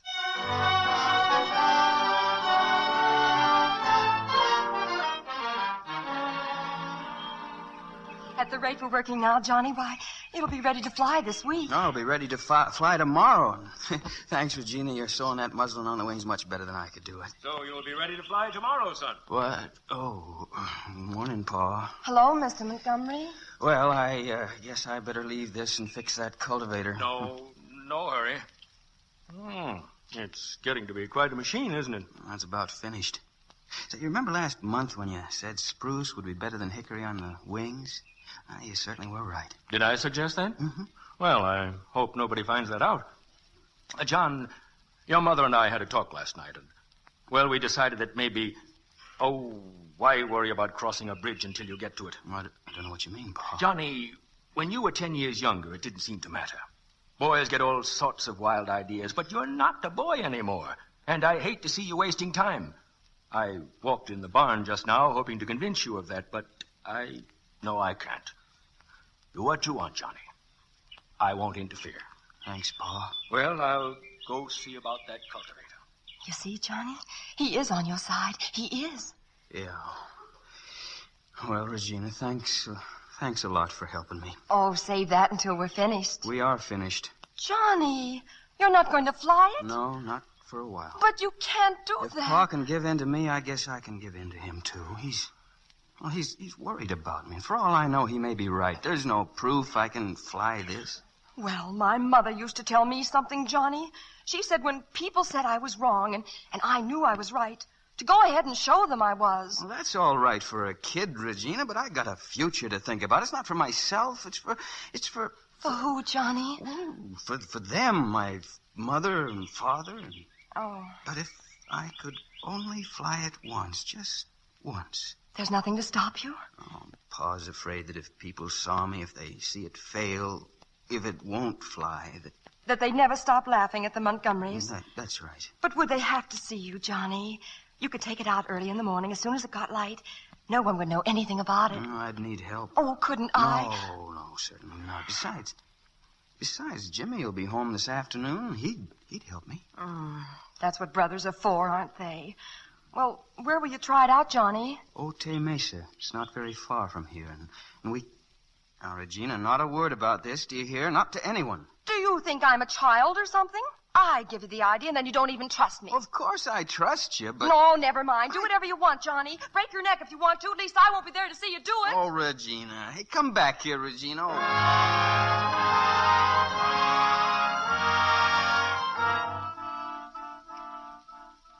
Here's the idea, Jim. We'll get up before dawn tomorrow morning, put the flying machine on the hay wagon, and cover it up with hay. Then that's just in case anyone sees us. They'll think that we're moving a load of hay. Yeah, right. And we'll drive out to Otay Mesa as soon as it's light. We'll pull her off the hill and... Well, we'll see what happens, huh? Johnny, you're sure it's safe? You sure it'll fly? I'm not sure of anything. But you'll have an answer to that question tomorrow morning. Now, not a word to a soul. Well,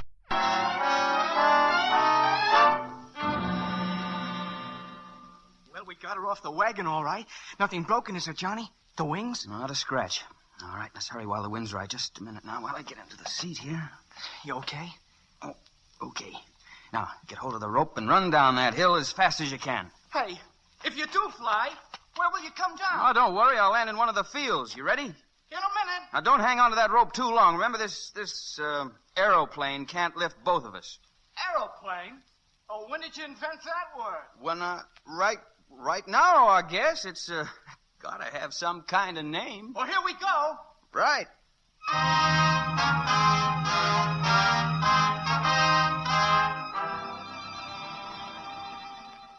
Johnny, you did it. You did it, Johnny. You flew. Oh, I should have gone higher. I should have gone further. How high do you think I was, Jim? 20 feet off the ground at least, maybe 30. You flew, Johnny. And nobody else ever did that. I gotta go higher, much higher. Look up there, Jim, up there where the sun's just hitting those clouds. That's where I'll fly someday, way, way up there. Come on now, I'm gonna try it again. Well, in case anyone's interested, I fed the horses tonight, and the cows, and the chickens. And the ducks. Well, Mother, our boys seem unusually silent tonight. Not eating either. Looks as if they're tired of your cooking. It's their favorite supper, too. Well, can a fella just not be hungry or tired or something? Since when have I seen you two boys too tired to eat like a horse? Well, let's have it. Where were you all day? I said, where were you? Johnny flew today. He flew. Johnny what today? He flew. I saw him. He flew just like a bird. You saw him? What do you mean you saw me? Oh, I went there, Johnny. I followed you and Jim. I hid beneath the rocks. Oh, I had to be there, Johnny. Why? Well, because I... Is that all you have to say, Johnny? Yes, that's all. I'm sorry anyone said anything. But I had to. I just couldn't stand people calling you crazy. And now what are you going to do with it? Your flying machine. Well, I don't know exactly, except maybe make it go higher. Why? Why, to get up there in the clouds, see what they're really like. Johnny, when in thunder are you going to think about your future? I've found my future, and it's up there. Then you'd better look for a job, son. This ranch has got to be worked by people interested in ranching. Well, of course it does, Dad. Excuse me, please. Johnny.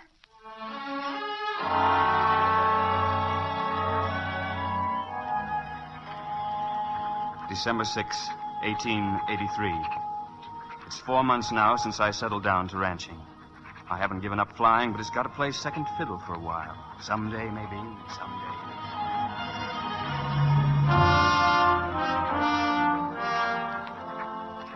July 9th, 1884.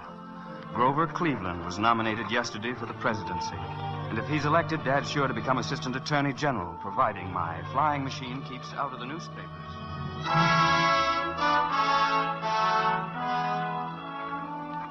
November 23rd. Dad got his appointment today, and the family moves to Washington next week. All except me. I'm staying here to take care of the ranch. I got a bit of news myself today. My old friend, Dickie Ball, is now Father Ball. He's teaching at Santa Clara College. One of these days, I've got to go up and see him.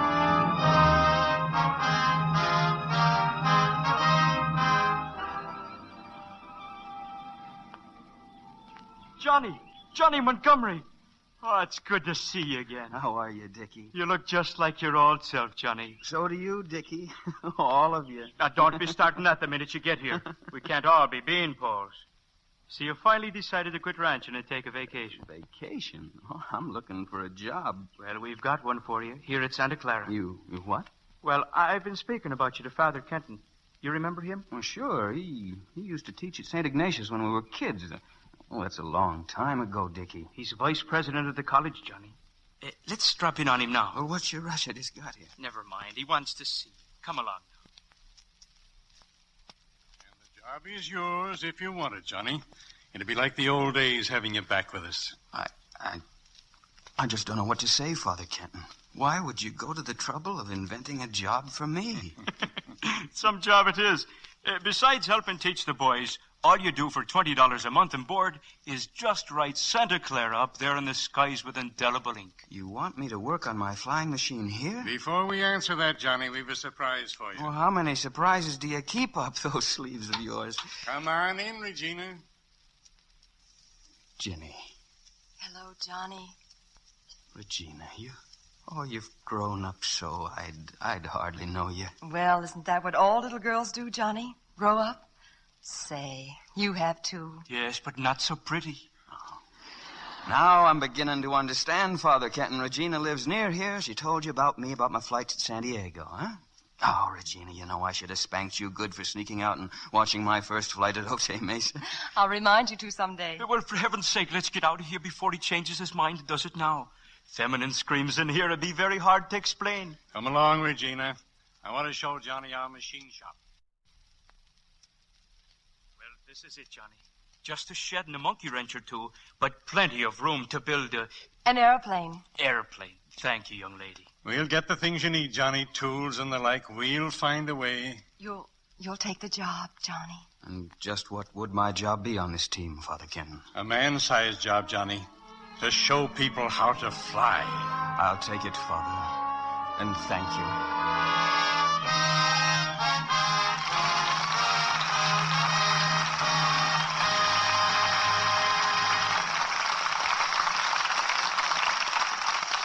In a moment, we'll bring you Act Two of Gallant Journey, starring Glenn Ford and Janet Blair.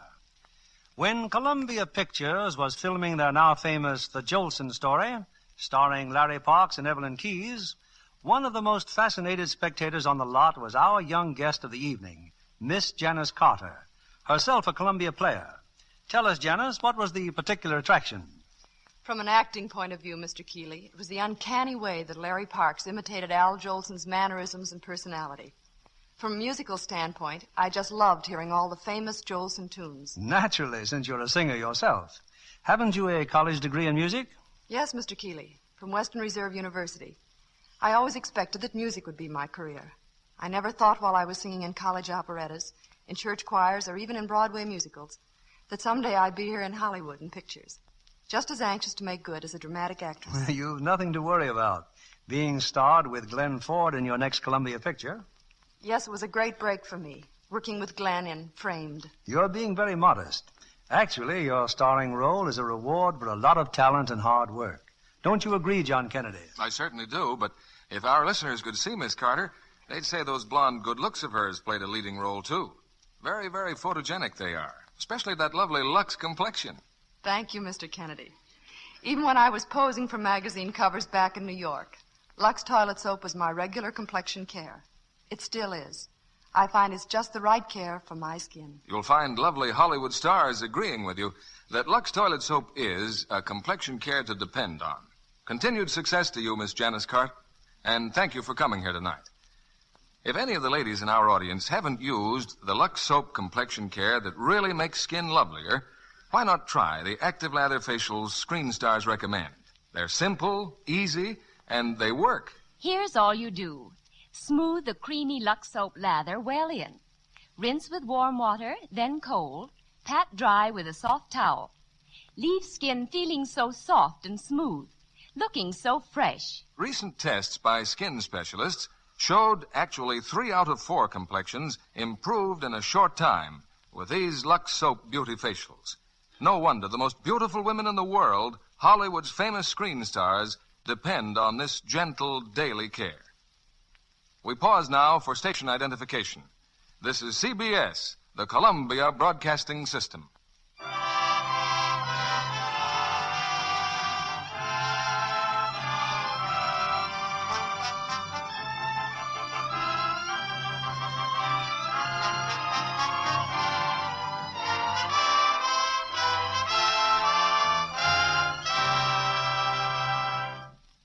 Act Two of Gallant Journey, starring Glenn Ford as John Montgomery and Janet Blair as Regina.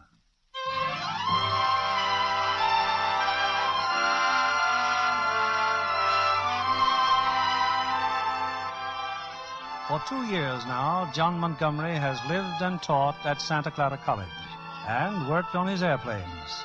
Now in the little college workshop, he puts the finishing touches on a model plane, an experimental miniature. 2 interested observers are a student, Tom Logan, and Johnny's old friend, Father Ball. Well, the center of gravity seems all right. Same wing curve, isn't it, sir, as the one you flew in San Diego? That's right, Tommy, except the second wing here. That ought to make it more stable, more maneuverable. Hey, Johnny, what's this contraption over here? Don't tell me this thing flies. Oh, that's another great invention. Yours? Sure. It's a separator. Washes gold out of sand. Washes what out of what? Washes gold out of... Oh, just a minute here. I'll show you. Here's a bucket of sand. I put it into the hopper, turn on the water here, and revolve the crank. You see? Uh-huh. Now, the water and the sand pour out of the spout, and the gold remains in the hopper. Not if there were any gold to begin with. Gold remains in the hopper. Uh-huh. Be a great machine for a mining company, wouldn't it? Better stick to airplanes, Johnny. That I'm going to do. All right, let's have it, Tommy. I got to get this pink silk on the wings here. Pink silk, indeed. Very, very fancy, Johnny. You'll be ready to fly it soon, won't you, sir? Oh, this weekend. There's a high windmill on my dad's ranch. Be a swell spot to launch it from. An elegant spot. Besides, Johnny, it'd do you good to get away for a weekend. Well, Tom, if you're sure your dad won't mind. Father Ball's coming out anyway. So's Regina. Regina?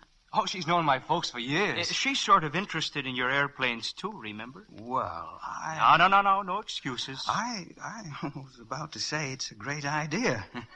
Thanks, Tommy. We'll launch the Pink Lady on Saturday.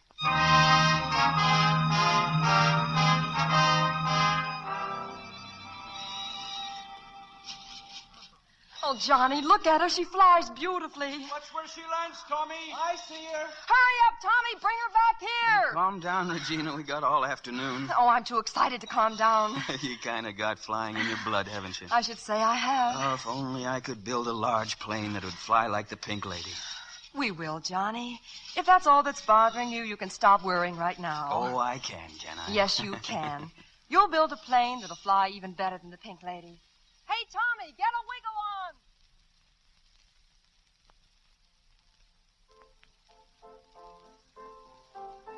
Thanks for the glue. Now, Mr. Logan, if you'll just hold this, I'll get the wing fixed in no time. Pink Lady kind of got herself scratched up a bit this afternoon, huh? Johnny, do you have to work all night, too? The longer he works, the longer I get to dance with you. Oh, now, Ma, don't stop playing the piano. I won't be much longer. Tell me something, Johnny. What good'll it do people to fly? Well, save time, get places faster. Faster? What'll they do with the time they save? We'll go more places, meet new people. Go more places, meet new people. Well, Johnny, why wouldn't you dance with me? Well, if you want the truth, Regina, I don't know how. Well, you'll never learn if you don't try. He's saving time for folks, Regina. Oh, but it's easy, Johnny. It's a lot like flying. Now watch my feet. Mm-hmm. See what I mean? That's the first thing I've heard about flying that makes sense. Oh, come on, please. Well, I could be through with this in just a minute if I only had a little piece of silk to go Well, if I get you the silk, will you dance with me? Oh, sure, if you can stand it. All right. Turn around, everybody. Turn around. Oh. Here, Johnny. Now, if I can ruin a perfectly good petticoat. Say, it's pink, too. Give me the silk, Regina. Huh? Oh, go on and dance with her. Who knows, maybe someday I'll want to tell my grandchildren I worked on one of your first airplanes. Now, go on, dance. A bit of music, Professor. Now, not too fast, Mrs. Logan. All right. How is this? Here we go, Johnny. Whoop. I'm sorry, Regina. Well, for one thing, Johnny, you've got to hold me tighter. Don't tell him, Regina. Let him guess. Now follow me, Johnny. 1, 2, 3. 1, 2, 3. 1, 2, 3. Oh, that's fine, Johnny. 1, 2, 3. Keep time, too, Johnny. 1, 2, 3. 1, 2, 3. 1, 2, 3. Doing any better? Almost perfect. Just keep on thinking that you're flying. Huh? 1, 2. Hey, you know something? I think I'm going to kind of like this. Step it up a little, Mrs. Logan. Johnny.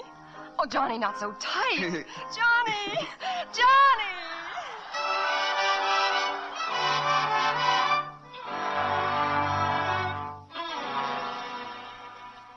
Well, Johnny, how's the new flying machine coming along? Well, after a month, Dickie, I think we're really finally getting somewhere. It's just like the Pink Lady, isn't it? But all grown up. Say, how big is this model anyway? 7 foot. Oh, if I only had your confidence, Dickie. Yours and Regina's. Anyway, this time I'm going ahead slowly and very carefully. That's the scientific way to do it, Johnny. Where'll you try this one out? Logan's Ranch again? Well, I sort of figured the roof of the administration building right here at the college. Do you think Father Kenton would object? Well, it's likely to cause some bit of excitement among the student body, isn't it? Very likely, I'm afraid. Just leave it to me. We'll pick a day when the good father's in town and tell him all about it afterwards. Scientifically. Yes, sir, Johnny, scientifically. Give the plane to me, Johnny. Give it to me. This time I'll launch her. Oh, easy now, Dickie. This isn't any 3-foot model. I've got her. Hey, you boys down there, watch this. Ball flies again. Look at her go, Johnny. Look at her. All right, boys. Hurry now, bring her back up here. And remember, the dihedral plus the camber, subtracted from the designs of the wings, gives the dimensions of the top surface, which is why... Say that again, Dickie? Father Kenton, I thought you were in town. Oh, dear. In town and miss all this? I should say not. Then you're not angry our using the We roof? brought you here, Johnny, to write Santa Clara in the sky. Thank you, Father. Well, Dickie, interesting way to teach physics, is it? Well, it's the best a man can do without a textbook on the subject. Here you are, Johnny. Gosh, it flew like a...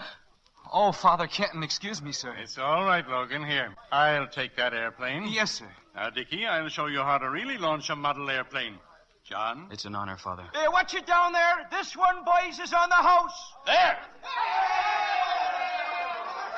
There, John, how was that? Perfect, Father. Big apple polisher, I had it all warmed up for that flight. Is that so? Still, I must admit you did... Johnny, what's the matter? I don't know. I'm dizzy, sort of dizzy. He's falling, Dickie. Grab him. Johnny!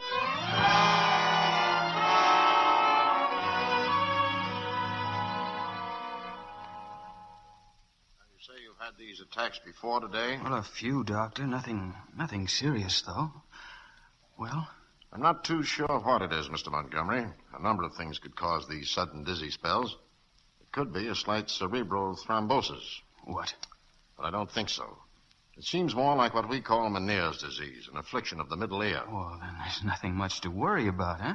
Not if you stay on the ground. Ground? Yes. You may not have another attack for months, but there's no guarantee. And it'd be bad if it happened up there. I see what you mean. Thanks very much.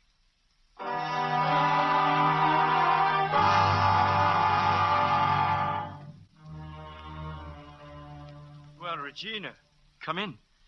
Been visiting Johnny, have you? Yes, Father. Tommy said you wanted to see me. Alone, Regina. That's why I asked you to come to my office here. It's about Johnny. He hasn't been well lately. Yes, I know. He's been working too hard on the new plane. But, oh, it's so beautiful, Father. And just think, no more models. This one he'll fly himself. I don't think so, Regina. Johnny has vertigo.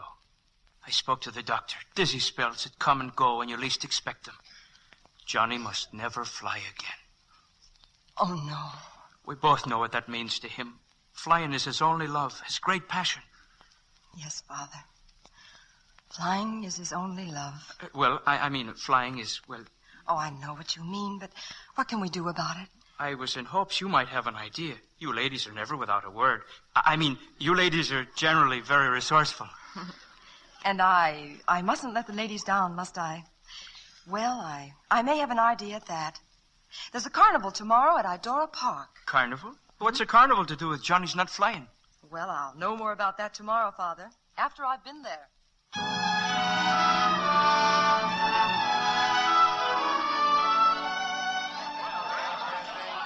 Yes, sir, ladies and gentlemen, the great LaSalle in a suicide jump into space. Now concentrate your attention on that balloon up there. Believe it or not, my friends, the great LaSalle is going to leap from that balloon, supported only by his parachute. Oh, look at him up there. He's waving a handkerchief. Yes, madam, the great LaSalle has signaled that he's ready. And there he goes. The most daring display of acrobatics ever performed in midair. Where could I see Mr. LaSalle, please? Why, right up there, young lady. The most breathtaking. I mean, after he lands. It's very important. Well, since it's very important, that's his dressing room, lady, next to the bandstand there. Oh, thank you very much. Well, come in, young lady, come in. Mr. LaSalle. That's right. You saw me jump, eh? Yes, I did. Not bad, huh? Not good. What did you say? I said, not good. You mean to tell me you didn't get a thrill out of that? Well, there must be something wrong with you. Oh, there is. I've seen a man fly. You've seen a man do what? Fly. And what did this wonder man use for wings? His own? An aeroplane. It was an air what? An aeroplane. A machine that flies. Now, if you could fly the way he does, you could take the airplane aloft with your balloon and get way, way up and cut it loose and fly down like a graceful bird instead of falling down like an awkward-looking bag of sand. Now, wait a minute. Wait a minute. Sit down and tell me all that over again. All right, I will. I said if you could fly the way he does, you could take the airplane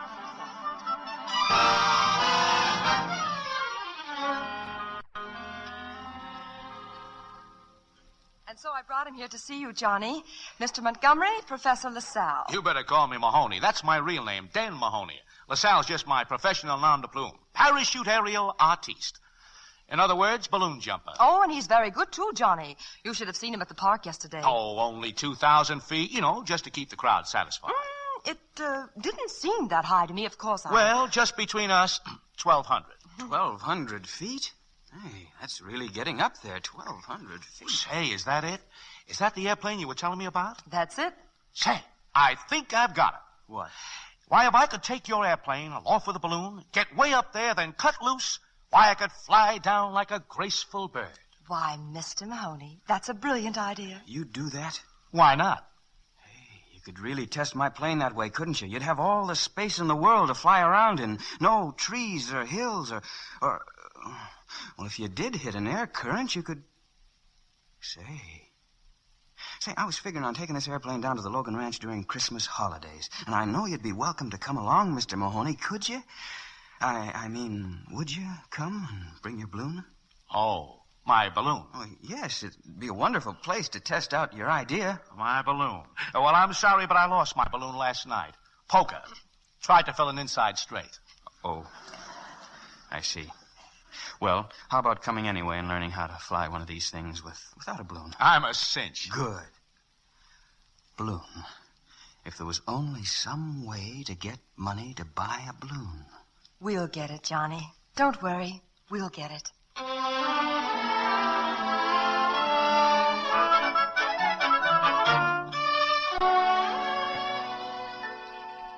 Johnny, I don't know whether to congratulate you or blacken both your eyes. Dickie, come in. Come in. What kind of a vacation did you have? Never mind that.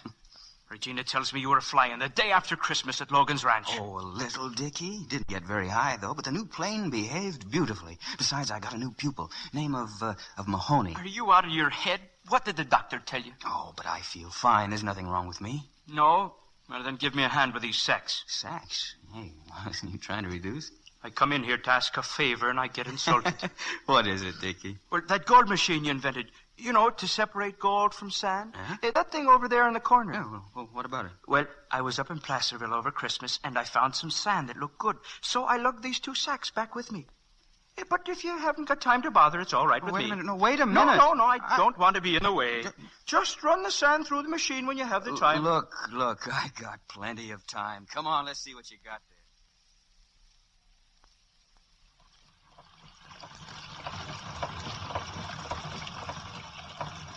Well, Johnny? Well? Dickie. You think I've got something? That bright, shiny stuff down there in the hopper? Yes, it's gold. It is? Mm-hmm. Look at me. Did you salt this sand? Why, the very idea. Just my luck. I take the vow of poverty as a priest, and what happens? I find gold.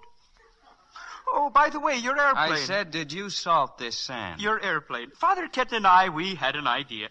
We figured if you had a balloon, someone could take the plane up in the air, cut it loose, and fly it down like a graceful bird. I haven't any money for a balloon. Oh, but you have. Now that we know this pretty pile of sand is gold. And Father Kenton thinks the flight should be made at Santa Clara. Here? Of course. He wants you to have our moral support. But, Dickie, Oh, forget it, Johnny. You see, we just like to have you around.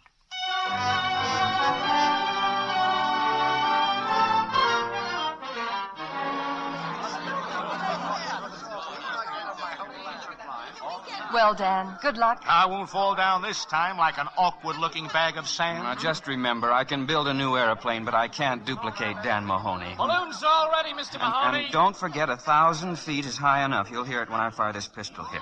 Now, that's your signal to cut loose. You understand it? It's a cinch, Professor. Goodbye, Regina. Good luck, Dan. I only wish I were going to be with you, Danny. Thanks, Professor, and don't be nervous now.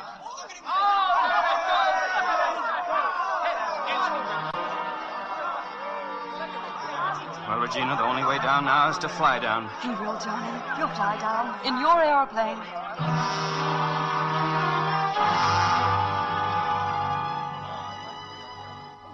How high's the balloon, Father? How high? A good 1,000 feet, Johnny. Can you see Dan through those binoculars? Perfectly. Well, here goes.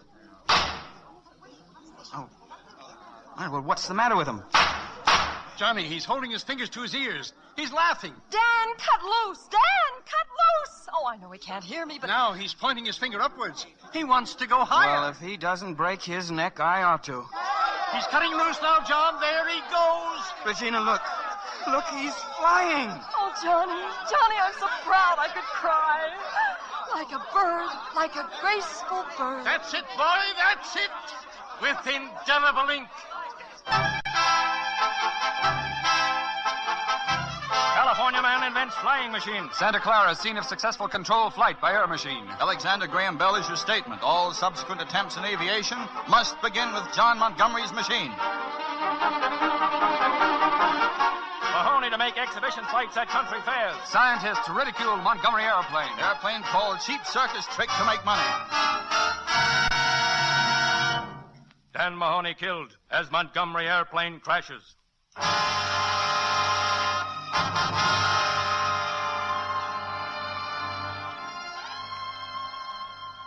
Can we come in, Johnny? Sure. Come in. Father Kenton and I, we just walked over to see how our boy was doing. Well, that's very kind of you, Father. John, I know how you feel. It's unfortunate, but these things happen every day. It's nobody's fault. This one's mine. How, John? For allowing poor Dan to talk me into doing those crazy stunts. He thought I needed money. Well, I did, but science and exhibitionism, they just don't mix. You may be right, John, but ever since the world began, progress has demanded sacrifice. Yes, Father, I know. And I won't give up. I just can't give up. I can't.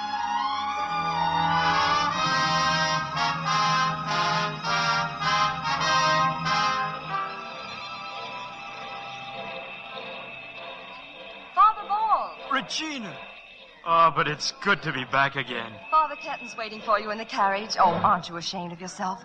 Leaving Santa Clara for 2 whole years. But I'm back now. Back for good, I hope. Regina, is Johnny with you? Well, he isn't here for one reason. His new airplane. It's just about finished, Father. He wanted it all ready when you came home, so be surprised. How is he? He's fine, Father. And you should see the plane. It's so much better than he ever dreamed. It's just beautiful, Father. Beautiful. Then what are we standing here for? Take me to it. Take me to it. Well, Dickie, what's the verdict?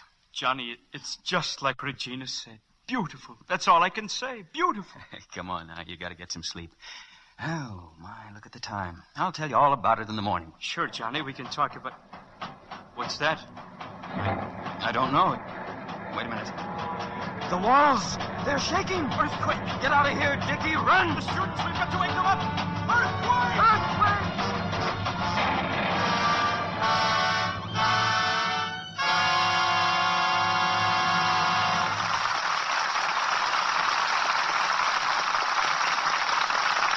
In just a moment, we'll bring you the third act of Gallant Journey, starring Glenn Ford and Janet Blair. If you're a housewife doing the family marketing these days, we think you'll sympathize with Mrs. Brown. No soap again today? My goodness, this is the second time this week, Mr. Johnson. But on the other hand, Mr. Johnson deserves your sympathy, too. We'll let him tell you why. Well, the plain fact is, I just can't get enough soap to sell. There's a shortage and a bad one. But why is there a shortage now, so long after the war's end? One reason, ma'am, is that fats and oils needed to make soap are still very scarce. This country used to import 30% of the soap-making oils from the Philippines, Sumatra, Java, and other countries. Now we get only about a fifth of that. You see, refineries destroyed in the war haven't all been rebuilt yet. And there's a great lack of shipping space, too. Yes, but does that account altogether for the shortage of soap? No, not altogether. Even though the supply is down, the demand is way up. There are 10 million more civilians now than a year ago, and 2 million of them are new babies. They all want a lot of soap. And even though the manufacturers are making every bit they can, the materials available, and distribution is fair to us, dealers, there still isn't enough. Well, I guess I'll just have to be more patient about the soap situation. Well, that would make it lots easier for us grocers, Miss Brown. And remember, we're doing our very best to get as much soap as we can to sell you as fast as we can. But there's still another way you can help us, too. And what's that, Mr. Johnson? If you're not saving every bit of used kitchen fats, please begin saving right away. If you and all my other customers would do that, it would sure help a lot. And don't forget, your grocer is a real friend. He's working hard to get you all the things you want. So be patient if he doesn't have everything you ask for every time you shop. Drop in and see him often. Here's Mr. Keeley at the microphone. Act 3 of Gallant Journey, starring Glenn Ford as John Montgomery and Janet Blair as Regina.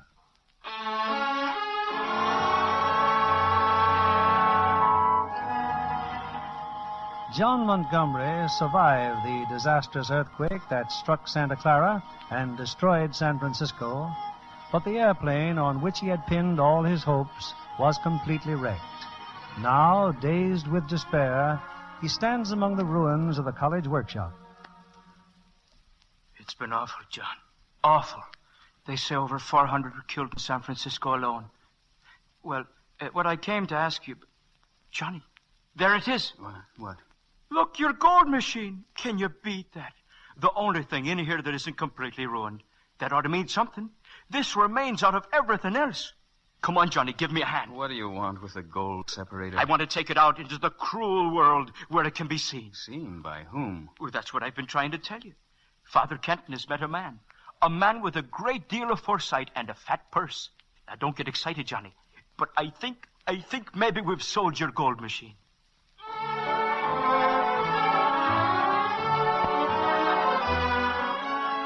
Regina! Johnny, what is it? I've sold it, my gold machine. Look at this check. $25,000. That's all the money in the world, Regina. Oh, Johnny. Hey, you're hugging me. Am I? Oh, I've wanted to for so many years. All this money, I can ask you, Regina. Please. Will you marry me? Oh, of course, silly.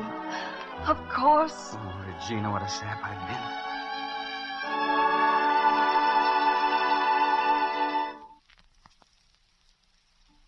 And we spent our entire honeymoon at Del Monte, Father. The most expensive hotel. Oh, and my goodness, you should have seen John. We dressed for dinner every night, and every night after dinner we danced. John danced. That I'd have to see to believe. Well, ask him. I would if I could find him. He's not here? He said something about having to go into town. That's right, Dickie. Into town to pick up a wedding present. Hello, darling. You want to see it? Just a piece of paper. See? John, but what is it? A court order. Somebody thinks I stole my idea for the gold reclaiming machine. They've filed suit. They're taking it to court.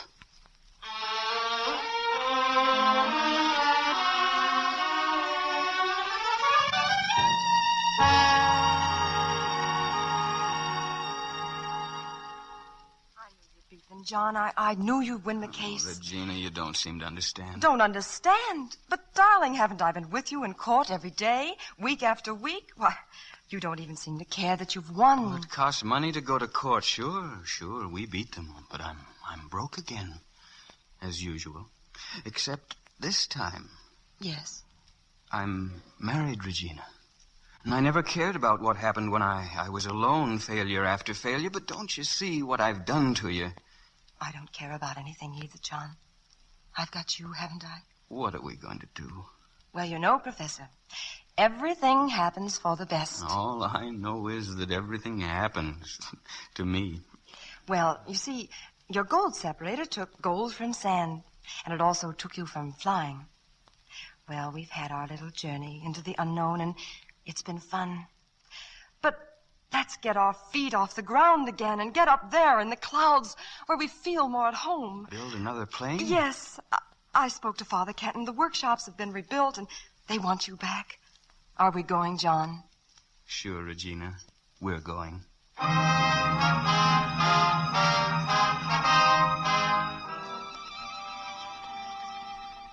This time I've got ideas, Dickie, a lot of ideas. Throughout the country there must be other men talking about flying, wanting to fly. So I thought that if I could start a sort of school, a flying school. Wonderful, Johnny, wonderful. You see, I'll need their help, other men.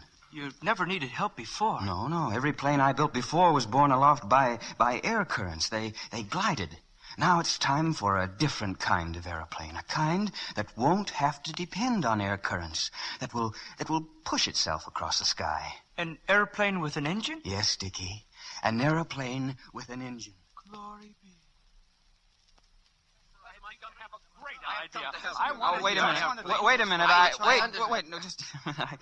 I don't understand this at all. Who are you men? Who sent you here? Well, I got a letter from this gentleman. If I would like to work with Johnny. No. One at a time, eh? Johnny, I guess I sent them. We sent them.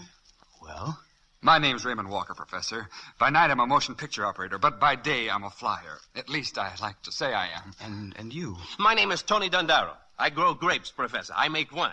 But up here, in the head, I fly. Tony Dondaro, eh? And you? I'm Cornelius Rhinelander. I run a cable car in San Francisco, sir, because I like to climb the hills and look all over. But I want to go higher and look all over. Well, gentlemen, if that's the way you feel about it, I guess we'll build an airplane. We will. We will, she says. Did you say something, Father? Did you say something, Father? Who, me? No.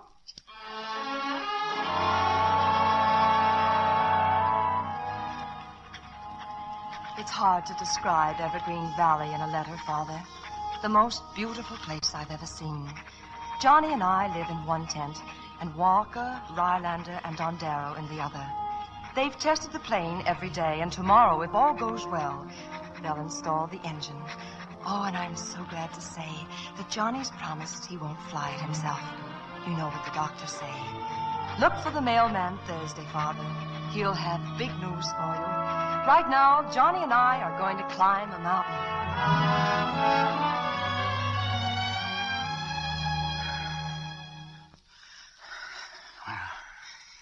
Well, was it worth the walk, Regina? Oh, look at the valley down there. Oh, we're on top of the world, John. Is this how it is in an airplane? Oh, even better, honey. Wait till tomorrow when that engine's installed. I'll tell you all about it. You'll tell me. Mm-hmm. You're going to fly it, John, but you promised. And miss the first chance to get up there? Oh, now, don't you go worrying, honey. I haven't had one of those dizzy spells in years. The doctor just got his wires crossed. Hey, look. I'm steady as an old mountain goat. Johnny!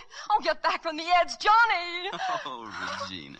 Oh, Johnny, darling. I had no idea you were so worried about... You won't, Johnny. Promise me you won't fly. All right, then. You and I will just roost on the ground like a couple of eagles, hmm? But someday, honey, I'm going to take you up there, right up in those beautiful clouds. And I'll show you all the things that I've always dreamed about.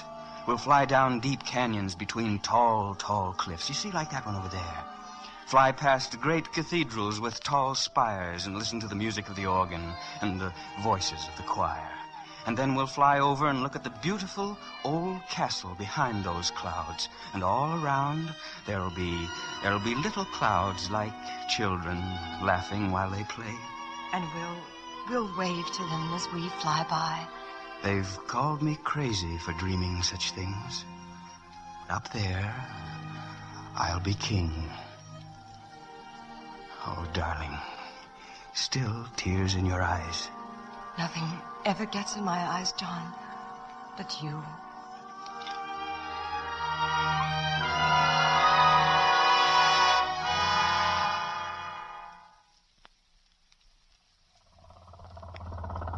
Listen to that engine, Professor. Running like nobody's business. It's perfect. Ship's ready, Professor, whenever you are. John! Here, Regina. You're taking it up after all you promised. I've got to go, Regina. Why? Why do you have to? Oh, of course you have to. Well, it's just that I've been so selfish, John. I didn't want to share you with anything. Not even the sky. The wheels are clear, Professor. Good luck. Good luck, John. Thanks, Regina.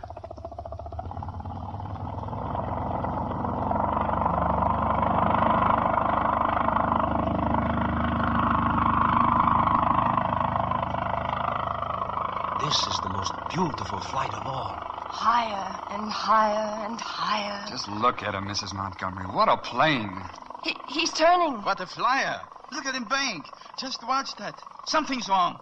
John! Oh, he's coming down. The motor has not stopped. You can hear He's outside landing. I don't understand that. What happened? Come on, fellas. It must be him, Mr. Montgomery. Hurry!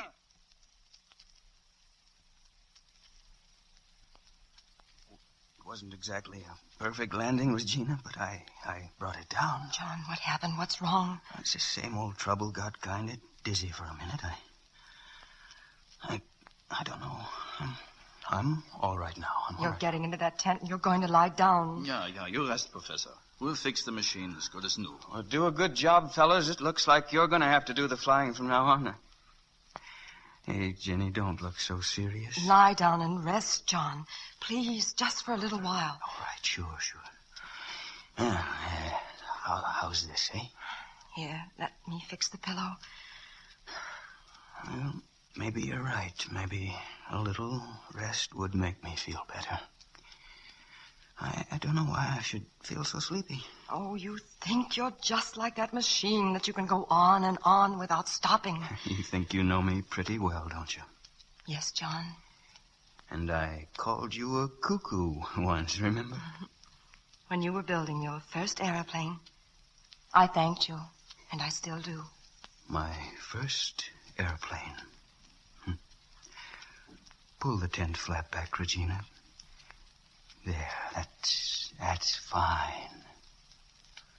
Look at them pile up out there, all the clouds, all the castles and the canyons and cathedrals and the little children playing. You remember that verse? For no man travels twice. The great highway that climbs through darkness into light, through night to day. The great highway. And they said I was crazy to try to fly it. But up there, I'll be king. Up there, Oh, Regina. John! Johnny! Walker! John Darrow! Right under!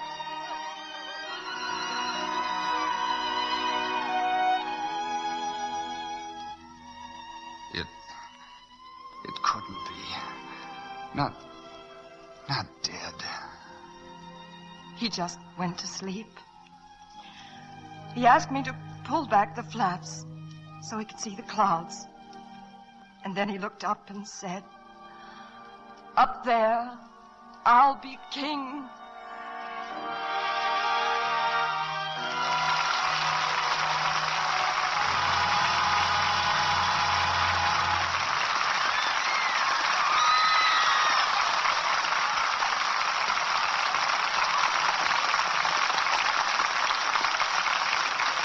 Every journey must have an end. But there's an epilogue to our play tonight, and here it is. Glenn Ford and Janet Blair appearing strictly as themselves. Glenn, I understand that during the filming of Gallant Journey, you were elected Top Man of the Year by the Bobby Soxers of America. Well, I don't know how those things happen, Mr. Keeley, but I'm certainly grateful. Well, tell me, Glenn, how does it feel to follow people like Sinatra and Van Johnson? Well, everyone else follows them, so I guess I'm right in line. I'm sure those many fans of yours are looking forward to your next Columbia picture, Framed. That must be the first framed motion picture in history. Oh, Mr. Keeley, speaking of the title, Janet, not the thing that goes around it. Oh. Tell me, Janet, is it true you took your last name from a county in my native state? That's right, Mr. Keeley. From Blair County, Pennsylvania, where I was born. And you took your name from the geography book, too, didn't you, Glenn? Yes, sir, from the town of Glenford, where my father was born. I just split the name up, and there I was. My first real name is Gwellen. Gwellen? Yeah.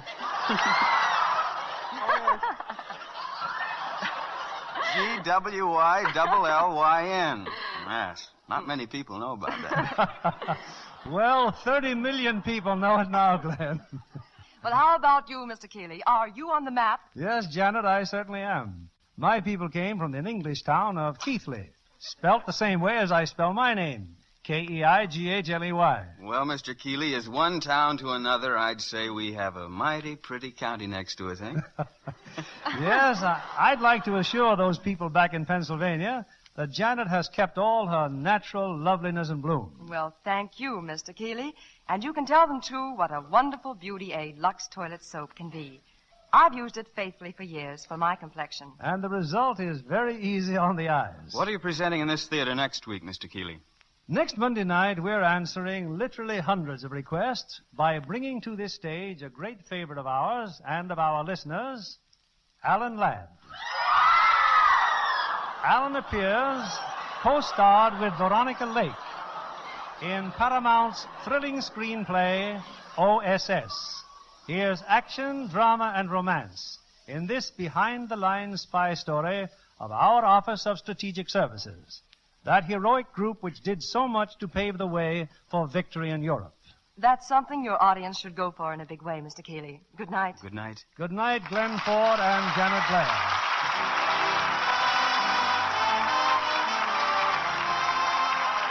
Our sponsors, the makers of Lux Toilet Soap, join me in inviting you to be with us again next Monday evening when the Lux Radio Theatre presents Alan Ladd and Veronica Lake in OSS. This is William Keeley saying good night to you from Hollywood.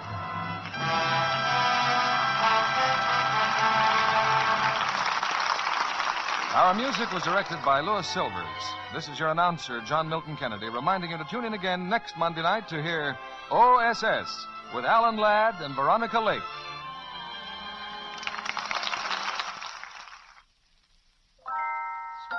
When you bake and fry for your cake and pie, get your shortening by. Rely on Spry. Yes, it's pure all-vegetable Spry for tender, flaky pastry, lighter, richer flavored cakes, and crisp, golden, digestible fried foods. Rely on Spry. S-P-R-Y. Rely on Spry. S-P-R-Y. Be sure to listen in next Monday night to the Lux Radio Theatre presentation of OSS with Alan Ladd and Veronica Lake. And why not tune in a half hour early to hear Joan Davis over most of these stations? This is CBS, the Columbia Broadcasting System. Lux presents Hollywood.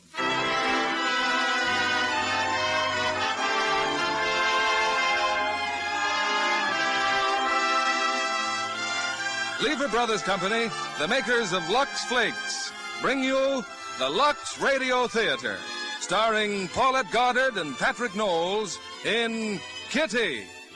Ladies and gentlemen, your producer, Mr. William Keeley.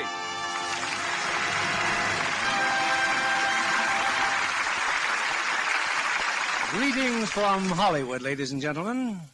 London in the 1700s was a city of sharp contrasts, of beggarly squalor and pretentious luxury.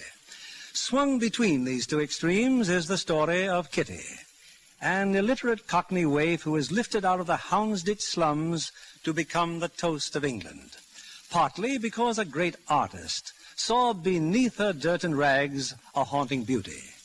Starred in our title role, as she was in Paramount's screenplay, is Paulette Goddard, one of Hollywood's most talented and lovely actresses. Co-starred with Patrick Knowles, who tonight makes his debut in our theater. The screen production, Kitty, was a costume maker's dream, laid in a period when ladies of quality dressed to the hilt in gorgeous gowns and numberless fluffy petticoats, and fashion decreed that they be kept fresh and new-looking to save the beauty of those costly fabrics. Just how this was accomplished in a period when no such thing as Lux Flakes was available, I don't know. But I do know that the studio kept those costumes fresh and spotless through long weeks of shooting by daily Lux care. Something I'm sure you women in the audience appreciate and practice in your own homes. It's time for our curtain and Act One of Kitty, starring Paulette Goddard in the title role and Patrick Knowles as Sir Hugh Marcy.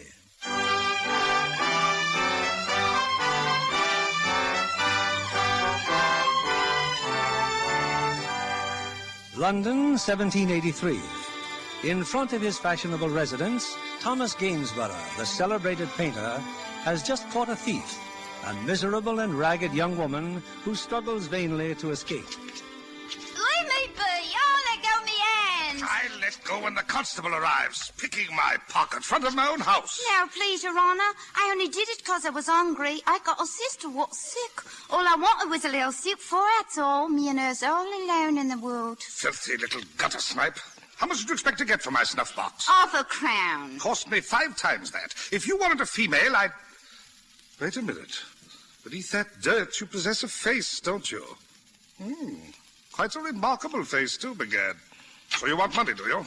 Get in the house. Yeah, what you think you're doing? I have a way for you to earn £1/crown. Go down to the end of the hall there. What for? You'll find soap and water in there. Use it. And remove that filthy rag you're wearing. I'll get you something else to put on. Why should I? And mind you, wash thoroughly, particularly your hair.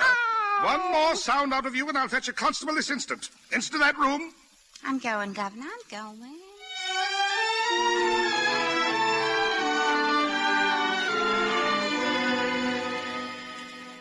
What's the idea of dressing me up so fancy-like?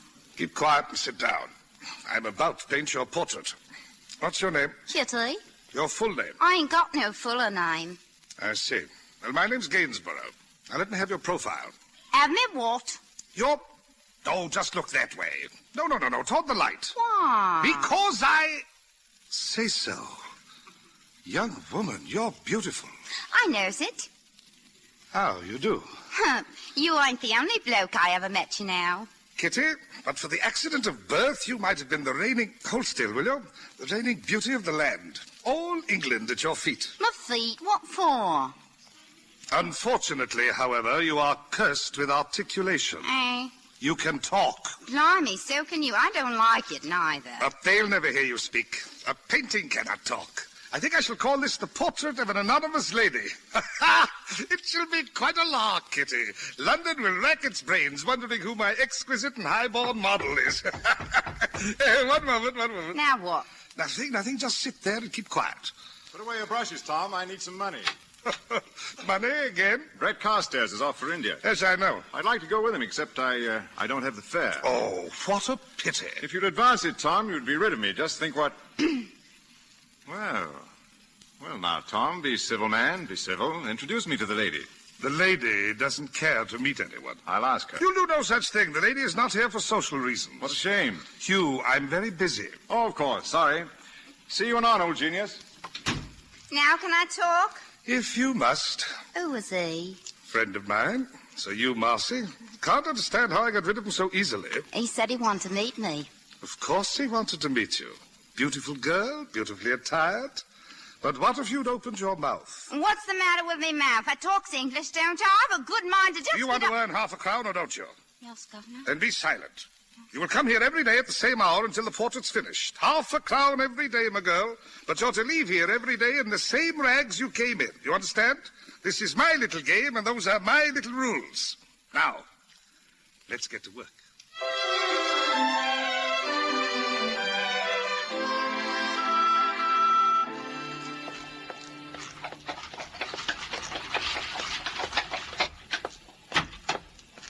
Forgive me, milady. What? Oh, it's you. Ingenious. Positively ingenious. But who are you, please, and why masquerade in tatters? See here, you were sitting for Mr. Gainsborough, were you not? Sitting for half a crown I was, numb to the bone, too. Rummy, tain't off turn cold at times. Oh, that cockney. Incredible. Oh, no. What you laughing Not at? at you, my girl, at myself. In the studio, you were a beautiful and silent lady. Wealthy, no doubt, too. Now? Well... Now I discover I've been waiting 2 hours to meet what I see before my eyes. Do you realize I had hopes of driving you home in my carriage? Come off it. Get in the carriage. I'll still drive you home. Oh. Where do you live? Houndsditch? Houndsditch, coachman. Houndsditch? Very good, sir. Now what's your game, you? One look at your rags, and any game I had in mind is definitely off. You live with your family? Oh, with me father. Close on to 80, poor old dear. Blind as a bat he is. Me and him's all alone in the world. Sad, isn't it? I has to take care of him. Oh, it's gone! It's gone, it is! What? Me half-crown, it's gone! You've misplaced some money? Oh, the half-crown the painter gave me, it's gone! Sit still. There have been many worse tragedies. Oh, but I got to have it. Old Meg will knock me blinking head off. Old Meg? Who's she? Oh, You can tell me. You see, I didn't believe a word about a blind old father. So you live with someone named Old Meg, eh? Bonded to her, I am. All the girls is bonded to her. She'd tear the eye off me for coming home with me hands Then empty. you better not go home. Sleep in the street and catch my death. Not a very alluring prospect, is it? Too true it ain't. Well, if you care to help in the scullery, you can come home to my house. At least you'll have a place to sleep and no one to beat you. Do you mean stay there? For a while, yes. And I can still go to the painter every day for half a crown? If you wish. Gory, I ain't never met no one like you before. You're a proper gent, you are. Well, thank you. I was sure you'd know the real thing. We've changed our minds, coachman. You may drive us straight home.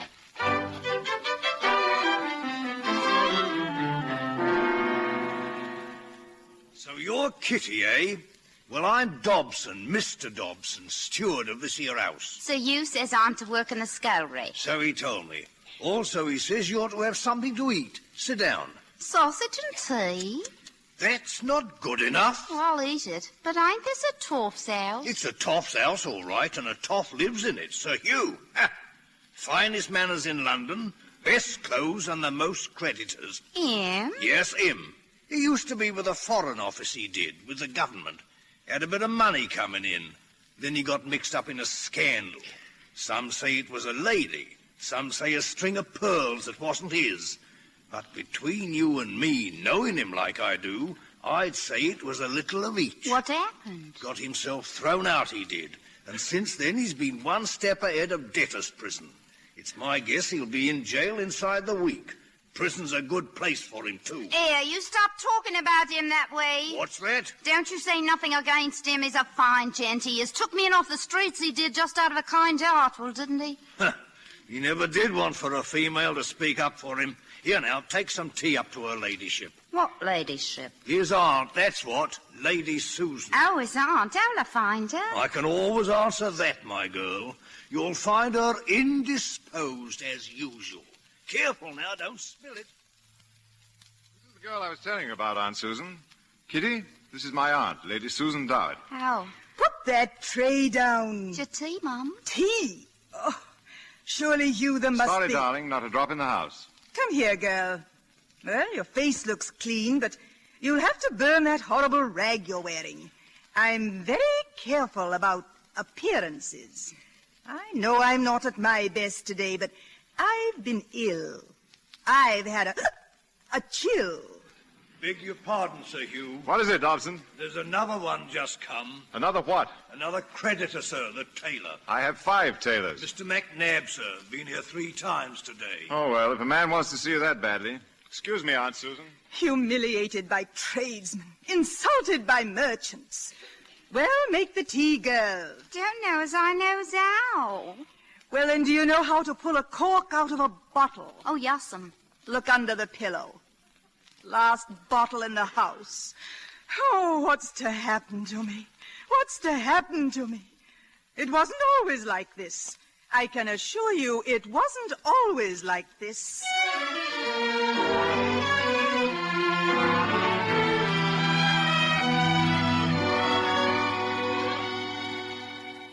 Alone, Tom? I thought Kitty was posing for you today. No. She left an hour ago. I'm surprised to see you. Oh, why? I was in the neighborhood. I heard ugly rumors this morning, Hugh. Debtor's prison. Forget it. But I said forget it. Debtor's prison, indeed. Well, how's the portrait going? Let me look at it. No, not now. Perhaps on Saturday at the exhibition. Exhibition? You mean you finished it? It's finished. Just wait until they see Kitty. Just wait until they see our anonymous lady. Saturday, you said? 2:00 in Granby Hall. I'll be there. As good a place as any to escape the sheriff. You, for heaven's sake, when are you going to do something about yourself? Who knows, Tom? Maybe Saturday afternoon at Granby Hall. I haven't had such sport in years, you. They're all guessing. Who is the anonymous lady? What is her name? You've told no one? Tell the elites of London that I've painted a dirty, ragged street gamin. You forget. Kitty's become our scullery maid, but don't ask me why. She's hopeless. Oh, you can look at that portrait and say she's hopeless. No. I say what they all say. She's breathtaking, Tom. The most dazzling creature in London. Gainsborough! Oh, yes, Your Grace. The portrait. Who is she? The anonymous lady, Your Grace. Oh, you know Sir Hugh Marcy, do you not? Sir Hugh. The Duke of Malminster and I have met before, Mr. Gainsborough. We have? No doubt. Gainsborough, she's gorgeous, simply gorgeous. Odds heart, look at the crowd gawking at her. The painting's not being purchased. Not yet, Your Grace. Then I'll buy it. The price is 150 guineas. Did I ask the price? She's exquisite. Now, who is she? Who? The anonymous lady. I purchased the picture, Mr. Gainsborough. I demand to know who the lady is. And I deeply regret, Your Grace, I cannot tell you. If you'd care to step into the anteroom, my lord, perhaps I can tell you. Hugh! Oh, don't leave us, Tom. Yes, my lord, while Mr. Gainsborough has promised not to reveal the lady's identity, I have not. She's a Miss Kitty Gordon. Well, what about her? Who is she, sir? She's the ward of my aunt. Her father was Squire Alfred Gordon of Devon. Killed some years ago in a hunting accident. Her mother died soon after, a broken heart. Tragic. Since the poor girl had no one else, my aunt took her in. Odds life. I should like very much to meet Miss Gordon, sir. Your Grace, I think... Unfortunately, at the moment, Miss Gordon is traveling abroad. But she's as beautiful as he's painted her? As young? As fresh? More beautiful, Your Grace. Your pardon, Mr. Gainsborough, but no oil can capture the vivacity, the charm, the eagerness for life in this young creature. Indeed, I must meet her the instant she returns. What did he say your name is, sir? Sir Hugh Marcy. Marcy. Sounds very familiar. Well, next time I shall know you for certain. Send the portrait to my home immediately. Your servant, sir. Hugh, will you kindly tell me what you're up to? Revenge. What? Revenge. That old buzzard had me thrown out of the Foreign Office. I think London might heartily enjoy the knowledge if the Duke of Malminster became involved with a little gutter snipe from Houndsditch. And I'll wager my life he'll... Careful. I've finally placed you, Marcy. My lord? Foreign Office, aren't you? I was, Your Grace. I believe your nephew now holds my post. There's a possibility I made a mistake. Marcy, I'm not a man to forget a favor. Bear in mind, I'm most anxious to meet Miss Gordon. I'll attend to it, Your Grace. Oh, thank you, my boy. Thank you. Forget what I said about revenge, Tom. This looks like the beginning of a new career. You'll never get by with it. He'll have you thrown out of the Foreign Office all over again as soon as he finds out who the girl really is. I don't intend he'll ever find out. The moment she opens her mouth, you can't possibly palm her off as a lady. You forget that she's traveling, Tom, and travel is very educational. Oh, you're going to teach her manners. A hopeless task, is it? Well, I'm used to hopeless situations. As a matter of fact, I'm sick to death of them. Give me a few weeks' time, Tom, and not even you will recognize your anonymous lady.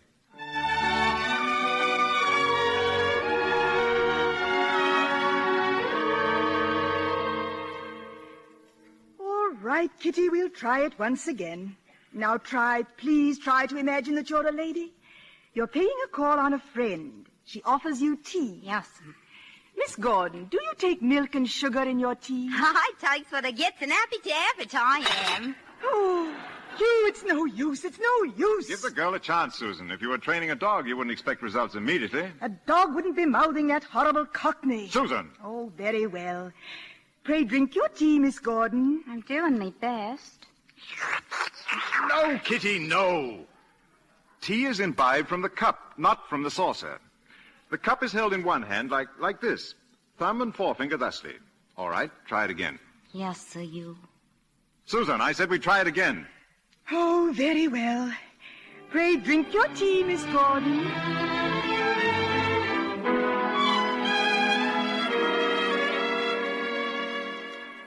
5 weeks of this, Hugh. 5 weeks. I'm going crazy. And where do you think I'm going? I'm not a lady, and I don't want to be one. Stop it, both of you. Stop it.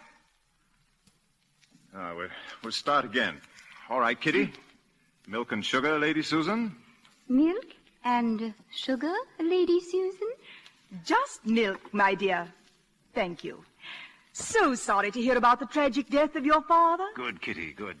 My dear mother died shortly afterwards of a broken heart. No, not art. Your mother died of a broken heart. Remember your H's. Now say that. Remember your H's? No. What did your mother die of? My mother died shortly afterwards of a broken heart. And then I came to live with my dear auntie. Once again. Milk and sugar, Lady Susan? Just sugar, my dear. Huh? Well, give her sugar. People don't all take it alike. That's what you ask them for. But she said milk before. This is a different tea. She's a different person. She wants sugar and never, under any circumstances, say A again. Now, once more. Milk and sugar, Lady Susan? Both. Once more. I can't do it.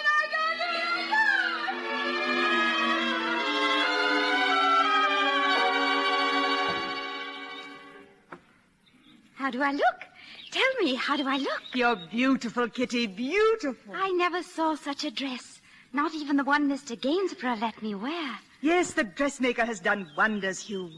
But what miracle have you in mind by way of paying the dressmaker? The necklace Uncle Ralph brought you from Brussels. Never. That's one thing I shall not give up. You have given it up, Susan. Hugh, oh, no. You'll get it back, believe me, with interest.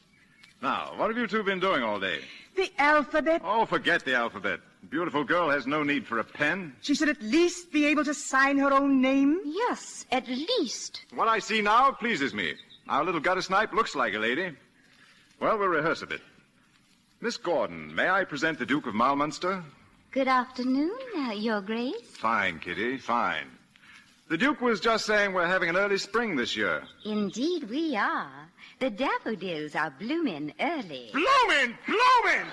Can't you learn to say a simple sound like a G? Oh, for heaven's Oh, sake. blooming well go boil your head. I'm sick of it, dear. I can't do nothing to satisfy you. Kitty! You're working her too hard, Hugh. We'll do it once more, Kitty.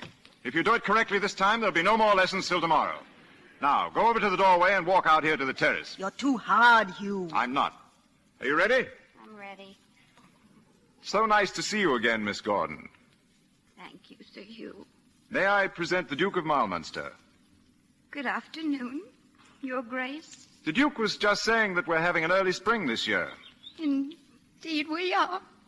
The daffodils. Oh, now what? I told you, you're too impatient. Am I? You're the one who didn't have any faith in this experiment. What's changed you? She's changed me, Kitty.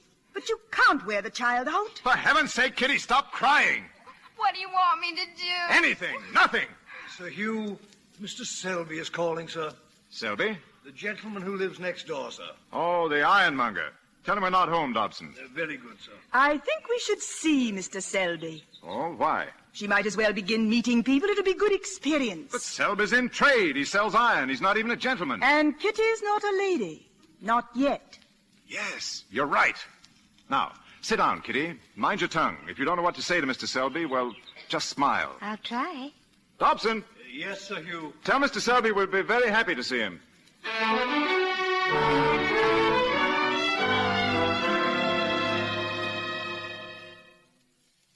Brought these for you, Lady Susan, from my own garden. How very kind of you. Oh, my ward, Mr. Selby. Miss Gordon. Your most obedient servant, Miss Gordon. Mr. Selby, the daffodils are blooming early. Indeed, Miss Gordon. But their bloom is not to be compared to the bloom on your cheeks. Come, Selby. Miss Gordon is very young, and I feel it my duty to warn her against such eloquence. Oh, I'd like nothing better than to turn Miss Gordon's head, sir. If it were turned in my direction. Your wit is sharp, Selby. Did you ever think of taking up playwriting? Well, now, I did write an ode once. I knew it. Such felicity of phrase can hardly be accidental. Miss Gordon, if you care to read my ode, I'll be glad to bring it over at some future time. Ode? Why not tomorrow, Mr. Selby, and take tea with us? Would you do me great honor, ma'am? Well, I really must go now. It's been ever so nice meeting you, Miss Gordon. Oh, that wondrous smile. Your servant, Lady Susan. See you. Mr. Selby? Till tomorrow, then. Oh, what an idiot. But a rich idiot. Kitty, my dear, he never once took his eyes off you. Fascinated like a rabbit.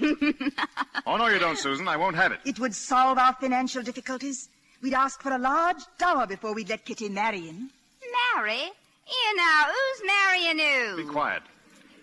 I'm saving Kitty for the Duke of Marlmonster. You know what that means to me. Do you mean to say you've been teaching me all these things so I can marry somebody? Not somebody. You've been fortunate enough to have been greatly admired by the Duke of Marlmonster. I don't want him. I mean, him. No one's asking what you want. The Duke's a widower, one of the foremost peers in the realm. You should be honored. Well, I ain't. And you can tell him to off it. He can blink and well off it. I don't want to be no duchess, and I ain't marrying him or anybody else. I ain't. Extraordinary. I never expected Kitty to refuse a duke. Well, don't worry about it. You heard what she said. And what would you do if you had to choose between the Duke and going back to Houndsditch? Ah, yes. She's told me about Houndsditch and that frightful creature she's bonded to, old Meg. Well? I'd take the Duke, of course. But then I'm a lady. I have an idea our little gutter snipe is above that sort of thing. Bah.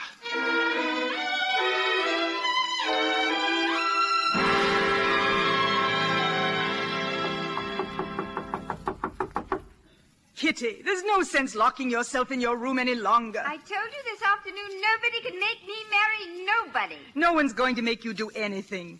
Kitty, Hugh's gone. They've taken him away. Taken him? Who took him? His creditors, just now, to debtor's prison. Well, why'd you let them do it? You got to get him out. With what? It takes money. Can't you borrow none or steal none?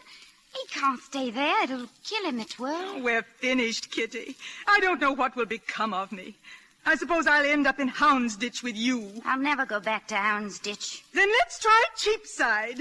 Lady Susan. What is it? Mr. Selby is downstairs, milady, with more flowers. Tell Mr. Selby to go back to his forge and beat his head on his anvil. I'm going to lie down. Yes, milady. Wait. You said Mr. Selby has money. How much will he pay for me? Pay? What do you mean? You said he'd pay to marry me. Oh, the dower. Yes. Hugh was furious when I suggested it. He wasn't in prison then. Dobson, tell Mr. Selby that Lady Susan is ill, but that Miss Gordon will be down. You're going to entertain him by yourself? I ain't going to entertain nobody. I'm going to marry him.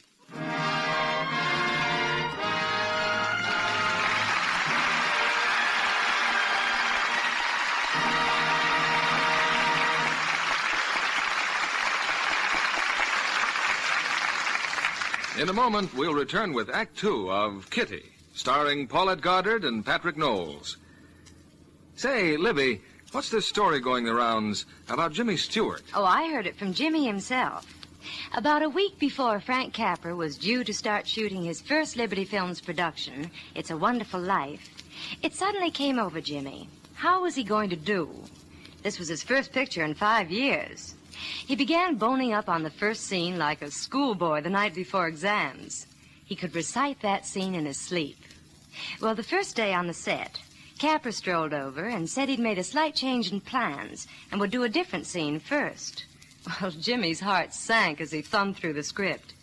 Donna Reed started the scene. She said, "Are you going towards home?" "No," Jimmy replied. And that was it. He made his first speech without a fumble. Well, how did he get on after that? Oh, splendidly, of course. Although he insists he's just not naturally the graceful type, he and Donna Reed do a wonderful Charleston number in It's a Wonderful Life. It's a dance contest. And a pretty strenuous dance, I imagine. And quite a strain on stockings, too. The 150 extras who take part in that scene naturally worried about stocking runs. They were advised to lux their stockings at the end of every day's shooting. Hollywood studios say that luxing cuts down runs amazingly. And they're so right, Libby. A scientific laboratory proved that, remember? They made strain tests on a number of stockings, many different kinds. The stockings that were washed with a strong soap soon broke down under strain. But identical stockings washed with Lux Flakes lasted twice as long. And knowing how to make stockings last longer with Lux is mighty important to any size budget. You know, an interesting thing about those tests is that all kinds of Lux stockings showed similar results. Silk, nylon, rayon, cotton, too. And getting twice the wear from a pair of stockings is just like getting an extra pair every time you buy a pair. A thrifty tip for every girl, Libby. We pause now for station identification. This is CBS, the Columbia Broadcasting System.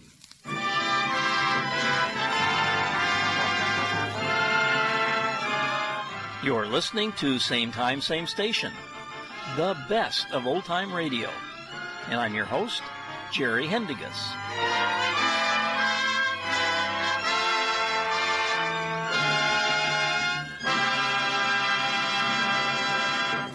We continue with Act Two of Kitty, starring Paulette Goddard in the title role and Patrick Knowles as Sir Hugh Marcy.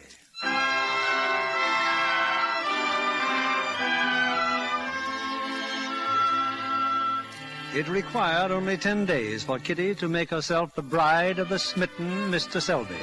And during those days, Sir Hugh Marcy has languished in debtor's prison. But the day after the wedding, Hugh suddenly discovers he's a free man again. But how did you do it, Kitty? Where'd you get the money? You stole it. Or Mr. Gainsborough, perhaps. Your debts were paid out of the dower Mr. Selby paid to Lady Susan. Dower? I married Mr. Selby yesterday. You did what? Throw yourself away on that stupid, bloated oaf? I didn't care about anything but getting you out of prison. Didn't it occur to you that this wrecks my plans for you and the Duke? Ends any chance I'll ever have of getting back into the Foreign Office. I didn't do it because I wanted to. It ain't no holiday being married to him, it ain't.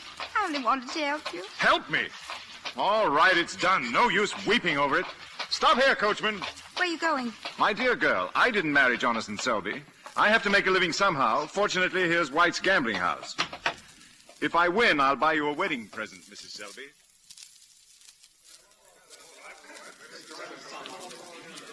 Marcy. It is you, isn't it, Marcy? Good day, Your Grace. Where have you been? When we last met, you were going to arrange a meeting with Miss Gordon. Yes, I remember. She's returned from her travels? Yes. Well, when am I going to meet her? The sooner the better, you know. I doubt if you'd want to meet her now, Your Grace. She was just married. Married? Odds blood. How did that happen? Oh, one of those cases of love at first sight, I suppose. Why did you allow it? You knew I was interested in her. I'm more sorry than you know, my lord. Marcy, what I asked you to do required tact and diplomacy. The same qualities demanded in His Majesty's service. You have demonstrated a conspicuous lack of both. It will be my great fortune, sir, never to see you again.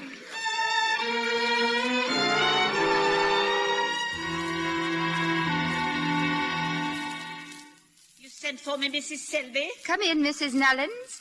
I know you've been in Mr. Selby's housekeeper for a number of years, but this is something I won't stand for. Beating the scullery maid. Please, Mrs. Selby, she didn't hurt me. It's all right, Nellie. She's a shiftless little good-for-nothing man. Maybe she is. But hit her again and I'll knock your blinking head off. What? I do not wish to discuss it further. Yes, ma'am. Lady Susan is waiting for you in the drawing room. Oh, thank you, Mum. Stop your sniveling, Nellie. You're a dear sweet lady, taking me in and giving me an home. You've got a good heart, you have. I've got a good memory. Now get back to your work. I've got to see Lady Susan. And I wouldn't think of bothering you, Kitty, except that we're in desperate trouble. And you're the only one who can help us. What's happened? Hugh? His gambling debts. He may have to go back to prison.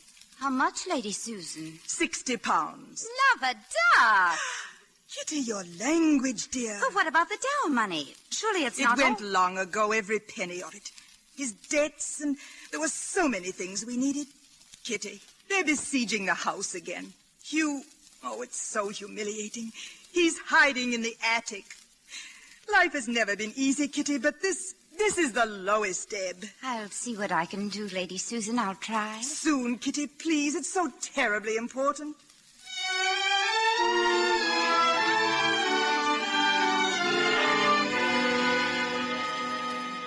Kitty, how nice you look. I can't stay, Sir Hugh. I just came here to give you this. Well, well, money. Yes. £60. Yes. What a generous, thoughtful creature you are, Kitty. Tell me, where did you get the money this time? From Jonathan. He didn't object? He doesn't know it yet. I broke open his strong box. Oh, what talent! You may lack some of the social graces, Kitty, but you've got all the fundamentals. If I only knew a dozen like you, I could live like a king. I should think by this time you know you're lucky to have one like Kitty. Don't worry, dear Auntie. I know. Jonathan's home. I've got to get right back. Goodbye, Lady Susan. Thank you, Kitty. Thank you, my dear, for both of us. Answer me, Kitty. Have I ever denied you anything? Have I? No, Jonathan, no. You asked me for money today, and I gave you £5. I needed more. So you steal £60 from his strong box. Let me go. You're hurting me. No wife of mine is going to lie and cheat. Tell me what you did with it. Take your hands off me, you rotten swine. Take them off or I'll bash your mug into you. What's that you said? What gutter language is that? What else is there about you that I don't know? I said, what else? Speak up. Tell me the truth, or I'll take it out of you. Where did you learn such language? Who are you? Now will you answer me? Answer me! What are you doing to her? Mrs. Shelby, no! Get out of here! I'll beat it out of you! I'll beat it out of you! I'll...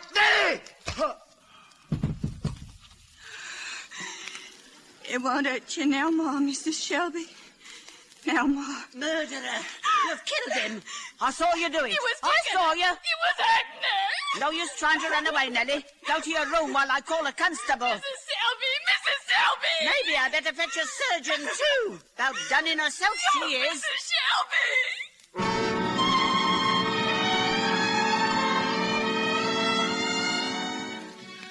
You're sure you feel well enough to discuss it, Mrs. Selby? You were my husband's lawyer. Go on. You were unconscious when it happened. Nellie killed him with a poker from the fireplace. Where is Nellie? Dead too, Mrs. Selby. Hanged herself before the constable got here. Oh, a horrible experience for you men. But try not to worry about anything. Your husband left you well provided for. Conservatively, the estate is worth more than £40,000. I won't trouble you with the details now. Call on me whenever you're ready, Mrs. Selby. Thank you.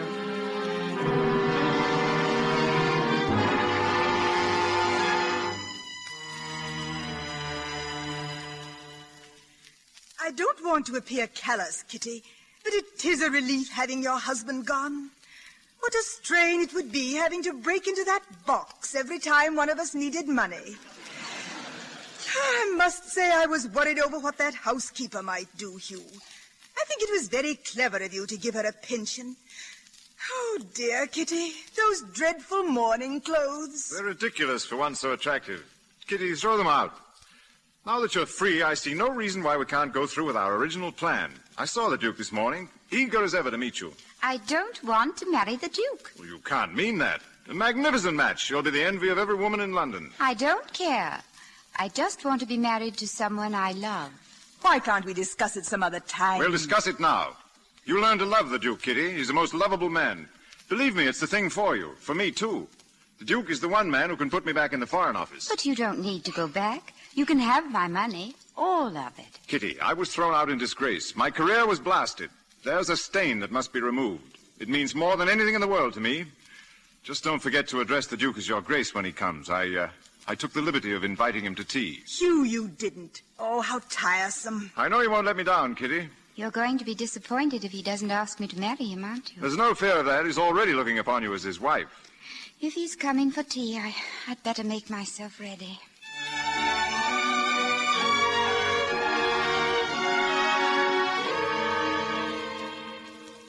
How fortunate you stopped by, Tom.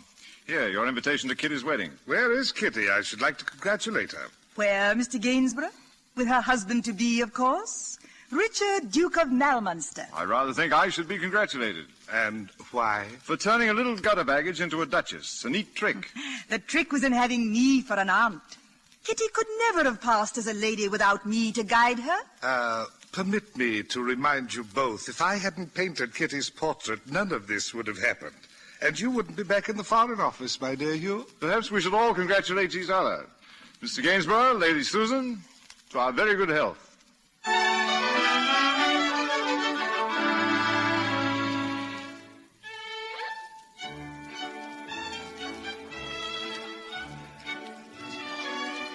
How do you feel, Kitty?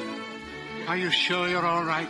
I'm very well, Richard. Kitty, this has been the happiest year of my life. And to think that on the anniversary of our marriage, you have the most exciting news of all. Where's that doctor? Confound him! I told him to stay near you. Doctor! Yes, Your Grace. Look at her. Are you sure she's fit? Oh, she seems to be. Odds fire! How can you tell? Feel her pulse, man. You prospective fathers. It's much too soon to be worried. The pulse is a trifle fast, but that means nothing. Just the same, Kitty. Don't dance any more tonight. Your Grace, I think it might be wiser if you worried a little more about yourself. You drink far too much, sir. Your heart, I've warned you before. Glass of port never hurt anyone. Oh, there's the Earl of Camberley. Excuse me, Kitty. I must tell him how wonderful you are.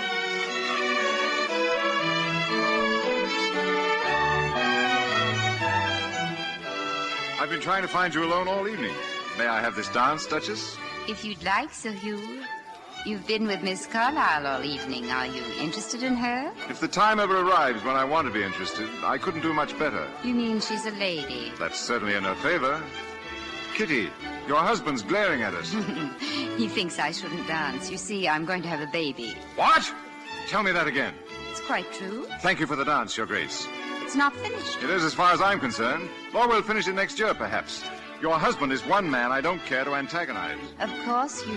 Kitty, I wish you wouldn't dance. I've stopped, Richard. I'm sorry. There.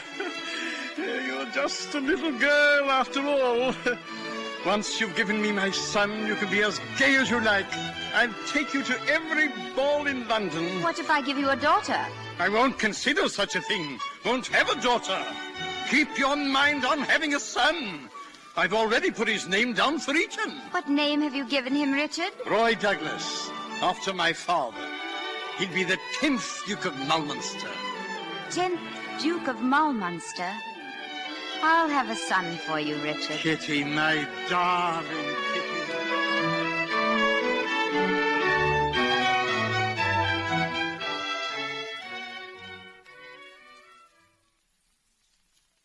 May I congratulate you, Your Grace. You're the father of a fine son. A son. A son? How is she, my wife? Asleep, Your Grace. Did splendidly. Good, strong English stock. My lord, you're all flushed. Your pulse, it's racing. Have you been at that port again? Odds fire, why shouldn't my pulse be fast? I'm a father. Lie down, please. Fiddly-dee, my servants want to hear the news. I'm going downstairs and tell them. Arthur, Derek, Halfwell, I have an heir. I have a son. Your Grace. Oh, what happy news, sir. Thank you. Geoffrey, did you hear? An heir.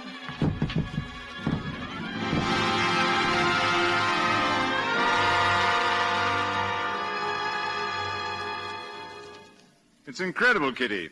All this in a year and a half. Twice married, twice widowed, and one of the richest women in the empire. By the way, you might give me Balgowan Hall. I could use a place in the country. You'll never miss just one castle. Of course, Hugh. Now, what about you? What are your plans? That's up to you. Well, it's going to be awfully difficult to improve your position anymore. Of course, we could consider the prince. He's admired you greatly. Oh, stop it. Don't you think I'm human? Don't you ever think of me as someone with feelings like anyone else? Or is it that you just don't care? Don't care? Twice I've married men to help you. Why do you think I did that? Because you were grateful to me and aware of a good chance for yourself. I did it because I hoped one day you might notice me and see that I was in love with you. I was willing to do anything, Hugh. Kitty, it just never occurred to me. Ours is a more business arrangement. I know why it never occurred to you. Because I was just a little gutter snipe and you was a gentleman. Were a gentleman. Were a gentleman, so what I thought or felt didn't matter. You were too selfish to think of anyone but yourself. Now, look here, that's not quite fair. I've done very well for you, Kitty. I made you out of nothing. I brought you into a title and a fortune. I created you as you are today. And I created you, too. You'd still be in prison if I hadn't stolen for you. Yes, that's quite true. So the score's even, isn't it? Quite even. Then we're through. We're finished. Kitty, you're all upset. You're angry. We should be friends, the best of friends. I don't want to be friends with you. I don't want to ever see you again. Now go on and clear out of here. Careful, Kitty. You're slipping back to Houndsditch, to old Meg. You can't forget it, can you? You'll never forget it. Or maybe I'll forget it if I never see you again. Now go on. Clear out. Clear out! Kitty! Clear out! Goodbye, Kitty.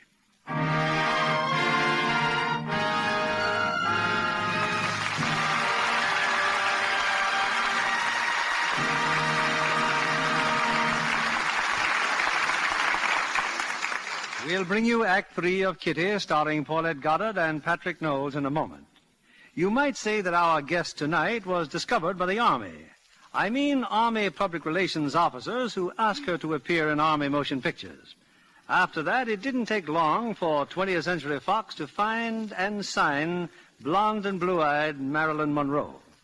I understand you passed a Technicolor screen test with honors, Marilyn. Well, I'm not superstitious, Mr. Keasley, but in this case, I think I was lucky. How do you mean, lucky? Well, the film they used was left over from the shooting of Betty Grable's new picture for 20th Century Fox, The Shocking Miss Pilgrim. I see. And did you meet Betty Grable herself? Oh, yes, and how we laughed about her wardrobe for the picture. Well, correct office clothes for 1874 were a little enveloping. Especially the petticoats and pantalettes Betty had to wear in The Shocking Miss Pilgrim. They had yards and yards of ruffles and ribbons. Imagine doing all that washing. And no Lux Flakes to do it with in those days. Why, that's right, Mr. Kennedy. It's a good thing Betty didn't have to live her role. If she had to take care of all those undies herself, she wouldn't have had much time for romancing the way she does with Dick Haymes in the picture. I thank my lucky stars I'm a career girl of the Lux era. Lux helps a lot, doesn't it? That's right, Mr. Kennedy. It's my standby. And that of thousands of other girls, Miss Monroe. You know, women have been telling us for years how lovely their lingerie stays with Lux Care. But, of course, they couldn't measure how much longer colors stay fresh. So we had an independent laboratory make actual washing tests with identical slips and nightgowns. Those washed the wrong way faded quickly. In many cases, the shoulder straps frayed and seams burst. But those that were washed the Lux way stayed lovely 3 times as long. Any girl would rather have pretty undies than faded ones. She can have more pretty ones, too, the Lux way. Instead of replacing drab, faded underthings so often, she can buy extra ones without spending a cent more. Have 3 times as many. I leave it to you ladies. Isn't Lux an easy way to have more pretty undies? Thank you for coming tonight, Miss Marilyn Monroe. Back now to your producer, William Keeley. Our curtain rises on Act 3, starring Paulette Goddard as Kitty and Patrick Knowles as Sir Hugh Marcy.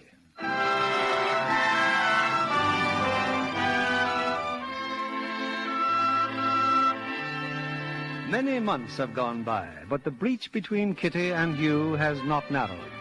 Now, on a spring afternoon, Hugh visits his old friend, Sir Thomas Gainsborough. Now, be honest, Hugh. Did you have any particular reason for coming to see me? Oh, must I have one? Usually, of course not. But I'm expecting 2 old friends. Well, I'm accepted by all the better people these days. It happens I'm expecting Kitty and Brett. Kitty and Brett?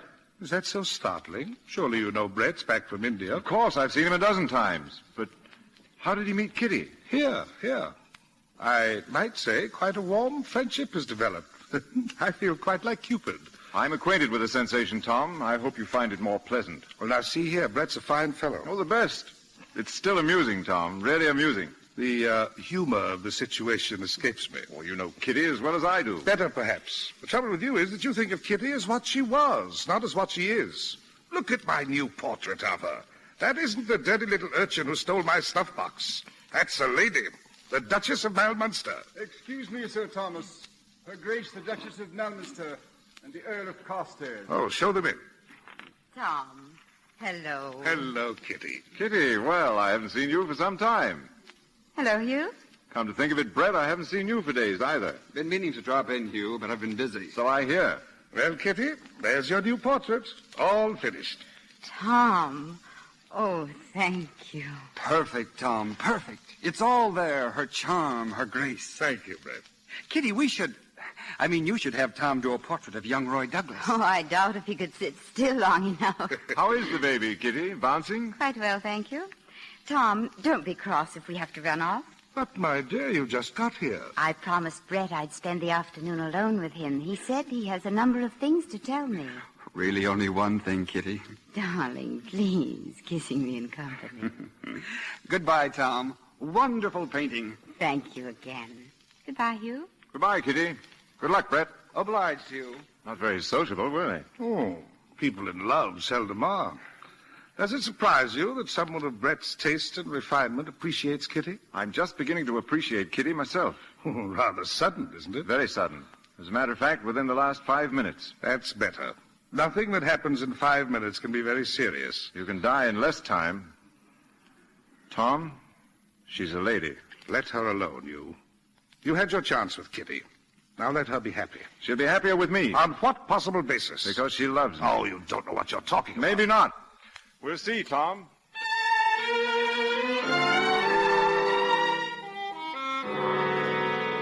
I'm very sorry, Sir Hugh, but Her Grace cannot see you now. She's in her dressing room. I told you it was important. I conveyed that to Her Grace. I'm conveying myself upstairs. I beg your pardon? Do you presume to stop me? I'm merely following orders, sir. Good. I'm ordering you to stand aside. I told my servant I could not see you. Nevertheless, you are seeing me.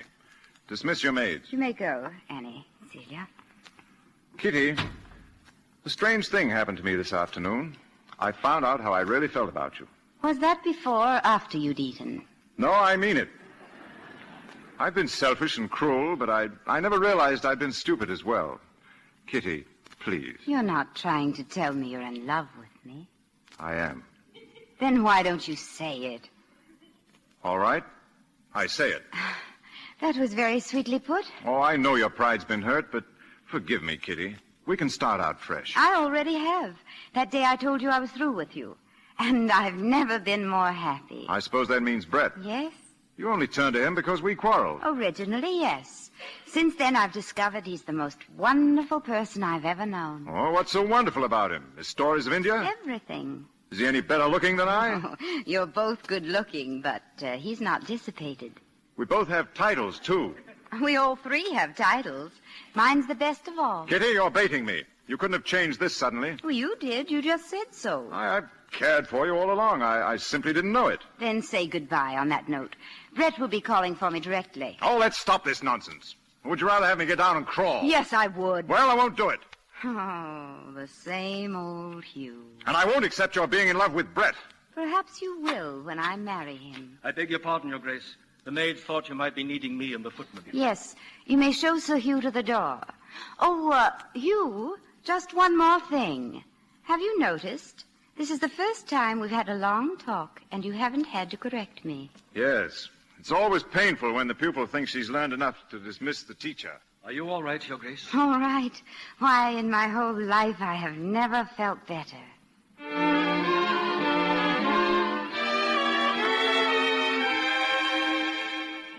It's an invitation, Hugh. A messenger just left it. Open it up, Aunt Susan. Kitty, Duchess of Malminster, announces her betrothal to Brett, Earl of Carstairs, and requests the pleasure of the company of Sir Hugh Marcy and Lady Susan Dowett at a reception Tuesday evening, July 25th. Of course we'll go, Hugh. Of course, Aunt Susan. Of course.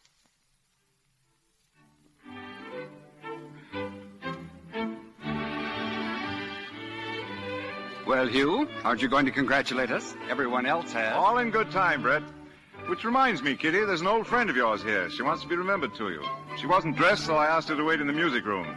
She'll be broken-hearted if she doesn't get a chance to wish you luck. Oh, you too, Brett. Kitty? Of course, darling. Come along. But who could it be? I haven't the least idea.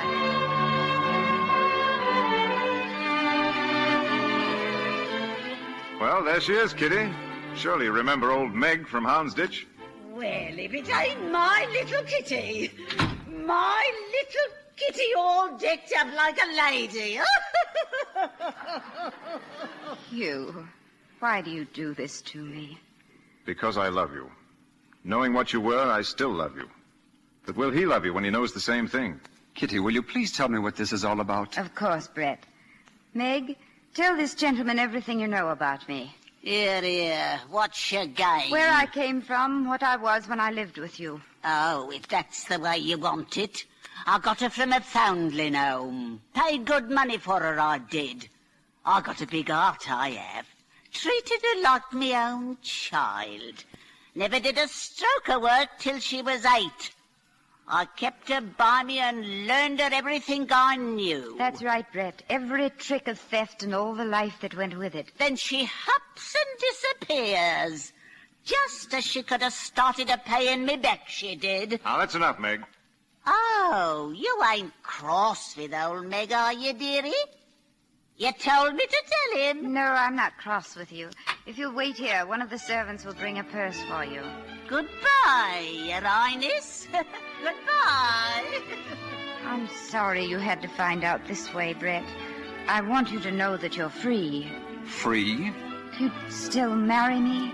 Oh, Kitty, darling, this doesn't change anything. You're the same person I fell in love with. Well, Kitty, that's not the answer I expected he'd give you, but it's most convincing. I hate to admit it, Brett. You're worthy of Kitty and I'm not. May I offer you the congratulations I withheld before? I want you to be happy, Kitty. Brett. Oh, Brett. Darling. Brett, I can't marry you. I thought I hated him, but tonight when he said he loved me, I knew there could never be anyone else. Kitty, I'm afraid I don't understand. No, Brett, you never could. Hugh understands me. We're two of a kind. Well, it was nice while it lasted, Kitty. Be happy. Thank you, Brett. I'm so sorry.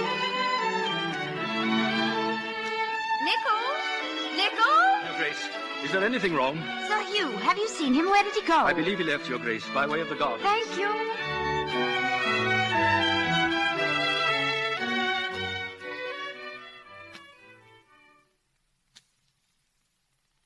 Where are you going? Tom! Kitty! Tom, where is he? Where's Hugh? Just down the path, Kitty. Hugh! Kitty! Kitty! Now then, what were you saying, Your Royal Highness? As Prince of Wales, nothing of much import.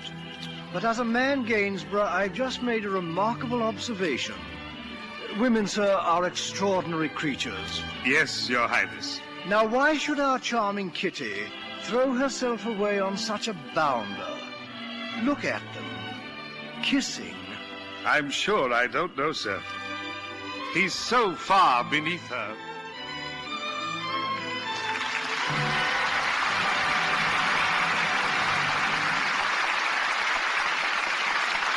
Our stars will return for a curtain call in just a moment. Meanwhile, Sally, how keen are your ears? Just how do you mean, Mr. Kennedy? I mean, can you tell by a woman's speech where she comes from? Try me. All right. Here are 3 ladies. I'll introduce them in a minute.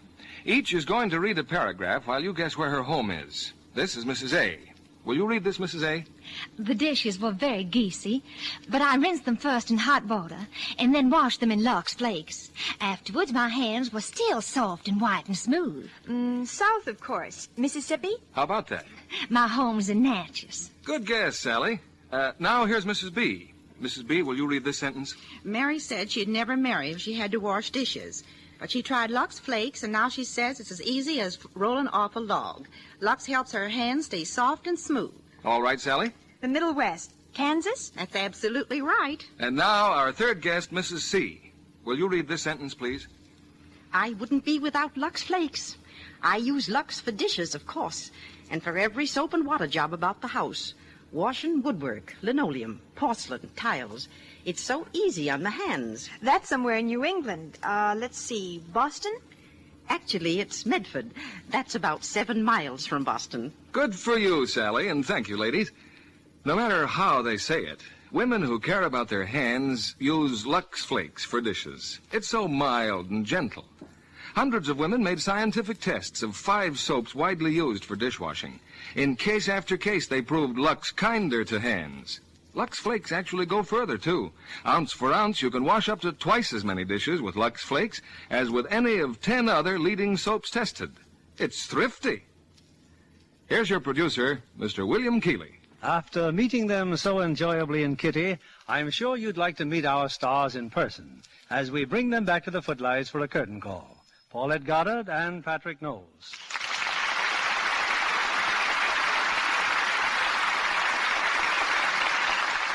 Paulette, I understand you're packing for England almost as soon as you leave our theater. That's right, Bill. I'm sailing next week on the Queen Elizabeth. Couldn't find an able... that's great. You couldn't find room for an able-bodied stowaway, could you? I can imagine, Pat, you'd like to see your native England again.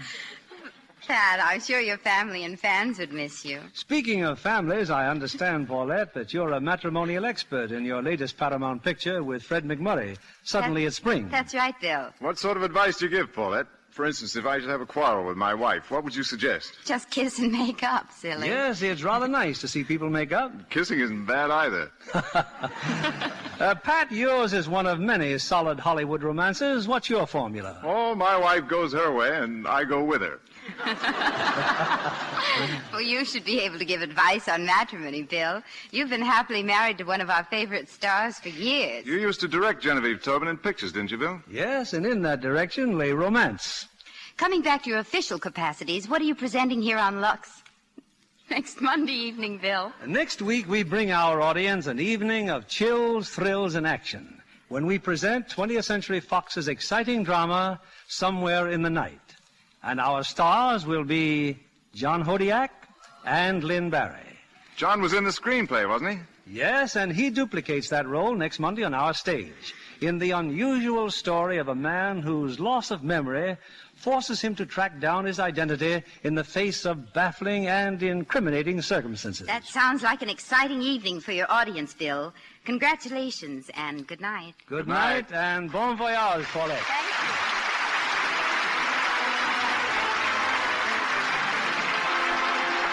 Lever Brothers Company, the makers of Lux Flakes, join me in inviting you to be with us again next Monday evening when the Lux Radio Theatre presents John Hodiak and Lynn Barry in Somewhere in the Night.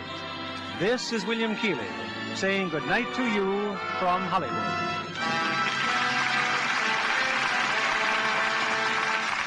The war is over, but the Red Cross carries on in its services to the armed forces, to veterans, to victims of disaster, and to those in need in your community. More than 1 million veterans and their families were assisted by the Red Cross last year, and many more will need assistance during 1947. Help repay the debt we owe our veterans by giving generously to your Red Cross. Patrick Knowles appeared through the courtesy of Paramount Studios, producers of the Technicolor picture California, starring Ray Milland and Barbara Stanwyck. Heard in our cast tonight were Alan Reed as Gainsborough, Louise Lorimer as Lady Susan, Norman Field as the Duke of Malminster, and Raymond Lawrence, Eric Snowden, Gloria Gordon, George Neese, Ann Tobin, Herbert Rawlinson, and Charles Seal. Our music was directed by Louis Silvers. This program is broadcast to our men and women overseas through cooperation with the Armed Forces Radio Service. And this is your announcer, John Milton Kennedy, reminding you to tune in again next Monday night to hear Somewhere in the Night with John Hodiak and Lynn Barry. Spry. When you bake and fry. Spry. For your cake and pie. Spry. Get your shortening by. Rely on Spry. For lighter, better-tasting cakes, try Spry, the pure, bland, all-vegetable shortening with the magic cake-making secret. Hear them say, boy, what a cook. Rely on Spry. S-P-R-Y. Rely on Spry. S-P-R-Y. Be sure to listen in next Monday night to the Lux Radio Theatre presentation of Somewhere in the Night with John Hodiak and Lynn Barry. And why not tune in later tonight to hear the Joan Davis Show? This is CBS, the Columbia Broadcasting. From Hollywood, California, the Lux Radio Theatre presents Edward G. Robinson in Bullets or Ballots with Mary Astor, Humphrey Bogart, and Otto Kruger.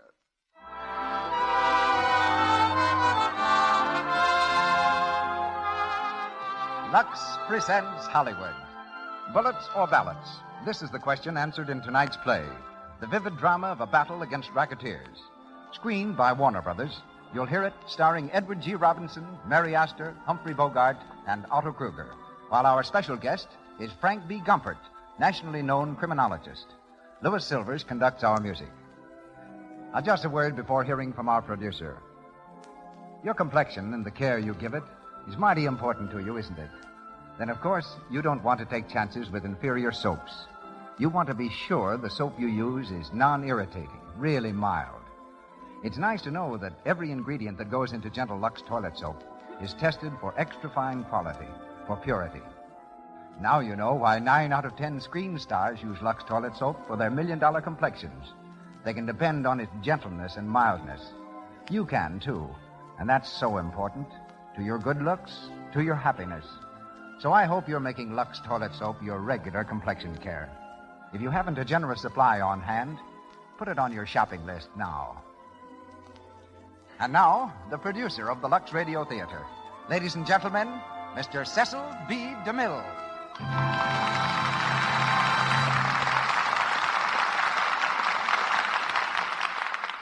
Greetings from Hollywood, ladies and gentlemen. Racketeering is a comparatively new word in the American language, but an old bugbear in American history.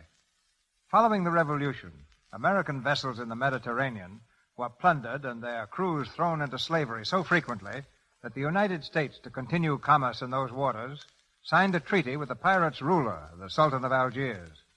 Uncle Sam paid $800,000 for the ransom of imprisoned sailors, and for years paid an additional $23,000 annually as a guarantee for future safety, until our Navy, under Stephen Decatur, forever ended this racket of the Barbary pirates.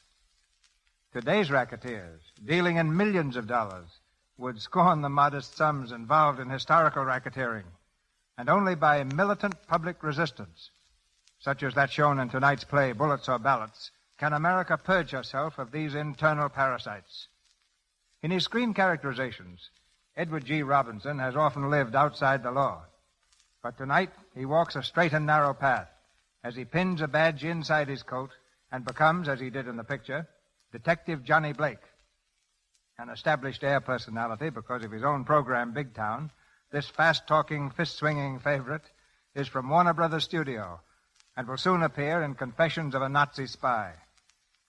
In Bullets or Ballots, you saw another brilliant performance by one of the screen's best bad men, Humphrey Bogart, who likes playing villains, and tonight resumes the part of Bugs Brenner.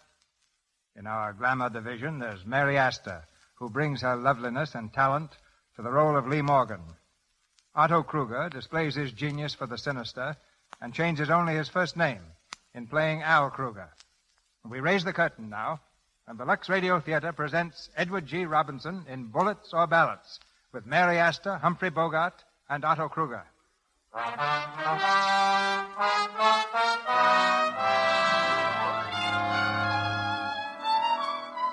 A radio station in a large eastern city. At a table in one of the smaller studios, a man reads earnestly from a typewritten page. Behind the glass enclosure, the radio engineer sends the speaker's voice out across the city, into the homes of listening millions. The man nears the end of his speech. And so, ladies and gentlemen of the radio audience, there are 1,000 rackets. Rackets which are forcing prices beyond the reach of the poor, looting business, food, laundry, poultry, dry cleaning. And still the American people let the racketeer go free. Men like Al Kruger, protected against the law, return from mock trials to collect their share of the $200 million plunder taken each year from this city alone. And again I say, these rackets must be stopped. Ladies and gentlemen, I've been ordered by the Crime Combine to discontinue these broadcasts. The gentleman who phoned added, or else. For his information, I shall continue to broadcast regularly. And my papers will continue their present policy of open attack on racketeers and directors of organized crime who are the really dangerous enemies of society. Ladies and gentlemen, you have been listening to Mr. Ward Bryant and his March Against Crime. Mr. Bryant will be heard again at this same Good night, Mr. Bryant. Good night, Joe. That was a fine speech tonight, Mr. Bryant. I heard it here on the speaker down in the hall. Glad you like it. Get me a cab, will you, Joe? Sure. Yes, sir. You sure have the right angle on this racketeer business. Hey, look out. Look out, Mr. Bryant. Look out. Mr. Bryant! Help! Hey, paper, Ward Bryant killed. Editor shot down. Presiding editor, murdered. Gang bullets got Bryant. Ward Bryant killed. Gangster car killed.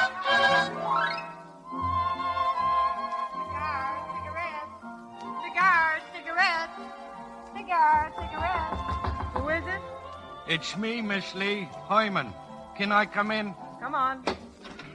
Good evening, Miss Lee. How are you, Herman? They said you was in your office. So why are you surprised? How are the collections today, Herman? Oh, just fine, Miss Lee. You really got something in this numbers game. It's going to catch on up here in the Bronx even better than in Harlem. Here's one day's collections. Did you have to bring it all in nickels, Herman? No, ma'am. There's 2 other bags, too. Green money. Mm-hmm. That's very nice. Yes, ma'am. You know, if it keeps coming in like this, you can sell this cabaret and move right into Park Avenue. Thanks. We'll stick to the cabaret in the Bronx. Bye, Herman. See you tomorrow. Oh, say, there was something else I wanted to tell you. Never mind. It'll come. I remember. Yeah, I saw Mr. Blake when I come in. Blake? Yeah, that detective fella. Where was he? In the bar. The bar? Is he drinking? Yeah. What's happened downtown? Any extras out? Oh, yeah. Yeah, that publisher was murdered. The one named... That explains it. Oh, the name was... Never mind, Herman. Sit down and rest. I got it. Bryant. Thanks. Hello, Johnny. Oh, hello, Lee. Sit down a while. Don't mind if I do. Guess it's all right for the boss to chin with a guy she hasn't seen in months? How have you been, Johnny? Okay. Why'd you let me know you were here? Well, I was busy reading this about Bryant. Yeah, that was real brave killing, wasn't it? Did you know him? Yeah, a little. Swell fellow. He had a swell wife and kid. Gonna be plenty tough on them. Wife and kid, huh? Yeah. You're a funny person, Johnny. When you come out of your shell, you're really human. Well, I don't like to see decent people pushed around. When something big breaks down there in your old stamping ground, it gets under your skin, doesn't it? What makes you think so? It's the only time I ever see you take a drink. Oh, no, this is just a celebration. I found out who stole Mrs. Blouse-Meyer's laundry. That must have been something. It was. You aren't on the level. Oh, sure. I've been transferred up here now regular. Well, that's a fine finish for a great police career, isn't it? Trying to find stolen laundry in the Bronx. Oh, well, it's better than being pensioned off at the fire horses. I'm not kidding myself. I'm no use to them downtown anymore. Oh, but with things like this Bryant killing going on, it looks like they need you plenty. They ought to have your whole flying squad back in action. No, they don't believe in kicking the rats in line anymore. Nowadays, you're supposed to kiss them and tuck them in. Your friend McLaren doesn't think so. Oh, McLaren's only a captain. He takes orders, too. So you just go on staying loyal to McLaren and the police department, huh? That's about it. And looking for laundry. Sure. But someday Mac will be back up on top. Then you won't have to worry about me anymore. Johnny, who killed Bryant? Al Kruger? You're sure of it? It wasn't Al himself, but one of his stooges. Bugs Brenner, maybe. How do you know? Well, Kruger had the most to lose by a cleanup. He controls every racket in town. Yeah, not the numbers. The numbers? Save that small time. If it ever gets big enough, he'll grab it, just like he's grabbed everything else. Yeah. He's got an organization, that guy. Crime Incorporated. Protected right down the line. They can't lay a finger on him until we find out who's behind him. The higher-ups, you know, who see to it that he gets away with anything he wants, including murder. I wish they'd let you take a crack at this job. Why? Feeling sorry for me? Maybe. Or maybe it's just because I hate to see a swell guy eating his heart out. No, forget it. Well, see you around. When, Johnny? It's a long time between your visits, you know. Oh, I'll make it soon. Swell. Hey, I thought you didn't let Muggs into this place. I don't when I know him. Well, look who's coming in. Who is he? Crail. I sent him up to Sing Sing a couple of years ago. Well. If it ain't Detective Blake. So the parole board turned you loose on the public again, eh? Yeah, no thanks to you. Well, I hear they cut the big shot detective down to size. Gee, it must be tough not to be able to kick the boys around anymore and make them tip their hats to you. Yeah, but they still do. To a Bronx flatfoot? Yeah. And as long as I'm part of the force, they'll keep on tipping their hats. Remember it next time. All right, everybody, it's all over. Muggsy, throw that guy out. Music, Harry.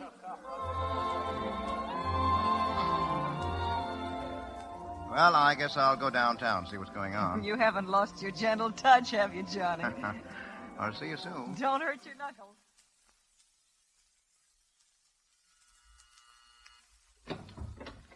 What do you want? I want to see Al Kruger. Yeah? Blake's the name. Detective Blake. Oh. Wait a minute. Hey, Al. Well, Johnny Blake?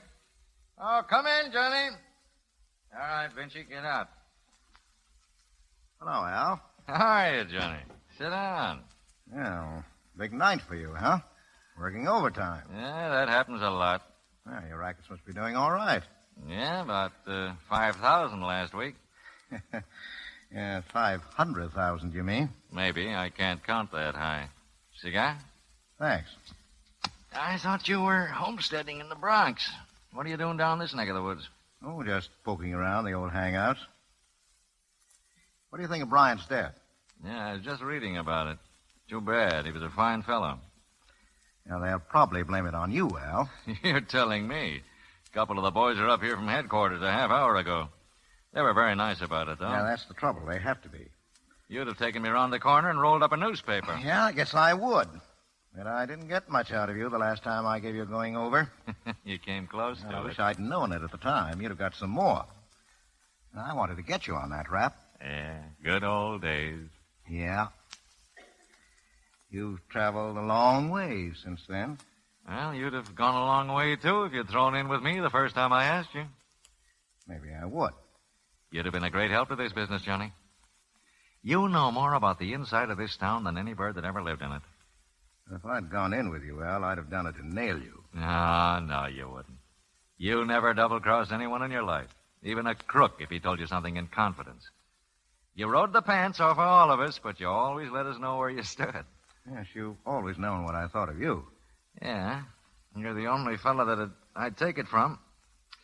Well, I still want you to throw in with me, Johnny. Well, I'll stick with the department. After all the kicking around they've given you? Mm-hmm. You're a chump. All you'll get out of it is a petty larceny pension. I could do more for you in a year than you learn in a lifetime on the force. Well, maybe I like to make my money the hard way. Yeah, no. I'll probably still be asking you 10 years from now. If you live that long. Hey, Al, you see the papers about... Hey, what's he doing here? Well, if it isn't Bugs Brenner. How's for getting out of here, Blake? Hold your horses, Bugs. I asked Johnny. Oh, never mind, Al. Bugs hasn't been able to forget the week he spent in the hospital after he took that swing at me. I don't think much of him either. See you around. Oh, I forgot to compliment you, Bugs. Nice, clean job you did on Bryant. What are you talking about? Nothing yet. Good night, Al. Hey, what's he talking about? As if you didn't know, you 10-cent thug. I told you to leave Bryant alone. I didn't know nothing about him. What's the matter with him? Is he dead? Yes, he's dead, and you did it. I pull you off a truck, and you pay me back by taking a chance on ruining $1 million gold mine. Someday you'll get wise to the fact that the strong-arm stuff went out with Prohibition. You're not running liquor anymore. You're in big business. Sit down. Hello? Plaza 95472. That's right. We've just seen the extra, Mr. Kruger. Please come to see us at once. Tonight. Yes, sir. Right away. That ought to satisfy you. Who was it? The big fellas? The first time they've called in 6 months. When they call at this time of night, it means they're going to rake me over plenty. They're liable to pull the props out from under me for this Bryant mess. And if they do, it'll be the last thing that'll happen to me. Hey, Al. Who are these fellas? Who are they, Al? If you knew, you wouldn't sleep much tonight. Now, beat it. The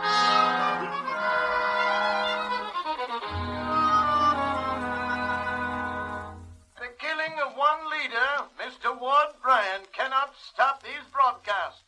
The march against crime will continue, faithful to the memory of one who died in the service of the people. Miss Lee. Shut up, The Colonel. I first want to hear step had this. already been taken. A new police commissioner was recommended by the grand jury last week. A man with a splendid record and fine reputation for honesty and integrity.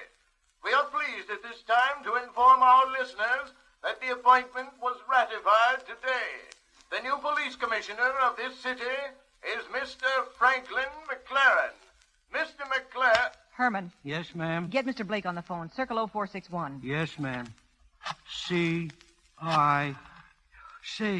that's what I've been meaning to tell you about Mr. Blake. Well, what? Well, Mr. Blake got fired from the police force this morning. Fired? Someone's kidding you. No, it's true. You ask him. This Mr. McLaren started a big shake-up, and I fired a lot of fellas. But he was depending on McLaren. Well, you ask him, Miss Lee. Oh, now, where was I? Oh, yeah. See? Wait, never mind calling. I'll run over and see him.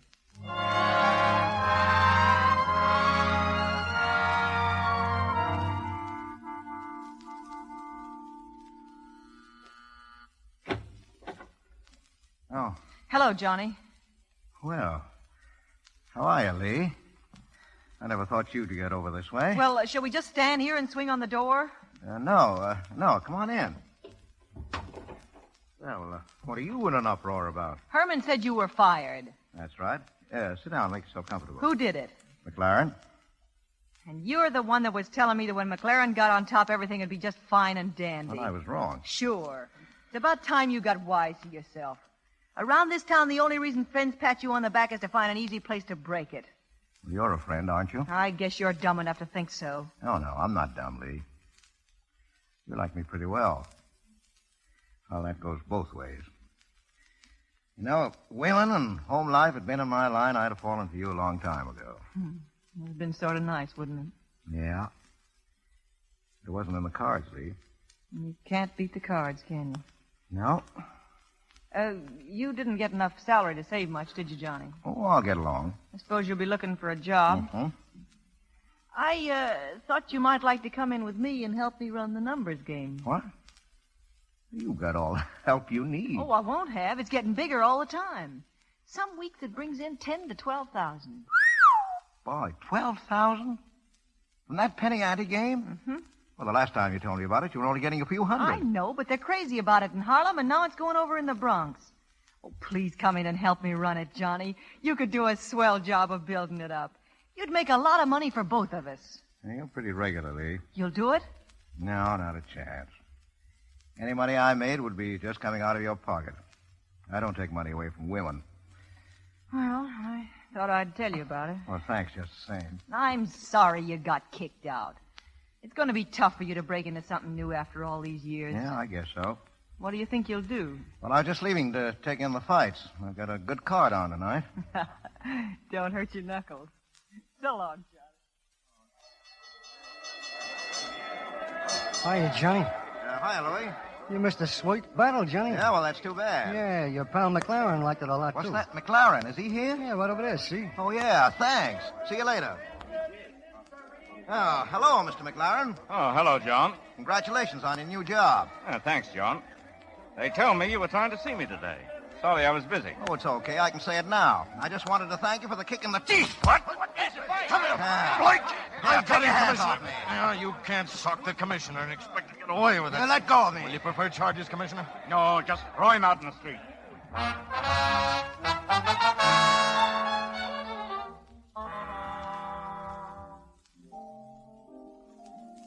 You want another drink, Johnny? Mr. Blake, to you. Sure. Sorry. I'll freshen this one up. Hello, Johnny. Oh, hello, Al. Mind if I sit down? I just came from the fights. Oh, yeah, I saw you when I went in. You don't miss much, do you? It's a habit. How was the main event? They ought to have you in the ring. That was a sweet punch, Johnny. Well, McLaren had it coming to him. Oh, yeah. Finally washed up. Yes, huh? plenty. A lot of thanks you got from McLaren and the public. It's not even that petty larceny pension you were talking about. But from now on, I'm going to see what it's like looking out for number one. That offer is still open, Johnny. And I'd like to have you in with me. Doing what? Well, I get a hunch we're in for some trouble. With McLaren and that grand jury on a tear, if there's any weak spots in the organization, I've got to find them now. And you'll be the first one to spot them. Now, I want you to look over the whole setup. And the only one you answer to is me. You've got a lot of confidence in me. Yeah? Well, I've heard fellas you've sent to prison say that if you ever made a deal, you'd see yourself dead before you'd back on it. Well, how about it? Okay, Al. It's a deal. Good.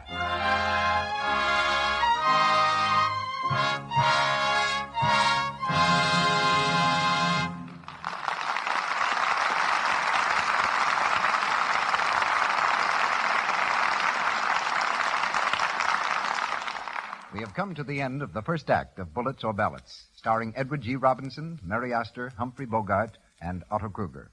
The curtain will go up on Act 2 after our short intermission. But now, here's something that happened recently, which I would like to have you hear. Better hurry, Mary. We're going to be late. All right, just a moment. Gosh, you've been pimping for an hour now. Oh, don't exaggerate. I'm coming. Don't be cross, Bill. Oh, hello. I thought you'd never show up.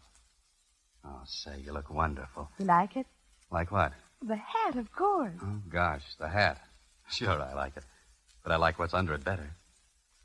How about a little kiss? Come on. Let's get going. I'm going to be proud. There's nothing like a soft, smooth complexion to make a new spring hat do its best.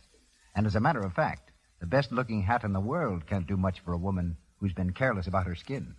The woman who's let cosmetic skin develop. Dullness, little blemishes, enlarged pores. That's why clever women everywhere take the screen star's tip. They use cosmetics all they like, but they're always careful to remove them thoroughly with Lux toilet soap. This mild white soap that 9 out of 10 screen stars use has active lather. Let it help you keep skin smooth and soft, lovely to look at, nice to touch. Mr. DeMille. Act 2 of Bullets or Ballots, starring Edward G. Robinson with Mary Astor, Humphrey Bogart, and Otto Kruger.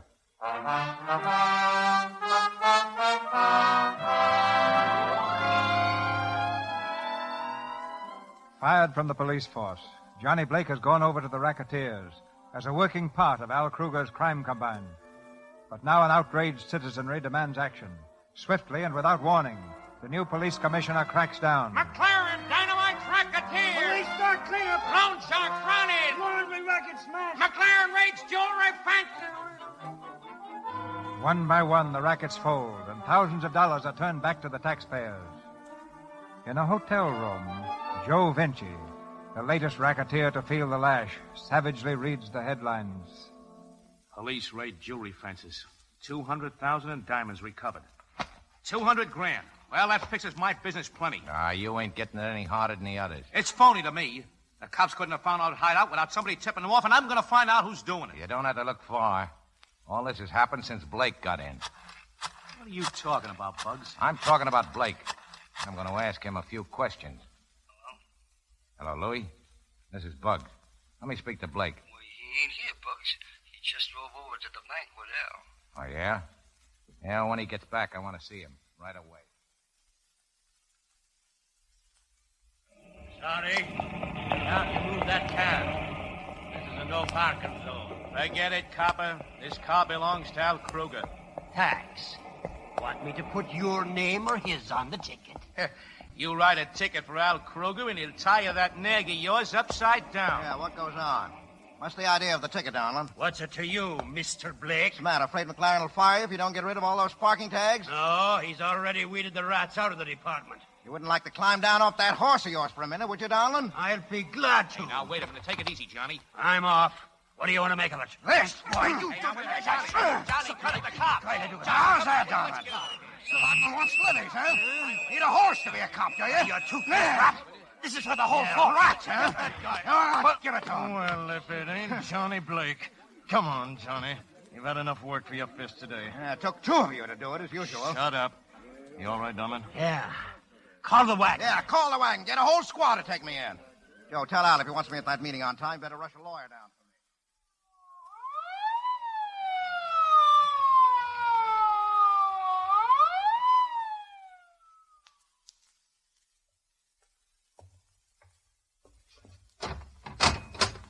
In here, you. Thanks.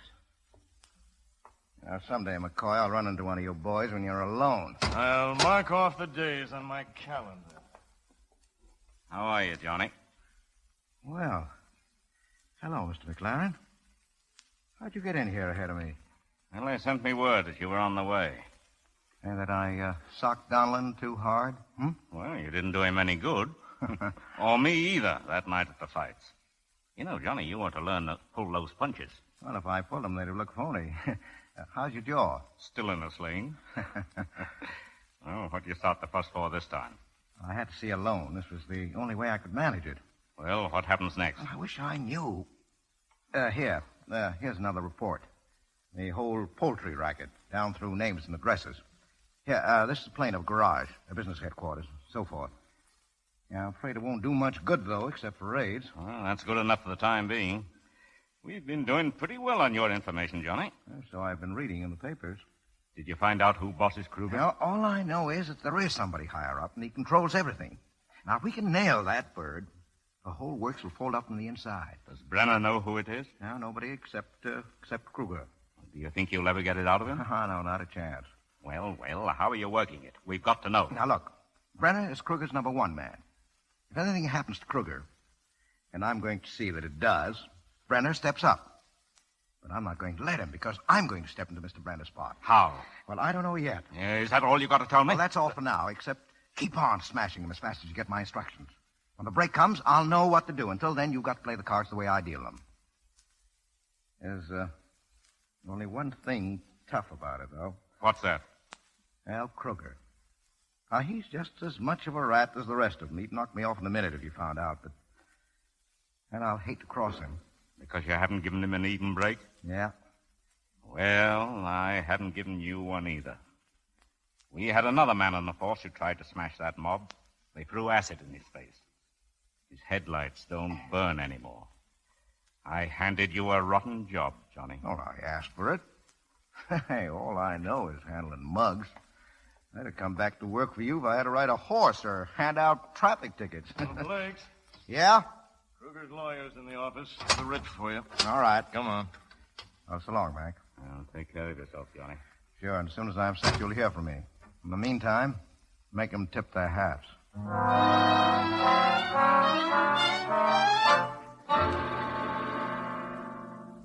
You heard me, Al. Blake. Nobody else but Blake. I tell you, the guy's double-crossing us. Shut up! Now, wait a minute. I said shut up! That means you too, Bugs. I'm running this outfit. Chief, I tell you that all the time. Good evening, gents. Oh, thanks for the fast legal service, Al. What's the matter?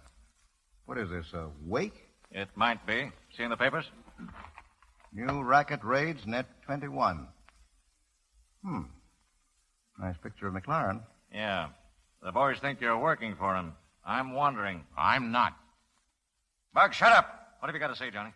Oh, sure, Al. I just sold you right down the river.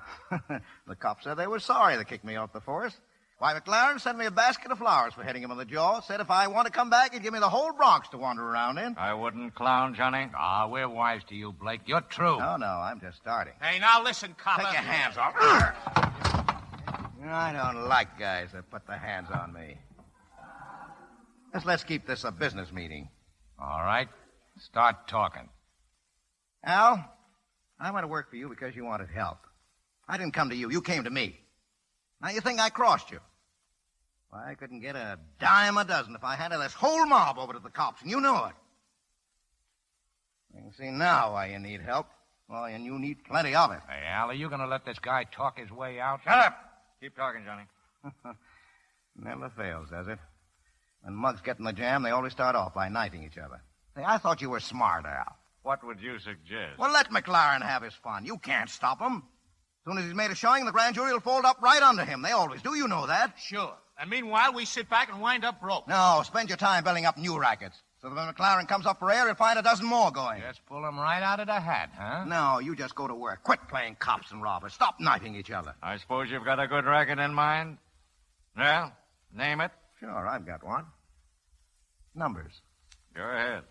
Now, what's the odds against picking the right number out of from 1 to 1,000? Well, 1,000 to 1. That's it. Now, we take the last three numbers of the racetrack payoff every day. The suckers try to guess it. The payoff is 600 to 1. That is, if anybody picks the right number. Now, a lot of people will try to pick that every day if $1 would win them 600. Oh, what are you trying to sell us? That penny ante game Lee Morgan's running up in the Bronx and Harlem? Well, it's so penny ante that she's picking up $12,000 a week out of a few neighborhood stores. Most of the bets are nickels and dimes. Now, 7 million people in this town, and all of them looking for easy money. You just offer them 600 for one and watch this thing spread like a 4-alarm fire. And they won't be playing one number apiece. They'll be picking 4 or 5. Now, if you want to control the winning number, you can pay off on racetrack bets and manipulate the totals. Now, all it needs is organization. You get 1 million people buying numbers every day, and this one racket will clean up $300 million a year. Why, it's easy. It's a cinch. 300 million? That's right. Did somebody say something about penny ante? All right, you fellas beat it. Mr. Blake and me want to talk business. I said beat it! Okay, Mr. Kruger. Nice talking, Blake. Now, sit down, Johnny. You know you're a pretty smart guy. Yeah. My mother used to say I was going to be president.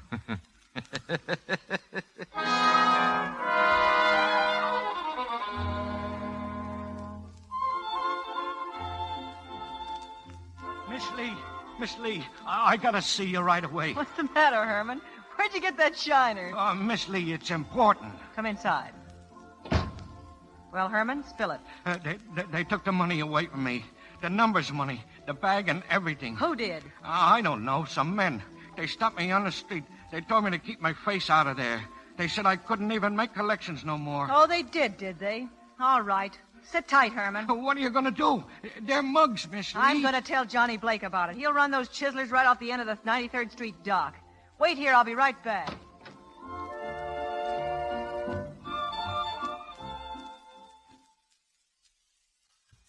Front boy? Oh, clerk. Yes, miss? I was told that Mr. John Blake had moved here. That's correct. I'd like to see him, please. My name is Lee Morgan. Oh, I'm sorry, but Mr. Blake isn't in his room. He left just a moment ago. No, thanks. You're very welcome. Evening. Hey, you looking for Johnny Blake? Why, yes, I am. Well, my name's Brenner. Maybe I can help you. I gotta find him right away. Hey, ain't you the Lee Morgan who runs the numbers game in the Bronx? Yeah?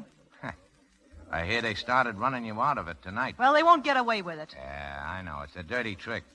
I don't blame you for gunning for Blake. Gunning for him? Yeah. He's the one that's taking it over. Blake. You're a liar. Oh, he's grabbing it to put himself in strong with Al Kruger. Why don't you go in and ask him? He's in the coffee shop. Yeah? Thanks.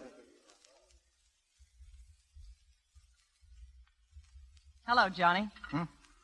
Oh, Lee. Well, sit down, Lee. Thanks, but I may not be staying long. No?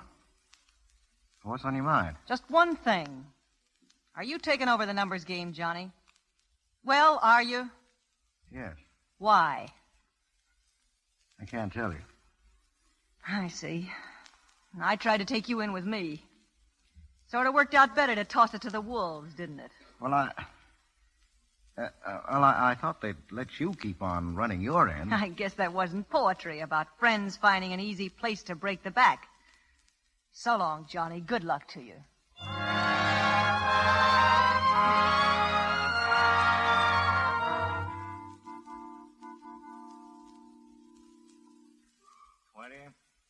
$30,000, 40,000, and one makes 41,000. That's your cut, Johnny. Oh, thanks. Hey, that's not so bad. Yeah, you earned it. That was a great idea, taking over the numbers. I guess it was. By the way, you better sink that cash in a safety deposit box. Don't put it in a regular account. No? No. Oh, sure. Safe deposit. Oh, I get it. Is that what you do, Al? Yeah. It's easier to get at it, and they can't trace it. Well, you and the bosses must have had to take over a vault. I don't know where they put theirs, but they're plenty happy. Hey, how about meeting him sometime? Not a chance. I'm the only one that knows who they are, and I guess they want it to stay that way. I suppose you can't blame them. Well, good night, Al. Night. Oh, say. What would happen to him if you got lost? Well, you'd pick someone else and keep on going. Brenner, huh? No. It would probably be you. Me? Yeah. They think you're the best man I've got. You wouldn't want it, Johnny. The top job, but it's the last one a guy ever holds. There's only one way out. That's the payoff for helping them, huh? Yeah.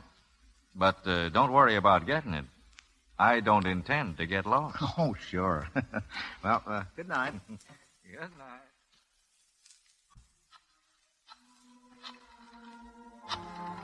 Hello? Hello, McLaren. Yeah. This is Johnny Blake. I'm ready to go, Mac. Grab Kruger right away. Wait a minute. I can't cover an arrest like that. Well, you've got to, and put him where nobody can get at him. What are you going to do, Johnny? Well, I've got no time to answer questions. I know, but... Oh, wait, that's not all. Crack down on Brenda's milk racket. Break it up. Smash it, do you hear? Whatever you say. Well, thanks, Mac. You'll hear from me later. This is the last move.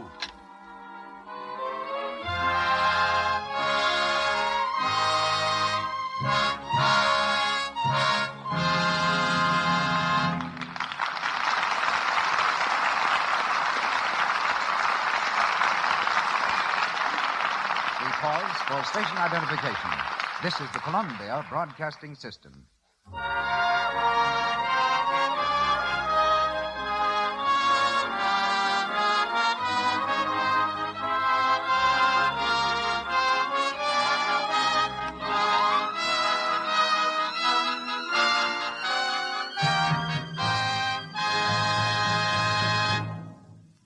We've ended the second act of Bullets or Ballots, and our stars bring us Act 3 shortly. It's intermission and guest time now, but first, a suggestion. Screen stars use Lux toilet soap to help care for million-dollar complexions. They use it as a bath soap, too, because it has active lather that leaves skin fresh and fragrant. Here's what Joan Blondell says. Use Lux toilet soap as a beauty bath. It's the best way I know to protect daintiness. You'll love it. Are you enjoying the luxury of a daily beauty bath with this white, gentle soap screen stars use? You'll love the delicate, clinging fragrance it leaves on your skin. You'll be sure of daintiness. Now, our producer. The battle that Johnny Blake is fighting in our play against racketeering and terrorism is being fought throughout the country by men like tonight's guest, Mr. Frank B. Gumpert, who matched the brawn and daring of gangsters with the relentless weapons of science. Mr. Gompers is the criminologist in charge of the research laboratory of the Sheriff's Office of Los Angeles County. He's a policeman who fights not with machine guns, but with microscopes, has a degree in law, is a master of sciences, and a doctor of philosophy. He's been technical director of several movies dealing with crime and has worked on some 8,000 cases, hundreds of them murders. As a 20th century Sherlock Holmes, Mr. Gompert, tell us just how do you do it? Well, we have to deal in chemistry, ballistics, physics, toxicology, and handwriting, Mr. DeMille. No one man can be outstanding in all fields. But a laboratory, combining experts in each field, can come pretty close to solving any crime. To me, one of the outstanding values of our laboratory is not its power to convict the guilty, but to free the innocent. Hundreds of times, evidence that might have otherwise convicted a perfectly innocent man, when examined in our laboratory, has freed him of every suspicion. I know that you're perhaps the nation's greatest expert in solving crime with the evidence of human hair. And while you might have some difficulties with me, what can you learn from those whose tresses are a bit more abundant? You'll do fine, Mr. DeMille, as long as you have a single hair left on your head. From that single hair, we can usually learn a man's approximate age, his environment, the places he visited recently, his type of employment, his personal habits, and frequently, his race. We can also learn a dozen things from a cigarette. A cigarette? Yes. Anybody who smokes a cigarette reveals secrets through the saliva that remain on the end, even though many months have elapsed since it was smoked. Saliva tells us to what blood group the man who smoked the cigarette belongs. There are 20 blood groups with which we deal, and often we can eliminate 19 out of 20 suspects by a blood grouping test. I can see it's getting harder and harder to commit murder. Not to commit it, but to get away with it. But while we solve crimes, the public can do far more than we can do in preventing them. Don't be intimidated by the threats and boasts of racketeers. Every time you surrender, you betray not only yourself, but your neighbors and your community. At the first sign of a threat, get in touch with your local authorities. And now, ladies and gentlemen, just to prove what an ordinary piece of evidence may reveal, I gave Mr. Gompert a coat which I wore sometime yesterday. He examined it and is now going to tell exactly what he found out about me from that coat. You're sure you want me to go through with it? Yes, of course I do. We really don't have to, Mr. DeMille. Backing out, are you? Okay, Mr. DeMille, you asked for it. I took your coat and last night beat out all the dust. Here's what it told me. Yesterday morning, you took a walk with a brunette between the ages of 20 and 25. An actress. Probably a star. You stopped at Hal Chester's flower shop, bought an orchid, had lunch at the Brown Derby, and ate, among other things, a shrimp cocktail. Later, you went from there... No, thank you. That's plenty. But don't try to tell me you learned that from my coat. You probably followed me. Sorry, you're wrong. Here's how it was done. A few black hairs on the coat told me the lady's age, and a preparation on the hair revealed she had something to do with acting under powerful lights. I guessed she was a star instead of an extra because the face powder, also found on the coat, was very expensive. You were walking. Because if you had been riding, the powder would have been differently placed. It was in the morning because that particular powder will not look well on a brunette at night. You went to Hal Chester's because I found pollen from a cymbidium. That's a terrestrial orchid. And Hal Chester's is one of the few shops carrying it. You went to the Derby because I found a tiny spot of sauce used for a seafood cocktail. And it contained a trace of herb, which I won't name, because the chef at the Derby claims that it's part of his secret shrimp recipe. You win, Mr. Gumpert. But who was the girl? Well, that's for you to reveal. Well, it happened to be my daughter, Catherine. I have only one suggestion to make. The next time you go to the Derby for lunch, how about asking me along? And thanks for the invitation here tonight. Great detective. Great detective, Mr. Gumpert. Not to date.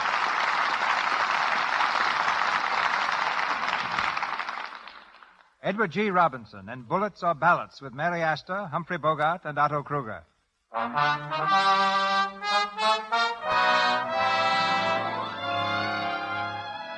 Confident that the higher-ups will choose him to replace Al Kruger, Johnny Blake has ordered the gangster's arrest. The trap is ready to spring. But Bugs Brenner arrives at Kruger's apartment first. He faces the leader, a revolver in his hand. Well, hello, Bug. What are you doing over here? The cops just smashed my milk racket. So? So I'm starting to take over the numbers game.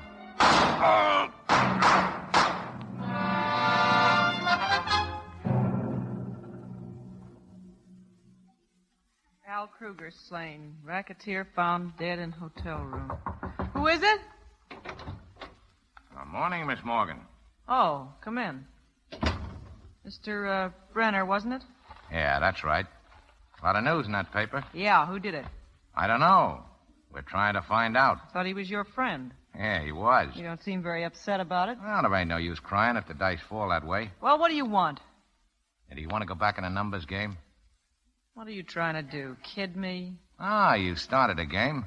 You ought to have a share in it. And I suppose Mr. Blake will let me have it. He'll have nothing to say about it. I'm running things from now on. If you want the Bronx and Harlem districts, they're yours. If you need protection, you'll get it. Yeah, that sounds good. Too good. You don't trust me, huh? I don't trust anybody. Well, neither do I. Now, we ought to work fine together. How about it? You're going to take it away from Blake? Yeah. All right.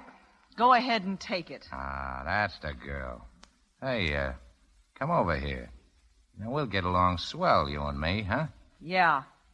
In the numbers game. Okay. I called the boys for a meeting tonight. They don't know it yet, but they got a new boss. Now,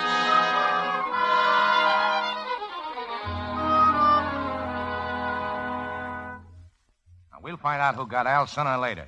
But we ain't got any time to waste worrying about it now. The question is, do I run this business from now on, or don't I? It's all right with us. But the bosses may have something to say about it if we ever hear from them. I'll take care of that. Why didn't you ask Blake in on this here meeting? Because he ain't going to be so important from now on. He's the one that sold Al on sitting back waiting for McLaren to run down. Well, it ain't worked out that way. I'm going to put the rackets back in full swing, whether there's trouble with McLaren or not. Oh, sorry I'm late. Are you holding an election, boys? It's already been held. No, and you're it, I suppose. Yeah. You got any objections? Oh, a few. Now, what's the first one? Well, the job was given to me. What? When? You? The bosses called me in 2 hours after the news broke. You expect us to believe that? Well, I told them you might have a few doubts, but I couldn't persuade them to come down here and prove it. Hey, who are they? Did Kruger tell you? No. Well, I think I'll keep sitting in this seat till I hear from them, Oh, personally. sit anywhere you want to, but don't try and stop me from carrying out orders. I have to take charge of the week's collection and have it to them by 10 o'clock tomorrow night. I'll meet you boys at the garage at 6. Oh, no, you won't.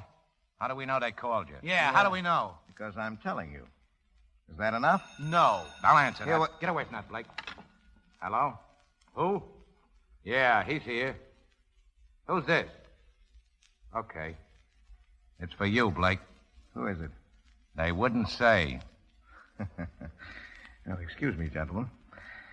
Hello? Hello. Is this John Blake? That's right. We'd like to see you, Mr. Blake. Al Kruger told us you could be trusted. When would it be convenient for you to come? Well, name your time. Shall we say 7 this evening? Sure, where? At the Oceanic Bank and Trust Company. I see. Ask for Mr. Thornback, the president.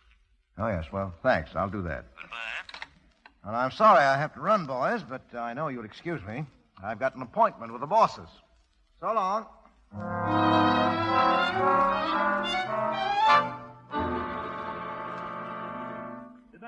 Sit down, Mr. Blake. My name is Thornback. Oh, yes, the president, huh? Hmm? That's right. This is Mr. Hollister. How are you, Mr. Hollister? How do you do? And Mr. Caldwell. Mr. Caldwell, of the Caldwells? Well, so you're the heads. Yes. No wonder the organization has been so well protected. Why did you try to take Kruger's job over? Oh, I didn't try to take it over. I took it over.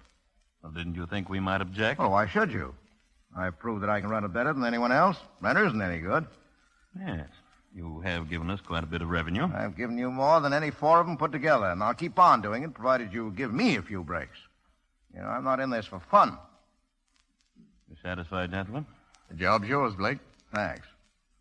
You're not making any mistake. Oh, incidentally, Mr. Blake, you're the only one who'll know who we are. I understand that. Now, the first thing we want you to do is collect our receipts from the garage tonight and bring them here. Yeah? Well, I've already arranged to collect them. Oh? Will it be all right if I get here at 10? Quite all right. Now, before we get into detailed instructions, I suggest we have a drink to Mr. Blake's success. How about it, Mr. Blake?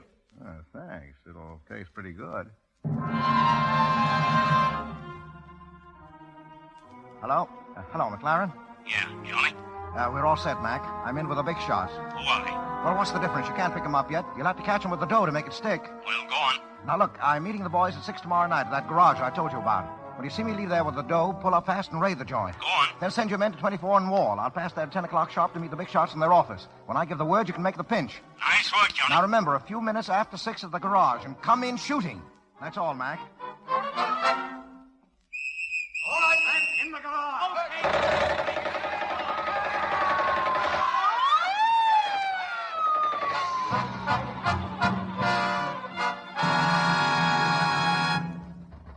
Just a minute. Hold your horses. Hey, let me in. What's the idea of coming in the back way, Bugs? The cops are after me. Has Blake been here? No, what's happened? Nothing, except that he's done what I always said he was going to do. Put the whole crowd in a spot for McLaren. They got everybody except me and Joe. Raided the garage. Wait a minute. Johnny was...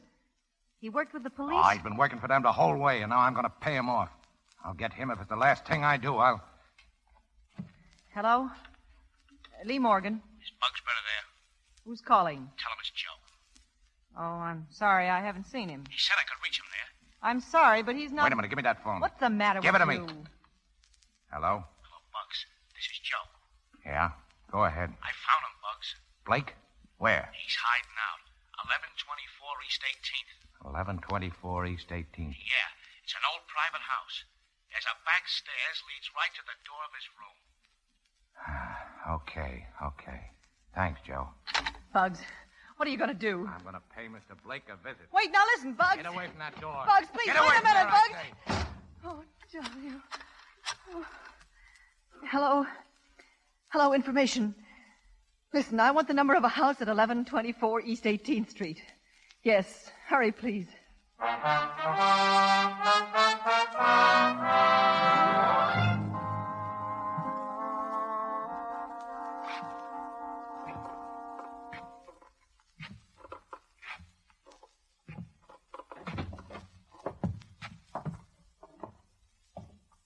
All right, Blake.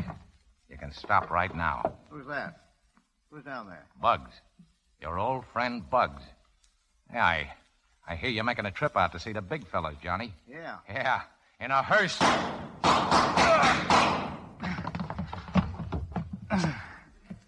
Well, too bad, Bugs. You only hit me once out of 4 shots. I guess I did better with only 2.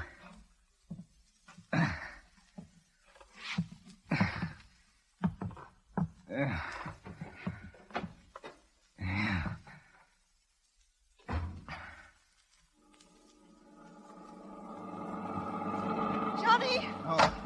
Hello, Lee. Johnny, I tried to call you. There was no phone here. Yes, I know. Has Brenner been here? Yes, he's in there on the floor. Oh. Are you all right? Oh, sure. Drive me over to Wall and 24th, will you, Lee? All right. I've got some business. Sure, Johnny. I was afraid he'd kill you. He told me you were working for the police. Yeah, on and off. I've been a heel, Johnny. The things I said that night at the hotel. Well, you didn't know. Forget it. I tried to stay sore, but it seemed sort of funny not seeing you around. You're all through with it now, aren't you? Yeah. I'm glad. You can go back on the force.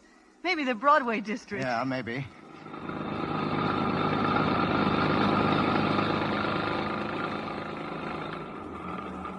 Oh, here's where I get off. Thanks, Lee. Thanks.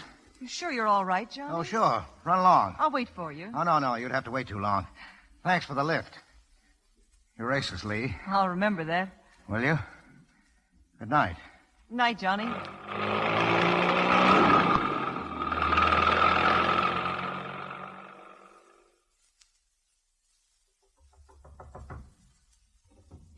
Oh, hello, Blake.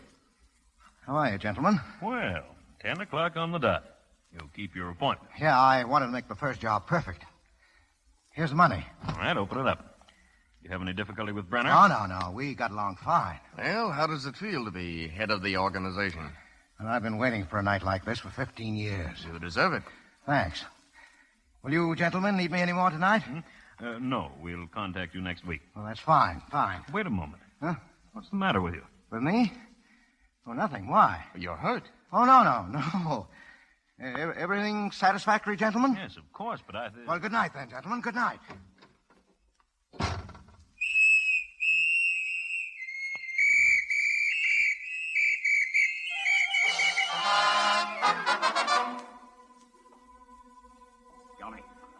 Johnny, are you all right? Oh, Mac. Did you nail him with the dough? Yeah. Well, that's that. Who got you? Brenner? Yeah. Oh, where is he? He's washed up. Check the bullet he put into me with the ones that killed Bryan and Kruger. They're all from his gun. You didn't miss a bet, did you? I tried not to pull the punches this time. I guess Brenner didn't either. Oh, don't worry, Johnny. I'm taking you to the hospital. Oh, no. Won't do any good. So long, Mac. Just keep kicking him in the line, Mac. I will, Johnny. Yeah, I'd like to think that when the mugs see a policeman, they'll keep on tipping their hats.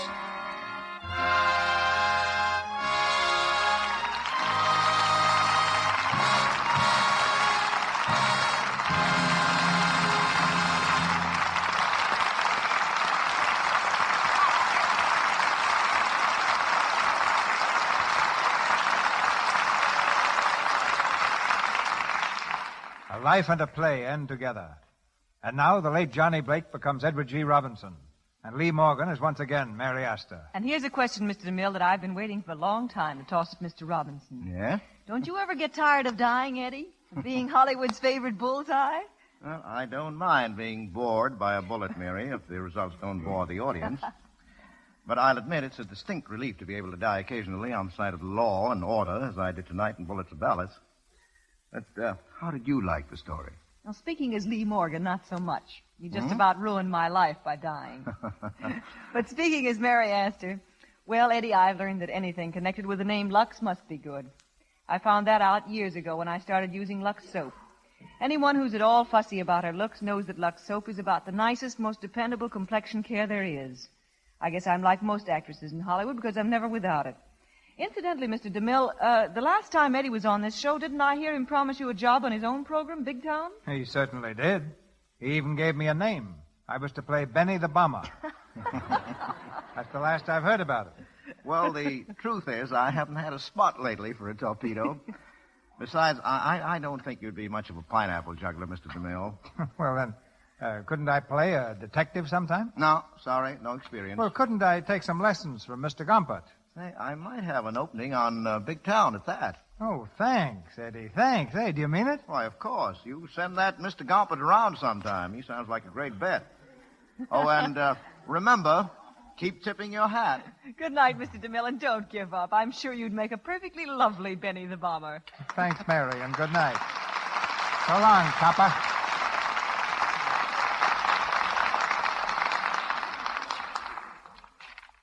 You'll hear from Mr. DeMille again in just a moment when he brings you great news about next Monday's program.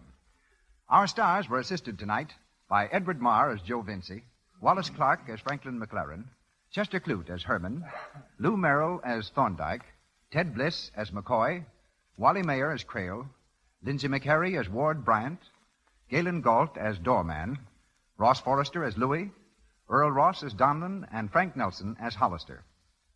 Mary Astor's new film is Paramount's Midnight. Humphrey Bogart is from Warner Brothers Studio and is now appearing in Dark Victory, which stars Bette Davis and also features George Brent. Louis Silvers is from 20th Century Fox Studio. He directed music there for the story of Alexander Graham Bell. Here's news for our Canadian listeners. Beginning this week, 28 Canadian stations are joining our network for the broadcast of the life and love of Dr. Susan. The makers of Lux Toilet Soap bring you this enthralling story about the love and problems of a young, attractive woman doctor every afternoon, Monday through Friday. Look in your newspapers for the time and station. The life and love of Dr. Susan comes to you in addition to the Lux Radio Theatre. Our producer, Mr. DeMille. An average young man marries into a wealthy family, only to find that neither big business nor a glittering social life can alter his affection and ambition for a racehorse named Broadway Bill. Bill's adventures on the racetrack and our hero's experiences with his wife's relatives provide the gay and romantic play you'll hear next Monday night. And leading Broadway Bill to our barrier will be 4 Hollywood stars who are favorites at heavy odds: Robert Taylor, Francis D., Gail Patrick, and Raymond Walburn.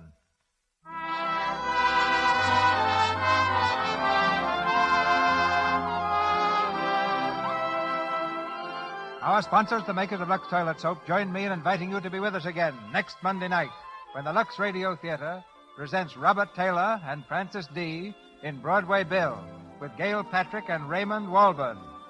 This is Cecil B. DeMille saying good night to you from Hollywood.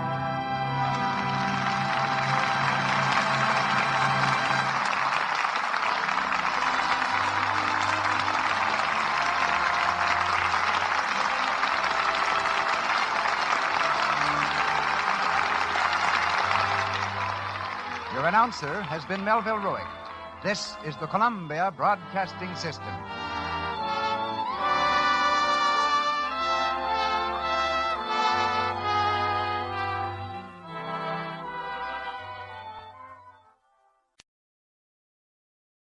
The Lux Radio Theatre.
Throughout America tonight, this inspired music lifts every heart to new patriotism, as all of us join all of you in pledging full allegiance to our country. We've asked the Columbia Broadcasting System to interrupt our program tonight with any important news developments. We here in the Lux Radio Theatre, as well as you who are listening, want to keep in touch with any and all events bearing upon this national emergency. In the meantime, this theater carries on as usual, which, as you know, is one of the oldest and finest traditions of the theater. Tonight, the Lux Radio Theater brings you Melvyn Douglas and Virginia Bruce in The Doctor Takes a Wife. A motley parade of characters from all walks of life constantly pass in review on the American screen. Rich man, poor man, beggar man, thief, and every other kind of people that it takes to make a world. But judging from box office records, perhaps the most romantic of the whole lot, for some reason that I'll leave to you, is the Doctor. He seems to exert even more fascination over the American people than the cowboy and the aviator. And perhaps Columbia Picture had this in mind when they filmed The Doctor Takes a Wife. It's the story of a doctor who suddenly finds himself married to an author, a beautiful young lady author, who has just made a fortune out of a book telling other young ladies the advantages of not getting married at all. And that's such an embarrassing set of circumstances that it makes a perfect beginning for a comedy. This play will put you in the proper frame of mind to do your Christmas shopping. So you'd better get started on that pretty soon. Because I believe the calendar shows there are just 14 more shopping days left before Christmas. Of course, any one of those 14 days could get off to a very bad start if you suddenly discovered that you were all out of Lux Flakes. You know, there are two kinds of flakes that make a white Christmas: snowflakes and Lux Flakes. So while you're concentrating on what you're going to give Uncle George and Aunt Susan, put a little Christmas cheer in your housekeeping by giving yourself some Lux Flakes.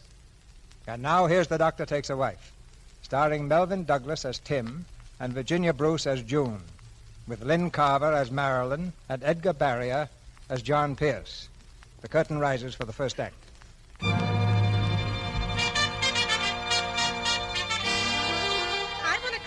No, madam, we absolutely won't run out of this edition before noon is on spinach is just Will you give me a copy of Spinsters on Spinach? I want 2 copies of Spinsters on Spinach mailed to my aunt. Buy a copy of Spinsters on Spinach, my dear, and read every word. You'll never look at Harry again. The author's a bachelor girl, and they say her book answers everything. Is this the book that tells you how to put men in their places? Give me another copy of Spinsters on Spinach. The book counter of the John S. Pierce Publishing Company is like $1 day in a bargain basement. And all because of one book, Spinsters Aren't Spinach. In the back of the store sits the happy publisher, his desk littered with enthusiastic telegrams. Listen to this, Miss Gray. What H.G. Wells has done for the amoeba, June Cameron has done for the unmarried woman in her book Spinsters Aren't Spinach. And there are a million wires just like it. Miss Gray, take a telegram. June Cameron, Lakewood Lodge, cut your vacation short and hurry back. Have great plans for a sequel. At Lakewood Lodge, June Cameron hurries across the lobby to the desk. The clerk is not in sight, so she bangs the desk bell impatiently. This seems to annoy the gentleman, who is using a telephone at the opposite end of the desk. Hey, look, I'm telephoning. Cut it out, will you, please? Just go right ahead. Don't mind me. I mean, that thing isn't helping a bit. The connection's bad enough as it is. Yes, I know. Everything's inefficient up here. Come in, Miss Cameron. I'm checking out. I'm in a terrible hurry. I'd like to send a telegram to New York, Hello? please. Dad? You'll have to send it from town. We don't have that service. Well, can't you phone it in? I can't hear you. Phone's busy at the moment. What?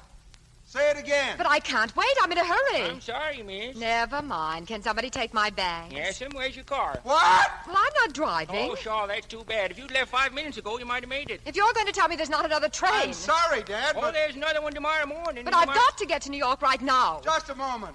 Pardon me, but would you mind lowering your voice? The phone. Thank you. What was that, Dad? Of all the inefficient hotels I ever had... Would you mind? This is long distance. Then why don't you phone from a booth? I would if there were a booth. But this happens to be the only phone that's costing me money. What'd you say, Dad? Can I hire a car somewhere? Not in this town, miss. Oh, but that's ridiculous. Will you please keep quiet? If you were a gentleman, you'd wait till I got through. I can't carry on this conversation. You have no right to monopolize the lobby. What, Dad? Yes? Of all the stupid things I ever heard of, this is the worst. Well, I'll tell you, Dad, Oh. Hello, Dad. Yeah, I'll drive down now. Yes, I'm leaving right away. See you soon. Bye. Little difficult trying to hear, eh, Dr. Sterling? Well, it calmed down a little when the storm blew over. Well, goodbye, Mr. Bird. See you next year. Be looking for you, Dr. Sterling. So long.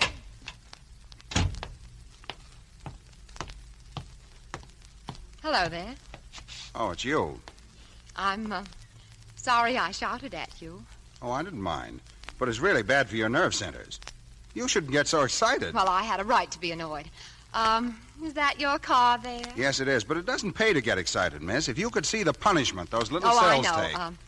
Which way are you going? New York. New York. Oh, that's sweet of you. What is? I'll just toss my bag in the car. But listen. Well, that's all right. I'll be glad to do it. Now, wait. I don't want Here to... we go. My, aren't you kind, though?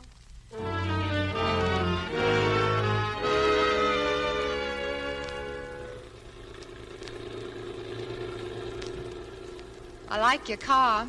Of course, it's a little out of date, but old things are so interesting, aren't they? Oh, it's getting a little chilly. Wouldn't mind if I put on my coat. Just look out for those boxes back there, that's all. Look out! Look out! Good heavens, what's that thing? Why, it's a human head. It is not. It's a model. And if it's broken, let me see it.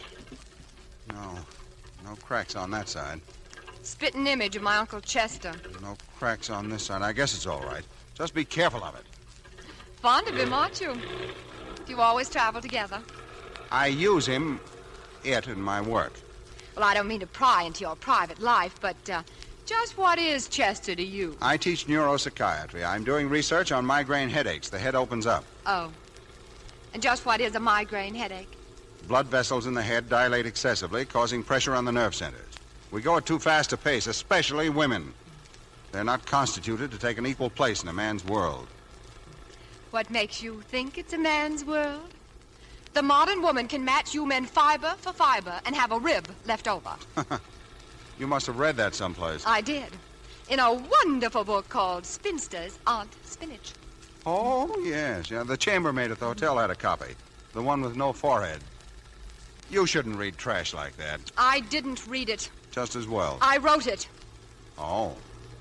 Well, sorry. Oh, that's all right. I didn't expect you or any other man to like it. Marriage is no longer the answer to a maiden's prayer. Standing over a hot stove is all right for the more backward of our sisters, but a new kind of woman is coming into her own. Oh, is that a fact? Yes. The kind that refuses to subordinate her own personality to that of the egotistical, domineering male. The Amazons tried it. You know, you're the complete picture of the smug male.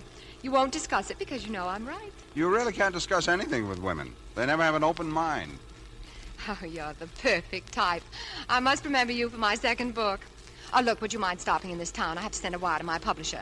I'm very anxious to get back. Oh, it'll give you a chance to rest your nerve centers. You've been going at a fast clip, you know. On the straightway back there, you almost hit 30. Okay. But will you please hurry? Thanks. This is awfully important. Oh, there's a telegraph office. You can park right here. Well, right in front of the Justice of the Peace's office. And isn't there a wedding going on? What of it? It merely goes to prove that someone didn't read your book.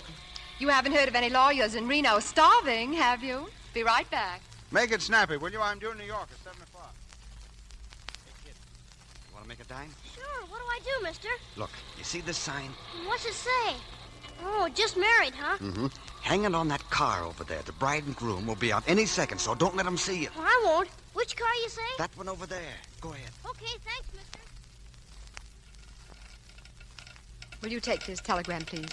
Straight telegram to John S. Pierce, Pierce Publishing Company, New York. Driving down today. We'll see you tomorrow. Have a big surprise. Best regards, June Cameron. June Cameron, are you the author? Yes. How much is the wire, please? 62 cents. I read it 3 times. Did you? There you are, 62 cents. Oh, it's simply wonderful. I keep it under the counter. Will you autograph my copy for me? Well, certainly. Give it to me. Oh, thank you, Miss Cameron. Thank you so much. Not at all. You'll see that my wire is sent immediately. I sure will. Oh, Miss Cameron, you're probably in a hurry, but I do want to tell you what this book has done for me. It's changed me into a career woman. I used to feel awful when men didn't insult me, but now I don't even care. Fine, you just keep it up. Hey, are you ready? Let's go. Coming. Goodbye. Goodbye. Goodbye, Miss Cameron. Hey, Prudence, who's that? Why, that's June Cameron herself, the author of Spinsters on Spinach. Spinster, huh? Why don't she practice what she preaches? She ain't no spinster. Why, she is so. Oh, yeah? Well, take a look at the sign on the car. If that don't say just married, I can't read. Just married? Oh, so that was the big surprise in the telegram. Well, wait till the newspapers get hold of this, and I'll tell them. The deserter.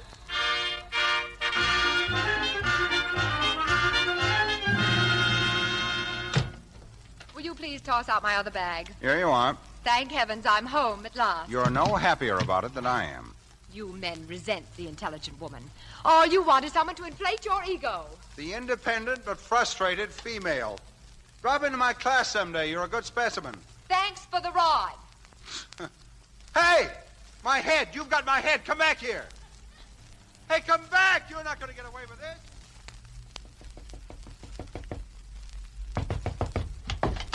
Where's my head? I don't know. I left it in the car. You did not. That head cost me $250, and I'm going to stay right here until you give it to me. Will you please get out of here? No, you've got my... Oh, there it is. It is not. That's my hat box. Give it to me. It is not your hat box. My head's in there. Let go of it. Oh, now look what you've done. You've broken the nose. I'm sorry. I thought it was my hat box, really, but you pulled the box out of my hands. That's right. The career woman is never to blame. Of all the ungrateful females, you force your way into my car. I drive you for 400 miles, pay for the gas and oil, and then you ruin a $250 head. You don't need that little piece. Chester won't get a headache in the nose. All right, I've had enough. If you're going to take that attitude, you can pay for the trip. It cost me $9.80. You owe me half, $4.90. Oh, run along and correct some papers or something. Ordinarily, I'm a very calm and peaceful individual. That's because I have thin earlobes and eyes set wide apart. But you see these? They're thumbs. Short thumbs. That means I'm stubborn. And I won't get out of here until I get my $4.90. Fortunately, my thumbs show no evidence of pygmy ancestors. But I, too, can have my obstinate moments, and this is one of them. What are you doing with that ashtray? It's mine now. I'll deduct 75 cents for it. That leaves $4.15 you owe me. Oh, what's this? That's my paper knife, and you can put it right down. Well, it's not real silver, is it? No, sorry. The best I can do on this is $1. That leaves $3.15 you owe me. Now, what else? What's in this thing? That's the liquor cabinet. That's what I thought. Uh-huh. Scotch. 10 years old, too. That's more than I can say for you. This may take care of the balance. Now, let's be generous and say it's worth 40 cents a drink. Well, here's mud in your eye. I'm wrong. 20 cents.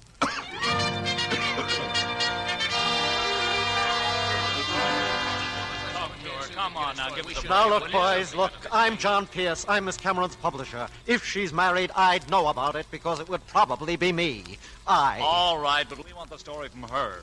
Is this where the dame lives? Yes, sure, but now wait a minute, boys. June's only been back 3 hours, and it's late. Look, the paper said to get a story. We're reporters, Hey, and look, we've here's got the to get car. it. Just married, the sign says. Oh. It's an MD. She did all right. She married a doctor. Oh, that couldn't be her car. It isn't her car, it's her husband. Now, look, Mr. Pierce, we don't blame you for wanting to keep it quiet. We know that wedding bell means curtains for that next bestseller of hers. And we extend our condolences. But the other papers will have it in a couple of hours, and we've got to beat them to it. Yeah, we don't Come get it on now, yet. let's go up and get this over with. Now, believe me, boys, this is ridiculous. If June Cameron's married, I'm the king of Persia. Make way for His Majesty. Oh, Come on, don't worry fellas, let's about get that. away.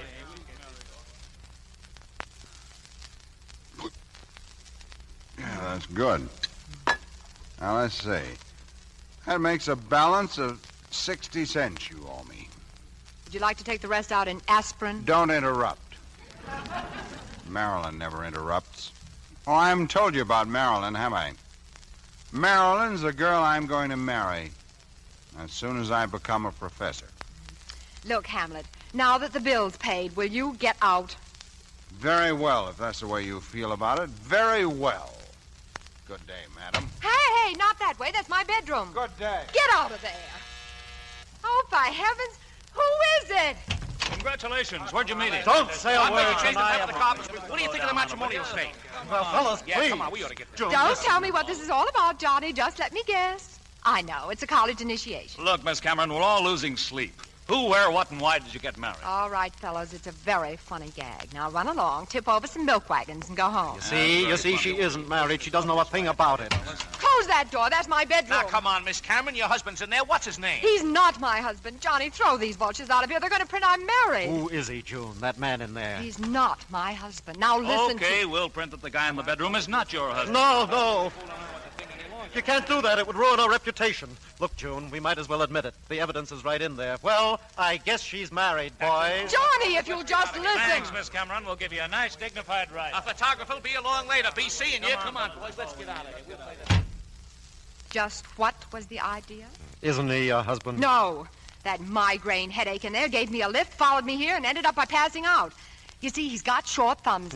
Oh, never mind. Just get it through your head. I'm not married. All right, dear. I believe you. Fine time to decide that. No, but don't you see, darling, it was one thing or another. It's much better the newspapers believe you're married. But it's not the truth. It'll ruin me. When my creditors get through with me, I'll have to sublet my water cooler. Or will I? Wait a minute. How many spinsters are there in America? Exactly 8 million and some thousands who aren't going to buy my book. And how many married women are there? Oh, there must be practically hundreds. I've got it. You're going to write that second book. A book about marriage. We'll call it Marriage Ain't Measles. Oh, Johnny. Johnny, dear, why don't you lie down for a minute? Whatever it is will go away. Listen, what you did for the spinsters, you can do for the housewife. Get the angle, you're converted. America's #1 bachelor girl tastes the fruits of marriage and loves it. You mean to write a book you want me to pretend marriage to Dr. Jekyll in there? Oh, only till you finish the book, and then Reno and you fake a divorce. You must be pretty deeply attached to me to cook up such an idyllic arrangement with that medical pot roast. Oh, it isn't that, dear. This is business and terrific. We can sell 1 million copies of Marriage Ain't Measles. Well, do you actually think if I wrote a book on marriage, it would sell? Oh, I knew you'd come through. Of course it would. Women would love someone to give them a reason for why they got married. Glorify the American home, security, the fireside. Show them how to keep romance alive. Right. Teach every wife to... Oh, but what about Junior in there? He'll never go through with it. I'll take care of him. I'll be back and talk to him first thing in the morning. Morning? Well, we can't take him out now. There might be reporters around. They'll think it's a gin marriage. Well, it's all settled then. Good night, darling. See you tomorrow. Hey, where am I going to sleep? How about the couch there?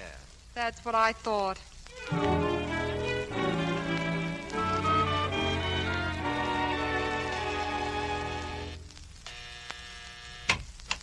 Good morning, June. And how's America's favorite authoress? I feel like I've slept in a cement mixer. Where is he? Junior, how do I know? I guess he's still asleep. Come on, we'll go see. Well, there he is, and you can have him. Wake up. Wake up, old man. Huh? Hey, what are you doing in my room? Where am I? I can tell you one thing, Goldilocks, you're not in heaven. But you're a very lucky man. You've made money while you were asleep. That's it. Break it to him gently. Listen to what the morning paper has to say. Public spinster #1 weds. June Cameron turns Benedict Arnold. Marries Dr. Timothy Sterling in Greenwich. Dr. Timothy Sterling, huh? Hey, that's me! It's a frame-up. Where are my pants? Well, don't look at me. I'm not wearing them. You get out of here. Run along, dear. I'll explain the whole thing. Do that. But you better be more convincing than I think you are. Well, you see, Doctor, there's been a slight mix-up, and everyone thinks you're married to Miss Cameron. Where are my pants? And for the time being, it will be convenient for them to think so. You see, Miss Cameron's writing a book on marriage. And you want me to pose as her husband? Oh, no. Besides, Marilyn might... I'll make it worth your while, Doctor. Say, 5% of the gross sales, that'll be about... No, it's all a cheap publicity stunt to sell that trash she writes. Are you going to give me my pants? Now, look, old man. I'll make it 10%. I said no, not for 110%. For the last time, where am I... Oh, here they are. Now, let's not be hasty about this. 10% of the gross sales of that book will be a tidy little sum. Where's my head? Huh? I said, where's my head? How about the one with your hat on it? That's not it. The wax head, the one that opens up. Don't tell me that... Oh, there it is. Now, if you'll just get out of my way, I'm going. Now, look, Doctor. Get out of my way and don't ever bother me again. If you do, I'll sue you for 10%. Good day.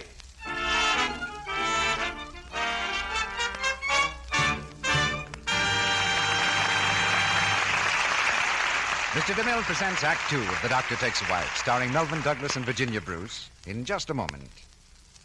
But right now, I'm going to take a few seconds to unravel a little yarn with our favorite fashion reporter, Libby Collins. Say, Libby, what is all this? Isn't knitting something new for you? I thought you just talked about fashions. Why, Mr. Roick, a woman doesn't stop talking when she starts knitting. As a matter of fact, I brought my knitting along because that's what I want to talk about. Knitting, you mean? Mm-hmm. Hand knits are smarter than ever now, especially the sort of thing I'm making, a black sweater. You know, a black sweater is one of the nicest Christmas gifts I can think of. They're lovely ones in the stores if you don't like to knit. They're so smart, and not just for sports and country wear by any means. They're just as right for tea or dinner or evening if you dress them up with a heavy gold or jeweled necklace. And then they're so practical, so easy to lux. Black or bright, Lux does 'em right. Yes, and the color needn't run a bit. Of course, a black sweater needs luxing just as often as a light one. Nobody wants that horrible feeling of not being quite sure about freshness. Frequent luxing makes you sure. Well, that's easy advice to follow, ladies.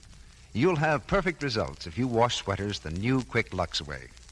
Here are some do's and don'ts to remember. Do make a paper pattern the size of your sweater before luxing. Then, after washing, ease the sweater back to this shape. Do use lukewarm Lux suds. Just squeeze them through, never rub. Don't use soaps that contain harmful alkali. Don't rub with cake soap. These things shrink wool, leave sweaters harsh and matted. So don't take chances with harsh soaps. Do stick to new Quick Lux Flakes for sweaters and all knitted things. Lux is so gentle, so fast, so thrifty. It keeps your pretty washables like new much longer. Now, Mr. DeMille returns to the microphone. Act 2 of The Doctor Takes a Wife, starring Melvyn Douglas as Tim and Virginia Bruce as June. Timothy Sterling, professor of psychiatry, refuses to play husband to June Cameron, expert on feminine psychology. Standing on his constitutional right to remain single, he has left June's apartment in a huff. He's still in the same huff when he arrives at the medical building of State University. State University? Medical building? Just a moment, I'll connect you. Oh, hello, Dr. Sterling. Congratulations, Dr. Sterling. Get the editors of the Express, the Herald, get all the papers. I want to talk to them. All right, Doctor. Hello, Dad. Tim, my boy, I've been trying to reach you. Look, Dad, let me explain. It was all a mistake. Son, you don't know how happy you've made me. For a while, I was very much afraid it was going to be Marilyn. Huh? Were you? Yes. Definitely an inferior mate. Now, Dad, let me tell you... I know how these things happen. Suddenly the right person comes along, and the next thing you're married. Very wise. Dad, sit down. I want you to sit down. I've got something to tell you. It may be a shock. I've got a little shock for you, my boy, but a rather pleasant one. I just spoke to Dean Lawton. Congratulations, Professor Sterling. That's beside the Professor? But I thought Dr. Hampshire was going to get that post. It was close until this morning. But you know how the dean feels about marriage. And since you're a married man and Hampshire isn't... It couldn't be just because I'm married. It's always been a theory of the deans that the chair of neuropsychiatry should be held by a married man. A man who leads a natural, well-balanced life will have a sounder approach to the study of the unbalanced. Professor Sterling. Oh, that's too bad. Now, what's the matter, son? Don't you want the professorship? Oh, yes, I do. But you see, Marilyn's coming in on the boat in about an hour, and the truth is... Congratulations, Professor Sterling. Congratulations. My boy, Dean Lawton. Congratulations, Professor Sterling. When can we see the bride? Oh, anytime. Well, that's fine, son. We'll all drop around tonight. Hello? Who? Oh, the Herald. No. I didn't want to make a statement. Oh, well, the reason I called was that Mrs. Sterling and I would like to take a 2-year subscription.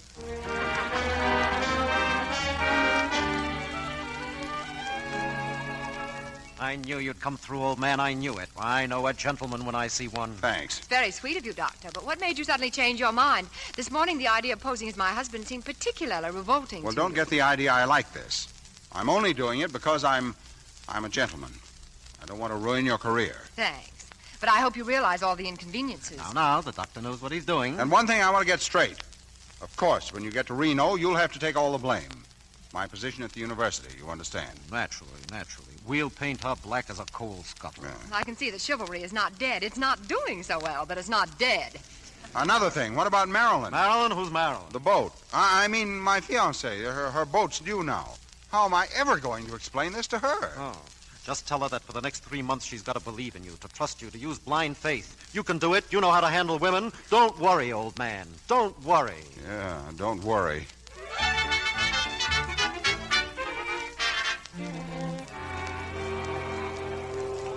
Marilyn! Marilyn! Here I am, dear. Over here. Hello, sweetheart. Hello, sweetheart. How touching. Well, darling, what's the matter? Were you seasick? Look at that. What? You know what? This paper. June Cameron weds M.D. Now, wait, Marilyn. You'll have to trust me. You'll have to believe in me. That story in the I'd like paper... to stuff that story down your throat. Oh. Goodbye, Dr. Sterling. Marilyn, wait, listen. Gangway there. Hey, bud, what are you standing there for? You want to get run over and get killed? No. But don't put ideas in my head.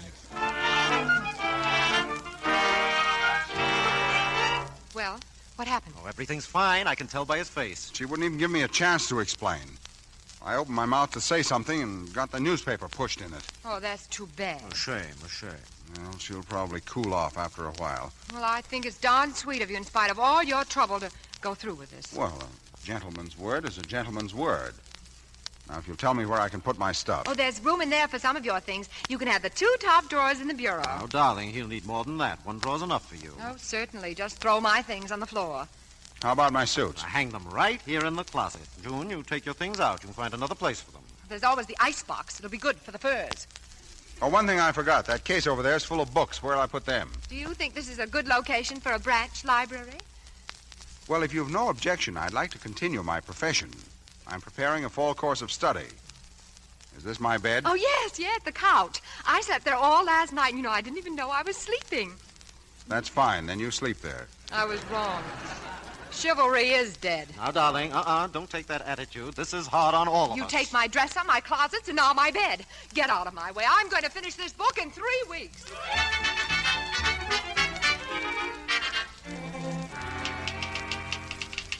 There he'll stand, the man you love. Will you please stop that typing? What? I'm doing some important work, and it bothers me. And that muttering, too. Look, Pasteur, this is the way I work. You'll have to get used to it. Do you realize I'm doing you a favor just being here? Answer the door. Why don't we hire a butler, dear? Well, I'm delighted. My dear, I'm so happy. Well, hello, Dad. I forgot to tell you, dear. A few of the faculty wanted to drop in and meet you tonight. Congratulations, my dear. I've known Tim ever since he was a little boy. This is Dr. and Mrs. Nielsen, dear. Oh, hello. Here, Mrs. Sterling, is a little gift. It's not much, but you shouldn't have done that, Dr. Nielsen. It's a book. Occupational Diseases of the Mind.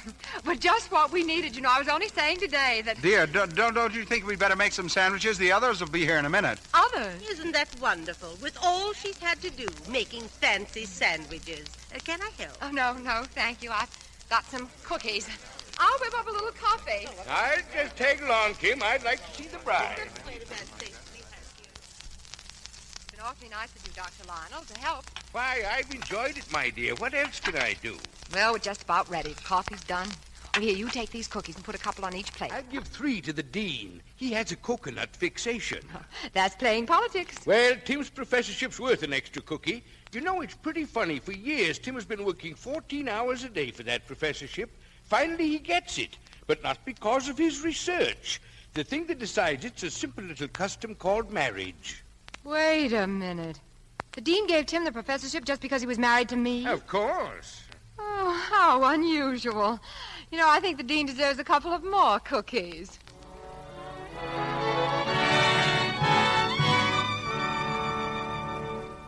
Ladies and gentlemen, before we continue with our play, the makers of Lux Flakes switch you to New York for the latest news developments, direct from CBS.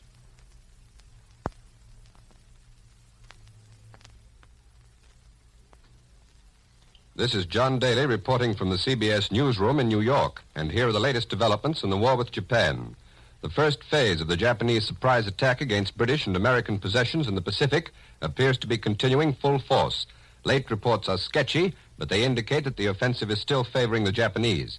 CBS correspondent Tom Worthen reported from Manila a short time ago that there have been 6 raids on the Philippines since the war started, from Luzon in the north to Mindanao in the south. Manila itself has had 3 alarms, but Worthen said no bombs have actually dropped inside the city. Japanese forces are said to have landed on Lubang Island near the entrance to Manila Harbor. And Tokyo now claims the occupation of the American-owned islands, Guam and Wake, and the Japanese maintain that a blow of annihilation was dealt Hawaii's Pearl Harbor naval base in yesterday's initial attack. According to official Tokyo claims, an American warship has been sunk off Guam, and several American merchant ships have been captured. Tokyo has not admitted a single naval loss. Meantime, Governor Poindexter of Hawaii reported a short time ago that Hawaii has been calm since the first blow. Official American accounts say that at least 1,500 persons were killed there by Japanese bomb attacks. The Japanese news agency Domei claimed just a few minutes ago that almost 300 American planes have been destroyed in the 2-day-old Pacific War. On America's part, that war became official a little over 5 hours ago when President Roosevelt signed the war resolution that had been passed in Congress with only 1 dissenting vote. Earlier in the day, Britain declared war, and Prime Minister Churchill pledged the full resources of the British Empire in the struggle with totalitarianism and aggression. Japan now faces not only the United States and Britain, but these other members of the non-Axis world: Nicaragua, Canada, Costa Rica, Haiti, Guatemala, San Salvador, the Dominican Republic, Australia, Honduras, the Free French government, and the Greek and Belgian governments in exile. Mexico and Colombia have broken off diplomatic relations with Japan, and they are expected in the war tomorrow, along with South Africa. China, which has been fighting Japan for 4 years, is reported preparing a declaration not only against Japan, but against Germany and Italy. On the West Coast, air raid preparations are well underway. It's just been reported that all San Francisco radio stations are now off the air under orders from federal authorities.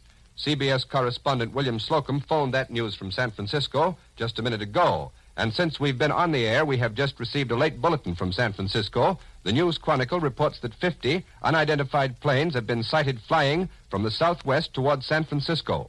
It also reported that all lights have been blacked out for 10 miles below the metropolis. That is a bulletin that has just been handed to me here in New York in the CBS newsroom. Now, a similar order closing all radio stations in Spokane, Washington has been issued, and the Army has ordered the evacuation of all women, children, aged and infirm persons from regions around Fort MacArthur at San Pedro. In Washington tonight, the White House announced that President Roosevelt will speak to the country in a fireside chat at 10 o'clock tomorrow night, Eastern Standard Time. The White House also said that lease lend aid to Britain and Russia will not be interrupted by the outbreak of war in the Pacific. At the same time, Presidential Secretary Stephen Early issued a statement denouncing Germany. The Nazis, he said, have done everything possible to push Japan into the conflict. So far, neither Germany nor Italy has carried out the provisions of the tripartite Axis Pact and declared war against the United States. As you know, the pact said that if any member of the Axis alliance becomes involved in war with a power that was at peace when the pact was signed in 1940, the other 2 members would go to the assistance of that member. The propaganda statements out of Berlin would seem to confirm the charge made by the White House tonight, though. At least the Nazis say Japan kept them informed throughout the preparations for attack in the Pacific. Earlier today, the Rome radio said that a state of war exists between the United States and the Axis powers, but that claim has not been officially confirmed so far in either Rome or Berlin. And with the United States united this evening in one single resolve to destroy Japanese militarism once and for all, American recruiting officers report that they have been swamped with men seeking to enlist. Thousands of men in every state of the Union have volunteered, even demanded, that they be allowed to serve. Before we leave you, we repeat again this bulletin which has just come in from San Francisco. Since we've been on the air, we've received this bulletin. The News Chronicle in San Francisco reports that 50 unidentified planes have been sighted flying from the southwest towards San Francisco. It's also reported that all lights have been blacked out for 10 miles below the metropolis and over an area 35 miles along the coast. And that's the latest news on the Pacific War. Columbia will interrupt its regularly scheduled programs to bring you the latest news. Our next scheduled news broadcast will be at 10 o'clock. And now we return you to the Lux Radio Theatre in Hollywood.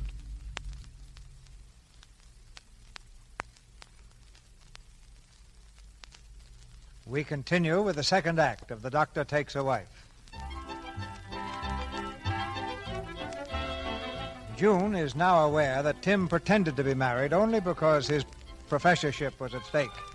Tim has explained the situation to his fiancée, Marilyn, and secured a complete pardon. For a while, things have been looking very rosy, but now Tim is again at the boiling point.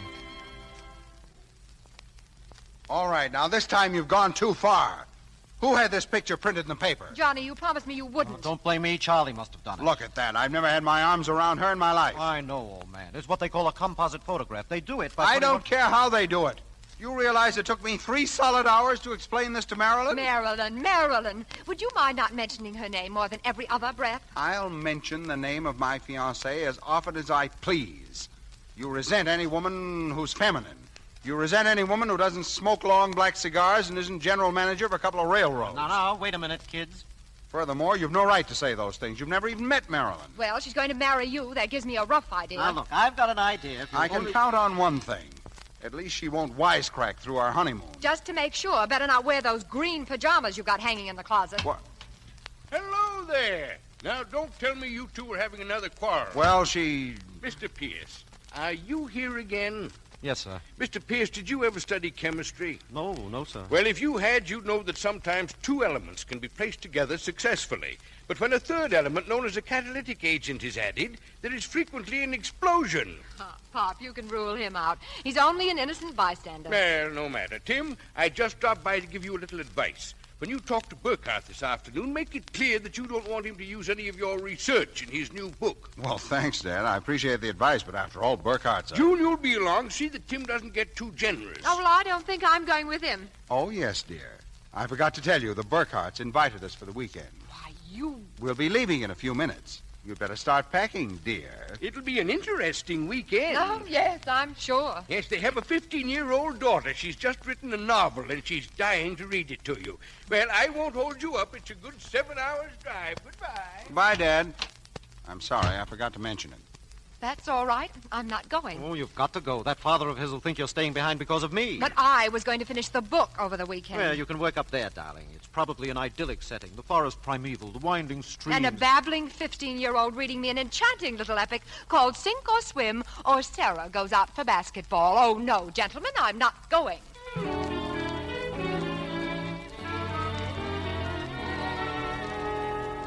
Just to keep the record straight, I'm doing this for Papa, not for you. Okay. I think it's just about the most inconsiderate. Is that a cop after me? Why, yes. What have I done? Whatever it is, it can't be for speeding unless the limit is 12 miles an hour. Officer, you're making a mistake. I was only... Okay, no ticket. I spotted the MD license on the car. You a doctor? Yes. Well, come on. There's an emergency case. Follow me. How soon will it be, Doctor? The baby won't be along for a while yet. It's mighty kind of you to put yourself out this way, but I'm sure glad you're here. The missus been having a lot more trouble than usual. Oh, most of the time it just seems that way. I think she'll get along all right. Can you get me some hot water, Mr. Martin? Well, I'm kind of laid up, Doc. My foot. Billy here's been doing some of the work. Dad's had his foot banged up for almost a week now. He has? Well, let me see it. What's wrong with it? Sort of twisted it. Sort of twisted. Yes, maybe you sort of broke it. I'll take a look at that while I'm here. Where's your nearest neighbor? Mrs. Sawyer, about a mile down the road. We'll have to get her. Is it anything serious? Oh, just a baby and a broken ankle. Say, there's a Mrs. Sawyer down the road. Billy here will show you where she lives. Would you mind driving down and getting her? I may need some help. I'd better run upstairs now. Make it snappy, will you? Hey, didn't you hear the doc? What does Pasteur think is wrong with me? Promise? I said, what's wrong with me? I can help. Come on, Billy, show me where the stove is. Run up and tell the doctor the water's boiling, will you? Okay. Mr. Martin, what does the doctor want to use for rags? Can't you use those over there, miss? Well, I think you'll want clean ones. This'll do. You're not going to tear up that dress. Well, that's all right. Extra one I brought along. Everything all right down here? Where's Mrs. Sawyer? Couldn't she come? I don't know. I didn't ask her. Oh. Say, that's a pretty nice sterilizer there for a homemade job. Rig it up yourself? Mm-hmm. That's your new dress you're tearing up. It made me look too feminine. How's the missus, Doctor? Almost any time now. Doc! Hey, Doc! Ma says for you to come right away. All right, son, all right. You better get some more water at the pump. I'll be needing it.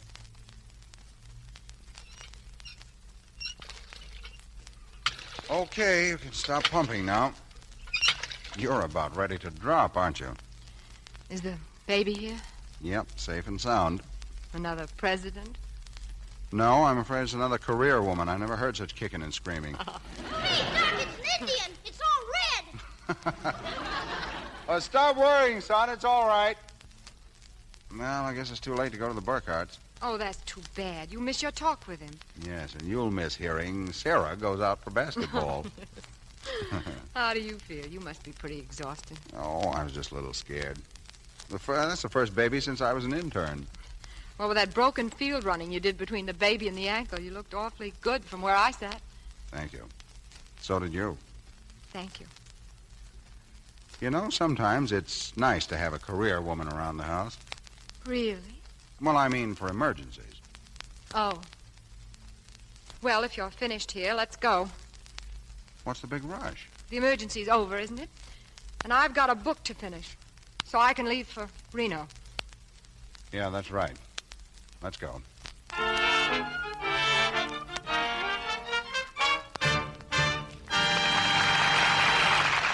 pause now for station identification. This is the Columbia Broadcasting System.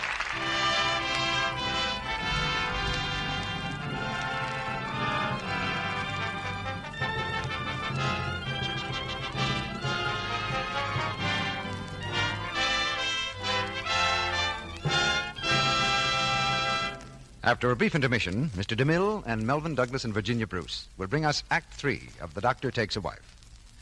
Meantime, let's listen in, first in a busy office. Her application can go on file. She's not the type of girl for this office.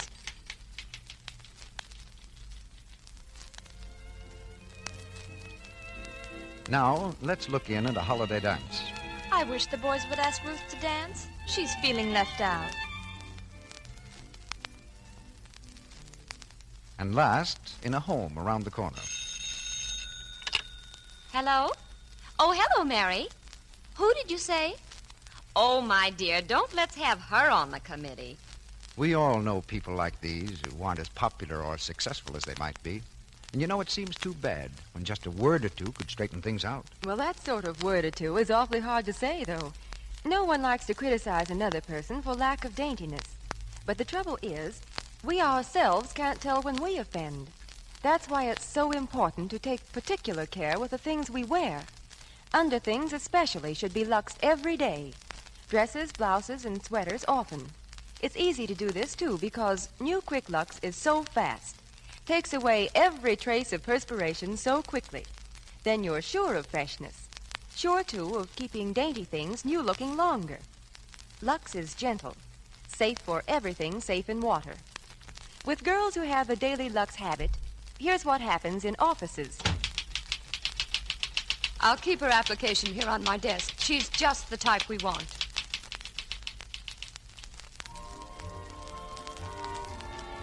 And at holiday dances.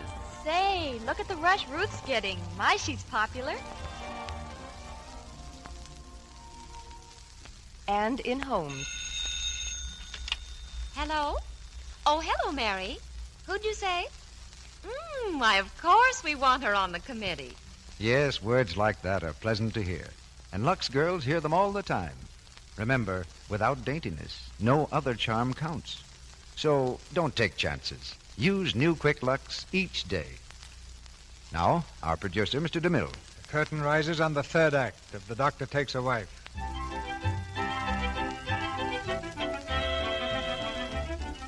June's new book has been finished and published, and overnight heads the bestseller list.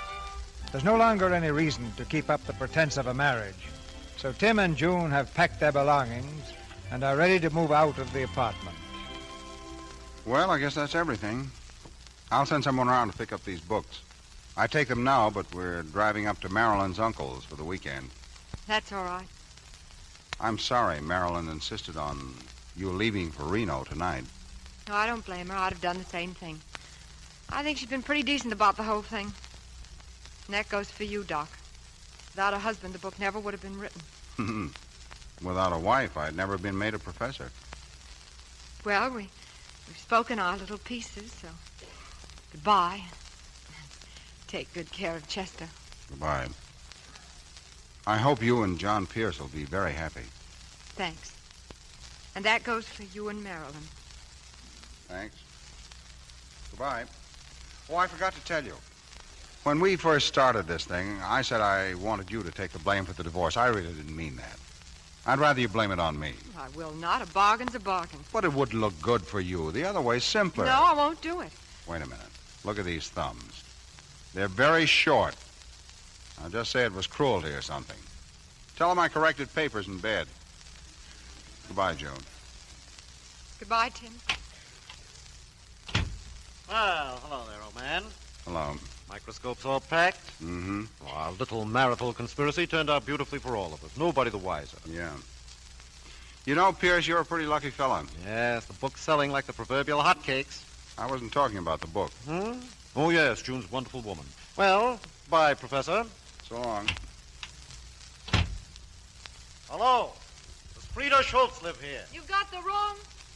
Oh, hello, Johnny. Here are the railroad tickets, honey. I thought it would be best to use another name. How do you like it? Do I look like Frida Schultz to you? Let's see. Oh, a little. Don't you see, if they find June Cameron in Reno, it'll kill the book. This way we can sell it right up to the day you announce the divorce. You've figured out everything, haven't you, Johnny? Darling, I'm a very happy man. I just added it all up. In 6 weeks, we can sell 80,000 copies. Wow. What's the matter? Nothing. Oh, there must be something. I said nothing's the matter. I'll take it. Good morning. I'm from the Morning Express. I'd like to see Miss Cameron. No interviews today, old man. If you'll phone. I think she'll see me. Hi, Miss Cameron. What do you want? Didn't you say, Miss Cameron, that you were married in Greenwich? Why, yes. Strange. I've just been talking to the license bureau up there, and they've got no record of it. Well, you see, it wasn't in Greenwich proper. It was a little outside. Yeah, it was a little place by the fork in the road. Look, let's stop kidding around. I followed a hunch and checked up. I happen to know you were never married. How dare you make such a statement? If I'm wrong, show me the certificate. Well, you see, it's in... It's in my safety deposit box. Look, you needed that kind of publicity for the book. I hate to be the guy to kill the golden goose, but my job is to get news, and this is a great story. But you can't print it. It's not true. All right, I'll give you a break. We don't go to press until midnight. You can show me you're married before then, I'll kill the story. That's a real break for you. You can't print that. Think what it'll do to the book. Think what it'll do to Tim. They'll throw him out of his job. Who cares? I care. If this comes out, he won't be able to get a job as a horse doctor. After he's been so decent with us, you take that selfish... Well, I didn't mean it that way. It's just that the copies are already printed. Your affection for me is touching. The fact that the tabloids will make me look like a combination of Madame du Barry and Cleopatra doesn't make the slightest difference to you. Oh, that's not it, June. The profits... Profits, they're important, not people. Here's the future of a really great man at stake, and you're worrying about carnations for your buttonhole. Are you in love with this bumpkin? Yes, I am in love with him. What do you think of that?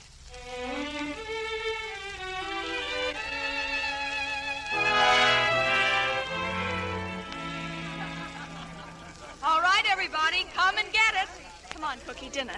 Marilyn, I wish you wouldn't call me Cookie. It sounds silly. Silly? But you've always been my cookie. I know, but in front of other people. All right, old grouchy. Now, come on, and after dinner, you're going to stand next to me when I make my big speech. Speech? What speech? I'm going to announce our engagement. You can't do that. We're not divorced yet. Well, I'll tell them you're going to be. But if that gets out, it'll ruin her book. I don't care. I've risked our happiness long enough because of her book. Pardon, Miss Thomas. There's someone at the door who wants to see you. Now, Cookie, you think that over. It's you. What do you want here? I've got to see Tim. If you're coming here trying to make trouble... This is important. Where is he? Please go away. You'll spoil everything. This is our engagement party. Engagement? But you promised to wait till I think we've done more than enough for you. But this is important to Tim's career. I feel that I'm equally important to it. Get out. Ah, Southern hospitality. Marilyn, what about the big surprise? Come on, Marilyn, what's it all about? The big surprise, Marilyn. All right, everybody, I'll tell you right now. Come on, Tim. Wait, Marilyn, you can't do this. Quiet, everybody, quiet. Now for the big surprise. I want you But all... isn't that Tim's Look, wife? here comes June Cameron. What's she doing here? Marilyn, my dear. Hello, Tim, darling. I'm so sorry to be late, Marilyn. But you Go right ahead with what you were doing. I'll just sit in a corner and go on with my knitting. Well, dear, I'd like you to meet all the folks. Oh, don't bother. We'll all get to know each other. I have an announcement to make. Quiet, everyone. Why, Mrs. Sterling, is that for you? Yes. Why, it looks like a baby's booty. Yes. You didn't mind if I brought my knitting along, did you? You know how these things are. Is it for you and Tim? Of course. Who else? Mrs. Sterling's going to have a baby. Look, she's heading for a new baby. You can't do this to me. I know you're not married. Oh! How can you... Oh... She's fainted. Let her faint. Oh, this whole thing's a frame-up. Marilyn, I don't know anything about this, I swear. I'll give you 5 minutes to get out of here. Dora. Yes, Miss Thomas? You'll find Dr. Sterling's bags in the room near the stairs. He's leaving now. Tomorrow, have the room fumigated.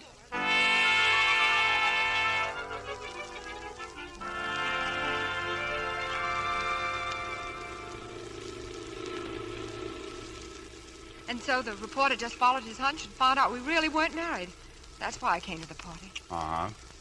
Well, what are you going to do about it? Sure, what is there to do? Congratulations for the cutest trick of the week. Oh, believe me, I didn't plan it. But when she told me she was going to announce your engagement, the cat in me crept out. Uh-huh. Where can I drop you? Let me off at the first hotel. I don't know where it'd be around here. You can ask in that gas station. That's what I intended doing. All right, I just suggested it. Nice night. Fill her up? No, thanks. Where's the nearest hotel? You're looking at it. Sam Appleby's Spotless Auto Court. Nice, clean, soft beds. $1.50 and up. All right. Will you take my bag? Yes, ma'am.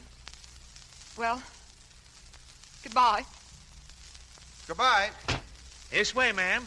Cabin's right down here. Thanks. Certainly is a fine night, isn't it? Yes. Isn't it? Well, this is your cabin. Go right in. You can put my bag down there. Anywhere. All righty. Now, if there's anything you want, just give me a call. I'll be up at the gas station. Thanks. Good night.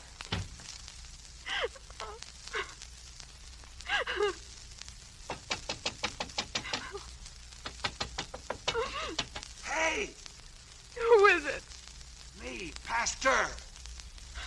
Open the window. Oh, go away. June, I want to talk to you. Go away. Don't be silly. Let me in. No. Hey, look. You see those short thumbs? That means I'm stubborn. Let me in. Oh, now listen, Tim. You listen. June, I promised the people in the apartment next door that we'd play bridge with them next Thursday. Can you make it? Oh, Tim, I think so. June. Oh, Tim, but I'm a career woman. I'm no good except... That's right, but you see, this is an emergency.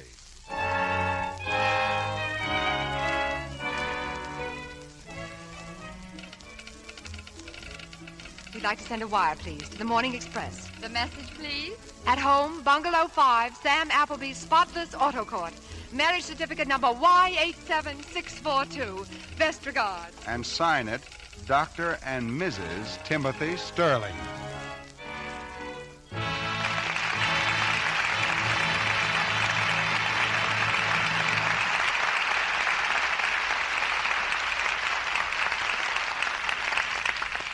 Mr. DeMille and our stars return to the microphone in just a moment. Now, here's the kind of thing that women say when they change from ordinary wash day soaps to new Quick Lux for their dishes. Say, this new Quick Lux is wonderful. I just can't believe I need so little to get a whole big dishpan full of suds. It's true, though. Thrifty new Quick Lux gives you more suds, ounce for ounce, even in hard water, than any of 10 other popular soaps by actual laboratory tests. From 2 to 4 times as much suds as some of those soaps, and more than any of them. But that's not all. You're due for a lot of pleasant surprises. For not only do you get more suds with Lux, but you get them so fast. Why, they start piling up the second you turn on the water. And here's the pleasantest thing of all. Those rich, quick suds are so kind to your hands. That has been proved in the famous one-hand tests. You see, there's no harmful alkali in gentle new Quick Lux to roughen or redden your skin.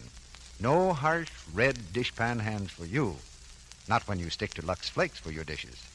You try Lux and see. Start right in tomorrow and prove these things for yourself. There's a big box of new Quick Lux waiting for you at your grocer's.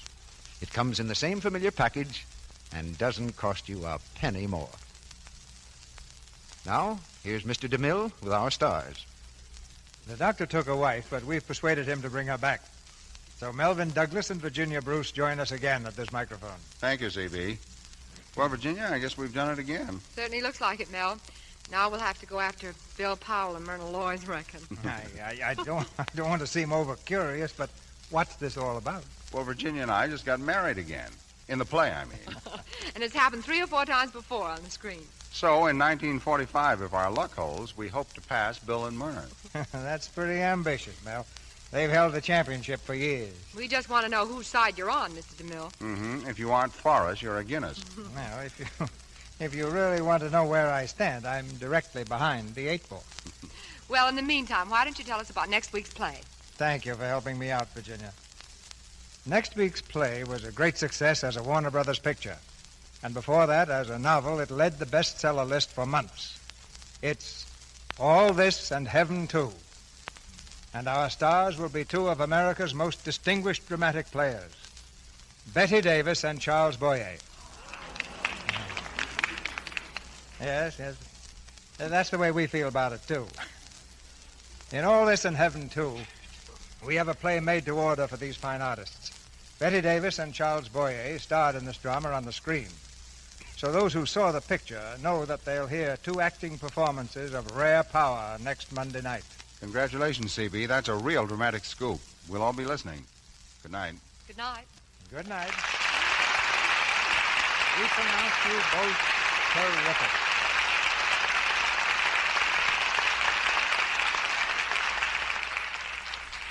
And now, a brief but serious word. It is war. War to the end. Japan has asked for it, and America is answering in the strongest language the world has ever heard. Every city must back the men in the armed forces. Back them with work and with money. Buy United States defense bonds and stamps. Get them at your post office or savings and loan association. Get defense stamps at your retail store or from your newspaper carrier boy. Buy them as often as you can, and guarantee the destruction of the Japanese Empire.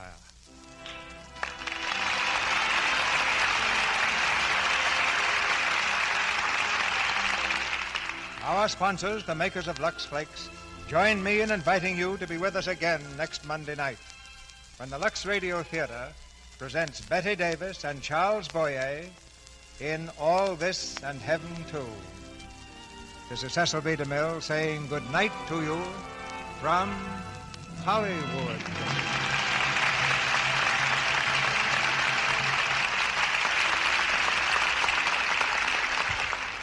Melvyn Douglas appeared tonight through the courtesy of Metro-Goldwyn-Mayer and is currently seen in their production of Two-Faced Woman. Heard in tonight's play were Ferdinand Munier as Tim's father and Charles Seal, Verna Felton, Dix Davis, Torrey Carlton, Jean O'Donnell, Fred Mackay, Edward Marr, Suzanne Curran, Griff Barnett, Frank Penny, and Boyd Davis. Tune in next Monday night to hear Betty Davis and Charles Boyer in All This and Heaven, Too. Our music was directed by Louis Silvers, and your announcer has been Melville Ruick. This is the Columbia Broadcasting System.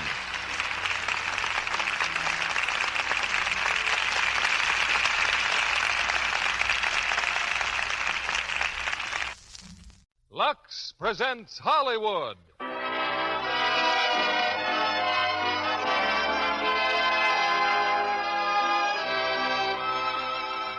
Lever Brothers Company, the makers of Lux Toilet Soap, bring you the Lux Radio Theatre, starring Victor Mature, Colleen Gray, and Richard Widmark in Kiss of Death. Ladies and gentlemen, your producer, Mr. William Keighley.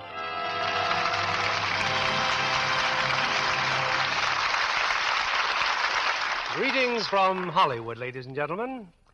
In recent years, a number of Hollywood producers have departed from the field of fiction in favor of portraying facts. Facts filmed where they actually took place. By doing this, they attain a reality that is powerfully dramatic.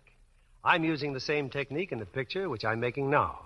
20th Century Fox employed this factual technique, too, in filming their recent screen hit, Kiss of Death, which we present with its original stars, Victor Mature, Colleen Gray, and that exciting new actor, Richard Widmark. Kiss of Death is an absorbing tale of love and crime detection based on the original narrative by Eleazar Lipsky, a former assistant district attorney in New York City, where our play unfolds. I think you'll agree there's no substitute for beauty facts, too, which is why screen stars themselves, who must be sure of a radiant and lovely skin for camera close-ups, depend so faithfully on Lux Soap Care. In fact, I'm sure that goes for lovely women everywhere. I see by the clock it's time for Kiss of Death. And here's our first act, starring Victor Mature as Nick Bianco, Colleen Gray as Nettie, and Richard Widmark as Tommy Udo.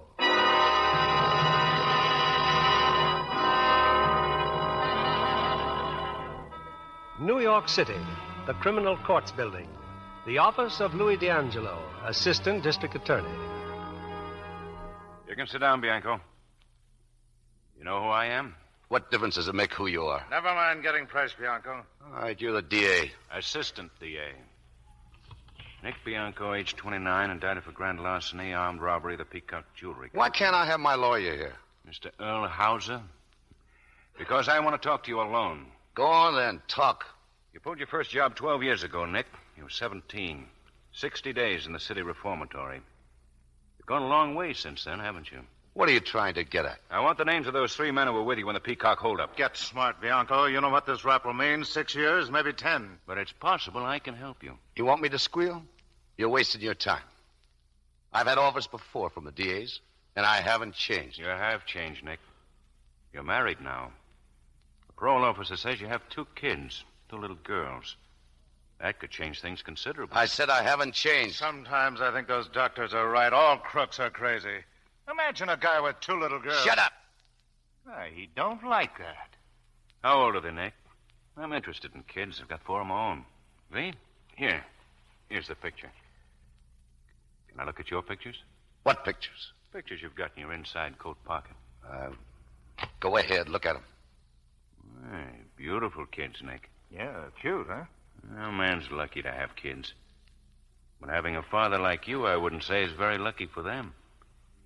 No, Nick, your kids haven't had much luck. Look, I'll take care of my family my own way. By keeping your mouth shut? By going to prison? Do you know why you're doing it?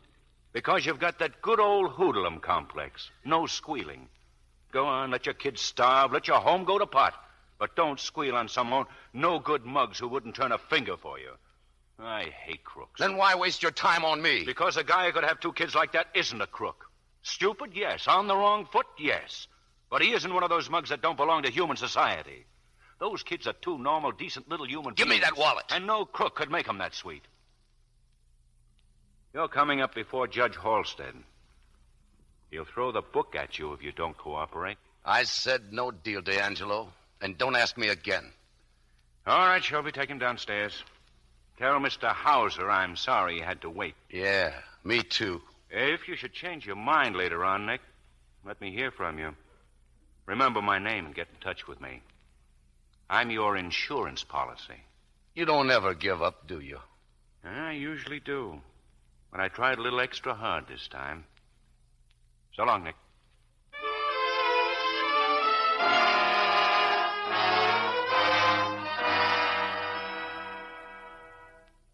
Hello, Mr. Hauser. Hello, son. So you've been talking to D'Angelo, huh? You don't have to worry. Good, Nick, good. Your word's all I need. Not that the boys were worried you'd squeal. So, did they pay you? Everything's been taken care of. Good. Now, I don't want you to expect very much in court, son. We have no defense at all. So what do I do? You trust me. Even when the judge gives you the works, just stand pat and rely on Earl Hauser. That's when I really go to town. On the parole? It may take a while, but I'll get you out, Nick. You won't serve a third of your sentence. Have you seen my family? Yes. And don't worry about your kids. They're fine. Good. You can rely on me. They'll be taken care of. Thanks, Mr. Hauser. Thanks for everything.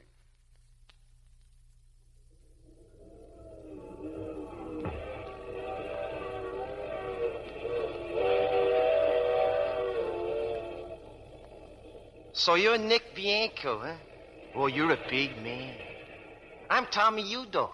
Yeah? Imagine me in on this cheap rap 6 months. Big man like me.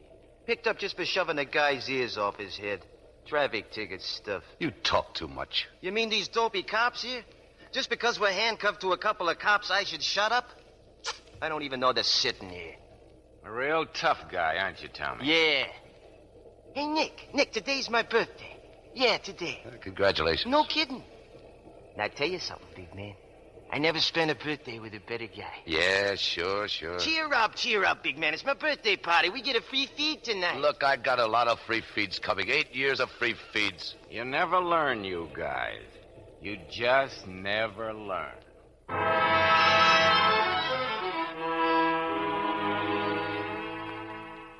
Hey, Guard. What's the matter, Bianco? This letter you just gave me. Yeah, what about it? Well, look at the envelope. It says, party no longer at this address. That's crazy. She's got to be there. That letter's there, the one I sent my wife. Did you ever think she might have moved? Look, I wonder why she didn't write me. She hasn't written me for a month. It just doesn't make sense. Nothing I can do about it, Bianco. Relax.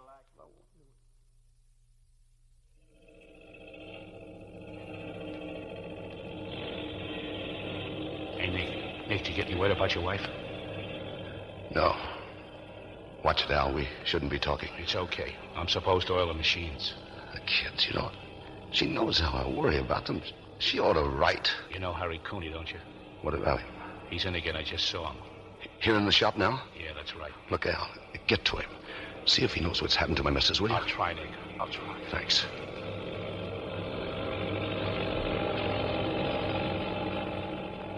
What did he say, Al? Did Cooney know anything? Take it easy, Nick. Your wife, she's dead. Dead? What happened? He didn't know, Nick. That's all he could tell me. Dead? My kids. What's going to happen to my kids?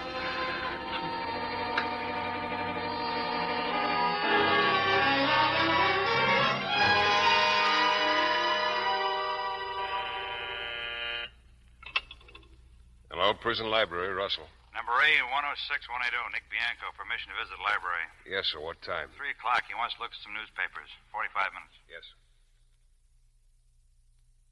I'm through with the newspapers, sir. I found what I was looking for, and I'd like to go back to my cell. What's the matter, Bianco? Don't you like our library? Well, just a minute. All you looked at is newspapers. Old newspapers. Why? I said I found what I was looking for. Okay, you can go back to your cell. Check him out, Donovan. Old newspapers, huh? Oh, he left this one open. Said he found what he wanted.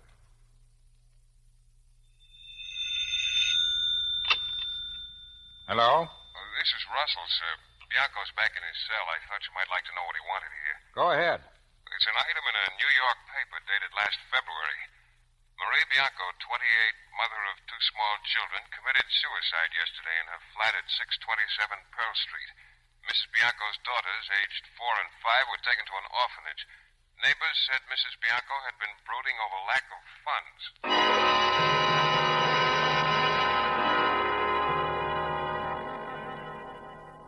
Got a visitor, Bianco. You know the rules. 10 minutes. Who is it, my lawyer, Mr. Hauser? She don't look like a lawyer to me. Huh? That girl down there. Oh, thanks.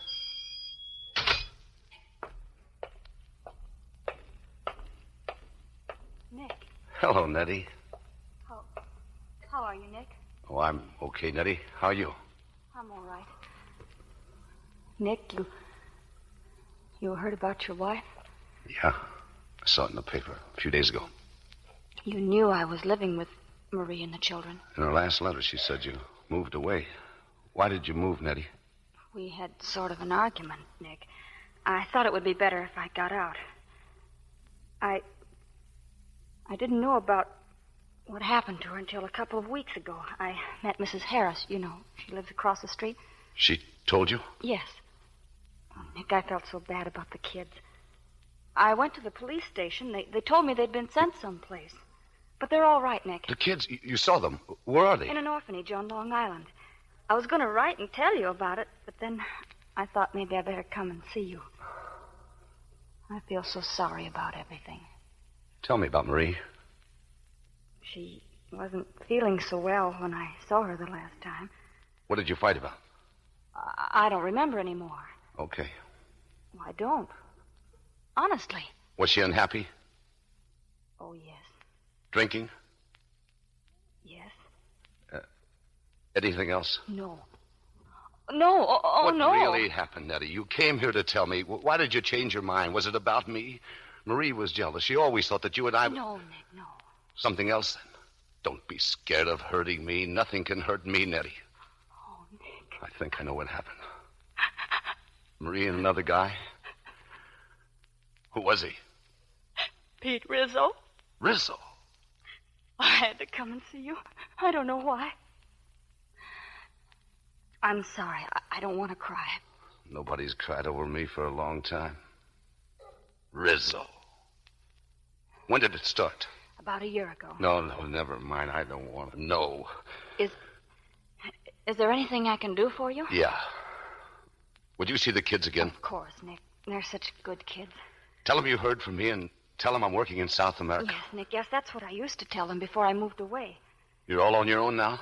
I found a good job in a music store. I live uptown now. Just a rooming house, but it's very nice. Nettie, thanks for coming to see me. I'll write you, Nick. I'll write soon. Nettie, Bye. Nettie. Yes? Nothing.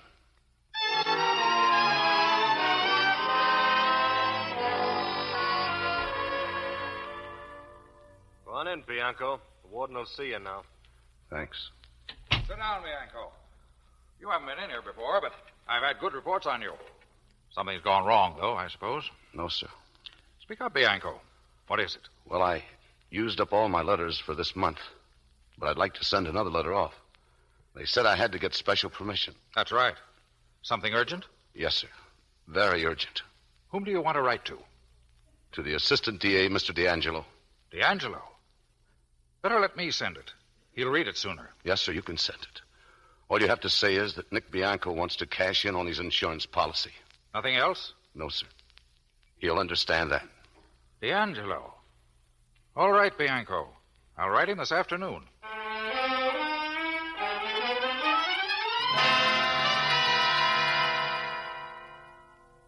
Hello, Bianco. How are you? All right, Mr. D'Angelo. You remember Detective Shelby? Yes, sir. So, here we are back in my office again. Only this time you want to play ball, eh? Yes, sir. I think that can be arranged. Pearl? Something like that. Can I see my kids, Mr. D'Angelo? I'm pretty sure you can. Okay. Then I'm ready to talk. I want to know something first. We get a lot of offers from men in prison who feel they'd like to do a little squealing. Prisoners go a little cracked, or they feel like a ride into town. I'd like to know what changed your mind after 3 years. It'll give me a chance to decide whether your story's reliable enough to go to work on. Well, when I got sent up, I told you my family was being taken care of my way. I was wrong. My wife killed herself. My kids are in the orphan home. I see. Okay, Shelby. About the peacock jewelry job. Who else was in on it? Eddie Williams. Big Eddie? Yeah. Who else? Tony Mangoni. Know him, Shelby? I know him. Who else? Pete Rizzo. Rizzo, huh? Who else? And me. What about Tommy Udo? Who? Tommy Udo. The tough boy. He was sent up the same day you were. He's out now. I never worked a job with you, though. Okay, who drove the car? Rizzo. Which one of you slugged old man Peacock? Mangoni. Yeah, if it's on the level, Peacock's a cinch to identify him. Maybe. Who was the fence you used on this job? I don't know. I was grabbed too soon. Who would have handled it? Rizzo. Would Rizzo have gone to the fence direct? No. You mean you'd call somebody first and he'd tell you where to go? Yeah. Who would you call? Earl Hauser. Earl Hauser. Another eminent shyster with connections. Nick, I better keep you down here in the city jail for a while. I want you to go on cooperating with me. You mean go on being a stoolie? That's what I mean. Okay. If what? If I could see my kids once in a while. You can see them. When your pals get pulled in, they're going to be pretty sure you did the singing. I don't care what but they I think. do. No sense in getting you killed. Now, one or two things we can do to throw them off.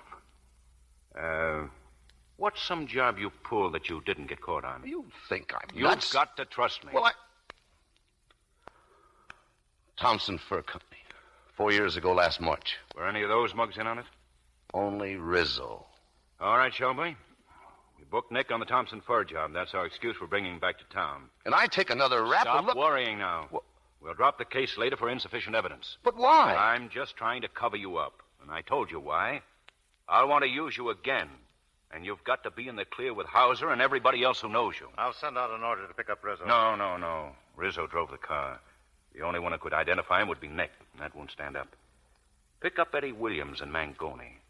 Then the mob will figure that Rizzo's the stoolie and that we made a deal with him. You, don't like Rizzo particularly, do you, Nick? No. Anyway, here's what you do. You get hold of Mr. Earl Hauser. Tell him about the Thompson rap. Tell him you think somebody squealed. Sure. Your side of the fence is almost as dirty as mine. With just one difference. We hurt bad people, not good ones. Yeah, and that's watch right. your step. Just watch your step with Hauser. He's a sharp operator. And remember, you're no good to me if he tumbles. He won't tumble. When do I see my kids? I'll take care of that tomorrow. Thanks.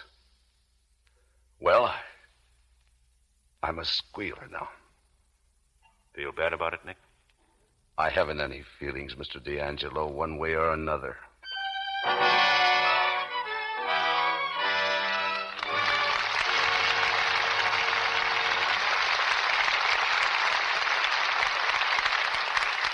In a moment, we'll return with Act Two of Kiss of Death. Meanwhile, here's Libby Collins, our Hollywood reporter. Who's in the spotlight this evening, Libby? One of the most fascinating stars in Hollywood, Mr. Keeley. Merle Oberon. Oh, yes, Merle Oberon. She's in RKO's new picture, Night Song, with Dana Andrews. Uh-huh. He plays the part of a blind composer. With Ethel Barrymore and Hoagie Carmichael in the humorous supporting roles. Well, it must have been a lively set to visit, Libby. Oh, it was. You know, Merle Oberon, who seems aloof and exotic in some of her roles, I found to be the gayest, friendliest person you could imagine. She has a very appealing role in Night Song, too, don't you think? Yes. Yes, she plays a young socialite with a rare combination of sympathy and sophistication. Merle Oberon is a truly glamorous person, exquisitely lovely. And, Mr. Kennedy, listen to this. She has very definite ideas about the right kind of complexion care. Well, then I'm sure that smooth, soft complexion of hers gets gentle Lux soap care, Libby. It certainly does. Lux soap facials, Merle Oberon finds, give delicate skin just the protection it needs. She's used Lux toilet soap for years, for her complexion and for her bath, too. And, of course, now she's simply delighted with the new bath-size cake. Yes, that big new bath-size Lux toilet soap is getting rave notices in Hollywood. Screen stars love it because it gives lots of the creamy, fragrant lather that makes a Lux soap bath a real beauty bath. The new bath-size cake is available now to women everywhere. The same fine white Lux toilet soap, but in a generous, larger size, specially created to make your beauty bath more luxurious than ever. Women love the delicate, clinging perfume of Lux toilet soap. And the new bath-size cake has that identical flower-like fragrance. Here's a shopping tip for tomorrow. Buy the big new bath-size Lux toilet soap. You'll see it in the familiar sampler wrapper. The whole family will enjoy this generous, big luxury cake. Back now to your producer, William Keeley. Intermission's over, and here's Act Two of Kiss of Death, starring Victor Mature as Nick Bianco, Colleen Gray as Nettie, and Richard Widmark as Tommy Udo.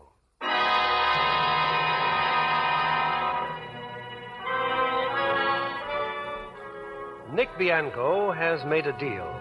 He's bought his freedom at the price of turning informer. It's the following day, and with the assistant district attorney, Nick is at the orphan home waiting to see his two little girls. You know, I'm nervous. They may not even know me. They'll know you, Nick. You know, they used to jump up on me and grab my ears, and I used to... Say, what was the name of that sister? Sister Veronica. She seemed pretty nice, huh? Yeah. This isn't a bad place at all for kin. Here are your children, Mr. Bianco. Thank you. Well, go on in, children. This is your father. I know. I recognized him. Hello, Father. Hello, Father. Connie. Rosie. Sister Veronica told us you were coming today. You've been away for a very long time. Yeah, honey. You look different, Daddy. I thought you would have white hair. No, I ain't. Well, aren't you going to kiss your father? Oh, Daddy! Let me kiss him, too. You kids, you kids. Mama got hurt, Daddy. And we waited for you and said prayers for you every night. And God sent you back. Sure, Connie. Sure. We're so lucky, Daddy. Of all the children, we're the only ones here who have a daddy. Nobody else has. Just Connie and me. We have a daddy.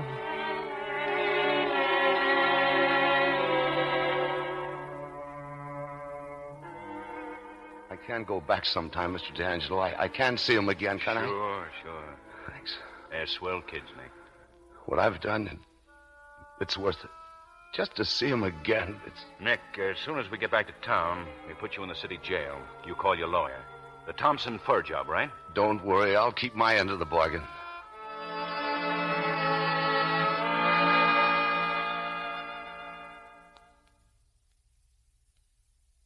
Hey, Bianco, your lawyer's here. Well, we meet again, Nick. How are you? Okay, Mr. Hauser. When I received your message, I dropped everything. Came right over. Thanks. Sit down, son. Sit down. How long have they had you here? Since yesterday. Well, we can say this much for it. It's a change, at least. I don't like it. Course not. Just making a bad joke. You've had quite a bit of trouble, I hear. Besides this, I mean, your wife. Maybe it wouldn't have happened if you'd done your job like you said. Your parole? Yeah, my parole. Well, I've been pushing it, Nick, and I'm going to get it. I gave you my word, and I still give it to you. I'm going to put that parole through. Now, let's hear about this new trouble. Have they made any specific charge? Yeah. The Thompson Fur Company heist 4 years ago.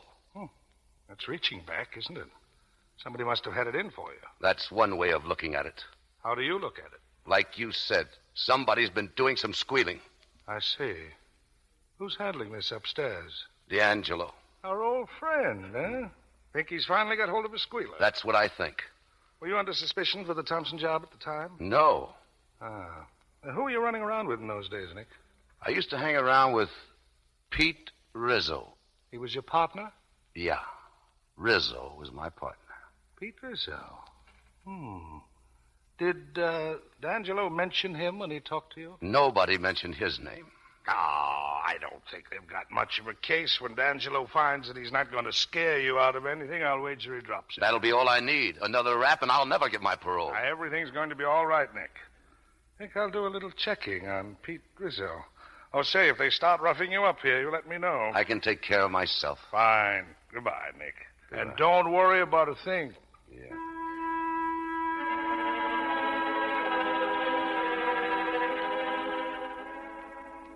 Hello? Hello, Arthur. This is Earl Hauser. Let me speak to Tommy Udo. Okay, Mr. Hauser. Hello, Early. I want to see you, Tommy. Your office? No, the other place. You know where. I've got a little job for you, Tommy. Now, right away.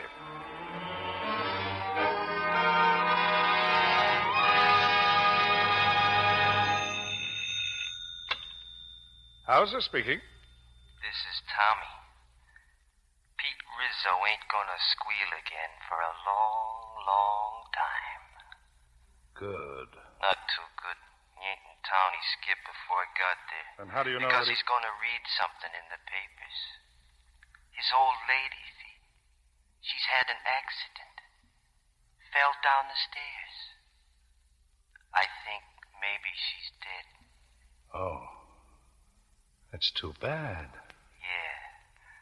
And when that squirt Rizzo reads about it, he's gonna keep moving. Well, just as long as you're sure there isn't going to be any more talking. Good work, Tommy. Any time, Merle. Taking care of squealers, I really like.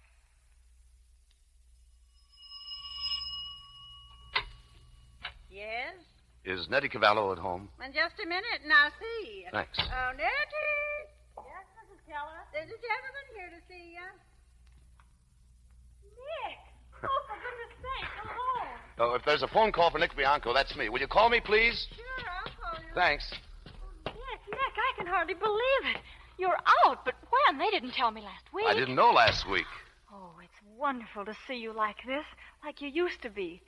I mean, not inside a jail or anything. I wanted to surprise you, Nettie. I was hoping you'd be home. Oh, and I almost went to the movies. Oh, Nick, what happened? I got a parole. No. Oh, that's wonderful. Nettie, come here. Oh, Nick, I love you so much. It's going to be all right, Nettie. Don't cry, honey. Just give me a little time. Nettie, will you marry me? Oh, I've waited for you. I've waited and My waited. kids. We'll have a home for the kids. A real home, Nettie. Oh, yes, a real home, darling. Telephone, Mr. Bianco. Telephone? I'll be right down. Excuse me a minute, Nettie. D'Angelo, Nick. I thought you might be interested to know I had a call from Hauser. Just got word you'd been paroled. Wanted to do a little crowing. Hello? He thinks he got the parole over my dead body, and I let him go right on thinking so. Yeah? Nick, that man I spoke to you about, he'll be at the fights tonight. St. Nicholas Arena, ringside. Okay, I'll be there. Don't mention a word about Rizzo or what happened to his mother. We're much more interested in that Larry Young murder. That's what we want to find out about. I'll see what I can do. Goodbye. Nick? I've got to leave. Nick, please, don't go away like this. I've got to. I don't want anything to happen, Nick. Look, you've got to trust Well, me. then tell me where you're going. I can't. Look, I don't want you to know. I thought you wanted me. I thought when you kissed Look, me, you thought right. I want you and I want the kids. But you've got to trust me, Daddy. I'm on a job and I might not see you for a while. Now, hey, stop looking at me like that. Look at me the way you did upstairs. I'll need that look. Oh, Nick. Atta girl. I'll see you as soon as I can, Nettie.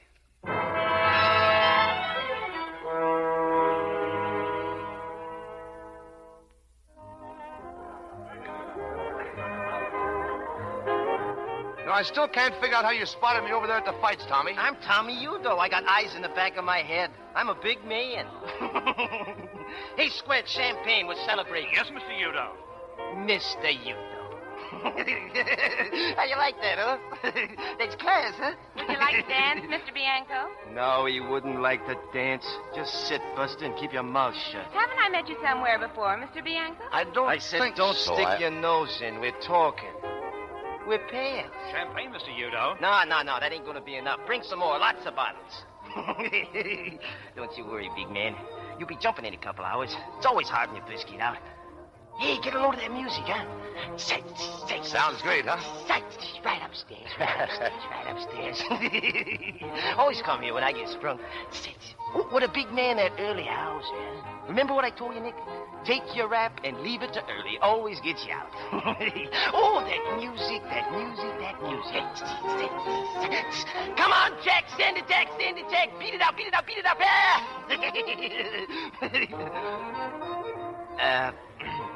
What's coming up, Nick? What's on the line? Well, I haven't figured it out yet, Tommy. I've got to have some fun first. You know, I'm 3 years behind. That's talking. You heard about me, didn't you? No. In all the papers. Picked me up for a murder rap. It was in all the papers. Yeah? Yeah, sure. Ask her. Hey, Busty. Sure, with this picture, the one I don't like.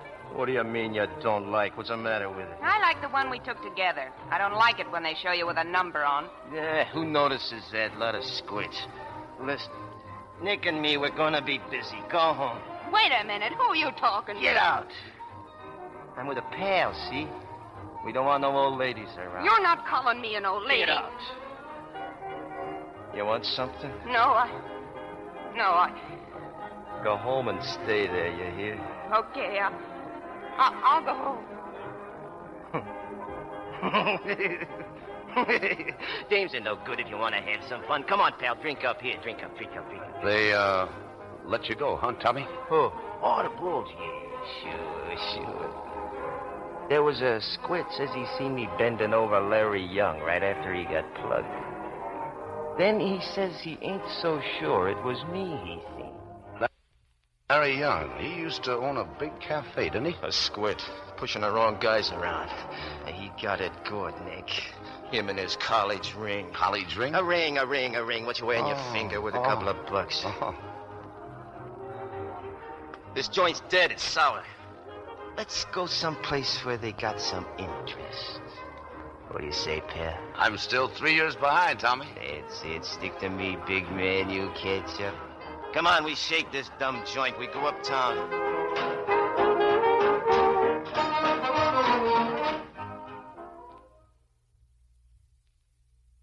I met Tommy Udo, like you said, Mr. D'Angelo, at the fights. When they were over, we went to a cafe. What cafe? Where? Stassi's, Club 66. After the girl left, Udo started to talk. He said he'd done the Larry Young killing. Alone?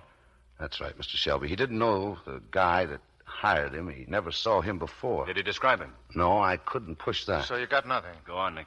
Well, there were two things. He copped a ring off of Larry Young, a gold ring from some college. His girl Buster's got it, but she never wears it. It's not worth anything except as sort of a souvenir.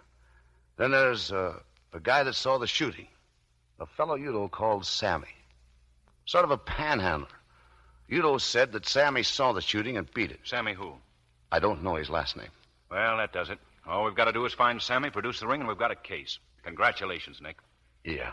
You had quite a time, didn't you? Yeah. Wouldn't want to go through that again. I don't think you'll have to. That's all? That's all. You know, you might find out about Sammy by asking some of Larry Young's friends. Maybe we'll do that. Well, so long, Mr. D'Angelo. Oh, Nick, wait. Everything all right? I'm going to be all right. You're going to get married, huh? That Nettie girl? Yeah. And we're getting the kids out of the orphan home the first thing. That's fine, Nick. That's fine. Oh, what about a job? I'll get a job. Well, maybe I can help you. Here's an address. I wrote it all down for you. It's not much of a job. Brickyard. But do your work there, and there won't be any questions. You, think you can take a brickyard? After the pen? What do you think? I think maybe everything's going to be okay. Nick, that girl, does she know? That I'm a squealer? Yeah, she knows. I had to tell her. Yeah. Good luck, Nick.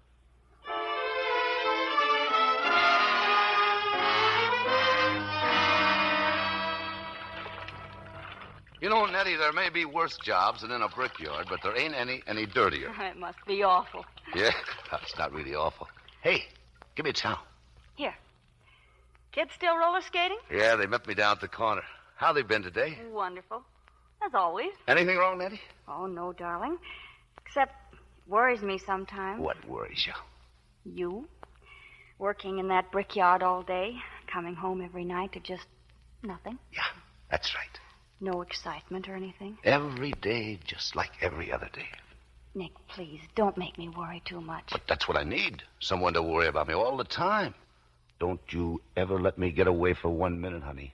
Or maybe I'll start busting into jewelry stores with a rod in my hand. Is that what you think, huh? Oh, no, Nick, you wouldn't. Maybe I wouldn't, but you'd better hang on. Oh, I will. I'm mad about you, Nick. You're all I think of. I've loved you ever since I was a kid.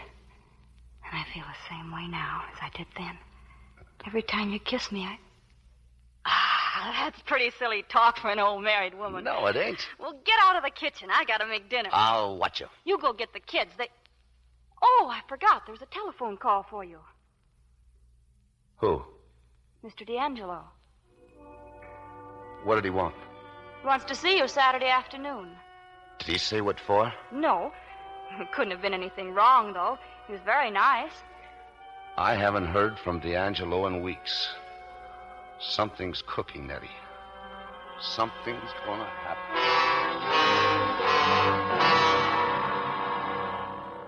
Well, that's the situation, Nick. We grabbed Udo a few days ago. It goes to trial on Monday. I've arranged for you to get off from work. You said you had a sure case against Udo. Well, I wouldn't go to trial otherwise. Then what do you need me for? I need your evidence, Nick. I'm building my case that way. Evidence from a stoolie, a squealer? That's not going to help. We've got that ring, we've got Sammy. And they'll verify everything you say when we introduce them. Look, I gotta go on the witness stand, huh? Yes? What if I don't? You haven't any choice, Nick. You mean if I don't, the DA will kill my parole? What would you expect? Look, I've got kids. I got a home up in Nyack. I don't care about myself, but why do you have to take it out on them just because I was a mug once? Will you listen to me? Go ahead. It makes no difference. I've got no other way out. You're talking like a fool. At your job in your town, you're known as Nick Cavallo. Your kids go to school under that name. Who's going to connect you with Nick Bianco, and how? My picture's in the newspaper. We'll see that no pictures are taken. That'll help. Well, what's the matter, then? Well, Nothing. I was just thinking of Udo. When Udo finds out that Look, I know it's going to be pretty tough. It isn't going to be any fun. But remember this. When it's over, you'll be through. Clean. Yeah. That's something. I'll try and remember that when I'm on the witness stand looking at Udo. jury competent of conviction in Udo murder trial. Bianco testimony vital blow to defense. Udo jury's still out. Verdict expected tonight.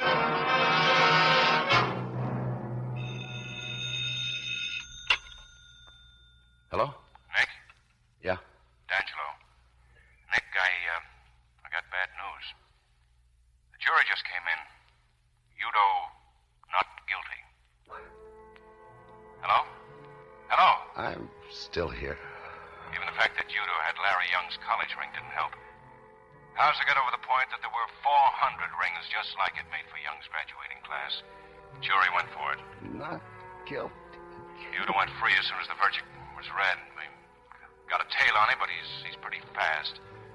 Udo might shake him, so keep your eyes open. He'll be looking for me. I squealed on him. I tried to send him to the chair. You better come in and see me tomorrow, Nick. We are ready to do everything we can to help you.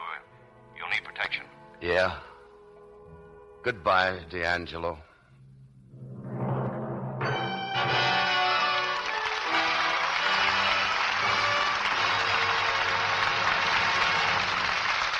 We pause now for station identification. This is CBS, the Columbia Broadcasting System.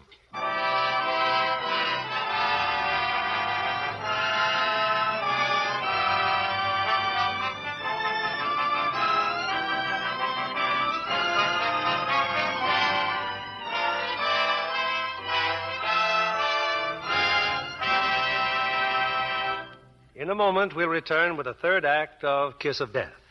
Tonight, it's our pleasure to introduce to you Miss Randy Stewart, young 20th Century Fox starlet, who, like so many successful screen players, began her career in the theater.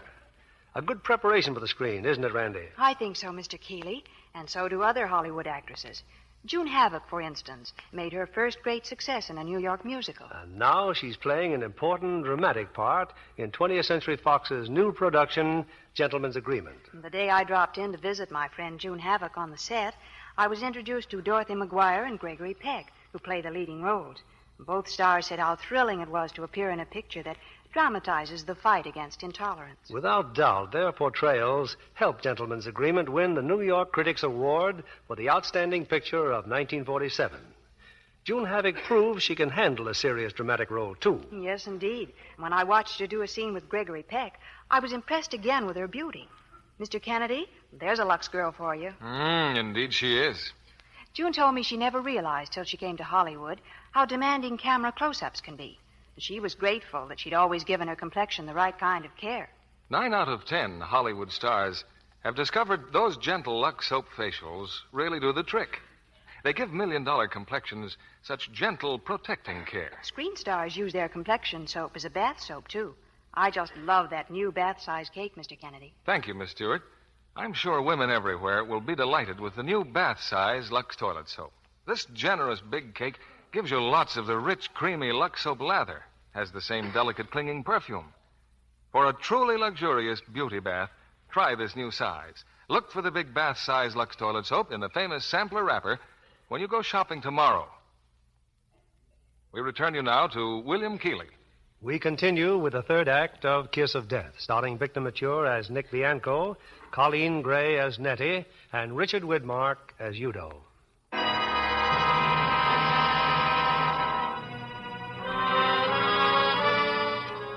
A few hours ago, a psychopathic killer was given his freedom, and Nick Bianco knows that sooner or later, Tommy Udo will find him.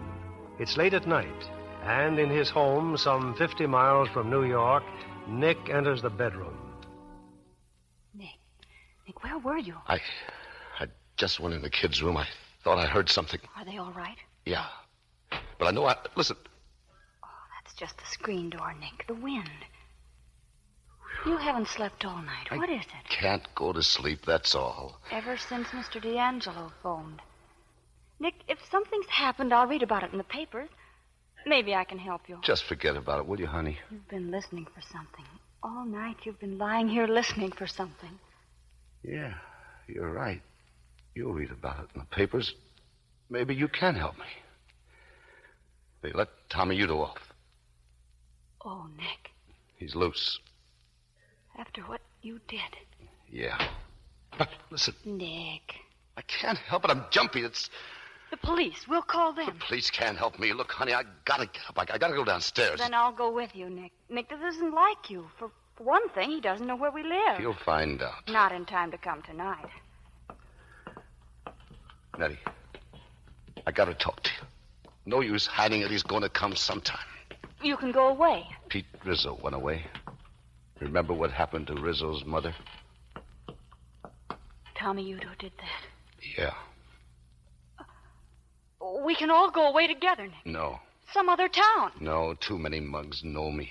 All the heisters I've known since I was a kid, they don't stay in one place. They're in every town, coming and going. The minute they saw me, they go straight to Udo. Wherever we went, we'd be just like this, waiting and sitting and waiting for it. Oh, it won't happen. We won't let it happen. Take it easy. It won't happen if you will help me. Anything.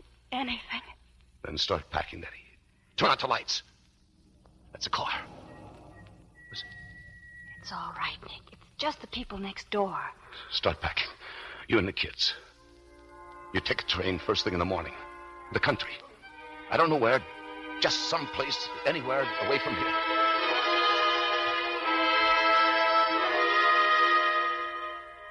Stand away from the tracks, children. The train will be coming soon. We'll be careful, Nettie.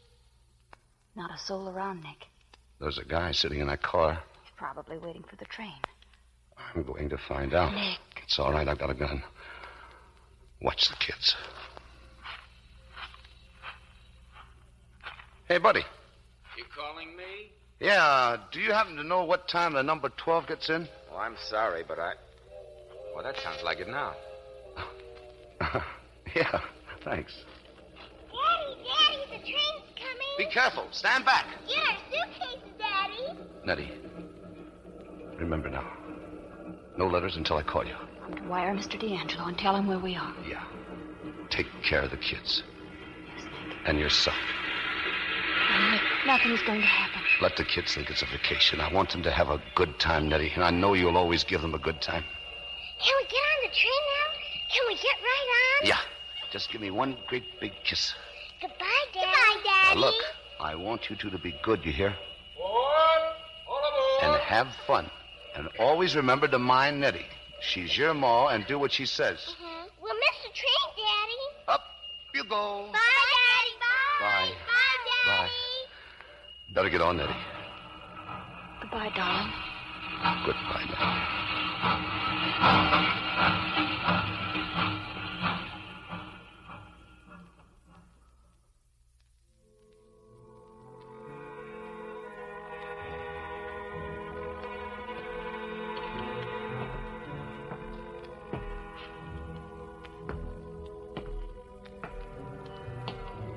All day long, all night long, walking up and down, jumping at every sound I hear.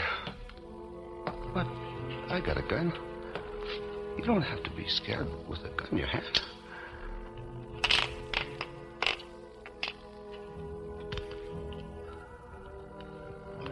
Six shells. I ought to have more. No, if 6 ain't enough, 600 wouldn't matter. Cornered in my own house. Why don't he come and get over it? I'll go nuts if he don't. A car. I can see him. Get away from the window, sucker. They're walking up the sidewalk. Okay.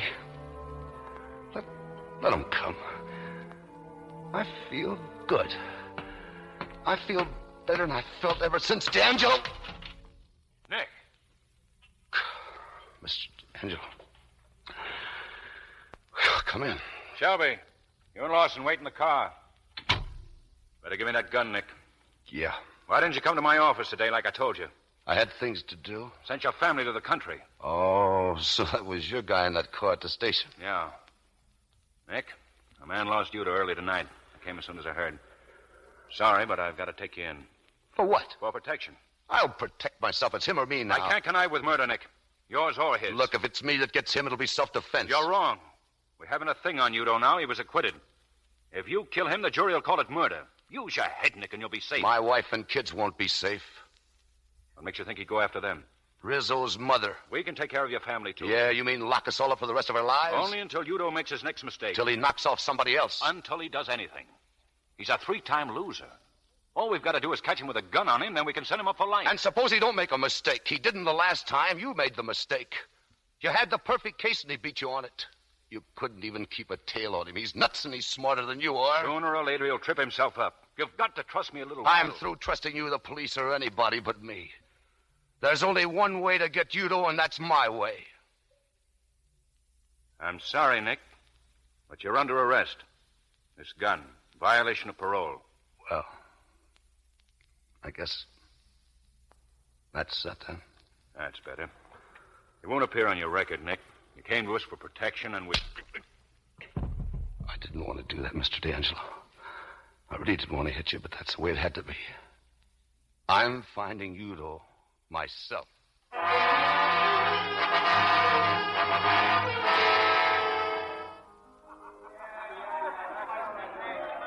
I don't think we got any tables tonight, Mr. Bianco. I'm not looking for a table. Is Tommy Udo here? No. Thanks. I'll see you again. Take a tip, Bianco. Don't ever.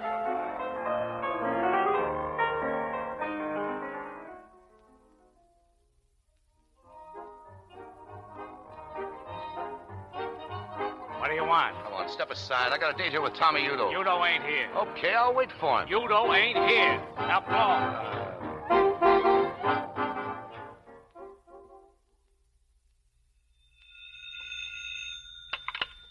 Hello?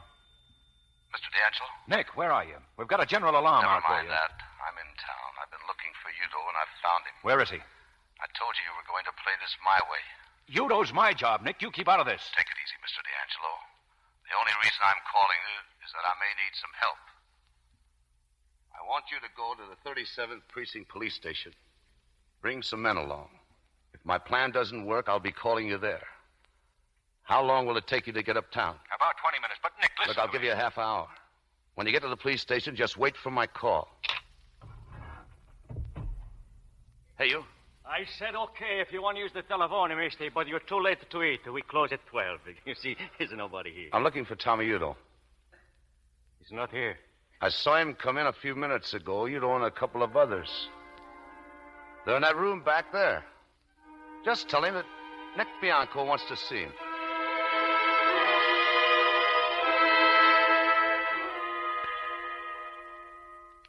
Well, the big man.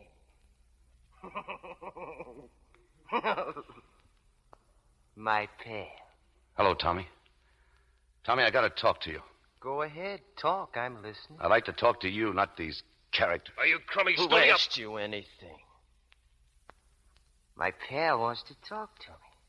Go on, beat it, both of you. Well, wait over here, Tommy. Okay, pal, what's on your mind? I've got to square myself with you, Tommy. There's nothing to square. You're my pal. You're smart, too. I didn't know how smart till I saw you in court. You fooled me, Nick. And that takes a big man. Yeah, big man. Okay, play it straight, Tommy. I squealed on you. You got a right to be sore. Now, what are you going to do about it? I ain't gonna do nothing. You did nothing to me. They let me off, didn't they? We're going right on being pals, you and me. We're gonna have some fun together. Lots of fun.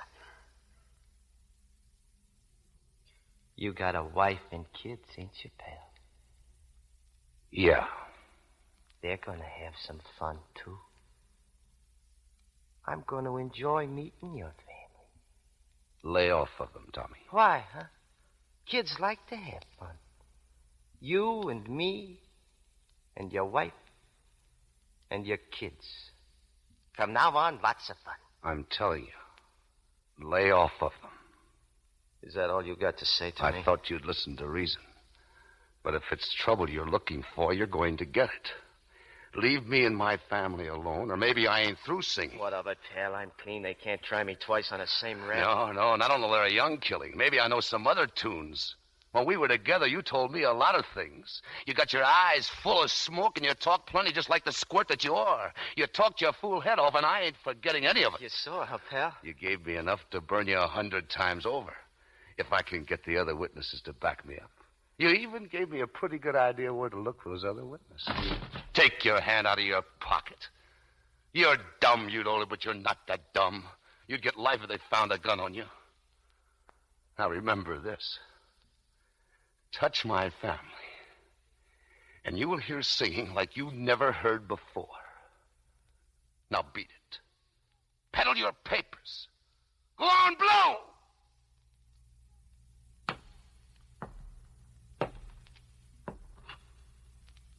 Luigi. Yes, Mr. Udo. This is my pal, Mr. Bianco. He's a big man, biggest man in town. I want to show him what I think of him. I want you to give him your deluxe short dinner. Oh, but, Mr. Udo, the kitchen is closed. Then open it, you squint! Yes, Mr. Udo. Nothing's too good for my pal. Your best short dinner and a bottle of that good wine. Yes, right away, Mr. Udo. Enjoy yourself, big man. Enjoy your dinner. Everything's on me.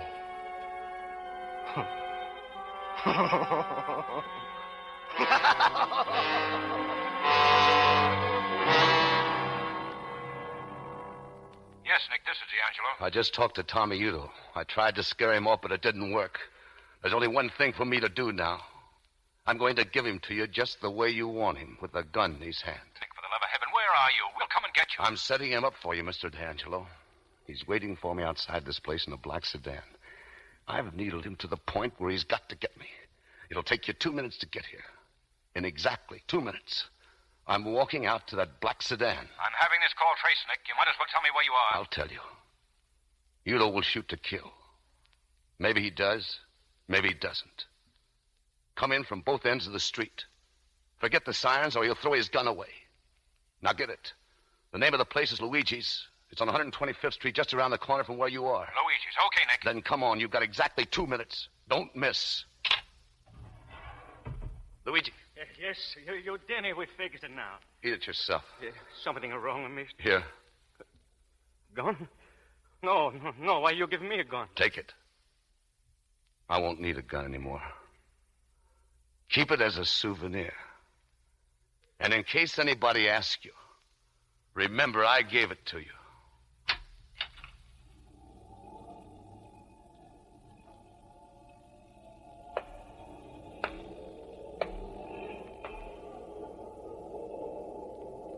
What's the matter, big man? You turned yellow? You used to do your own shooting. Just say the word. Start the car. Give me that gun. All right, pal. Start running. Why? Why, he says. Why, he says. You squint! Get out of the car. Head to the subway.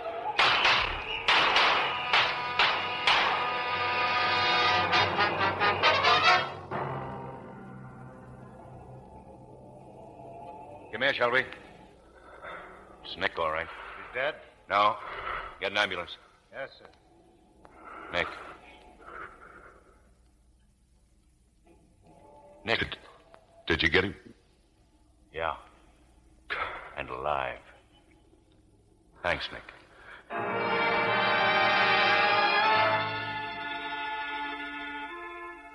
I'm glad you got here, Miss Bianco. I came as quickly as I could. Nick, where is he? In the operating room. Is He, Nick... he may die. I don't know. The doctor, well, they say he has a 50-50 chance. Nick would settle for that. Yes, I think he would. Sometimes out of the worst comes the best. You got what you wanted, Mr. D'Angelo. Nick got what he wanted. And I got all I ever wanted. I got Nick.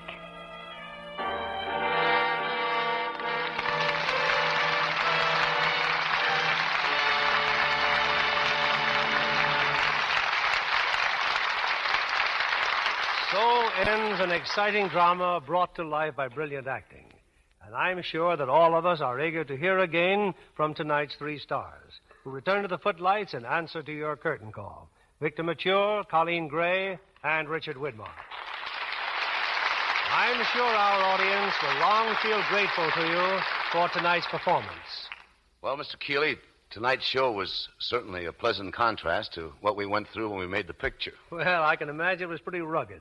Shooting scenes in places like the New York Tombs and Sing Sing. It was the first time I was ever put behind bars for acting. No, you couldn't even send out for a sandwich without getting the warden's permission. Well, I imagine you and Dick Widmark have been going through a pretty tough schedule on your new picture, Bill, The Street with No Name. Yes, for nearly 3 weeks now, we've been filming scenes from 7 at night till 5 in the morning. In fact, we're off for a downtown location as soon as we leave this stage. Dusk to dawn. Sounds like a good cure for insomnia. Yes, sir. In one picture, they keep me in jail all day, and in the next, they keep me up all night. Well, for that matter, Vic Mature went through a pretty rough shooting schedule in his latest 20th Century Fox production, Fury at Furnace Creek. Yeah, that's right, Bill. This picture business sometimes makes me wish I were back in that soft job of selling refrigerators. If Darryl Zanuck is listening, I'm only kidding. Sometimes makes me wish I were back in Minnesota. That we'd never stand for, Colleen. I'd hate to deprive picture-goers of the chance to see that lovely Lux complexion. You're right about the Lux complexion, Mr. Keeley. I use Lux soap faithfully. It's a wonderful beauty care. What's Lux presenting next week, Mr. Keeley? Next Monday night, we have the kind of play that Lux is always proud to bring its audience. One that I'm sure every member of the family will crowd around the radio to hear. It's Metro-Goldwyn-Mayer's great screen version of The Yearling. That's a great story, Bill. Say, I hope you have the original fine stars of The Yearling. Yes, all 3 of them. Gregory Peck, Jane Wyman, and Claude Jarman, Jr., who, incidentally, won a special Academy Award for his performance. Marjorie Rollins' book was always one of my favorites, Mr. Keeley. And MGM has done a magnificent job of faithfully bringing this warm drama to the screen in what was selected as the best picture of the year by the school children of America and their parents. Well, that's something to tell your friends about, Mr. Keeley. I'm sure nobody will want to miss it. Good night. Good night. Good night, and many, many thanks.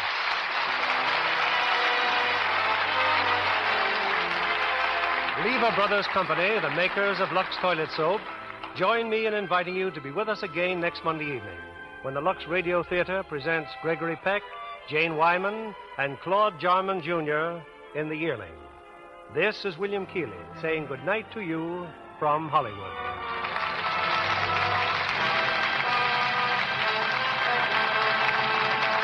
Colleen Gray appeared by arrangement with 20th Century Fox, producers of You Were Meant for Me. Join us again next Monday night to hear The Yearling with Gregory Peck, Jane Wyman, and Claude Jarman, Jr. Pepsodent won by 3-1. Yes, in a recent survey, families throughout America compared new Pepsodent toothpaste with the brands they'd been using at home. By an overwhelming average of 3-1, they preferred new Pepsodent with Irium over any other brand they tried. They said new Pepsodent toothpaste tastes better, makes breath cleaner, makes teeth brighter. Yes, with families who made comparison tests, Pepsodent won by 3-1. Be sure to listen next Monday night to the Lux Radio Theatre presentation of The Yearling with Gregory Peck, Jane Wyman, and Claude Jarman, Jr. Stay tuned for My Friend Irma, which follows immediately over most of these stations. This is CBS, the Columbia Broadcasting System.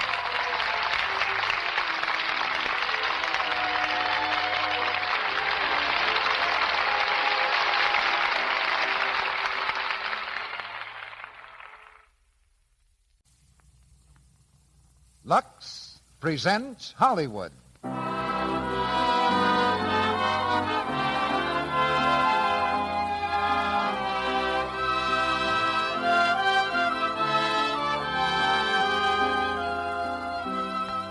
The Lux Radio Theatre brings you Merle, Oberon, and George Brent in You Belong to Me.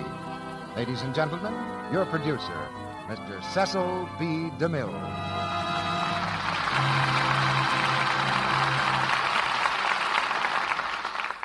Greetings from Hollywood, ladies and gentlemen.